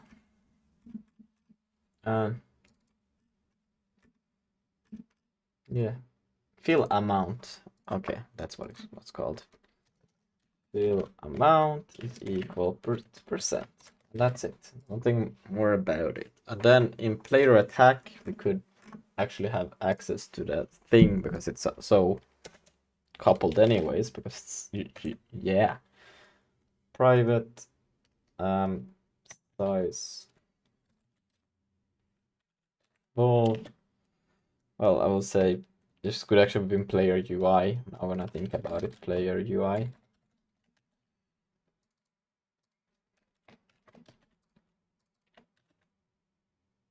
Or should I assign it to the editor? Would that be smarter?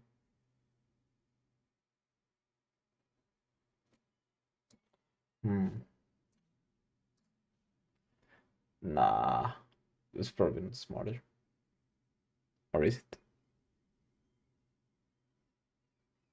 Nah. We go for the same.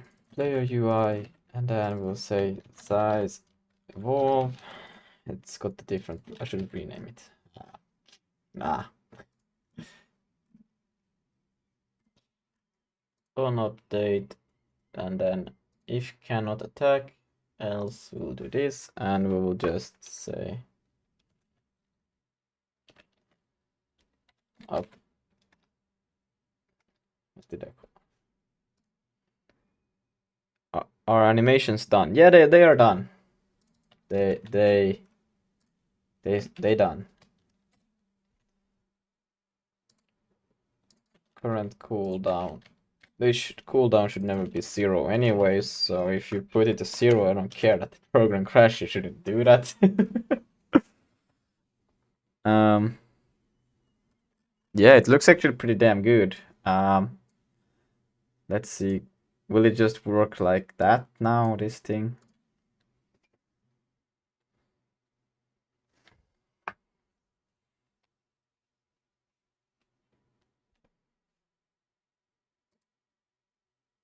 Nope. Oh, look at that. Oh yeah, because I didn't put in the stupid fuck. Let's see here. We need also the in the script.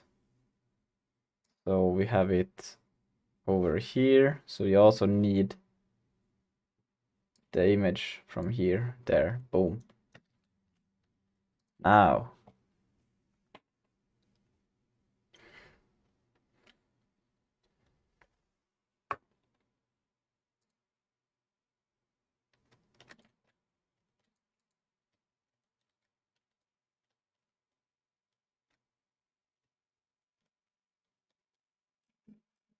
Where are all the enemies? There they are. Oh, I should have an animation for when they merge. That would be cool.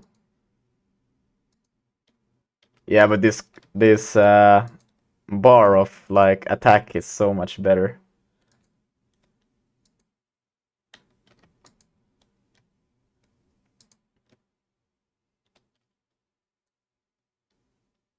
Big chungus.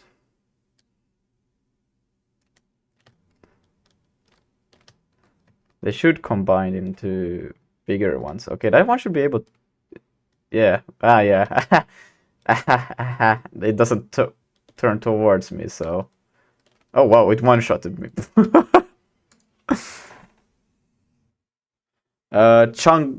Chungus traction. What do we call it? Chung traction? Chungus traction? I think we call it Chungus traction. Dani Jam. Wait, I'm supposed to look at my own games. There. Chungus traction. Yeah. Well, it's not uploaded this version yet. It's still the old version, which is just beans.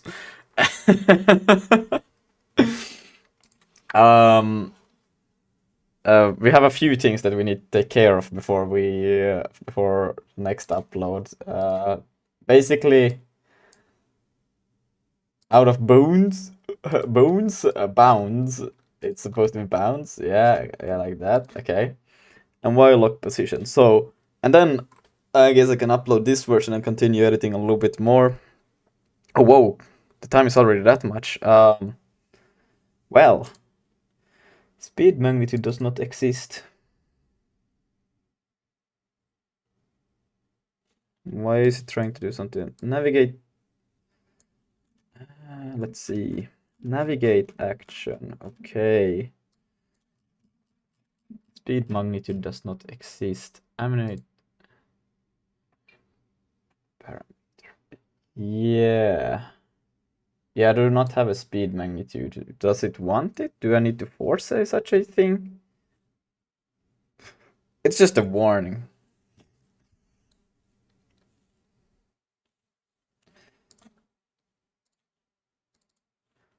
Let's see. Move to navigate to target speed magnitude here. Oh yeah, they haven't made such a variable. Well, I will just put it to 1 and I guess that's good enough.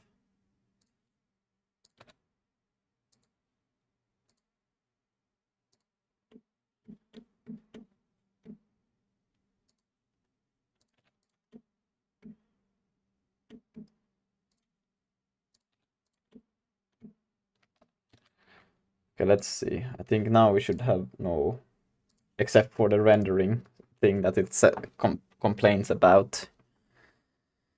But I think that should fix it, right? Right? 1 does not exist. Oh, so it can't. It needs a actual like.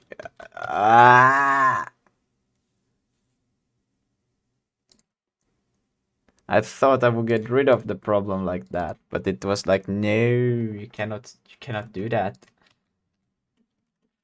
What is this speed magnitude? Anyways.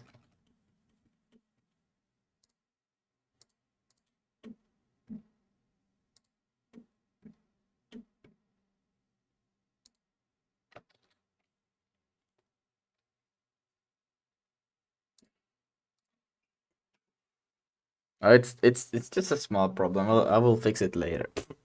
I think what's more important just to make sure that the player doesn't move.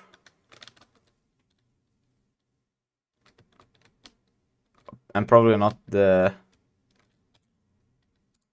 like I need a force that pulls it downwards. Well, I could always have the player move, right? Player movement here. I don't need this anymore though. Fixed update here. And then we can always try to move X, Y. What? No, plus. Okay. Can you give me things to do instead of me needing to do either USB or SP parsing? I mean, shouldn't you be doing what you should be doing?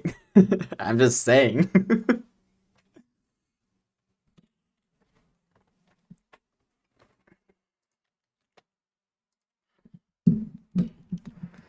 Like there is infinite amount of things you could be doing instead of what you should be doing. But the only thing that matters is the thing that you should be doing.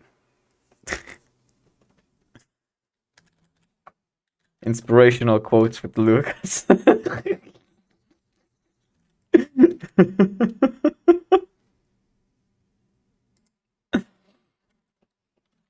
Let's see. I think no, because they both are very boring, and USB is like x86 poorly designed.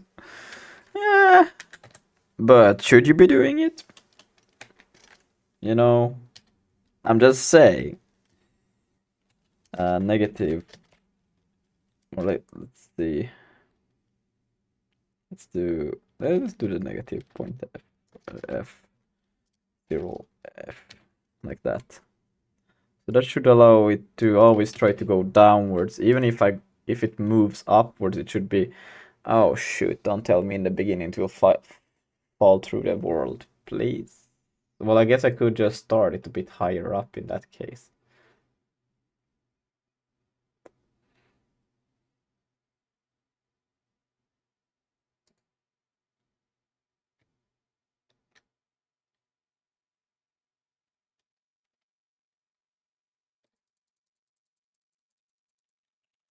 I'm gonna try if I do this and I go to 3D.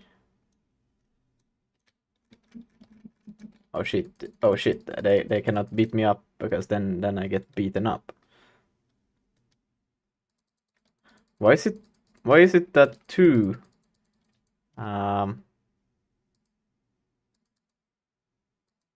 It's booms. Damn, I'm slow.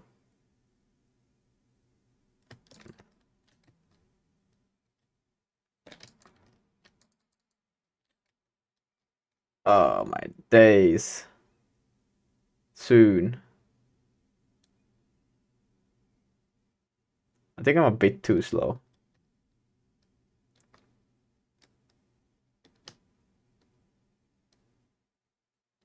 It feels like I'm moving faster than I actually am, but this should make me fall out of the world, right? Yeah. Bye-bye.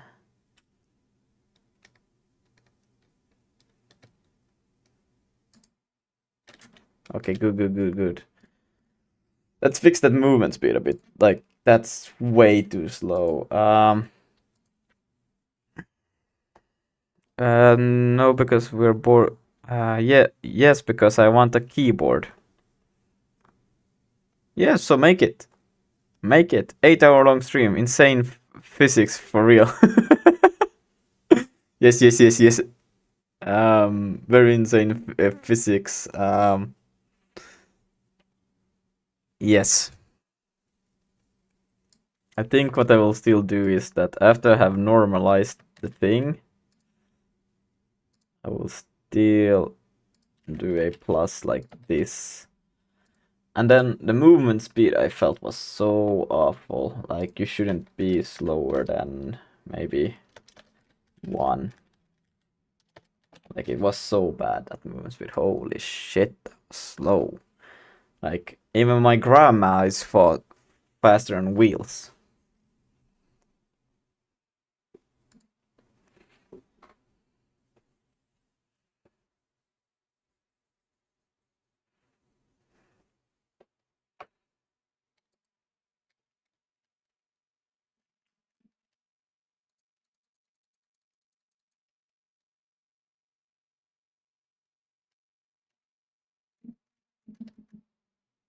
Behemoth. Let's see, how fast do you fall now? Whee! Very nice. You should also fall according to how heavy you are, right? That's real physics.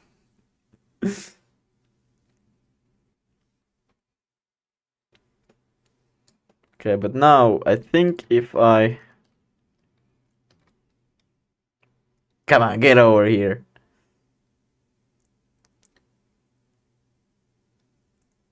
Yeah, now you got nowhere to run. Oh, I can't even attack.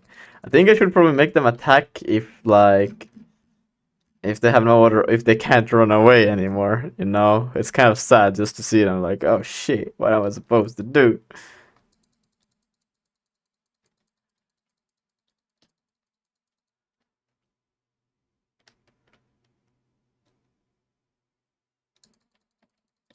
That one should attack me. I don't know. Oh yeah, they stand still after I combined. Maybe I should remove that.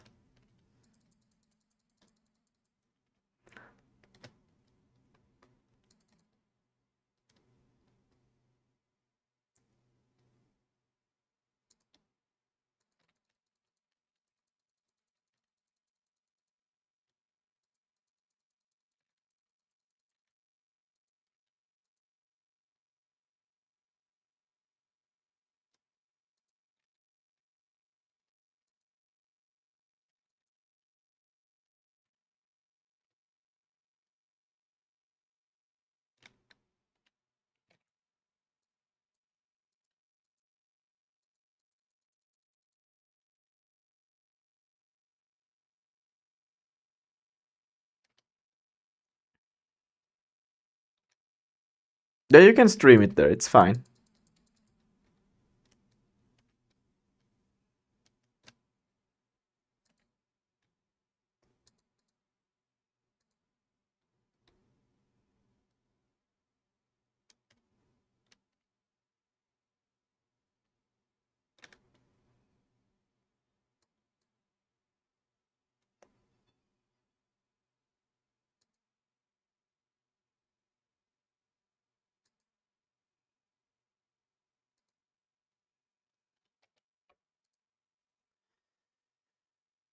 Okay, I think, and we kind of solved the problem of, you know, not being able to go out of bounds because you fall out of the map then.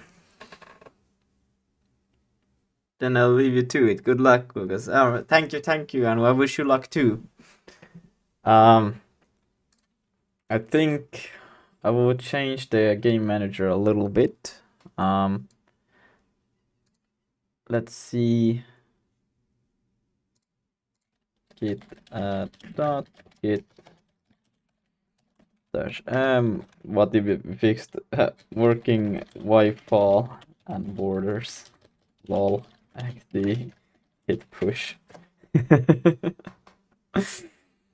Now to the game manager, wherever it is. There it is. What I wanted to change was basically random size to be like 0.7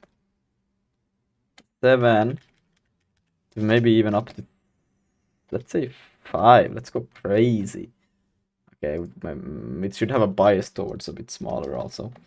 0.4. Yeah.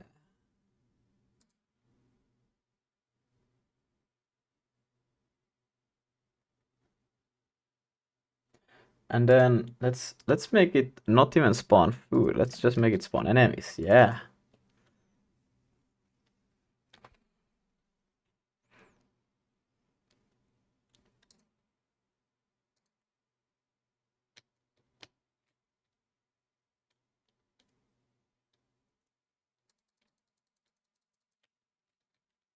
Oh fuck, that's big one. Oh shit. My gravity is my weakest. Okay, thank God.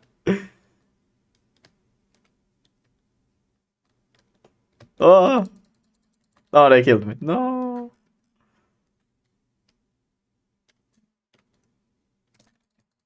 Oh no. Thank God they don't turn, you know, that would have been bad.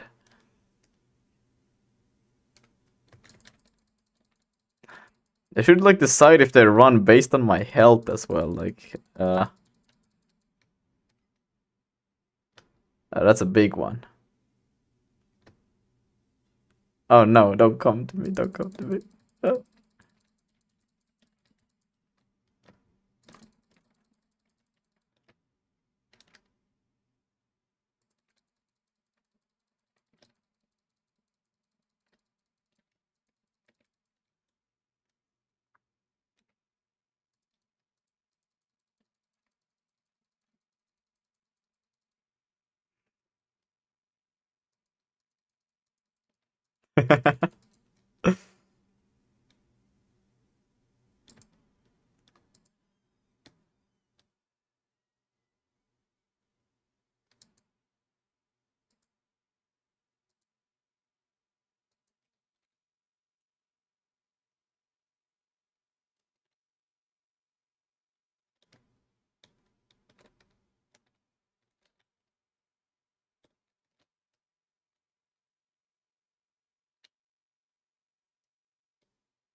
Whoa, that was a big one.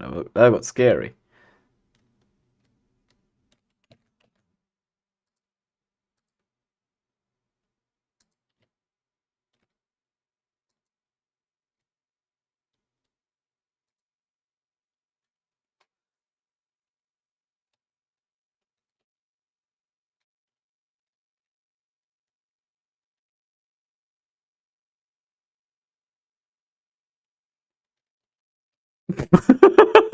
The guy one-shotted me. Yeah, multiplayer was the initial idea, but then I was like, I don't even gonna take my time to do that because it's so much to just do. But next time, like I basically learned how to do this, so now next time I can make it multiplayer and shit. You know what I'm saying? Was it F? Yeah, it was F. Okay, cool. Bam.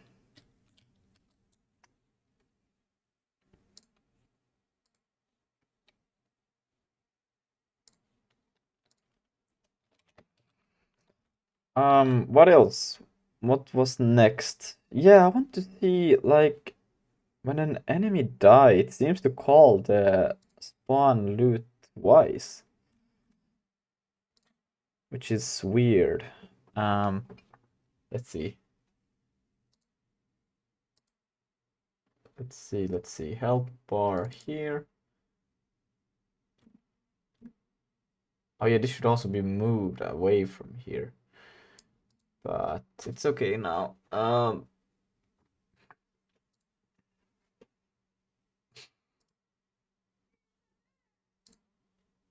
Let's go to game manager, disable spawning, and let's actually put the player to consume. Oh, whoops. Consume to size of 7, and then I want to drag in a enemy.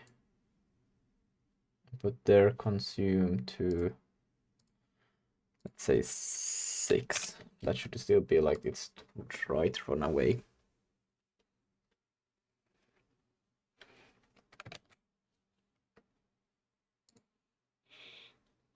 And then game manager here.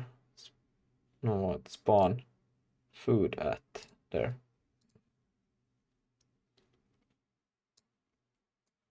Oh, okay, that was a bit fast. Oh yeah, but that makes sense that I killed it instantly.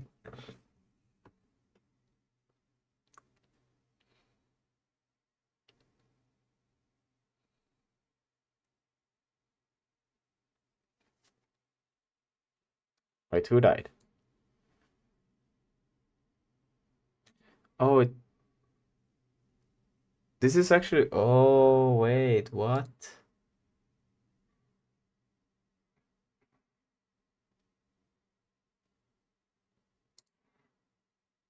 Oh, yeah, if damage is less or equal to. No, if health. It took 7 damage. Oh, the health is already 0. Okay. And then it goes through here, and then it's back, and it died once. And if I drag in another enemy into the scene, then we get in here.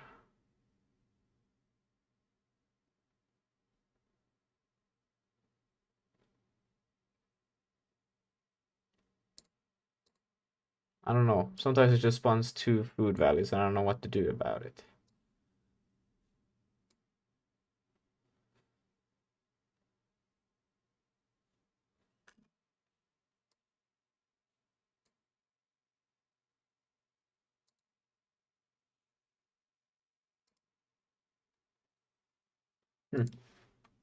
Interesting. Well, not much I can do about it then.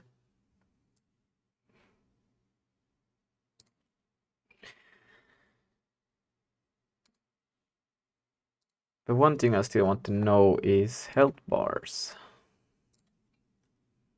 Because wait, they take the attack here is just equal to the size. And then here Set max health. Because I feel like I'm breaking this shit up.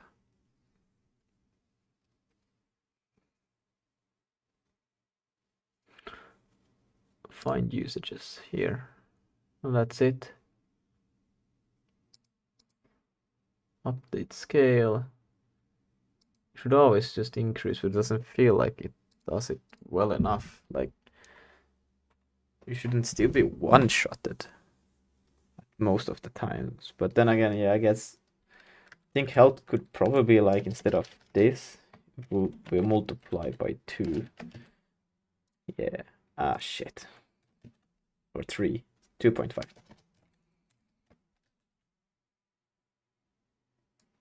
think that makes more sense.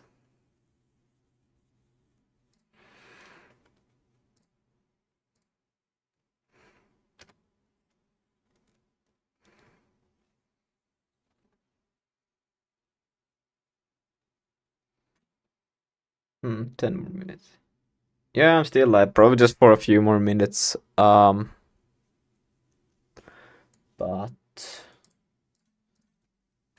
yeah.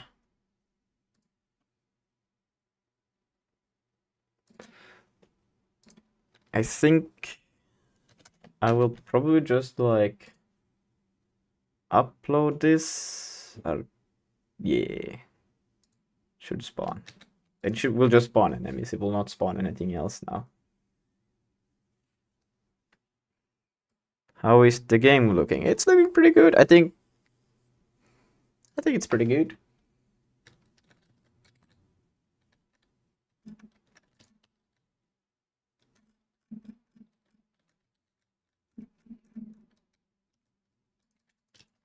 I got one shot. Underestimated my health.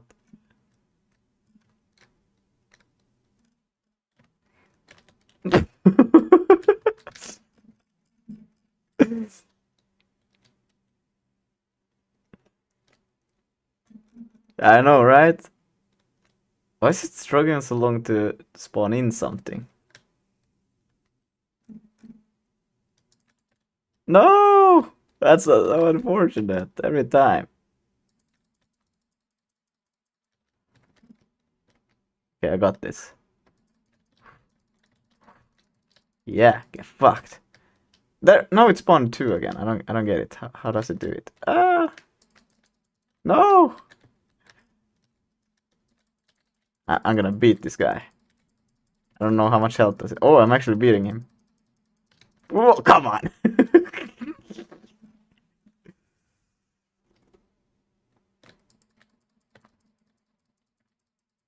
they are pretty dumb, these guys, you know.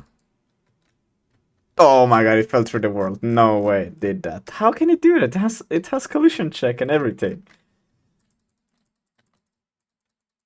That's some bullshit right there.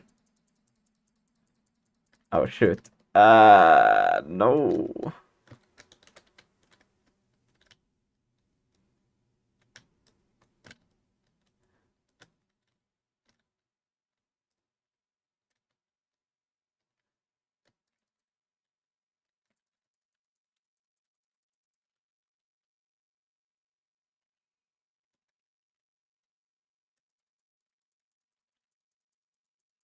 No. But how can that deal more? That doesn't make much sense. It shouldn't.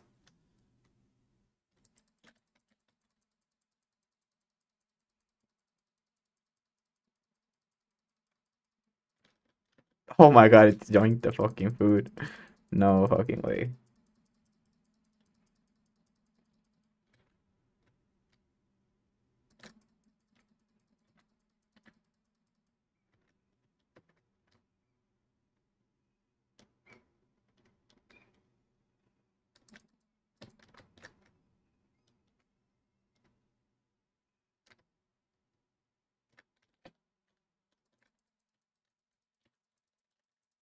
Come on. It's so hard. Why it's so hard? Okay, it's hard. How was I supposed to do it? Alright, export it. I think it's alright. Should probably have shift that you boost or something like that. But let's see. build profiles. And let's see. I don't know if I will continue recording, because recording this is so... Well, I will just do it. Build this. I will do a... Shortcuts are easier. Two.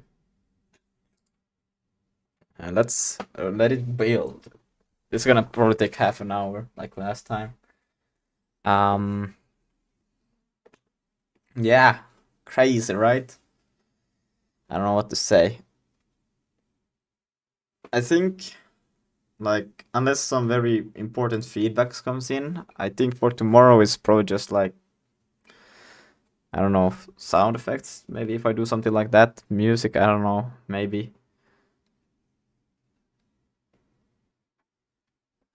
I don't think that's so important. Move that logic from help. I don't care anymore. Make sound effects.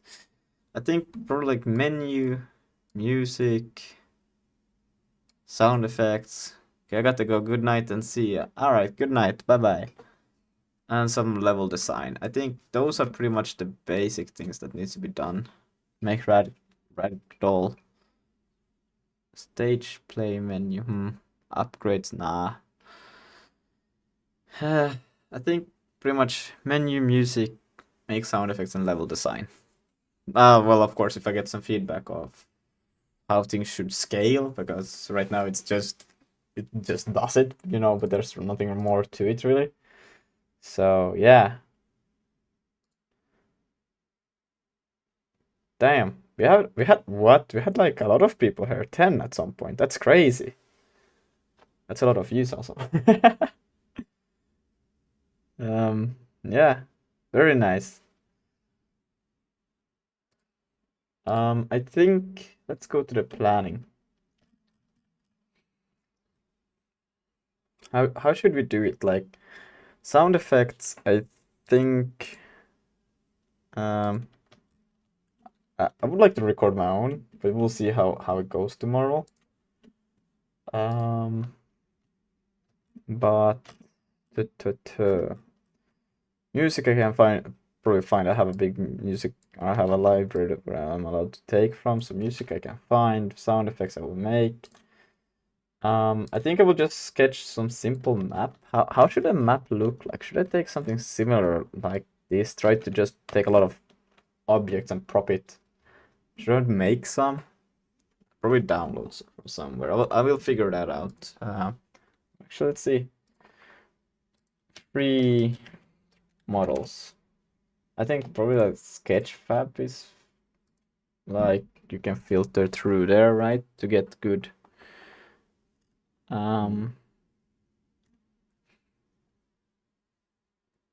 FBX models. Let's see this one. I haven't used this one. 3D. Is there like any?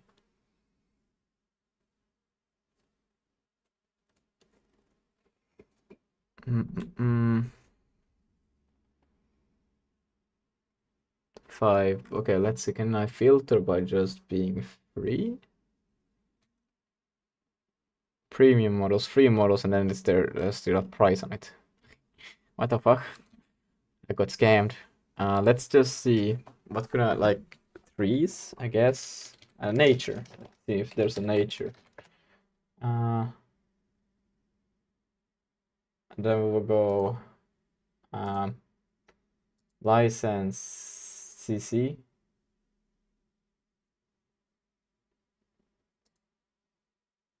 Other must be credited. Camera use allowed. Critical use. Other must be credited. Okay, I think this is pretty much it. Let's see, what can we find? Like, I'm not even searching for some high quality shit. I'm just searching for like a tree.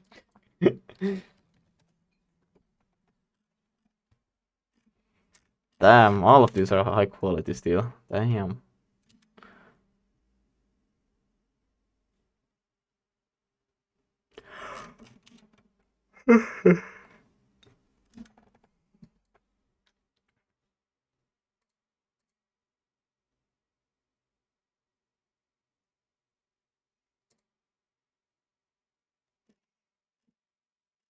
I'm literally searching for something like low poly. What the fuck?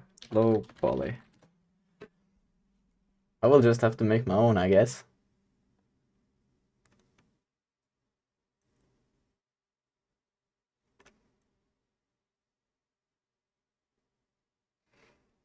If I want low poly. Oh, why do they do so good stuff? Damn. Oh, look there. That's like kind of actually what I want. And this is also pretty damn good.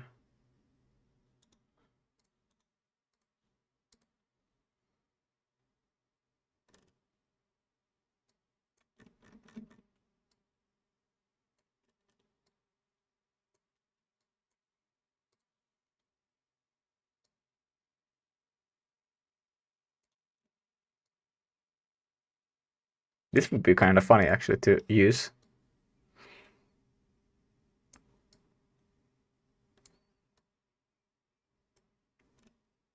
I think this one is, I could see using this one being used. Yeah. Oh, we could put a car also. So I don't know. That would be funny. What is the license on this?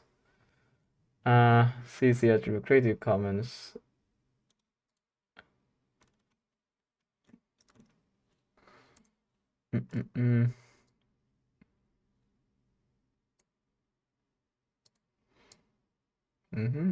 Not revoke this. Okay, attribute. You must give appropriate creative link license. Yeah. Yeah. I think this one is pretty good actually. I like this one. I could probably see like let's see. Hold up. Put it over here somewhere. It's still going on over there. And like I could probably see like imagine like you would have some hills and stuff and then like a road. A bit of hills that I don't know, maybe a pond. This is now a pond. I'm so good at art. That's a hill with a tree on it or something. Yeah, beautiful tree. There's a stone over here. Some more stuff going on over here.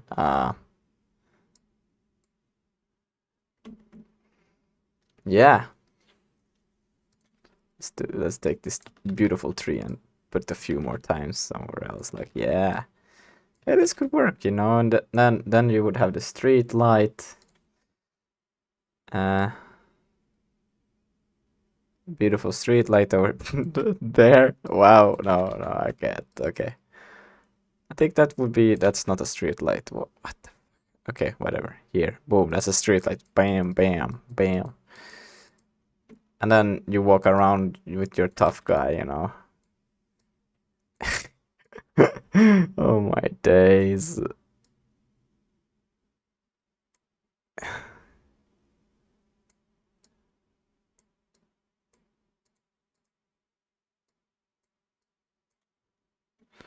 You know, and you fight each other. There's like one with a big booty over here.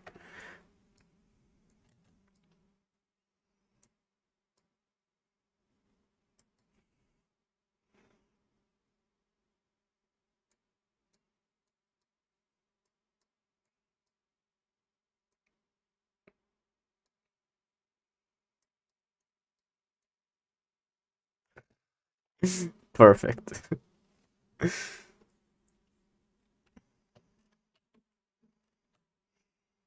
This is the idea. Then it's peak. We still have like how long do we have? We have like yeah, there's plenty of time.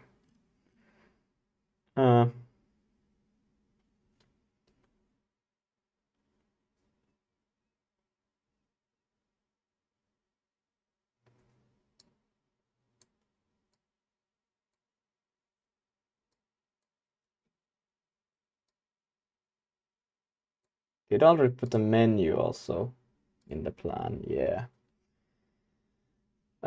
Is there something else I need to consider? As long as you own the... So you may use...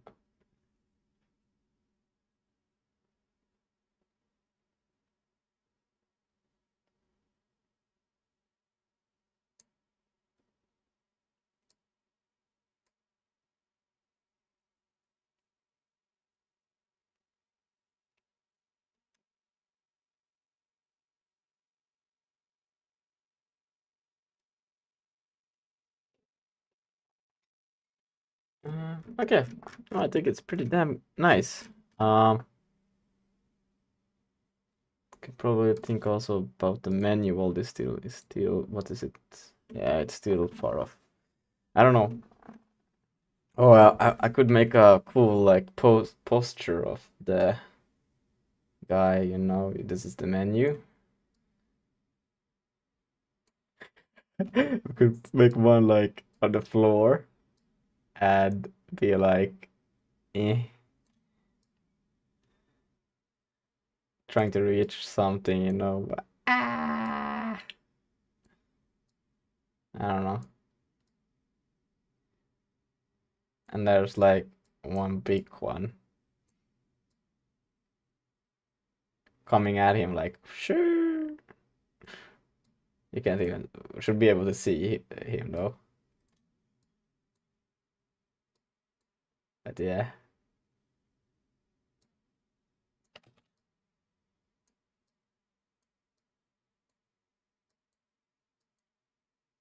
Yeah, that would be the menu. Something like that. And then literally just a play button. That's it. Boom.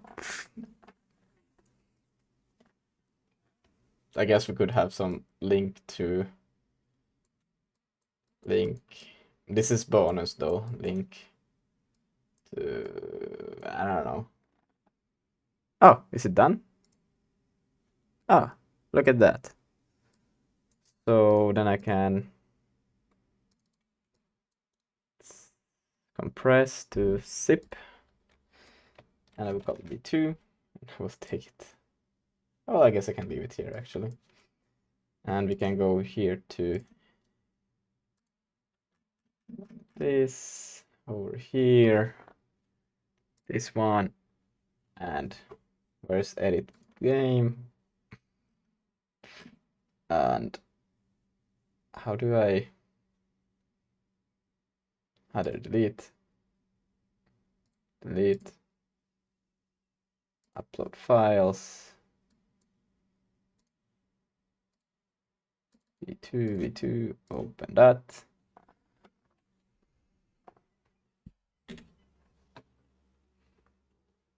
How big is the file now even? It's only like 17 megs. Damn, like it's so small. So small of a file.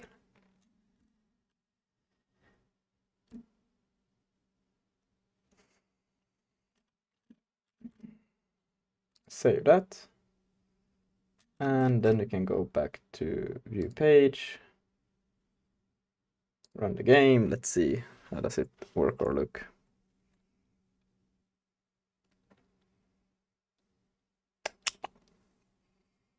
I should probably make it even bigger, the screen. I don't know. I should also be in contact with the... Oh, okay.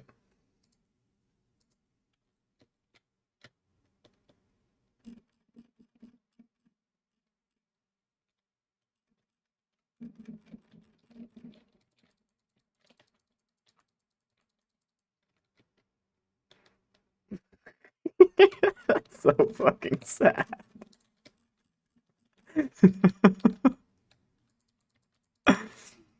Oh no.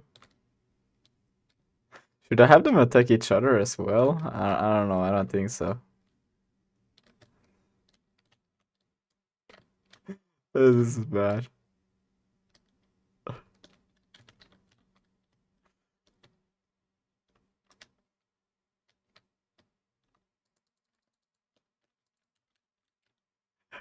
I can't get to them.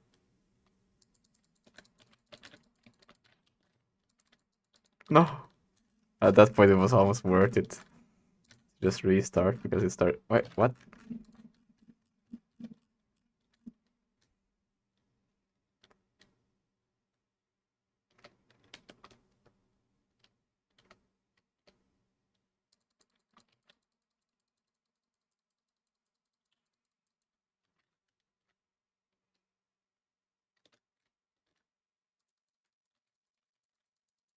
Oh, come on.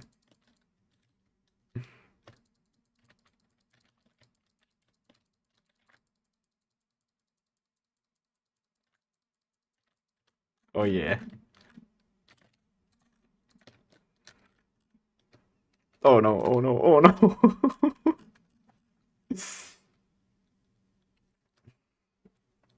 Okay, I think that's pretty good. Yeah. I will start going to the wait, who downloaded them? Yeah, okay, yeah, I should actually, before I go anywhere, I should upload a new image because they see, which is just sad.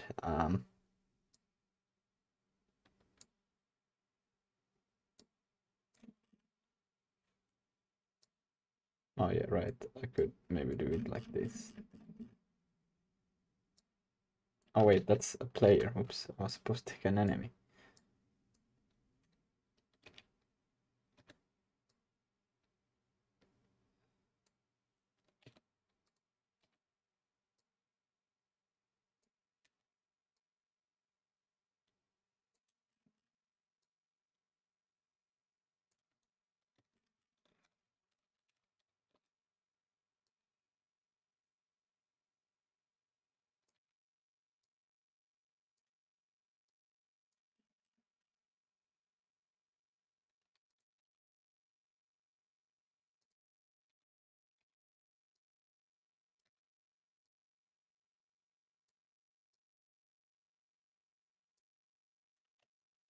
Perfect.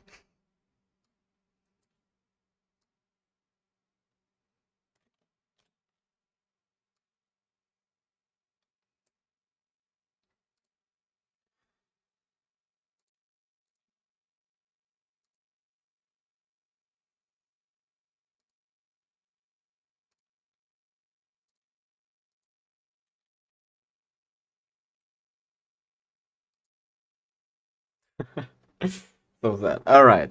I think that's it. I'm gonna start to go to bed. But man, you have been at it for 8 hours. How are you still going? I have a EA question. What does the game have to do with the theme? It has attraction. Привет, мой бабушка. So like the main point of it is just attraction. So food, well, food is not being right now, except for this beginning food piece. It's being there. Should probably put the food back in, but for the moment being, I don't have it. I should delete the whole enemy, not just that piece of it. Basically, if I think it's easier to demonstrate if I do this. I put myself to size of 4. Oh yeah, I should probably make it easier to see, but there's the black hole thingy issue. So I have this circle that attracts things towards me, especially the enemy things. So, oh, you can still escape. Bam. Let's see, I think it, yeah, now it can't escape any longer. Oh, shoot. And the bigger you get, the stronger you get the attraction also, so.